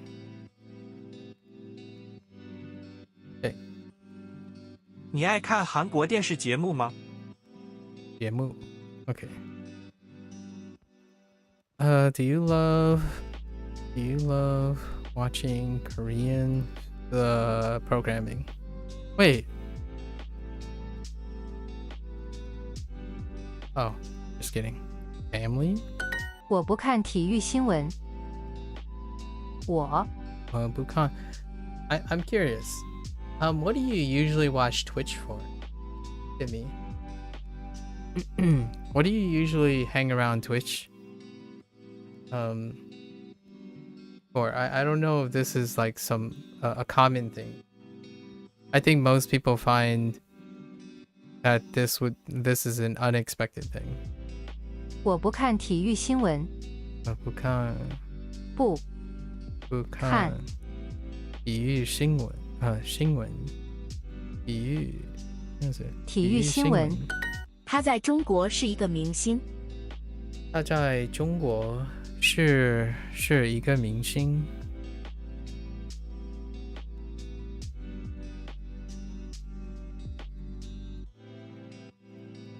我喜欢看体育节目。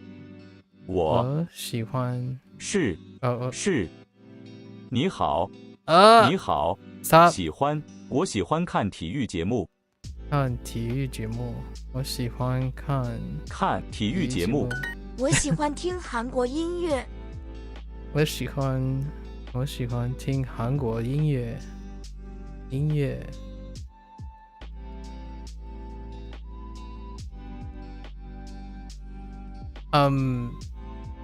One thing I have to say, in the day of the digital age, I think words have become very cheap, but I don't think that's true that words are cheap. And the conversations that I have online, because of my life story and the things that happened in my life, I think words are incredibly powerful. I think they have been cheapened, but not like they're not cheap inherently. So oftentimes I think even if it falls on deaf ears, it is always worth mentioning something to someone, because words can change people's lives. And that's probably why, like, if someone asks me what is the main reason of streaming at all, really, if you can all do this and be profitable, it's largely because words aren't cheap, or I don't want my words to be cheap. So oftentimes it's not about French. Like, you don't have to be personal with anyone. You try to treat someone with respect, because you can truly change their lives, even if they don't like see it yet. One interaction can change the outlook of someone. That's usually how I go about it.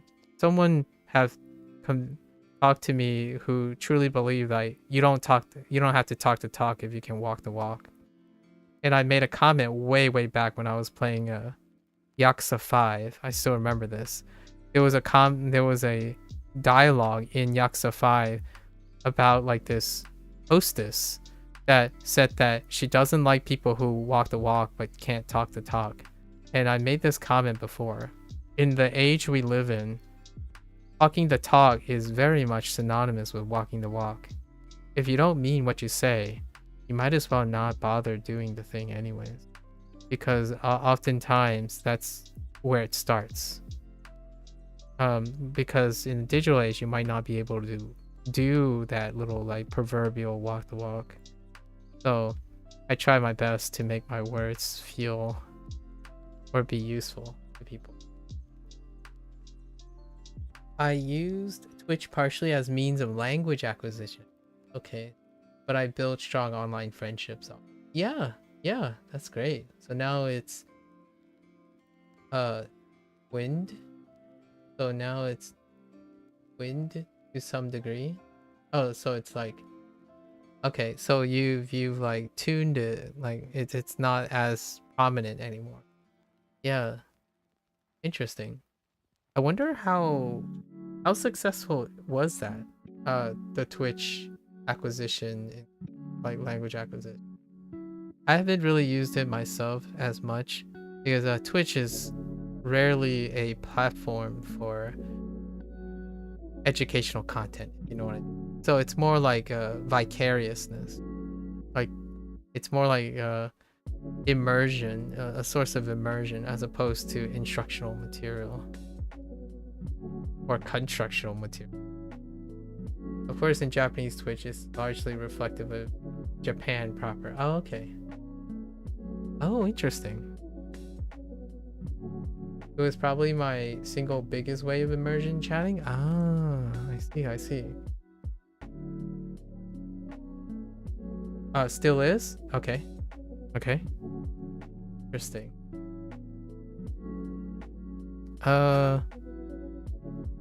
Yeah. As you can probably tell, I don't. I have considered that, but I haven't made time for that. Haven't made time for that yet. Although, if you, in a funny way, I could say Twitch is still my strongest means of language acquisition. If you consider the idea that I spend most of my time on Twitch because of this situation, but the roles are reversed. I welcome the people, so it's like the reverse. People, perhaps the ones who are interested, has come to me, which I'm very privileged and happy to accept. Funny Twitch, this Twitch thing. Hello there, Quota Marathon. Why do I have a feeling I've seen a name familiar with Quota, with your name, Marathon?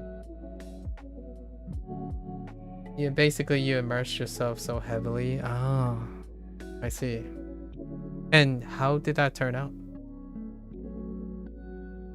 I remember you a Kana game before. Oh yeah, it's probably the Kana mini game in Wagotabi. Quota Marathon. Wagotabi is on the back burner right now. I'm waiting for the next update, and hopefully soon, so we can go revisit that.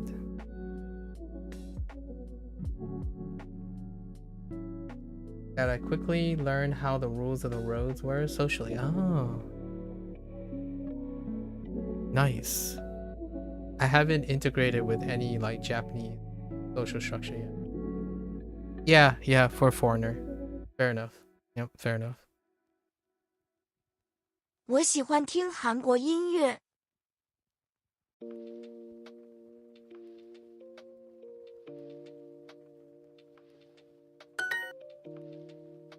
You're a gaijin, so lots of leeway. Indeed. Yep, indeed. 我 If I just don't open my mouth, maybe I can pass for a Japanese person. No, I just kidding. just kidding. Over time, people can lose patience. I've seen the result of that. Yeah. Yep. Understandable. 看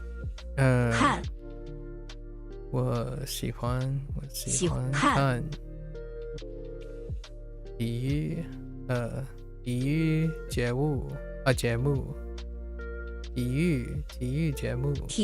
目我最喜欢那个明星。我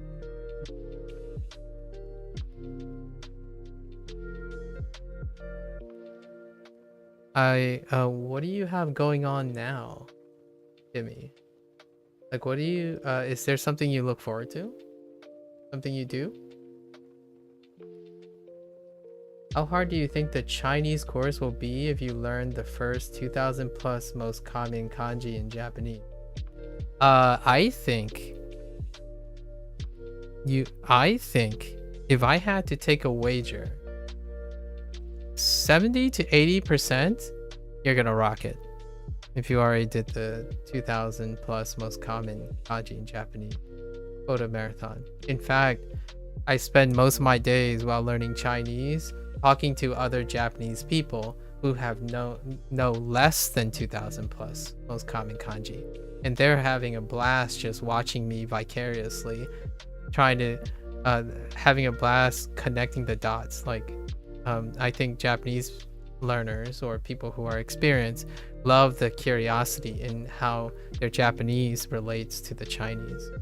Actually, I'm way over time because of that. Actually, it's I'm always talking about it, and I don't even know that much Japanese. I really don't. Like, I know very little Japanese. It's like what am I at right now? 300 kanji, that's it, and it's already a blast. I actually know more Hanzi than kanji right now because of how the courses are designed in Duolingo. So it's about 300 kanji for Japanese, and I'm at like about 450 Hanzi characters. I love how Duo will say there's 12-ish new words for the section. My notes take another whole page for this. 25. Yeah. Blair. Your assessment is correct. Those are the over the past day, over like the past 60 plus days, I've been noting the average amount of new words, like new elements. I call them elements because you have to also include all the elements of grammar and implicit grammar. So when your notes, I assure you, yes, 25 words. It's like 25 words at the top. It's anywhere between 20 to 25 by the time you hit like section 2, like mid section 2. And then Duo only reminds you of like half of a little bit, like a little over half. So you're responsible for constantly upkeeping the 20 to 25 elements. I usually aim at total recall. I usually aim around 15 to 17, and that's kind of in the beginning. You'll if you ever go back, every beginning I'm trying to hit at least 15 to 17 of those things from memory, and then try to fill in all by the end. But yeah, your average would be 20 to 25 elements every single unit. And to me, personally, conservatively, I really doubt that the people who say they're not learning anything from Duolingo are the ones who did not account for them. Because they're relying on the tool. And I agree with them that Duolingo might not be great at keeping those 25 things on average in the user. That does not excuse that person from not doing it themselves. So to me, it only tells me that that person needs a tool to be able to do it. For myself, I basically just farm the things out of Duolingo and continue farming through the things out of Duolingo. Like you writing your notes, right? I write my own notes as well. So, however, you can always go to a tool that suits your needs, obviously. I personally find it kind of invigorating when a tool fails to do something and I try to do it myself. Duolingo plus Anki has been nice. Yeah, for a lot of people, Duolingo and Anki has been pretty nice. Yeah. Some people splash in WaniKani as well. So they might even replace Duolingo with WaniKani. So it's like Anki, WaniKani, like 2 to 3 favorite like SRSs, like that covers the one, cover each other, and then it goes a long way. For myself, the reason why you only see me using Duolingo is because Duolingo is the SRS that I started with, and I just use it for a platform. But outside of that, we have other things. I could stream Anki sessions, but imagine how long my streams are if I had both Anki and Duolingo sessions. It's been 9 hours and 20 minutes. I don't think my voice and my eyes can stay up to that level of endurance, even for me. Family stuff has gotten involved. That's been a factor, but I still engage in Twitch all the same anyway. I see, Timmy. I would say that Japanese Twitch isn't a bad fit for you temperamentally. Oh, okay. By Japanese Twitch, how does that work? Like, how does that work? The Japanese people I mesh well with enough. Okay. So you're already finding resonance with the Japanese culture.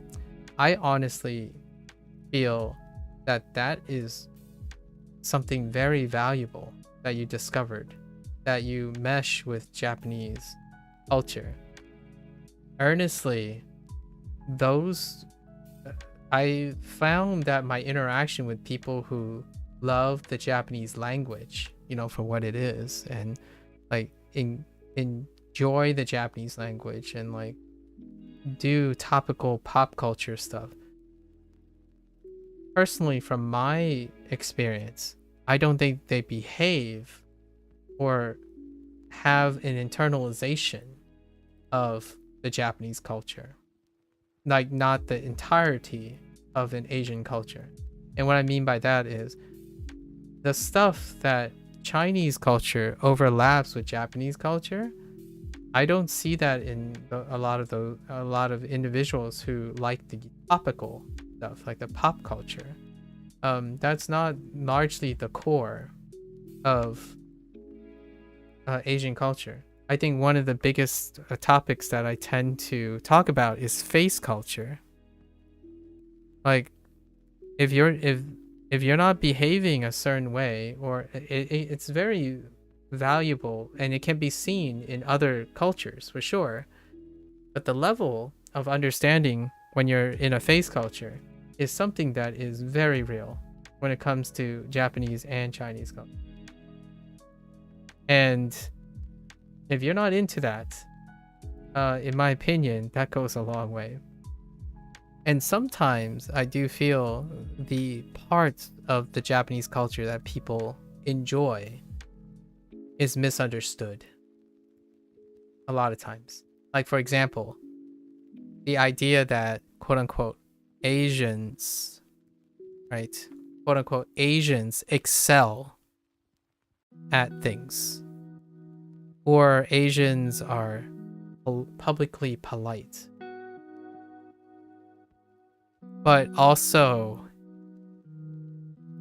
right, critical personally. That type of thing is, on the surface level, I would say kind of resonates with people, but in my opinion is often commonly misunderstood.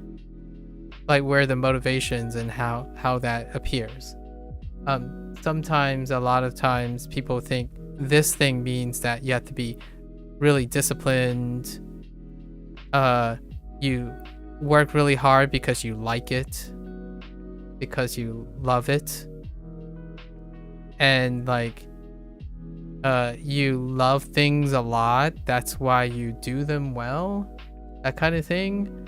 And then also like they're very hardcore because of passion. I think that's a really big misunderstanding. It's something that is very difficult to communicate, and it's also incredibly difficult to bridge. So coincidentally, you can be a person that vibes with that, it belongs. But I think a substantial majority of individuals who choose to want to assimilate into a culture later in life tend to fall out of love with that culture. It's not to say that you can be successful or you can't be successful. It's very common.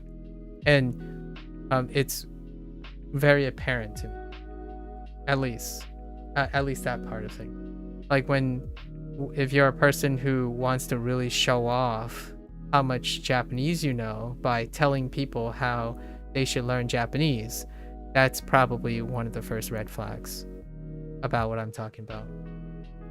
If you have a sudden urge to always butt in and tell people how to do things, then you're probably going to have a tough time in a face culture.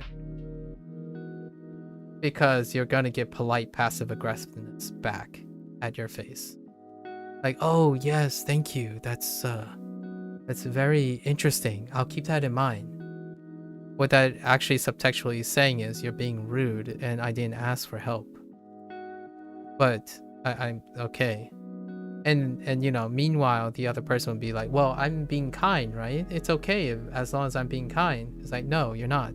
That's usually not the case. It's very hard to understand. I understand it personally because I'm American. When you have the kindness of intent, that's what could go wrong, right?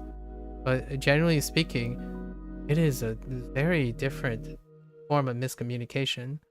Like when someone says, oh yeah, well, thank you, I really appreciate it.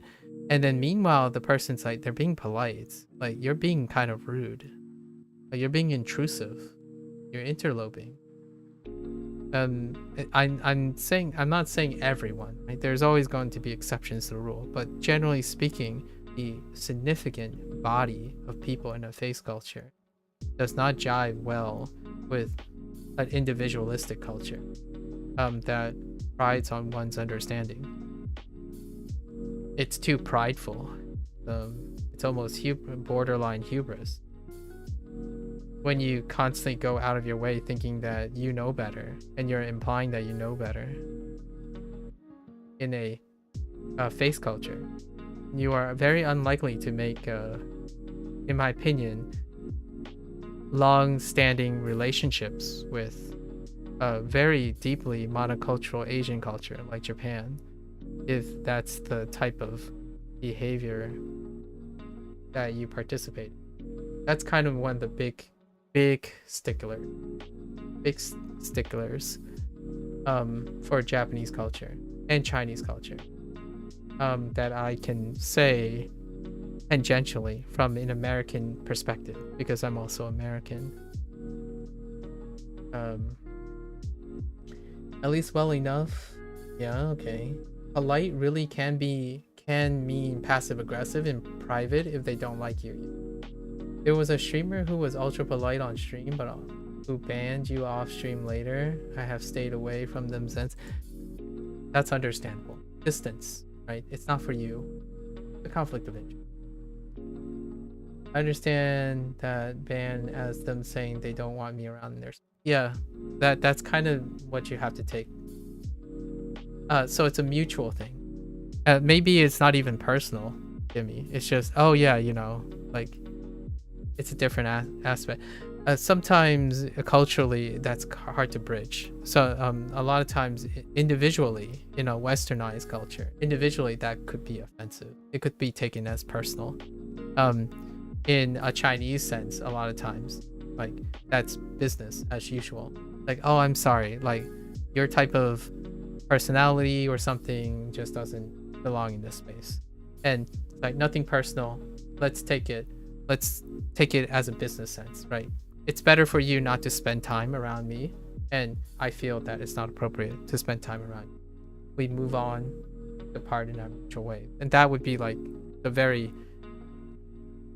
cold, but let's not get too personal before it becomes a problem kind of thing, right? It's very sharp.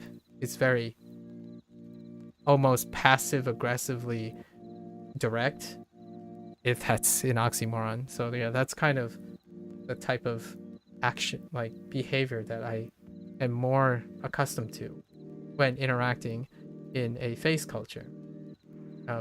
Quite a bit. I am American also, but part of me is very nurturing and coddling and maybe even foolish sometimes. And I kind of like that about Western culture. Foolish, sometimes prideful, maybe a little bit overly concerned about things, and sometimes take things personally.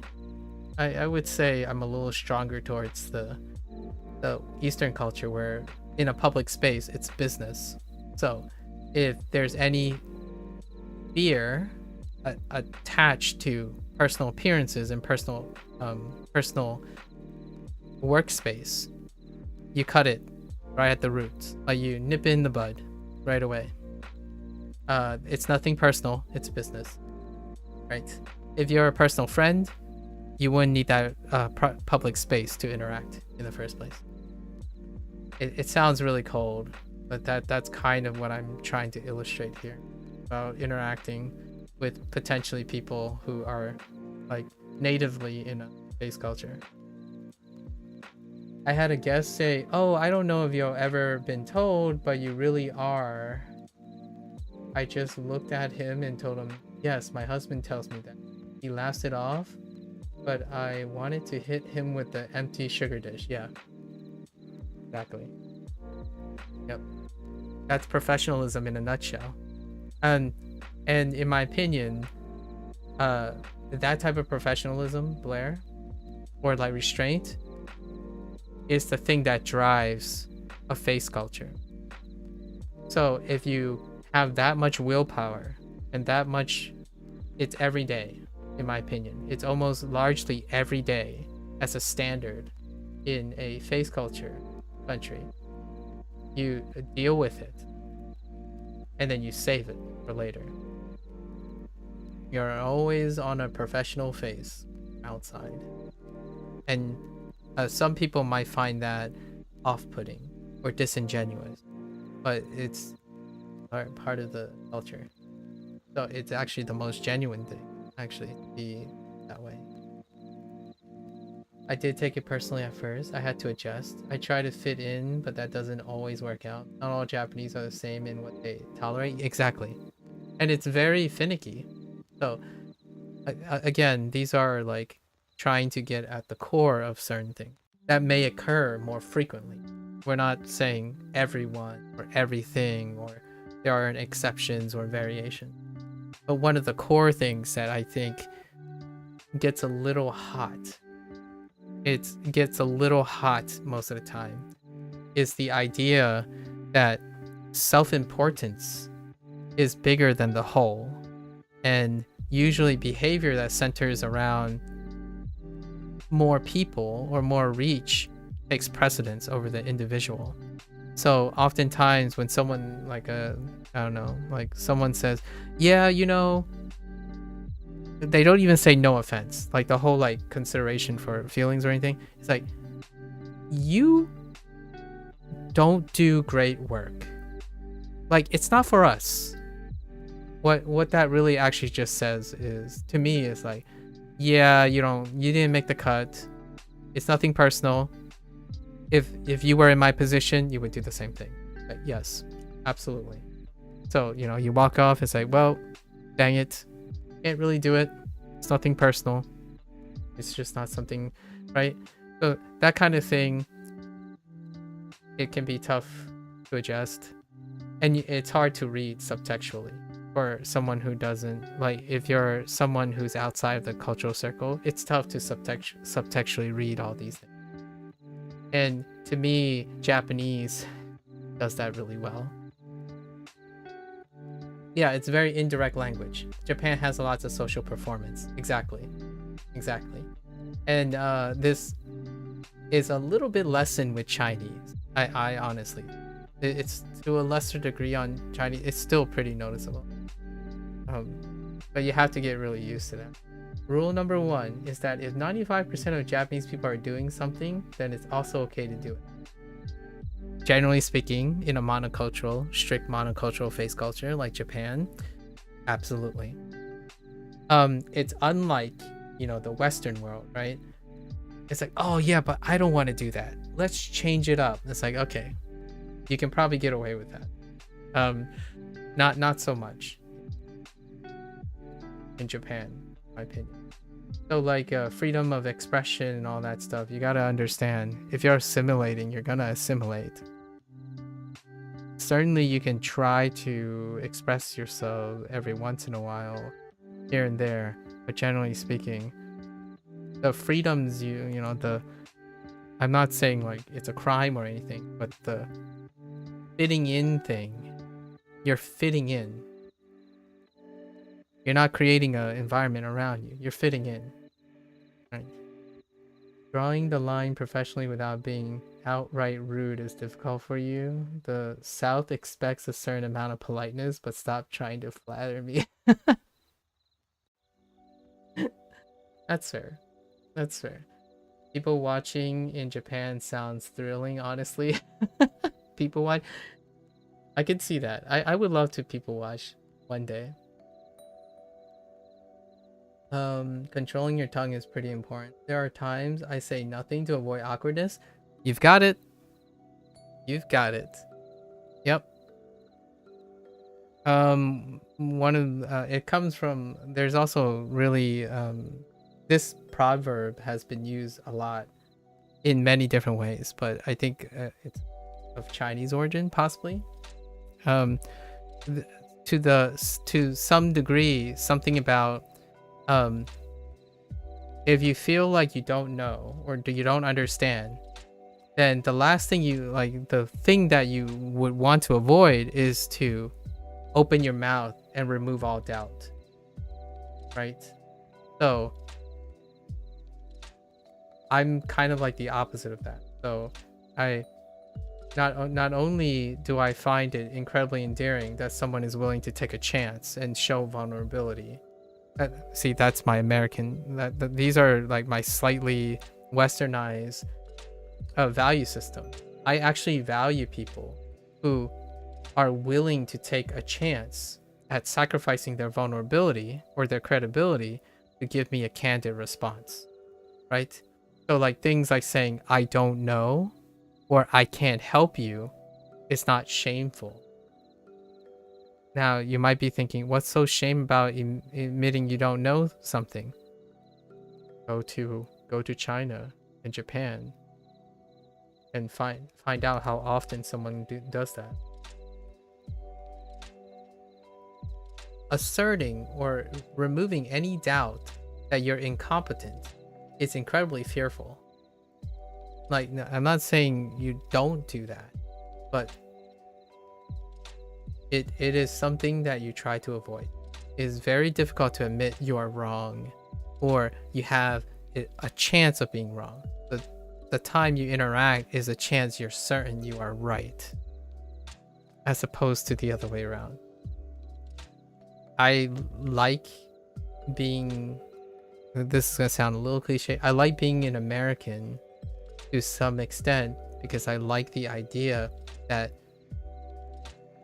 you get to not live in a face culture for like also briefly.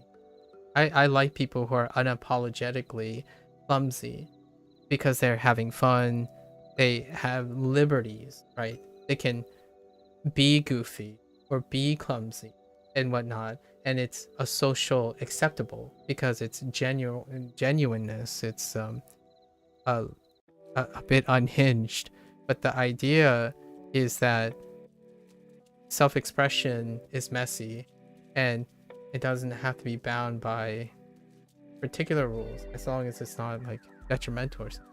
And I really like that about Western culture as opposed to Eastern culture, where none of that is displayed with a very defined line. There's a time and place in which you can do that. not at the whim of the person's trust. And oftentimes that bleeds into like the whole generosity thing. If you're doing something kind, it's always acceptable, or it's generally acceptable. No, that's not the case in a face culture. Just because you have kind intents doesn't mean the person you're helping won't find it disrespectful and rude, because you're violating social decorum, right? And then because you're being honest, it's acceptable. No, that's not also the case. Like if you go up to someone and say you're fat because you think you're fat, I'm just being honest, there's quite a lot of lack of merit behind that. It's different. It's quite different a little bit. Like it's a lot more flexible when it comes to the value of honesty versus social order and social decorum. And you find that it doesn't jive with everyone. Being in a circle talking that way is so different from like Twitch, for example.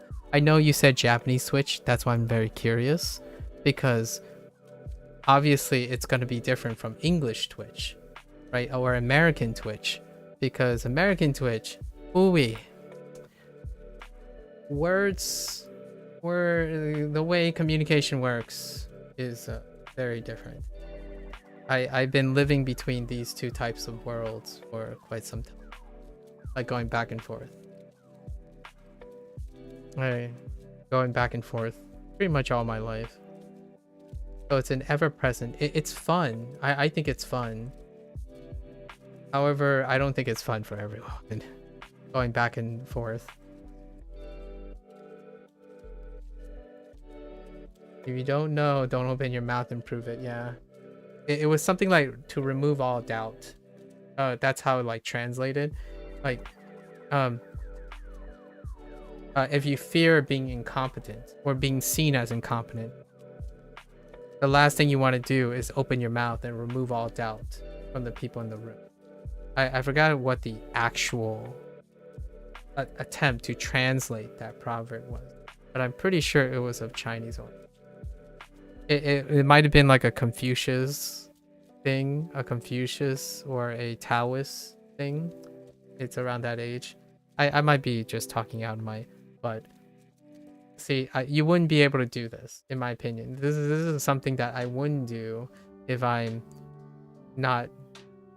trying to like be incredibly a lack of vulnerability, right?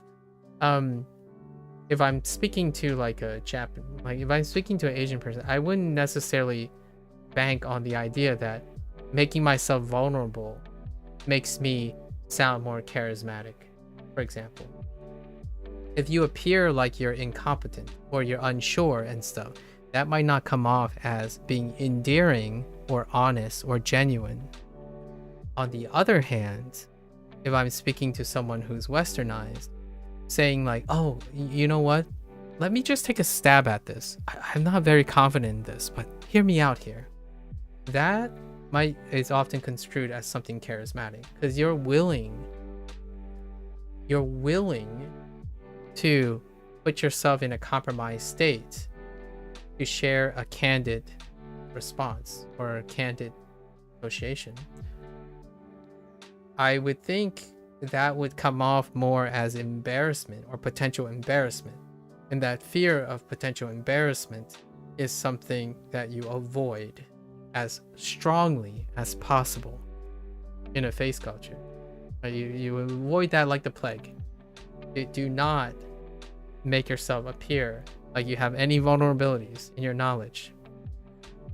You know, that kind of thing. And that fear is what drives the excellency in terms of public opinion.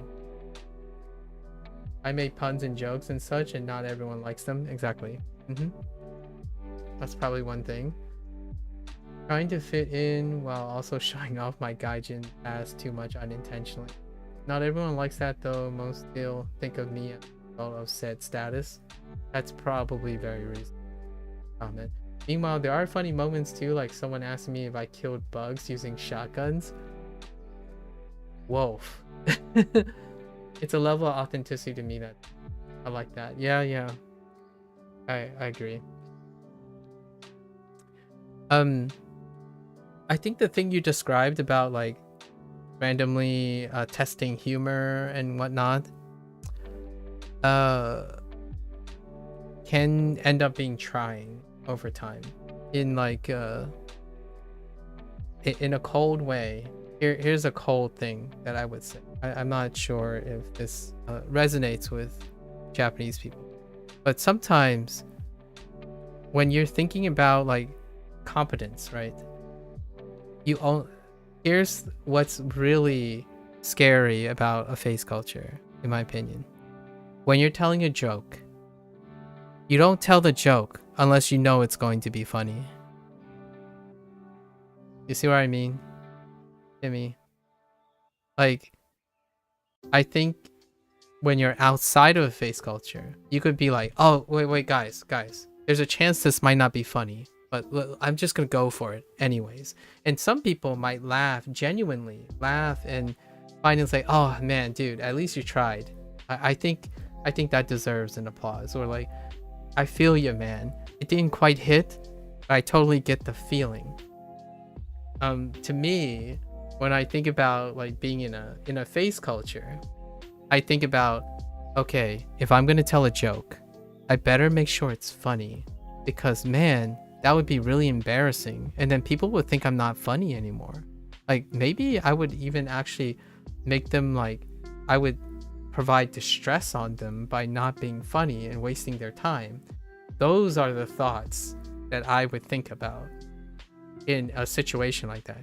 Like, no, you know what? Let's just not tell any joke anyway, because I don't know enough. I don't want to like be not funny, because that's a problem. If you're trying to be funny, you better be funny. At least those are the types of thoughts that I would have. Foreigners aren't really bound by those thinking, so it could be scary. It might be held against you. Exactly. So luckily, it works both ways, right? Public behavior towards foreigners is different, and to me, it's weird sometimes when a foreigner gets offended because they have special treatment. And my thought about that is the rules are like, it's a face culture, so the rules are the rules, right? You might find some exceptions every once in a while, and you hope to find some exceptions that you get really lucky, but generally speaking, 95% of the time you either play to those advantages, making you more Japanese, by the way, or you don't, and it makes you more of a foreigner. You see, like, that's the paradox here. If you don't operate, since you're a foreigner, if you're a foreigner and you don't operate by the rules which treat you like a foreigner, then it's a paradox, because that's how you become more Japanese, right? You behave by the rules until you can do things competently, right? So to me, the first thing I would do is I would tell people, I'm a foreigner, and please take care of me. Thank you, right? I go to a convenience store and this person wants to speak English. Thank you. I appreciate your consideration on understanding that I speak English. That's it. I wouldn't say something like right off the bat to a stranger like, oh, wait, but I want to practice Japanese. Like, can we speak Japanese because I feel self-entitled? I've been working on Japanese and I want to speak Japanese. I'll still attempt to, but I won't be like enforcing my individuality on the person's basically spot on deduction, or feel embarrassed or like try to burden the person based on my own preference. That's kind of the thing that I feel I see more often than not when it comes to social decorum, especially when going to Japan. And I'm not Japanese, and I still feel that a lot of times, which is more of I think a more generalizable Asian thing than anything. That just sounds like constant social anxiety. Inner thoughts. It is. You wonder why people party so hard in a face culture, or like feel so drained and so uptight, and you know, all the other things like mental health and ironic. My strategy is to quickly clarify if they ask. Sometimes people mistake me for being Japanese just because of your simple speaking level. I see. Some others see me for who I am right off the bat. Yeah. It's a great thing. I like interacting. I like that you're interacting with the culture itself. I think that goes a long way. This is such an interesting topic. Sorry, I have to complete these lessons. So we're gonna try to complete this lesson and then go through like my memory thing, and I'll catch up tomorrow. So let me complete this one. 我最喜欢那个明星。 And I'm also, yeah, wakata. It does translate to Chinese a lot of times, so it's no different. Like, it's very palpable Chinese as well. We have too much, but this is still interesting. Yeah, this is what we do, Timmy. If you're ever curious, I have people ask me like how much I study all the time, and I'm hesitant to say I'm studying for the amount of time that I'm actually streaming, which I don't. I definitely get caught up in talking about culture all the time, because learning language is part of, in my opinion, it's inseparable in talking about culture. If you're language learning and you're not interested in cultural exchange and cultural awareness, I don't know what to tell you. Because learning the language to consume media, that's fine if that's your goal, but interacting and using a language in the context of its natural culture involves cultural exchange awareness. You're quick to say you like Japan though. I am too. I think I like Japan.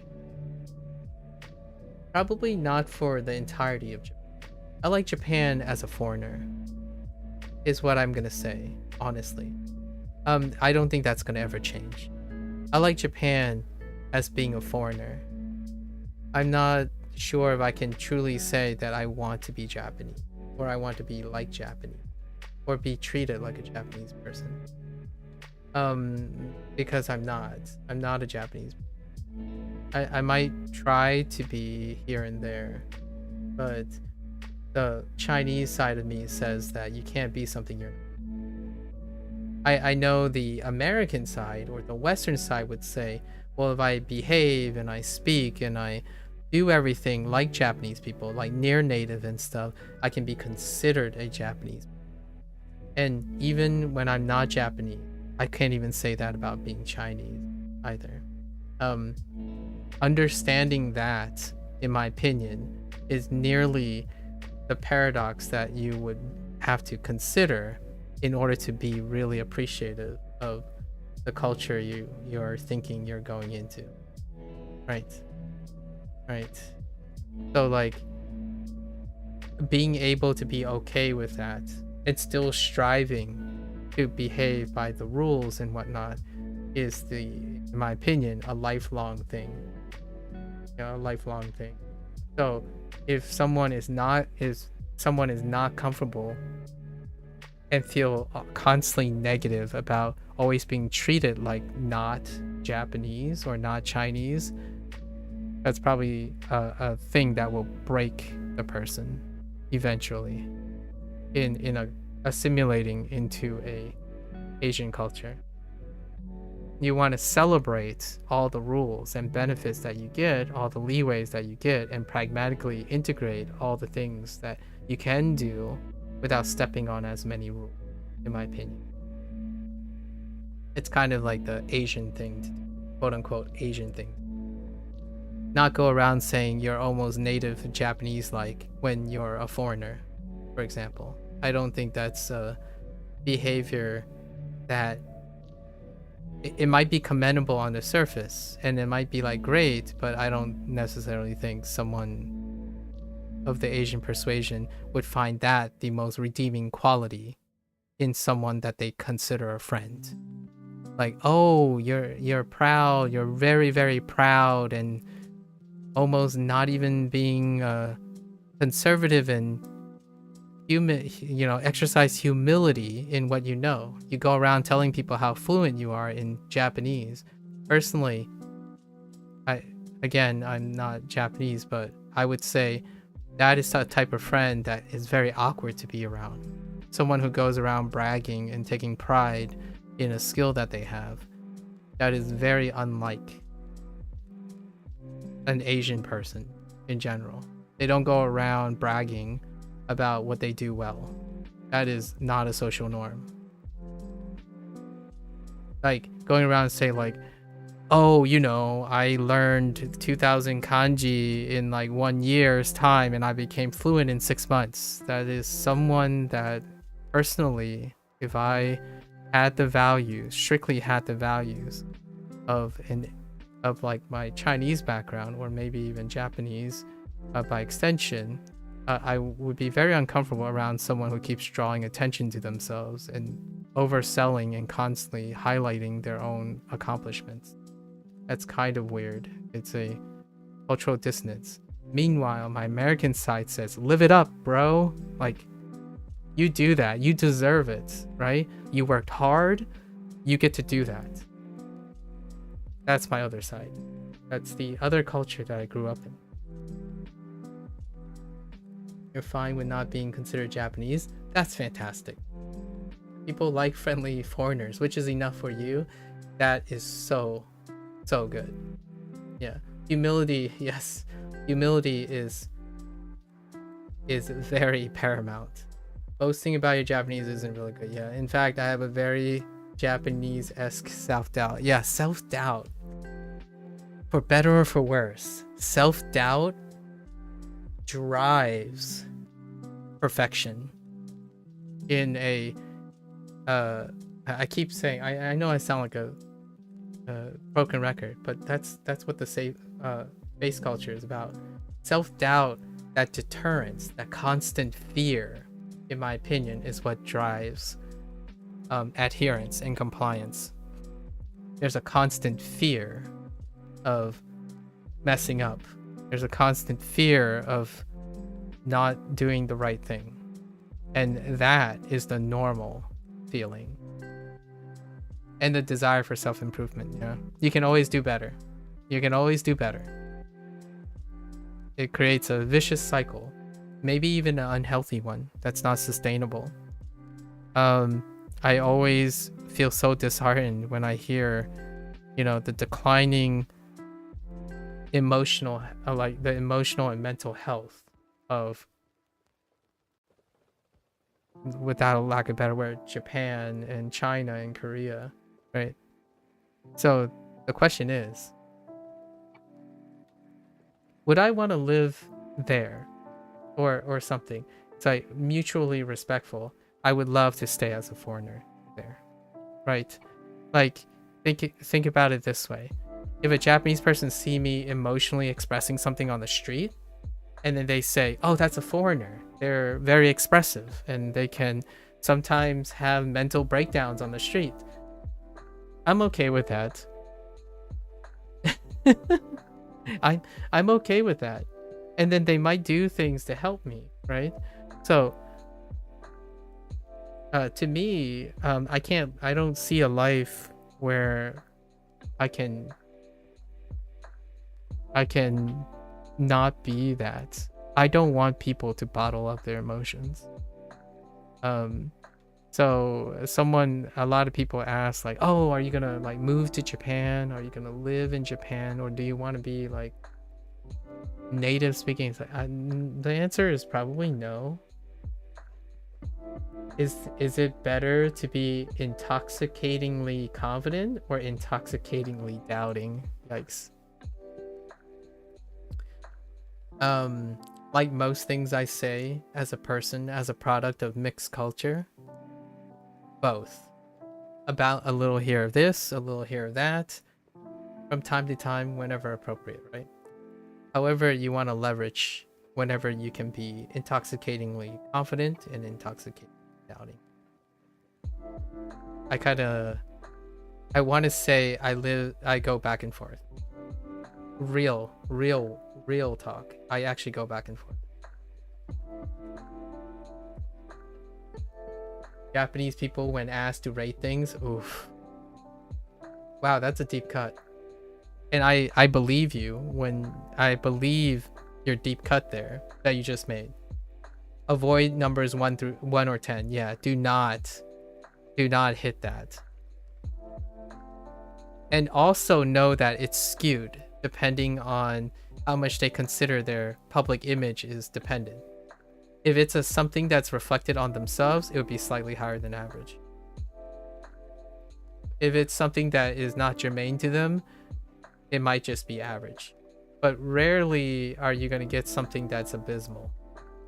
In fact, I wouldn't even say 1 in 10. I'd probably say 1 in 3. And if you're a foreigner, maybe like 1 in 5 are not on the chart. It's probably between 5 and 9. If you're a foreigner, if it's something you made and it's reflected on themselves, right? Sometimes I don't think 1 through 5 exist because of the situation, right? If you're born in Japan and you're Japanese, oh yeah, shoot, the bottom 5 numbers are in play. Like my folks would do things like, oh yeah, that's really great, like look at how impressive they are. And then if I did something right and it was bad, they would say like, get your act together. That's like utterly dissatisfying, and there's no excuses. You should be that embarrassing to us. So it's kind of like the incredible double standards. And the whole equality thing is a bit of a stickler too. Like the idea that double standards should not exist, that's kind of not, that's something you might want to get used to. Well, double standards exist all the time.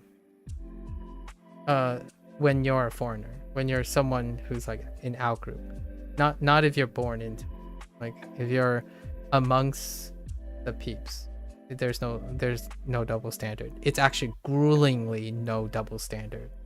It's almost like literally the opposite, which is not that great as well. So for example, if everyone is getting hundreds and you get a 99, you are a failure. Why aren't you like everyone else? This is where I would joke about the Asian F in the United States. When people are compared with other people and you start treating people as the same. So for example, I'm born in the United States. So naturally, it doesn't stop my parents from comparing myself to every other American born person, right? Including non-Chinese American. And that means that if there's someone better than me, then I'm compared to them. Why aren't you doing better? If someone can get 100, why can't you? Right? So that's, some part of me don't want that for people. I'm a romantic. I think I've long rejected that kind of mentality. I often think people are a work in progress, and it's also how I approach language learning most of the time. If you fail once, that doesn't mean you can't try again. But I honestly think when people want to be Japanese, they kind of act that way. Like, oh, you failed Japanese once, never again, don't do it again. Like don't even bother. If you failed it once, that's your one chance. And that's kind of how I feel about how extreme the culture can be. Like my parents would question me if I'm like, wait, what do you mean you have to try again? Didn't you get it right the first time? Like why do you need to try again? You get it, you do it right the first time. What does that sound like?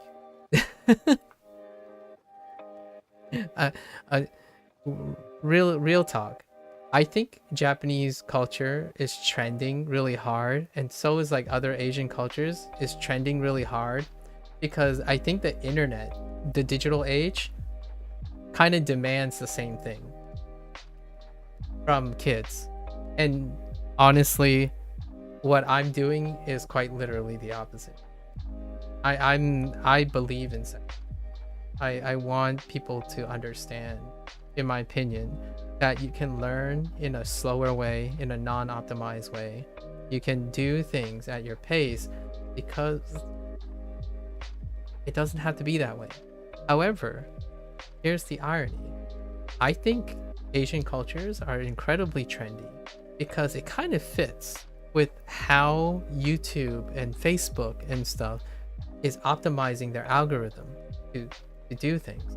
This is a little bit of a generalization, and take it with a grain of salt, but the idea that when you get on YouTube and you get blasted by what's the best way to do something, what is the best way, what is the only way you should do things, how do you do it right and wrong, that to me is so Asian, quote unquote Asian culture, that I am not surprised that when you look at Asian content, like that type of face culture and stuff, you get the same vibe. Like, oh yeah, this guy's the best. Like, oh yeah, this is the right way to do things. Everyone's doing it this way. Yeah, pretty much. That's kind of how I feel. So in a way, I almost think that more than ever, the people who spend a lot of time on the internet are more well equipped and suited to being used to an environment like the Japanese culture than ever before. Now, when you place a person who's offline in the same room with a person who's like from Japan or something, then you have some cultural dissonance. And in a way, that cultural dissonance would probably result in a much friendlier interaction than something unexpected, like an online person who spent a lot of time trying to assimilate a culture that they might not be sure that they're used to, in my opinion. What does that phrase? Then there's Nobita Nobi. Who's that? Nobita Nobi. Why does that sound so familiar?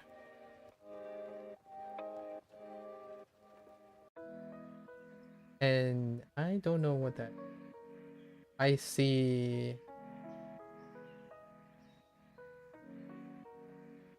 Oh, you linked the Chinese characters. Oh. Oh. Hold up. Sorry, we are just totally going overtime.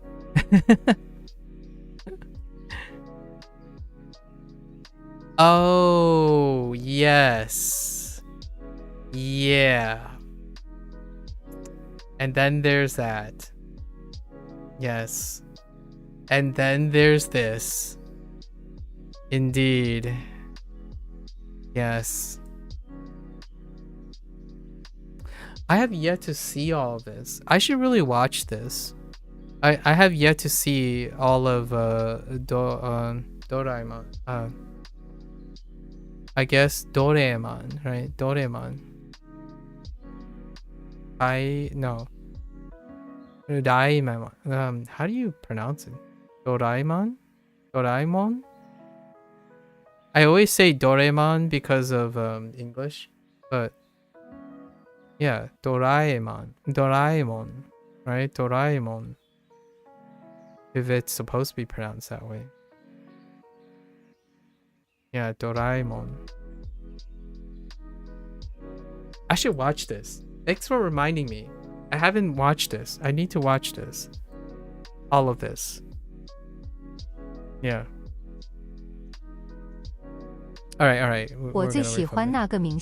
Alright, we gotta keep doing this. 我最喜欢那个明星。我最喜欢最喜欢那个明星那个我最喜欢那个明星玉 Do you love watching Korean TV shows? 你爱看韩国电视节目吗？爱看韩国电视节目吗？对。体对节目体育直 Not necessarily for you to reply to, but to confirm. The guy who made Doraemon made Nobita as a sort of person who was intelligent but didn't necessarily fit well in the school setting. That's fair. Actually, that's very provocative. That's almost sensational. I don't know if you ever played a game called Judgment. It's a darker tone thing, but it's really hits the home. Like a Dragon Studios, right? Ryuga Gotoku Studios made a spin-off series called Judgment and Lost Judgment, and the whole conformist thing is a big deal, right? Intelligent but didn't fit well in the school settings. The idea is like when the nail sticks up, you hammer it down, kind of thing. So in Lost Judgment, it dealt with a school environment, a high school environment, and it dealt with like bullying and people who stuck out. And some people may like do well, and they get slapped out. And it was a very, very mature topic, and that happens more often than one might think. And that's kind of the trade-off that you have. It's for better or for worse, right? You know, depending on which perspective that you have. I can see why that's the case, and I can see why that's not the case. Like, for example, if you are very intelligent in school, I kid you not, this is the stuff I think about. I had to learn in the United States sometimes that it's okay to put yourself out there instead of misleading people. So like, this is the really weird duality. If you do not show how much you know, and then later somebody finds out, it can end up being offensive and make you the point of being bullied. But at the same time, in a different environment, if you stick out too much, you get bullied. So oftentimes, in my opinion, there's an even incentive to not stick out. As in like, oh, if you're doing really well, you don't want to do too well to draw attention. So we're not talking about like grades per se, but saying like, oh, you're very good at sports or something. And if you're too good, like say you're the best, if you're too good the best, you make everyone else look bad. So that's the kind of thing that you always have to think about. Yeah, bullying is effectively a way for people to force into social norms. Yep. That's so in a way you can picture it from two different ways. And sure enough, I'm gonna tell you now, my life, I have no shortage of stories where bullying was used in both ways. Bullying was used in a way to enforce a social norm where it can't happen.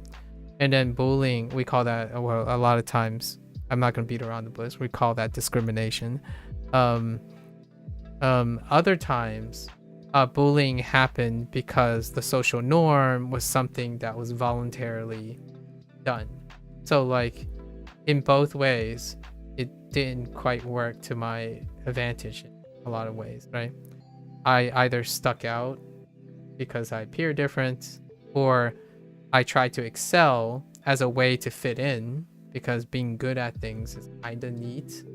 Unfortunately, that only exacerbated the problem because bullying involves social norms. So if you're trying to do one social norm only to conflict with another social norm, what happens is the negative social norm takes precedence. It's not a canceling effect. And then now now consider it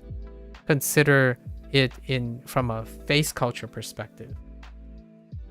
Consider it from a face culture perspective. When you are seen as a foreigner, there are expectations. And if you attempt to violate those expectations, you might get some leeway. But if you do it in a different way in which you're saying you're in the right of way, then you get the cold shoulder. I'm gonna put it politely, cold shoulder, but it's probably far more than that. You get shunned, right? You get shunned, and being shunned is incredibly isolating and lonely. Unlike a different culture, which still has its trade-offs, but in the United States, sometimes there are things that happen that you eventually grow out of. So, I can't grow out of not appearing Chinese. And that's kind of one of the things that I kind of like about a westernized culture. You don't necessarily have to grow out of certain things you can't change. So social norms can be a little bit more flexible around you. In fact, there's even cases, and if you're too good, people feel more inferior compared to you. Yeah, it's a very tough thing to communicate. Like why? Like for example, I've been asked this a couple times. Why shouldn't you be able to express how good you are? You worked really hard for it, right? You worked hard. You deserve to be celebrated and popular. And oftentimes my other side, my other values come out that are different. I'm like, no, because you don't want to be the center of attention. Because if you become the center of attention, then there's all these other problems. And that's kind of like living in such a culture for a long time. You kind of always think about the undesirable attention you may get and how you can affect other people indirectly by appearance. So being really, really good at something in a communal situation can be seen almost consistently as something negative because you're reflecting negatively. Even though you're doing your best, you're reflecting negatively on everyone else. Like it can be seen as something negative. In fact, there's even cases I've heard people being expelled in the last year of college because you being so good lowered everyone else's grade. Yep. People like high academic achievement, but past a certain point, it becomes a problem. Yep. And it's still felt here. I'm not saying in the United States that hasn't happened before. There are places where they curve grades, and they curve grades based on the highest grade, right? But oftentimes it's not as negative. If you still have friends, they won't say like, dude, why'd you score so high? Like, why you score so high? You're making all of us, the rest of us work harder, right? It's probably an even bigger issue here. In certain environments, because we're less solely focused on achievements. Yeah, I can see that. In the environment I grew up in, since you're not focused on achievements, there's also clarity in favoring the person's well-being over the achievements. So in a way, yes, it can be a problem when it comes to achieving things, like pragmatically, but it also trades in terms of being more supportive. Like, oh dude, like, okay guys, I see that there are a bunch of people struggling. Let's do some extra credit or something, and let's congratulate the person who's at the top, right? So there's that type of thing, as opposed to, you see all these kids that are failing, they're just not good enough. Go to summer school, get your act together, guys. So like that to me is more a common thing. Like, and then also, here's the thing, here's another thing. You're the least performing person. It's your fault. That's your fault, and no one's gonna be able to help you because you suck. You're a failure. You either become successful on your own terms, or you work harder. In my opinion, I know that's not like the strictest of sense, but the idea is you're going to take it in, as opposed to, and it can be a bad thing too. Like, you know how the idea, like, someone would blame the system. People would blame the system instead of taking the blame themselves, but it's actually considerably, to some extent, yeah. So in the sense, you can't blame anyone but yourself when you are never out of your element, right? So like, for example, there's this duality where if you're always taking the shots you know you can take, then you only have yourself to blame when you fail to take the shot, as opposed to you take a shot whenever you can, and if it doesn't land, good luck next time. Yeah, at least you tried, right? There's like that sentiment, so it can drag averages down.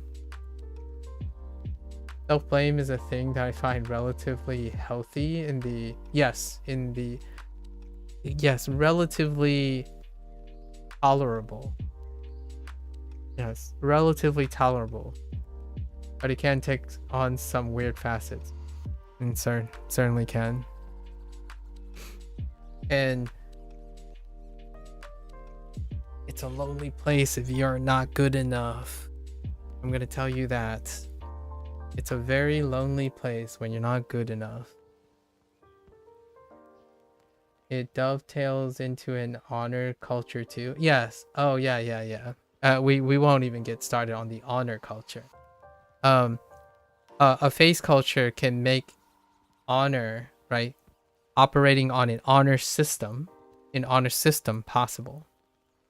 Not so much on a communal face culture is very excellent and appropriate for like an honor culture, like things that deal based on faith and, you know, expectations. And then you have individualistic culture, which it's too highly variant to not encounter a conflict of interest. In fact, a conflict of interest is socially abnormal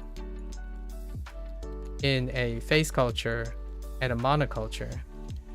A conflict of interest is socially normative or normalized in a individualistic culture, right?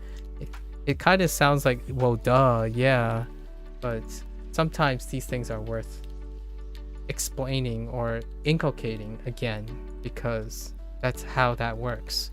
In individualistic country or culture will tend to have different interests, and those interests can create conflict. In a adherent, compliant culture, which is forced by face culture, like public appearance and decorum, can enact honor systems, and it's And it's predicated on the idea that most people don't have a conflict of interest. They're on the same page. Dark side of that is that people can cynically use invocation of this stuff to get what they want done. Exactly. I don't know how deep you went in the rabbit hole when it comes to that, but it is a very known observation, especially from a foreigner's perspective, if that's what you're referring to.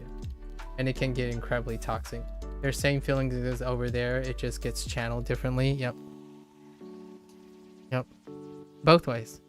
I think there's a really human feelings. Indeed. How do you manage your human feelings? Right? Alright. Moo. Moo. Too deep. Too much yap. We'll have to save some material for the future, Timmy. We'll have to save some material for the future. He. Oh. Moo. Not that we have to save. I could talk about this all day long. Although my eyes are kind of like starting to say it's time. Ta.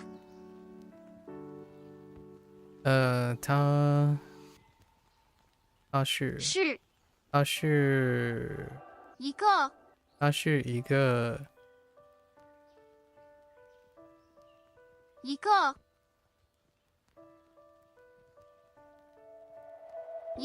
英国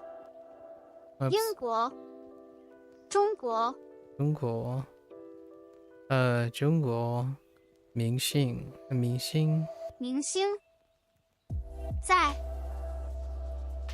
Oh wait 在中国 Yes Grammar Order 他是在中国一个明星 Rip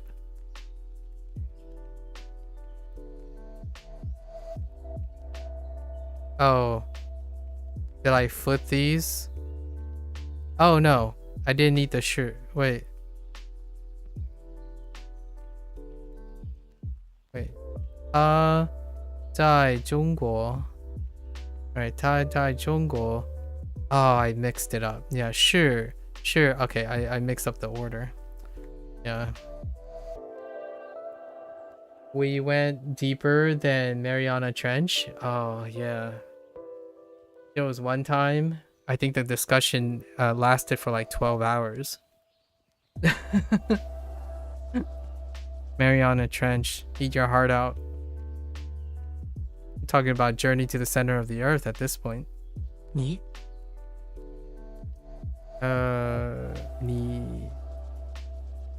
你喜欢哪个男明星？男明星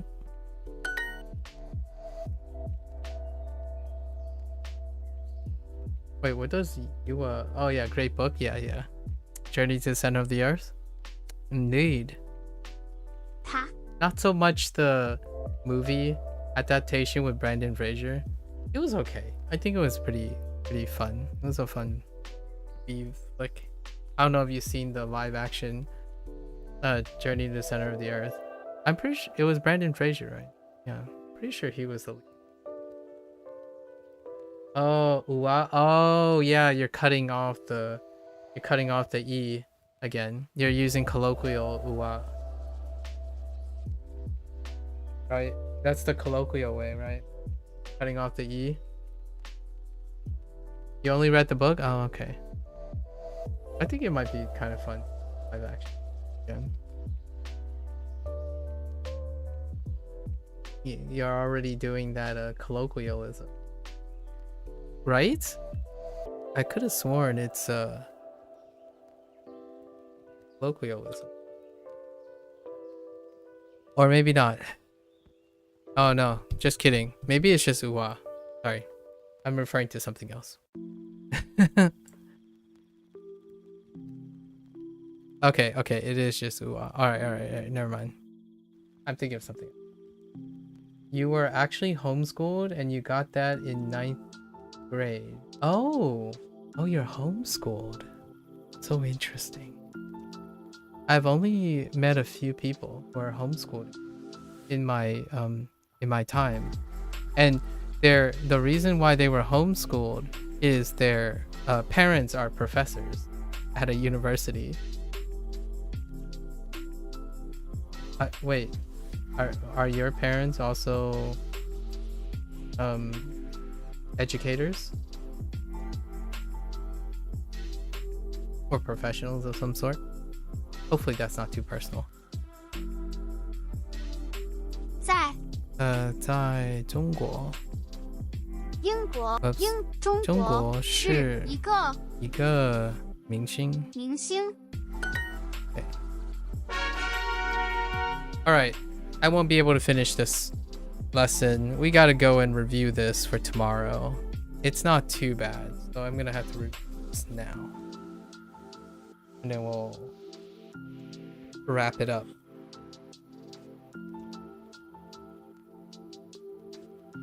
I love cultural discussion. One of them is professional. I see. Yeah, I am.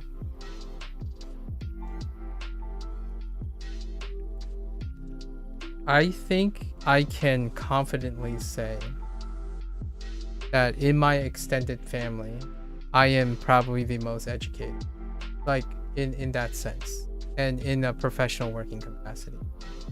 With that said, though, that is not even close to saying that I am the most monetarily successful person in my family. In fact, I think my extended family would value monetary gains well over what I have. So that's something to consider. Mind you, I do have to one has to keep in mind that my extended family are Chinese. Monetary gains, family, maybe how many children you have, those are probably the most valuable assets. And that's the social norm. So you can only be as rich as how many family members, I suppose. So that's kind of a thing. I don't own a house as well. That's kind of a thing too. I was homeschooled because my parents had no confidence in the public schooling system. Oh, I can see that. Honestly, I'm rather concerned, well, in terms of the state of formal education. They also did talk about sending you to Harvard, which I was when you were much younger. Harvard, huh? Yeah, that is something. That is something. My parents didn't know what college is, so there's that. Or like what American college is, or like how the American education system works. We got to play it by ear. When I was growing up, played it by ear. All right, let's start learning some Hanzi. We gotta solidify some Hanzi.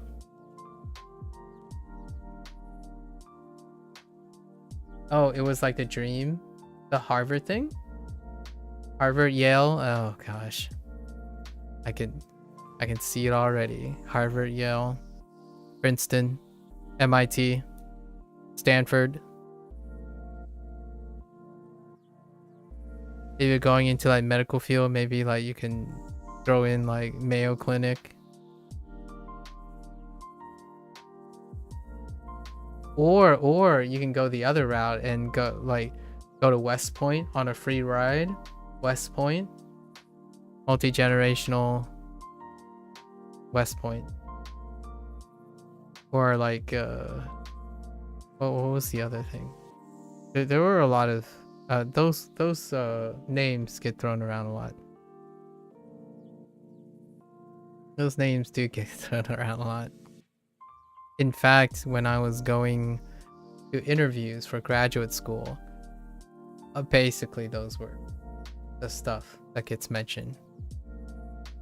I did not go to I did not go to an Ivy League school or college. That didn't happen. I didn't even know what college was. Like, I applied, people said that I should go to college, so I went to college. I picked the one of my chemistry teacher.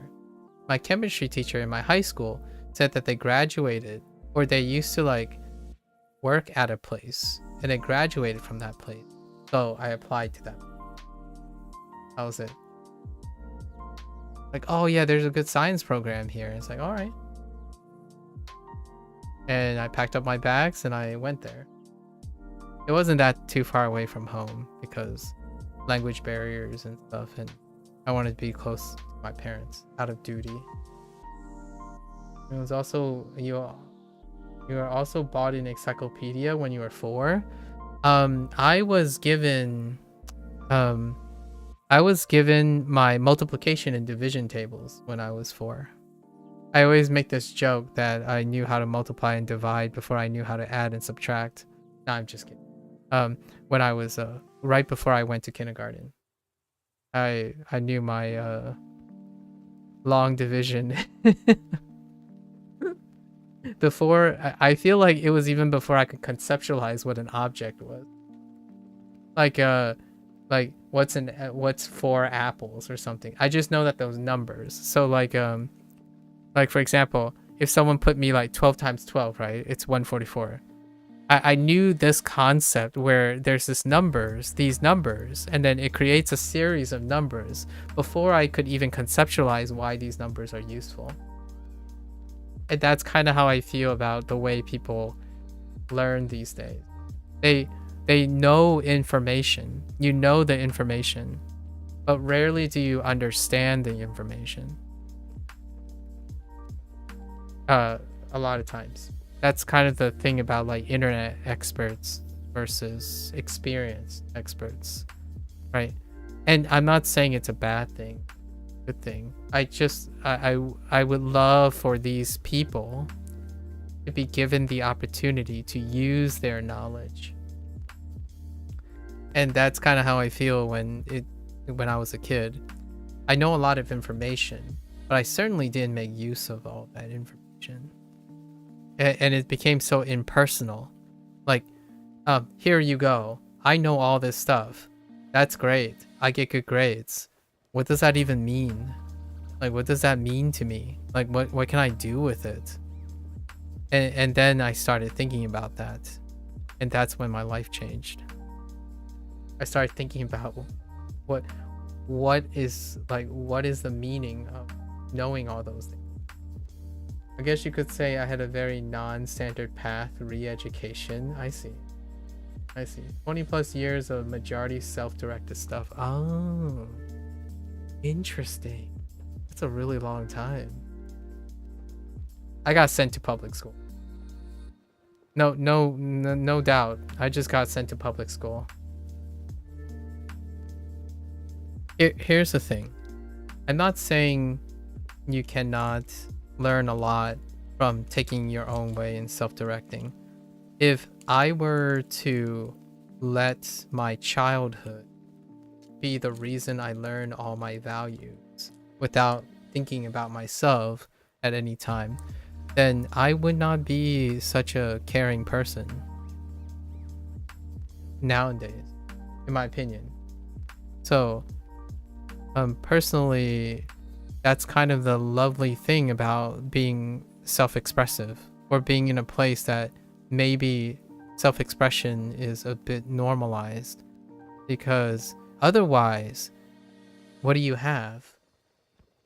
How, like, for example, how would I fit in? I get bullied. So how do you fit in with being bullied?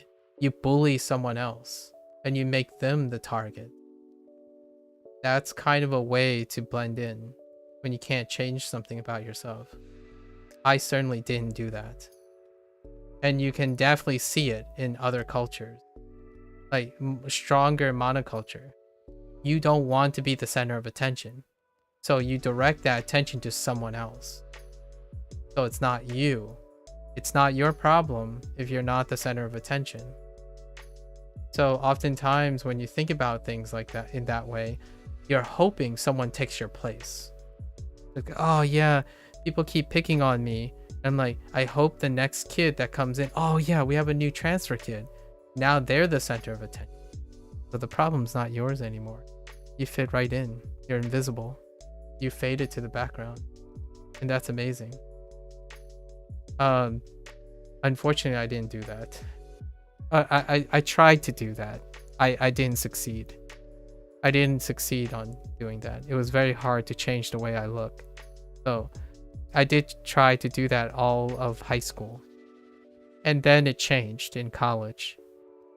And I think being in a country that kind of normalize that to some extent is kind of nice. It allows one to not have to change something they can't possibly change sometimes.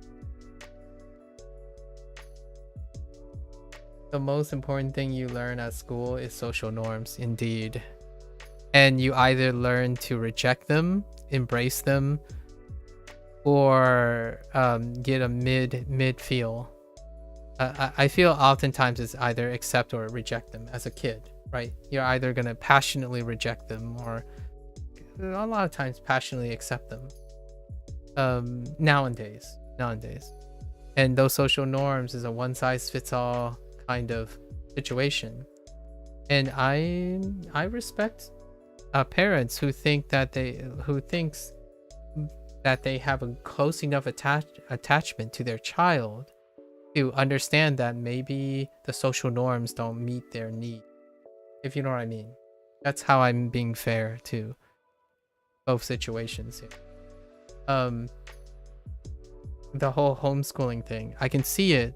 If you're really close to your parents and they don't find that the social norms are appropriate, then yes, it's a win-win if you think about it, right? If your parents are very caring and they homeschool you properly, that means they care about you, they know about you, so they can provide those needs. If you send a child that you have very close connection to and understand really well and send them to a school that you know it's going to create conflict, it's a lose-lose situation. It creates a problem for that system, and it creates a problem for that student, and ultimately creates a problem for and everyone involved. So that is a very ideal case where it would be lovely if I say that is the reason, that is a normal expectation, right? Parents being very close and understanding what their kids need and whatnot, and the school system just doesn't offer. That's pretty nice. That's a very privileged place, and I would love that most people in the United States would have. Meanwhile, right, my parents, we got to go to public school. And as someone who is Chinese, I deal with it. I definitely deal with it. Homeschooling is far from everyone. Yeah. I wouldn't mind have been homeschooled, but my parents don't understand English at the time, right? It's less than ideal. And also they work every day. So 13 hours a day, every single day, since I was born, until for the first 18 years of my life. So it would be very unrealistic to be homeschooled. But for some, it's the right choice. It really depends on what they can reliably provide. Yep, exactly. And if they think it's worth it.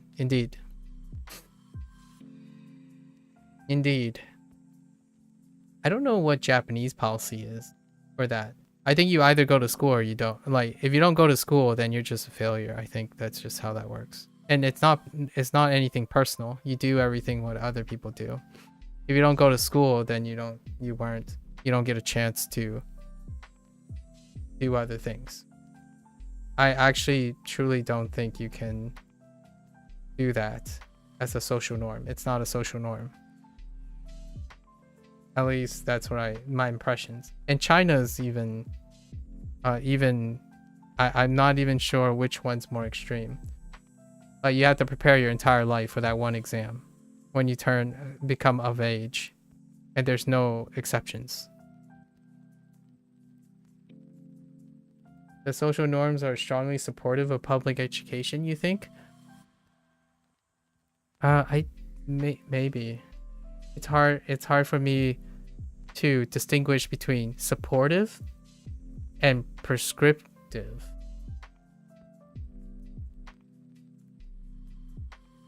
But people understand if you homeschool, if school was traumatic. I can kind of see that. I think that's more of the exception than the rule. Right? In those cases. The thing about being supportive, I think I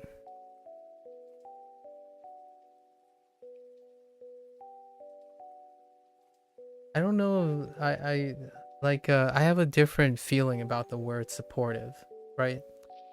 Supportive would insist that it's unequivocally helpful to everyone. But I think it's more like it's strongly opportunistic. As in, if you succeed, you get all the resources you need at a public education. Like, what I mean is, the public education is there to harvest the best. They have the best intent in mind to hone your kids to the best of their ability. What happens when those kids are failing or falling out and are delinquents and stuff? I'm not sure if it's as supportive in that case. One big cultural norm in Japan is that there's strong perception of personal feelings being outwardly mattering, hence bullying being cause for homeschooling. One big cultural norm in Japan is that there's strong perception of personal feelings being at least outwardly mattering, hence bullying being cause for homeschooling. I think that's something that I would need to reconsider. I don't find that true. I don't think outward feelings matter. Or like, it matters to a lesser degree. You're more taught to confine your feelings from outward expression. Maybe I'm misinterpreting that. Like, maybe you're talking about, like, if someone is hurting, they still observe it. Like, if there's a problem with the person, it matters. Like, they notice these things. I still would be hesitant to think that, especially Japan. Again, this is just speculation. I'm not like saying I witnessed. There's a certain borderline sensitivity. Okay. Yeah. I can see that. I can definitely see that. I think in a way, I agree that there's a borderline sensitivity in everything. Even if there's a strong conformity thing coexisting. Yeah. Now, the question is, we're also comparing and contrasting with your homeschooling, if you know what I mean. Like, in the United States, I think there's a stronger supportive sensitivity to the things in this side of things. Like, the borderline is higher. I would argue that it might actually be too high, if you know what I mean, about the current education system, formal education system.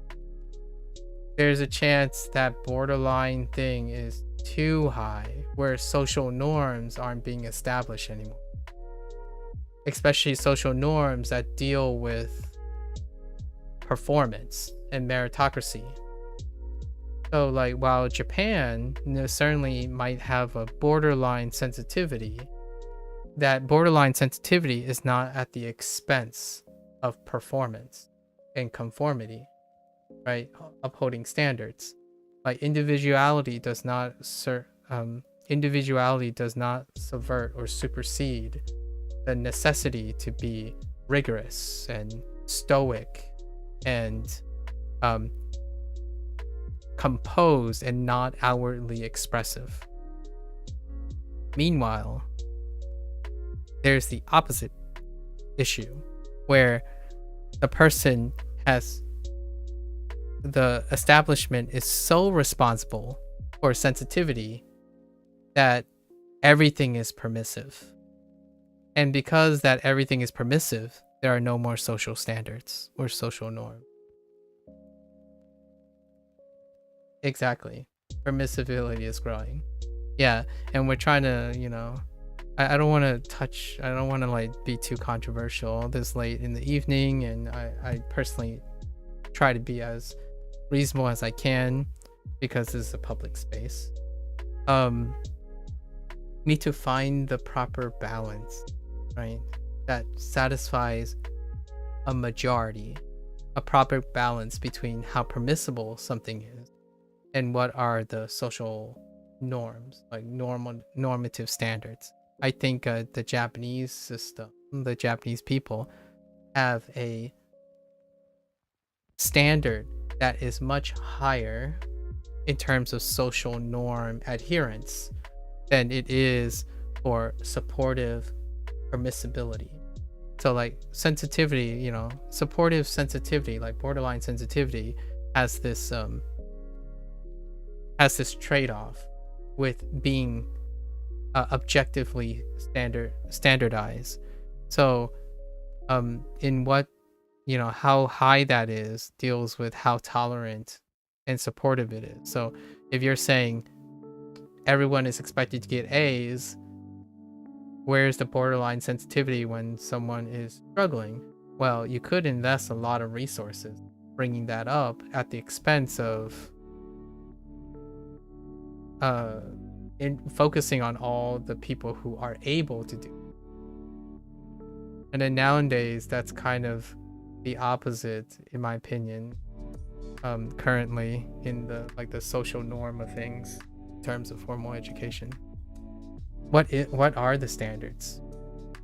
We refined it so that it was easier to get A's. Yeah.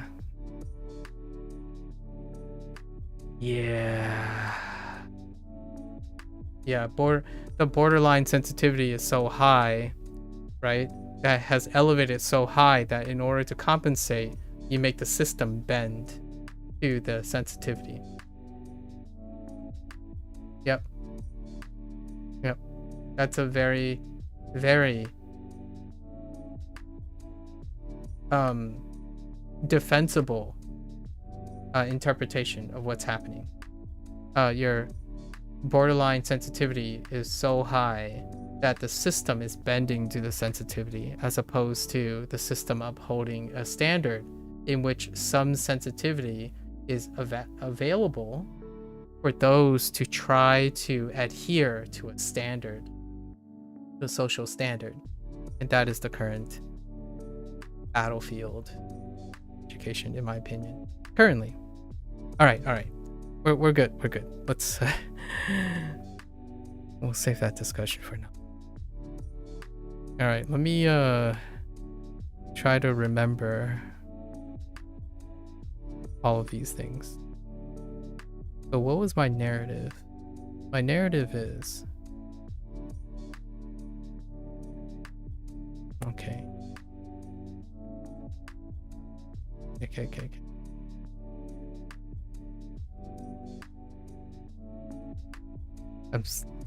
I'm so enthralled by, it's like the opposite of what Japan prioritizes. Yep, exactly.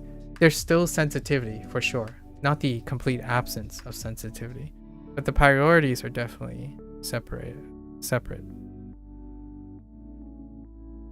Okay, so we have Gan and just putting Gan Shima. So Gan Shima. No, That's not how you do that. It's yeah, 干什么？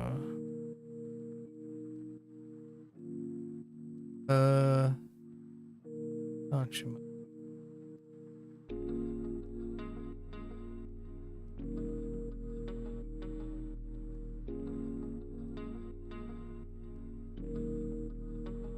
I throw in 喜欢. 喜欢 is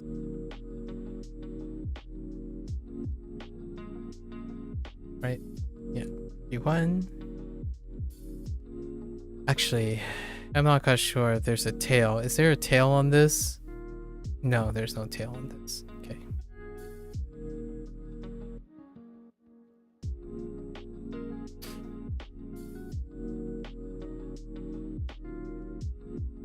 Good morning from Norway. Oh, hey, Munchy Munch.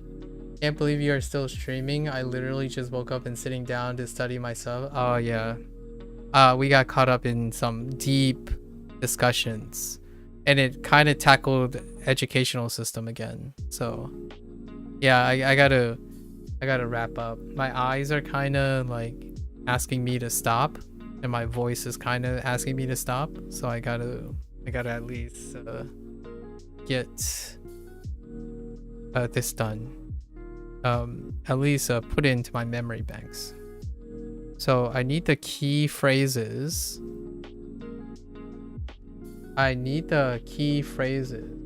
Never stop. Gotta study kanji. Well, here's a funny story. I'm actually studying Hanzi right now. But all these characters exist except for the simplified characters that exist. So this might look like a kanji page. Because there's nowhere you can actually tell that I'm not looking at kanji. Funny enough. Other than like probably looking at these phrases and you're like, well, I don't understand what this is saying. But you could guess at what this...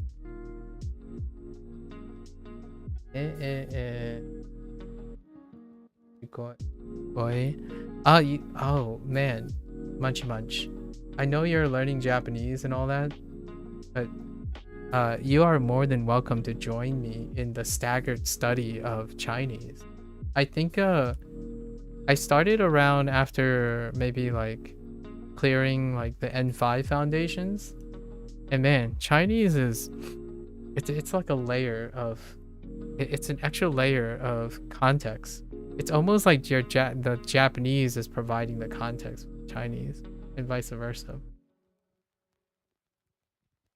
Sorry, I'm just plugging you to do more, even though you are going to the you know you're at university and juggling everything else. But maybe in the super distant future. Maybe in the super distant future. 想干什么? I think we're just gonna stick with that. 想干什么?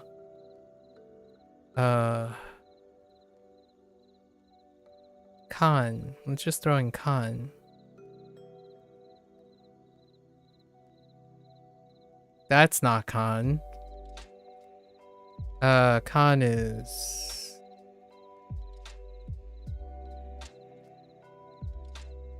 Oh no. I think kan has...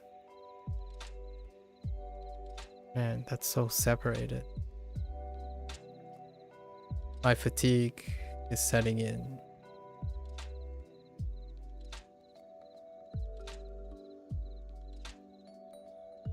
I think it's actually...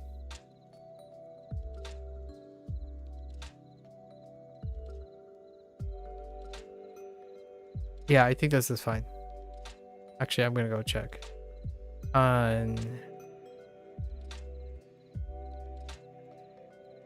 Where are you?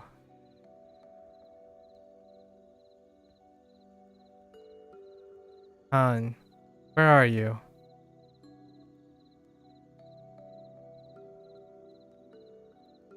Oh, good for reference. I've been relying on my I've been strictly relying on my memory before. I haven't been this fatigued in a while.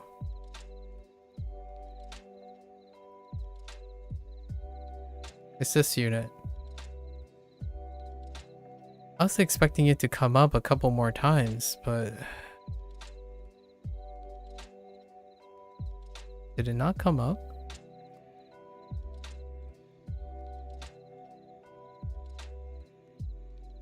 Oh, it doesn't have a tail. Okay, it's just a box. Okay. I will see. I'm currently spending all your free time on Japanese. I'm taking the JLPT N5 exam this December, actually? Whoa. Ganbatte. Okay, so let's start again. So...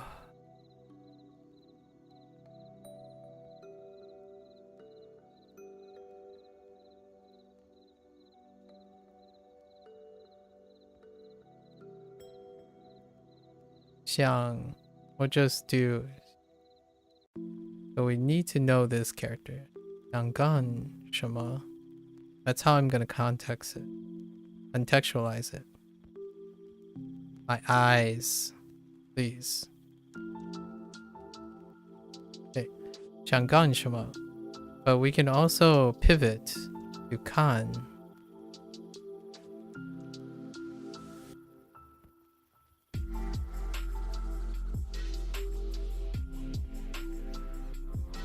Well, that's ugly. It's fine.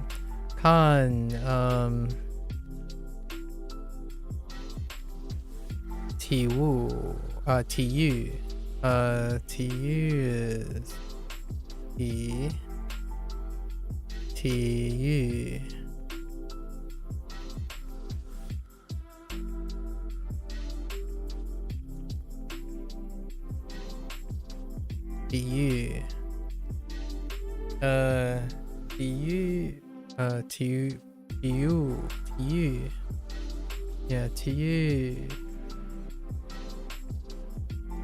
体育新闻 Yeah, 体育. And then... What the heck? Alright, that's fine. Let's write TU again.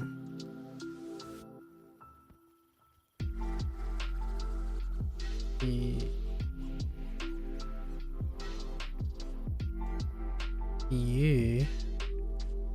新闻. So, 新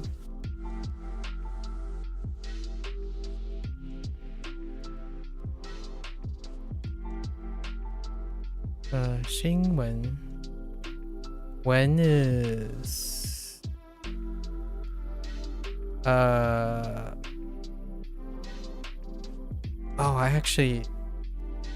I'm not quite sure. I think it's left and right stroke first. Yeah. So I kind of did it in a reverse direction. Yeah. Okay.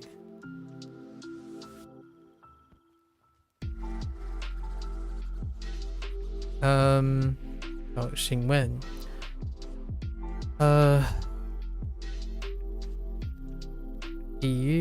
体育询问 and 节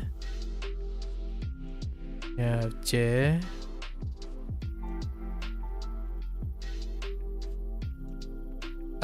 目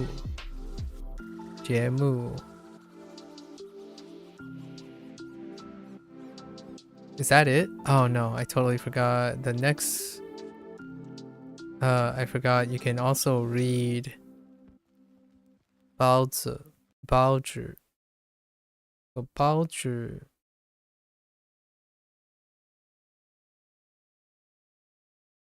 I think you do this stroke first, then you do this stroke. Oh,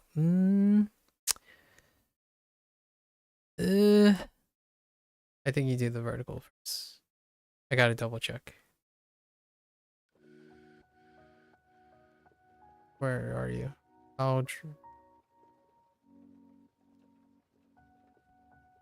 Ah, dang it. That is not it.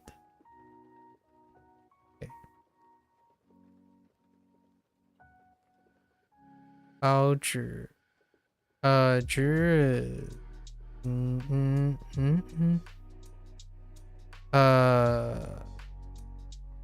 oh yes, that's fine. That's fine. This feels good. Yes. This feels good. Sorry, I fill out my strokes these days. Oh man, that can be so taken out of context. Yeah. I totally fill out my strokes most of the time these days. Okay, so 看体育新闻 we can swap it up to 节目 and then we have or 看报纸 now we have devices we can do. So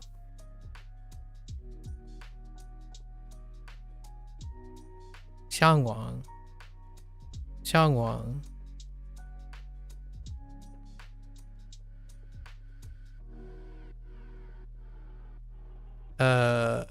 手机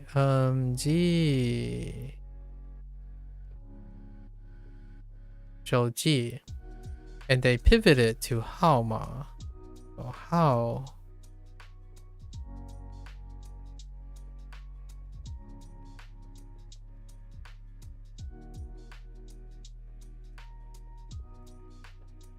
I feel like that's not quite right. Is it 2 strokes? No, it's 1 stroke.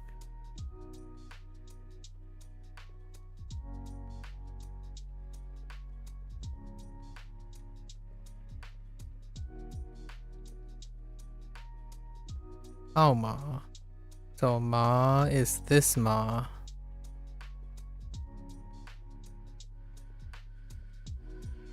Oh no, it's not. It's the stone ma. Stone ma. I know people have no idea what I'm talking about, but it's fine. You'll know. Japanese people will know. It's the stone ma.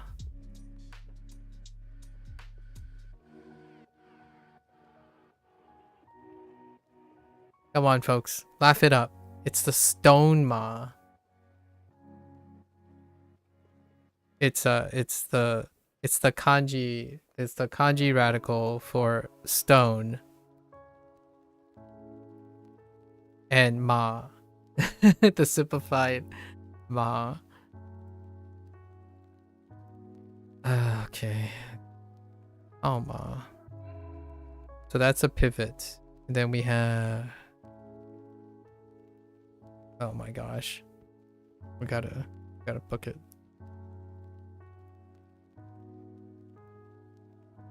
So 电视. You see stone and migi? Yeah, basically. Oh, interesting. You think this is migi? Ah. In Chinese, so here's stone, right? Here's stone. And then this character right here, I'm led to believe this character right here, right? This character right here is a simplified version of this.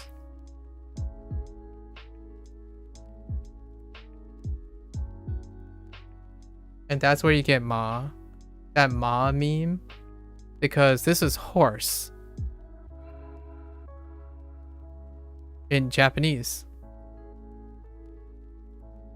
And ma is horse in Chinese. Ma. So and this is a simplified character. Since we're operating in simplified Chinese. At least that's how I came to understand it.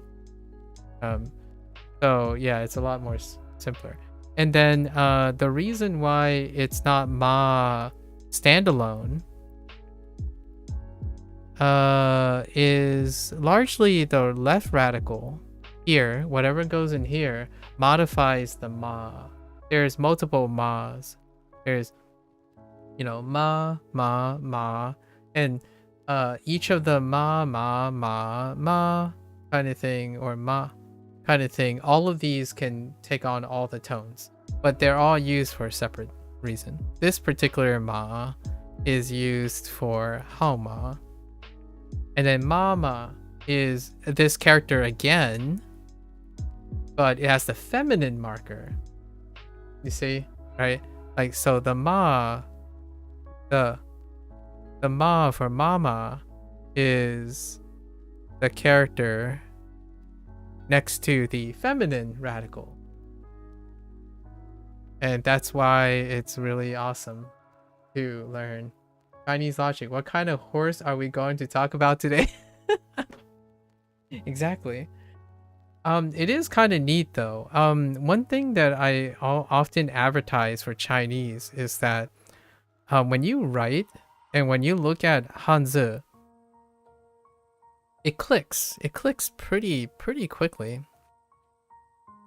Especially the way it's pronounced, or like the sounds. You're not juggling not too often. You're not too often juggling like onyomi and kunyomi stuff. You're largely just juggling what the sound is, and there's a bunch of connections between the character often as a whole, so it's very convenient, especially if you're coming from the Japanese writing system. I think there are a lot of elegant things about the Japanese writing system.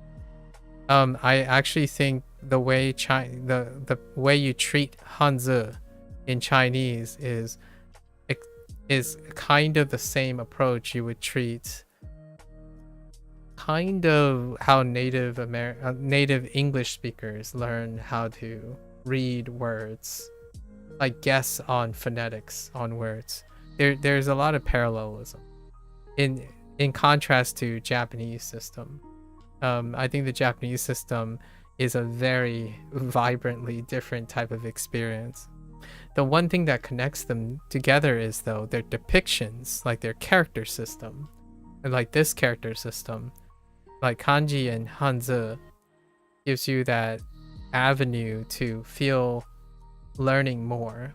So all these characters mean more things now. Like every time I see, what's a character that is here that's in Japanese? Like this. Xiang, right? Shang, sorry, Shang. Shang means a lot of things. A lot more than just knowing Japanese. If you know both Chinese and Japanese at the same time, Shang, or Ue means so much more now. And they are linked in their meanings to quite a lot of extents. Oftentimes, in my opinion, oftentimes not. And when they mean different things, it's easy to remember too. What I mean is, because you establish a relationship, whether they're different, it aids in memory. When they're the same, it also aids in memory. Because you're providing context where there's no context. Or there's you're inherently having a secondary context, regardless if you didn't come up with the story. You can use your whatever your existing knowledge is, code it into your existing knowledge. At least that's my opinion. You're less likely to confuse. I feel like it's underrated, but people feel like they would confuse the stuff. But personally, if you're an engaged scholar or intellectual, it's more of a boon than a bane, I would say.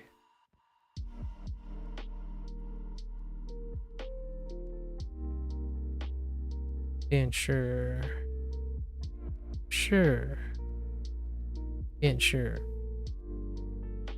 Television. Then we have 电影, which Ying is a good helper too. Ying. The reason I know Ying, I already said this before, it's because Satsue suru. Sue, Atsue, like is the same character, and it means similar things. And the only reason I remember, one of the big reasons I remember that character is because I learned Chinese. And it's terrible looking right now because it's thick. I don't want to talk about it. It's fine. Dinging. I had to go over this again because I need to remember these without aid. Dinging. Oh, I forgot. I need to remember Yong. Yong. So dinging. What do we have? Naga. Naga. Naga. Naga. Naga. Anye.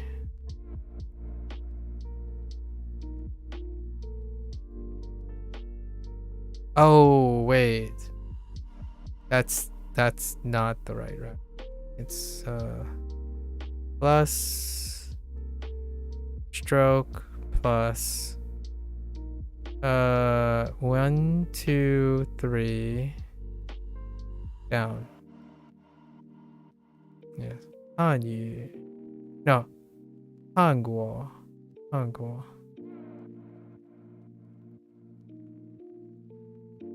韩国 韩国 明庆 So 明星 Xing is part of weekend or week. 明星 Ugh, that kind of looks gross. Did I cover everything? I think I covered everything. Oh, 做 I guess we can throw in all the other things now. 看 干 用 想 做 做 is blah blah blah. This one, that one. There we go. 做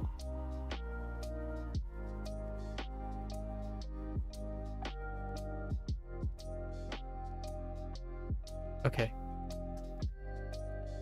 I think I got this. Hold up. Oh, my eyes.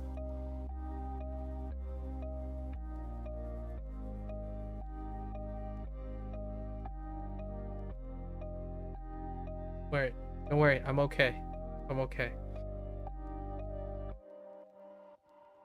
I'm okay. 11 hours. Been a while. Okay. Okay, let me visualize. So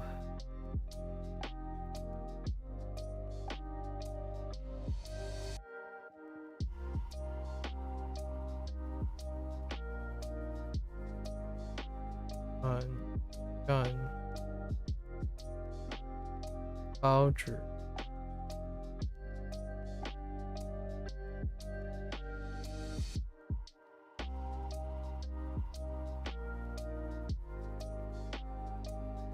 包纸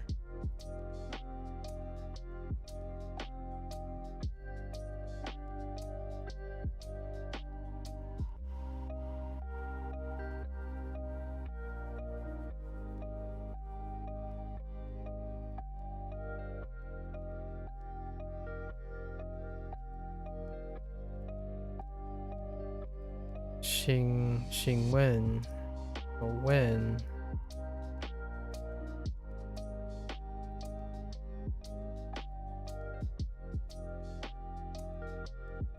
move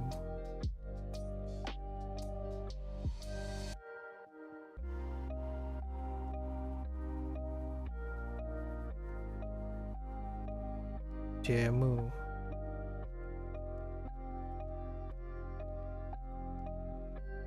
then T E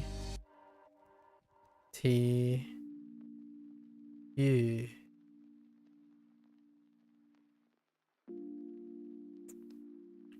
T U.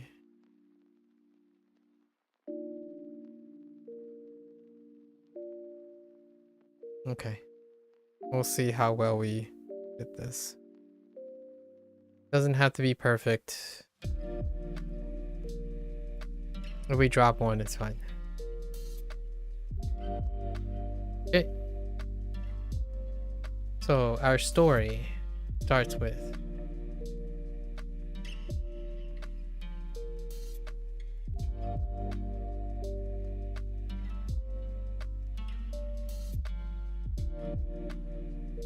Xiang. I might actually have the radical incorrectly already. No, it's fine. Just kidding. So, Xiang.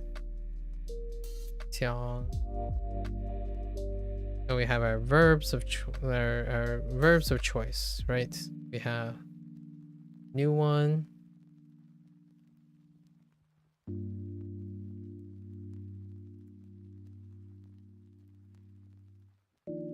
Gone.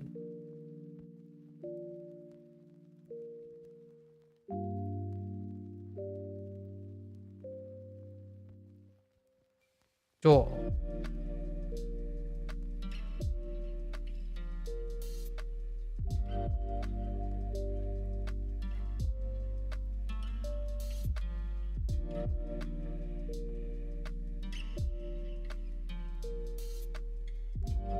用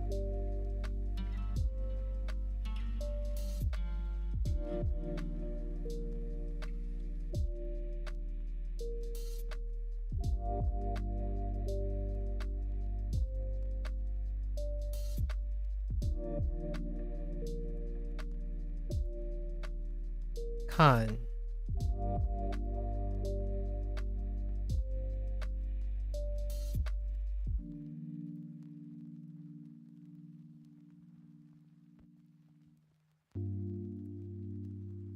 什么 So what can we do with all these things?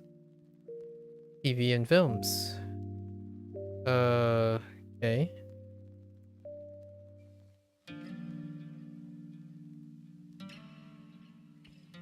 And other things.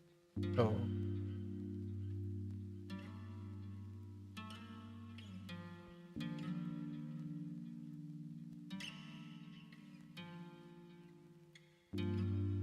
how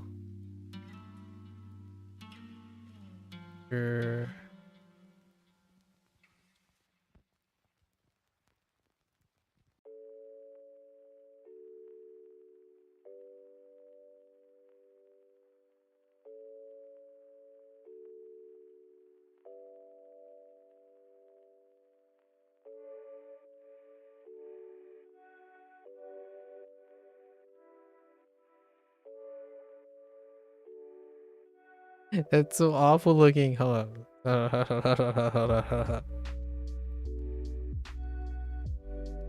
I gotta check if it's right to left.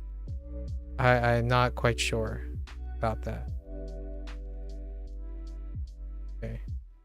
报纸 newspaper.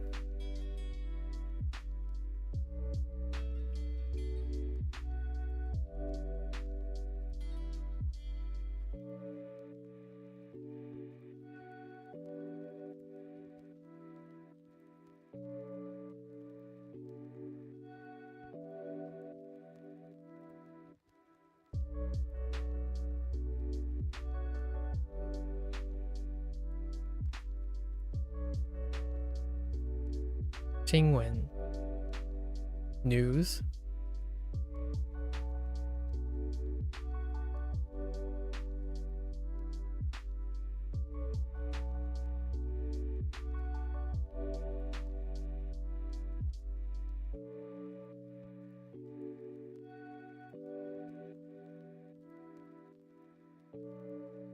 Gotta work under pressure. EU. Oh, that's kind of gross looking. Let's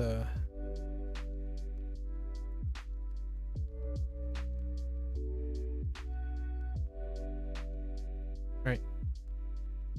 体育，体育。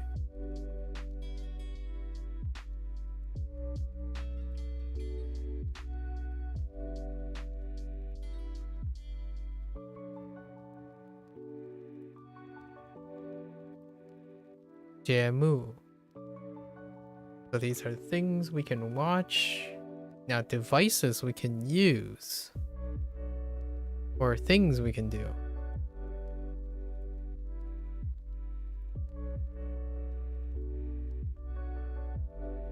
Zhanghua. Yeah, Zhanghua.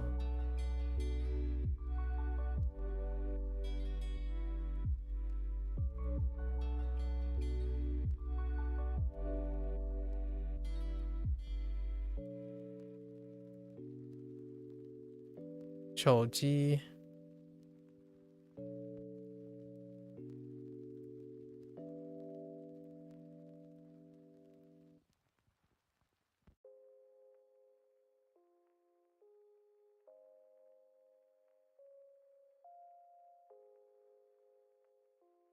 Alma. As a modifier, Alma.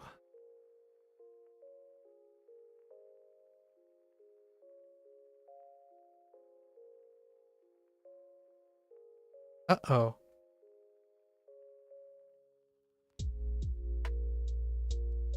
Oh no. I might have dropped a radical. I'm not quite sure about this one. Let me just guess.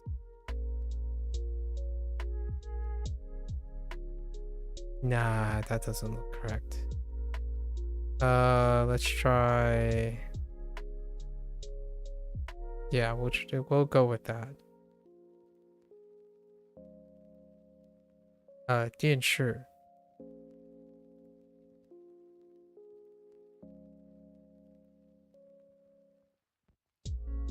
Uh,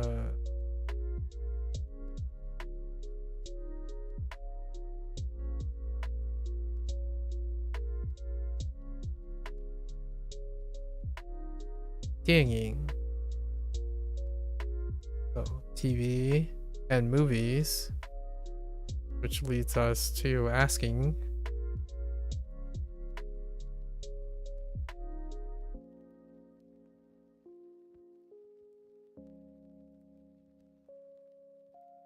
ugh. Try again. It's kind of gross looking.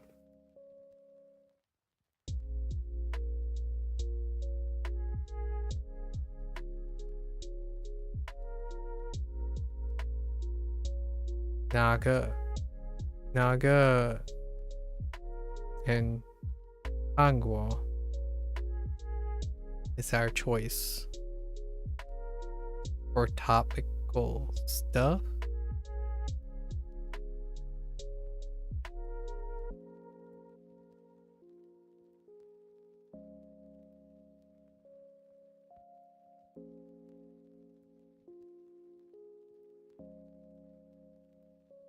Angwo and type of person. Vocabulary is Mingxing. Mingxing.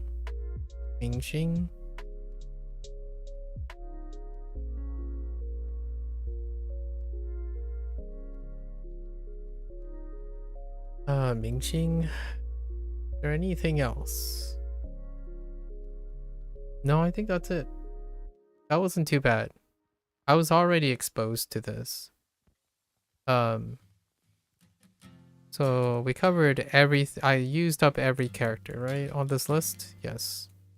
That wasn't too bad. I think my recall is pretty okay. Oh. One thing I do have to check though. I want to double check this one. I'm pretty sure this is right to left. Yes. Okay.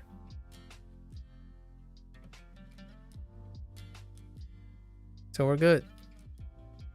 Let's double check, right? Gan. Gan. Bao. Zhi. Wen. Mu. Yi. 比喻电视 okay fine 影上网想么做 yes 做手机用心号码解明星俺我哪个 okay yeah I got all of them.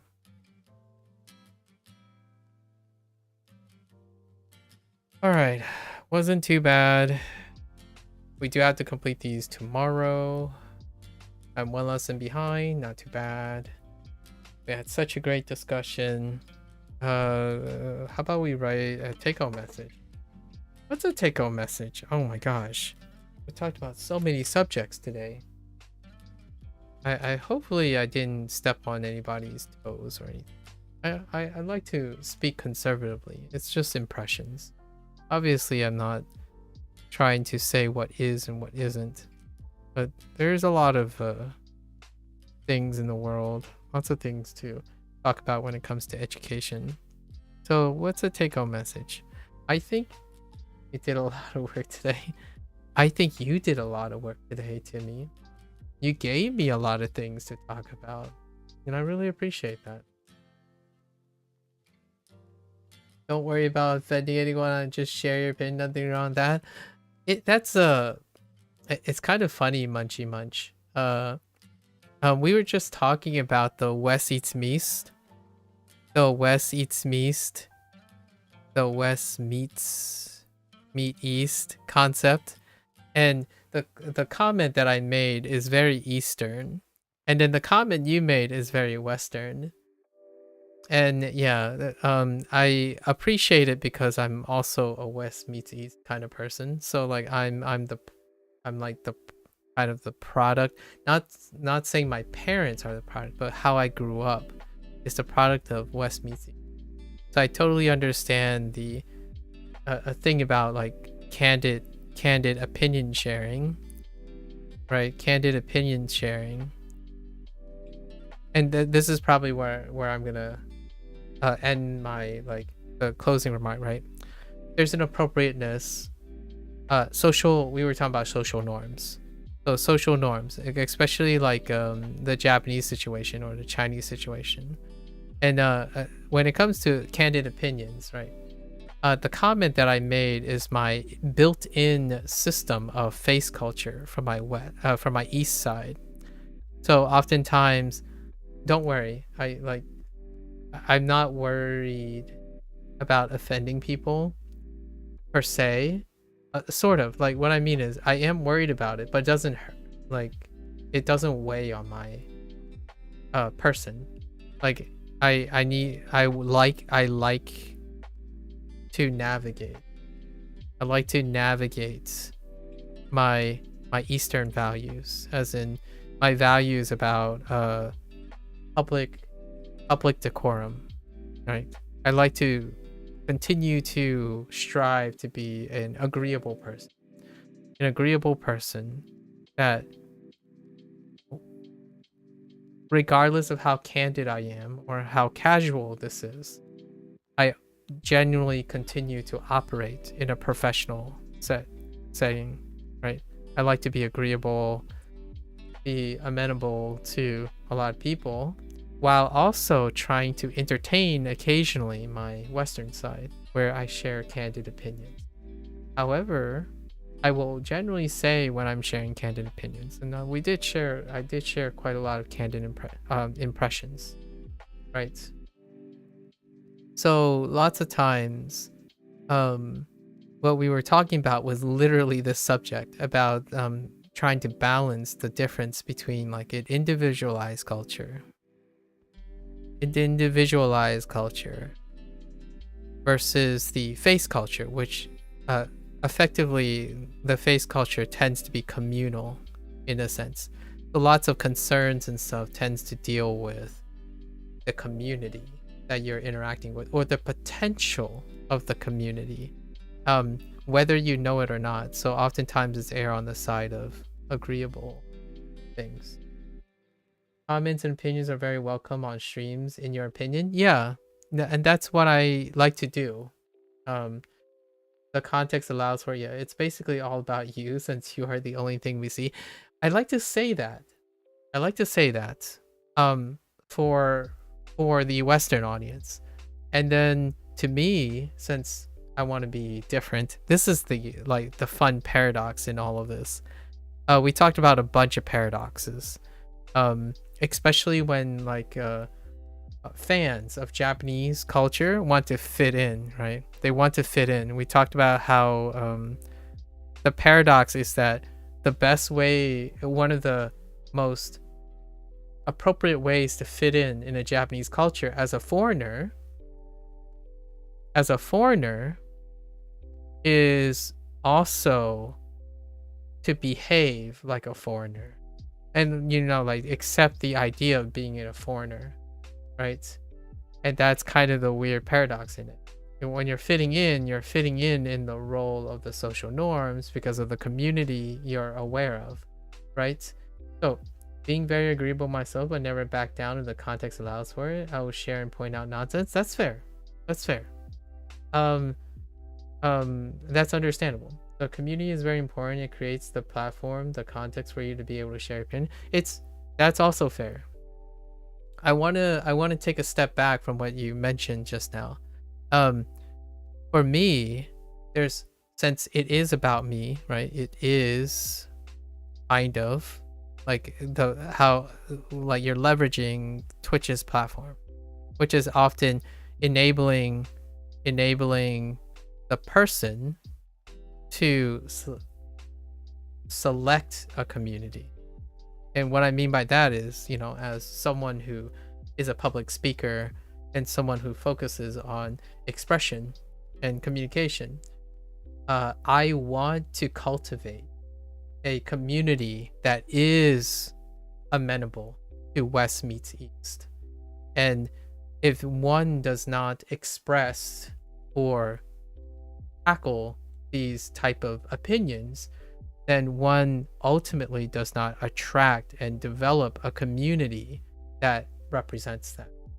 So for example, if I go around consistently expressing anything I like in the sense of without sharing what my thoughts are, the idea is then I would have a community, a sub-community within the platform that allows to have people like that, right? Because you're expressing that, you're educating that, you're showing that. Naturally then it would not reflect what's really going on, right? I like to be a person who is cognizant of the East and the West, and that kind of thing. So having these type of discussions. So yes, I agree with you that the Twitch platform enables one to establish a sub-community of their own. And much like your very appropriate concern, I do like the idea that I'm able to express what's on my mind. And interestingly enough, that is what's on my mind most. So the irony, the paradox here is my comments and opinions are about comments and opinions. Isn't that lovely? It's a really, I'm sure you have your own mix of values because you're from a multicultural background, right? And sometimes those multicultural backgrounds just happen to, as such is how the world is. Yeah. So for me, I actually like exploring these kind of things. I don't see it as a place to be a negative point of view, right? If I need to be careful about the way I share my opinions, it's largely because I'm still very attached and close to the Eastern face culture. I like expressing the idea of having to concern yourself with sharing your opinion on a platform, because in my opinion, it, like, for lack of a better phrase, I want other people to also be like that. And if someone is open to that, then I would love to pre-select for that. So if often people constantly hear me say, oh, if this suits you, I would love to entertain this idea. Or perhaps this might be a little bit bold, but I will still express my opinion given the predilection that I'm being considered, like, be mindful.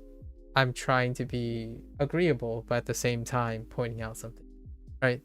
And oftentimes I felt like success is very, very predicated on if a platform supports a content creator, that content creator is also responsible for expressing and therefore gathering or associating with like minds.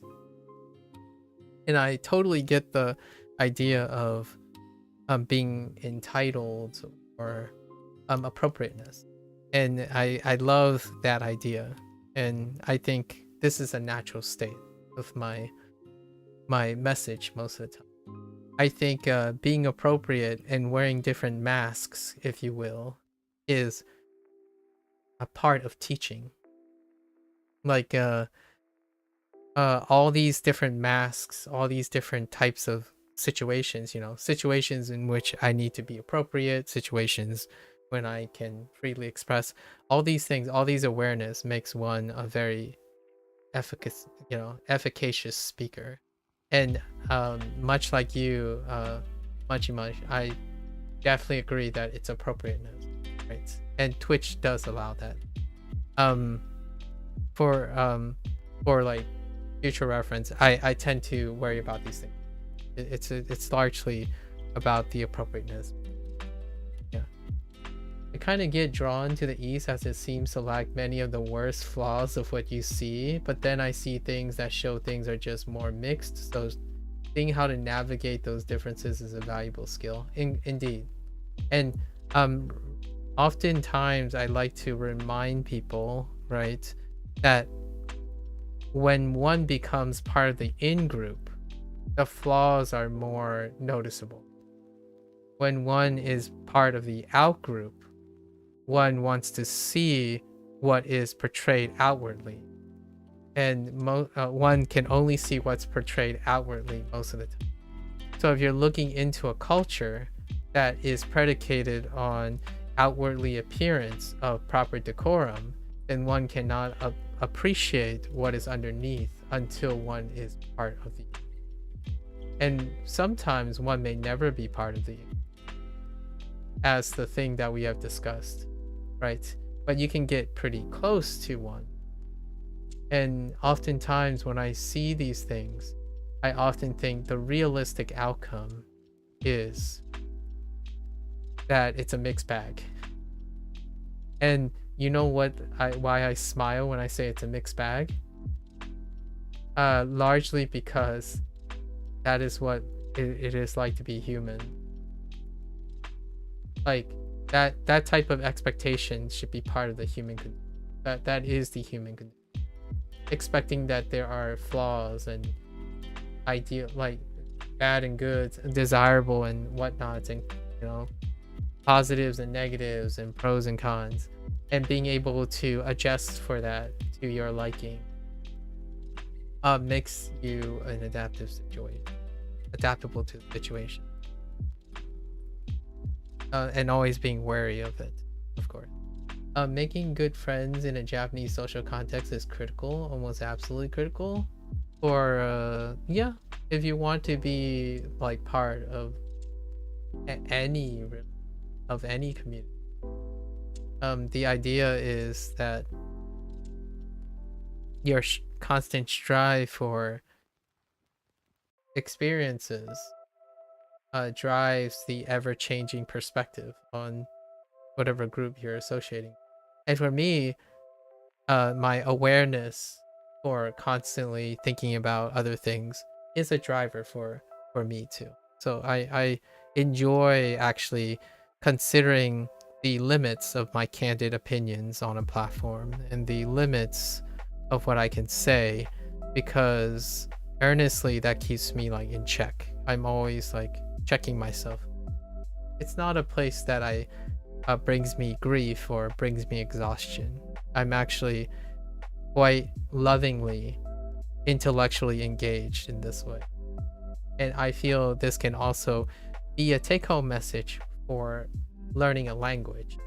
Language learning is perhaps a very appreciable discipline, and what you can say, what you can't say, how you say it, what you can do, what flexibilities you have, that's not that much different when you flip the consideration of what you can say in public and what you can't say in public. The type of critical thinking that you need to navigate and put together all those things are very reflective in language learning, which is kind of cool, because we tend to get an opportunity to talk about these things all the time, especially in the context of language learning, which I really much enjoy. Being a foreigner in the in-group is a huge sweet spot. It really is, because you reap all the benefits of, like, in my opinion, I don't see, pragmatically speaking, now I'm speaking to people who are pragmatic, it's an overall win, in my opinion. You are not held to the double standards that you are held to a double standard that actually favors you, in my opinion. So at least pragmatically speaking, for my purpose, I think there are a lot of people who are prideful in the sense that they truly hope that their belief can change other people's opinions about them, which is kind of going back to the whole East meets West thing. I do love the idea that I can candidly express some of my opinions. I don't really have very strong opinions at the time because of my upbringing. I have a natural tendency to be a conservative in my conversations and in my opinions. That comes with the territory of being raised under two different types of contrasting culture. Sometimes I'm always fishing for what is appropriate first. However, one might say that this allows me to be not as prideful or insistent that if I believe something, it means that other people should willingly be able to respect that. The idea is it's probably a mixed bag, but at least if you understand how the platform operates, you're not violating any, or you have a tendency to not violate any social norm, right? So I would agree with Munchie the time, 80 to 90% of the time, when a platform establishes their collective culture, which they do, generally it runs along the lines of candid opinions, right? And that's kind of part of the live stream. Also YouTube to quite some extent. I tend to avoid the really association with things that are not appropriate for YouTube. And with that said, at the same time, I also want to do something different, which is the paradox here. Not only is my goal trying to do something different, I want to make it so that it can be entertaining to be agreeable and worry about things, but not have it be non-sustainable and exhausting. I want to kind of end this kind of talk in the sense that you are also free to worry about things, but those things should be like a sense of positivity. Like, oh, you're worried about this because you're very cultured, not so you're worried about it because it's something you have to do, is what I'm trying to say. I want people to be excited to talk about these things. Like, so that it's like that plus that, I want people to have the opinion, the notion that comments and opinions can be candidly exchanged while being agreeable, as opposed to worrying about being candid because people are not agreeable. So hopefully that kind of, it's probably very conflicting at points, but it is awesome that I've encountered so many people who are willing to share their opinion, even say things in a direct disagreement or something.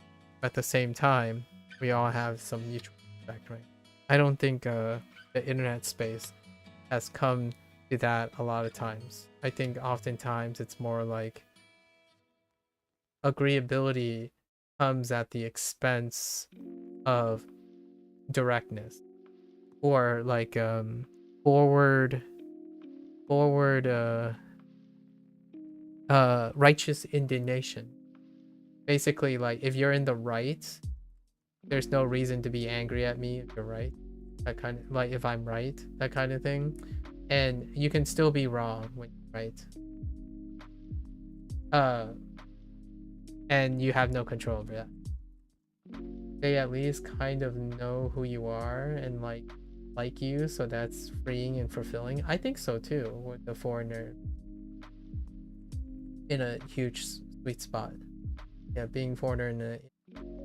So that's probably my final message, you know, like the closing message. All the stuff we talked about is largely being in a situation where you have multiple cultures, multiple social norms.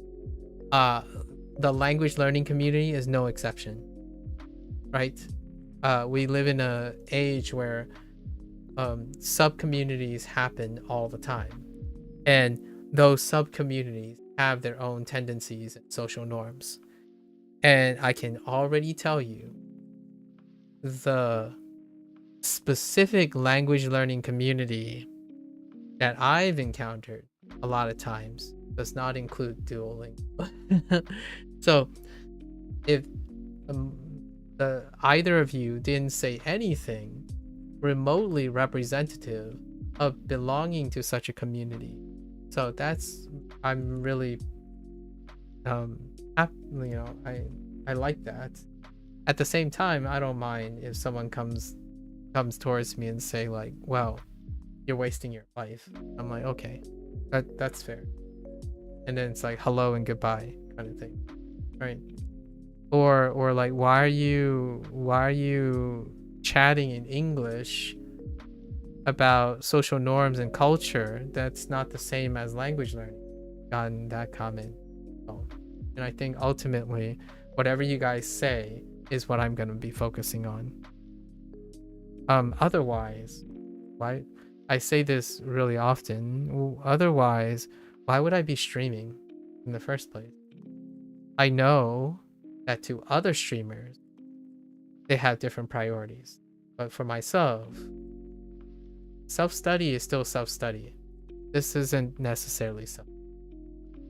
I like interacting with their own perspectives. That's all part of teaching or being expressive. In my experience, Duolingo category is people talking about words, culture, and language in a rather narrowly focused way. I can see that. I don't have enough experience in Duolingo category yet. It's only been 174 days, and I haven't gotten the opportunity to interact with other people. Social space. I operate on the idea that the person directs the conversation. Otherwise, you'll probably hear me mumble to myself all the time and talk about things that I haven't realized and all that. But generally speaking, you can direct the conversation in it. That's kind of why I'm streaming, as opposed to the other way around. I know that's kind of contradictory to what the platform is about, and Munchy Munch kind of highlighted that it's about the streamer, right? It's about the person, or it's about you. And the irony here, I guess, is that the whole point of me being online is I want me to be about you. Like, it's an AMA stream. Like, what I mean is, you can ask me something about me, or you can share something and I will talk about you. And that's why I fear whenever someone says, I hope you become popular one day or something. And my only concern is I won't be able to do this anymore. Like, because there'll be like too many people. So what is the next best thing I can do? The next best thing I can do is slowly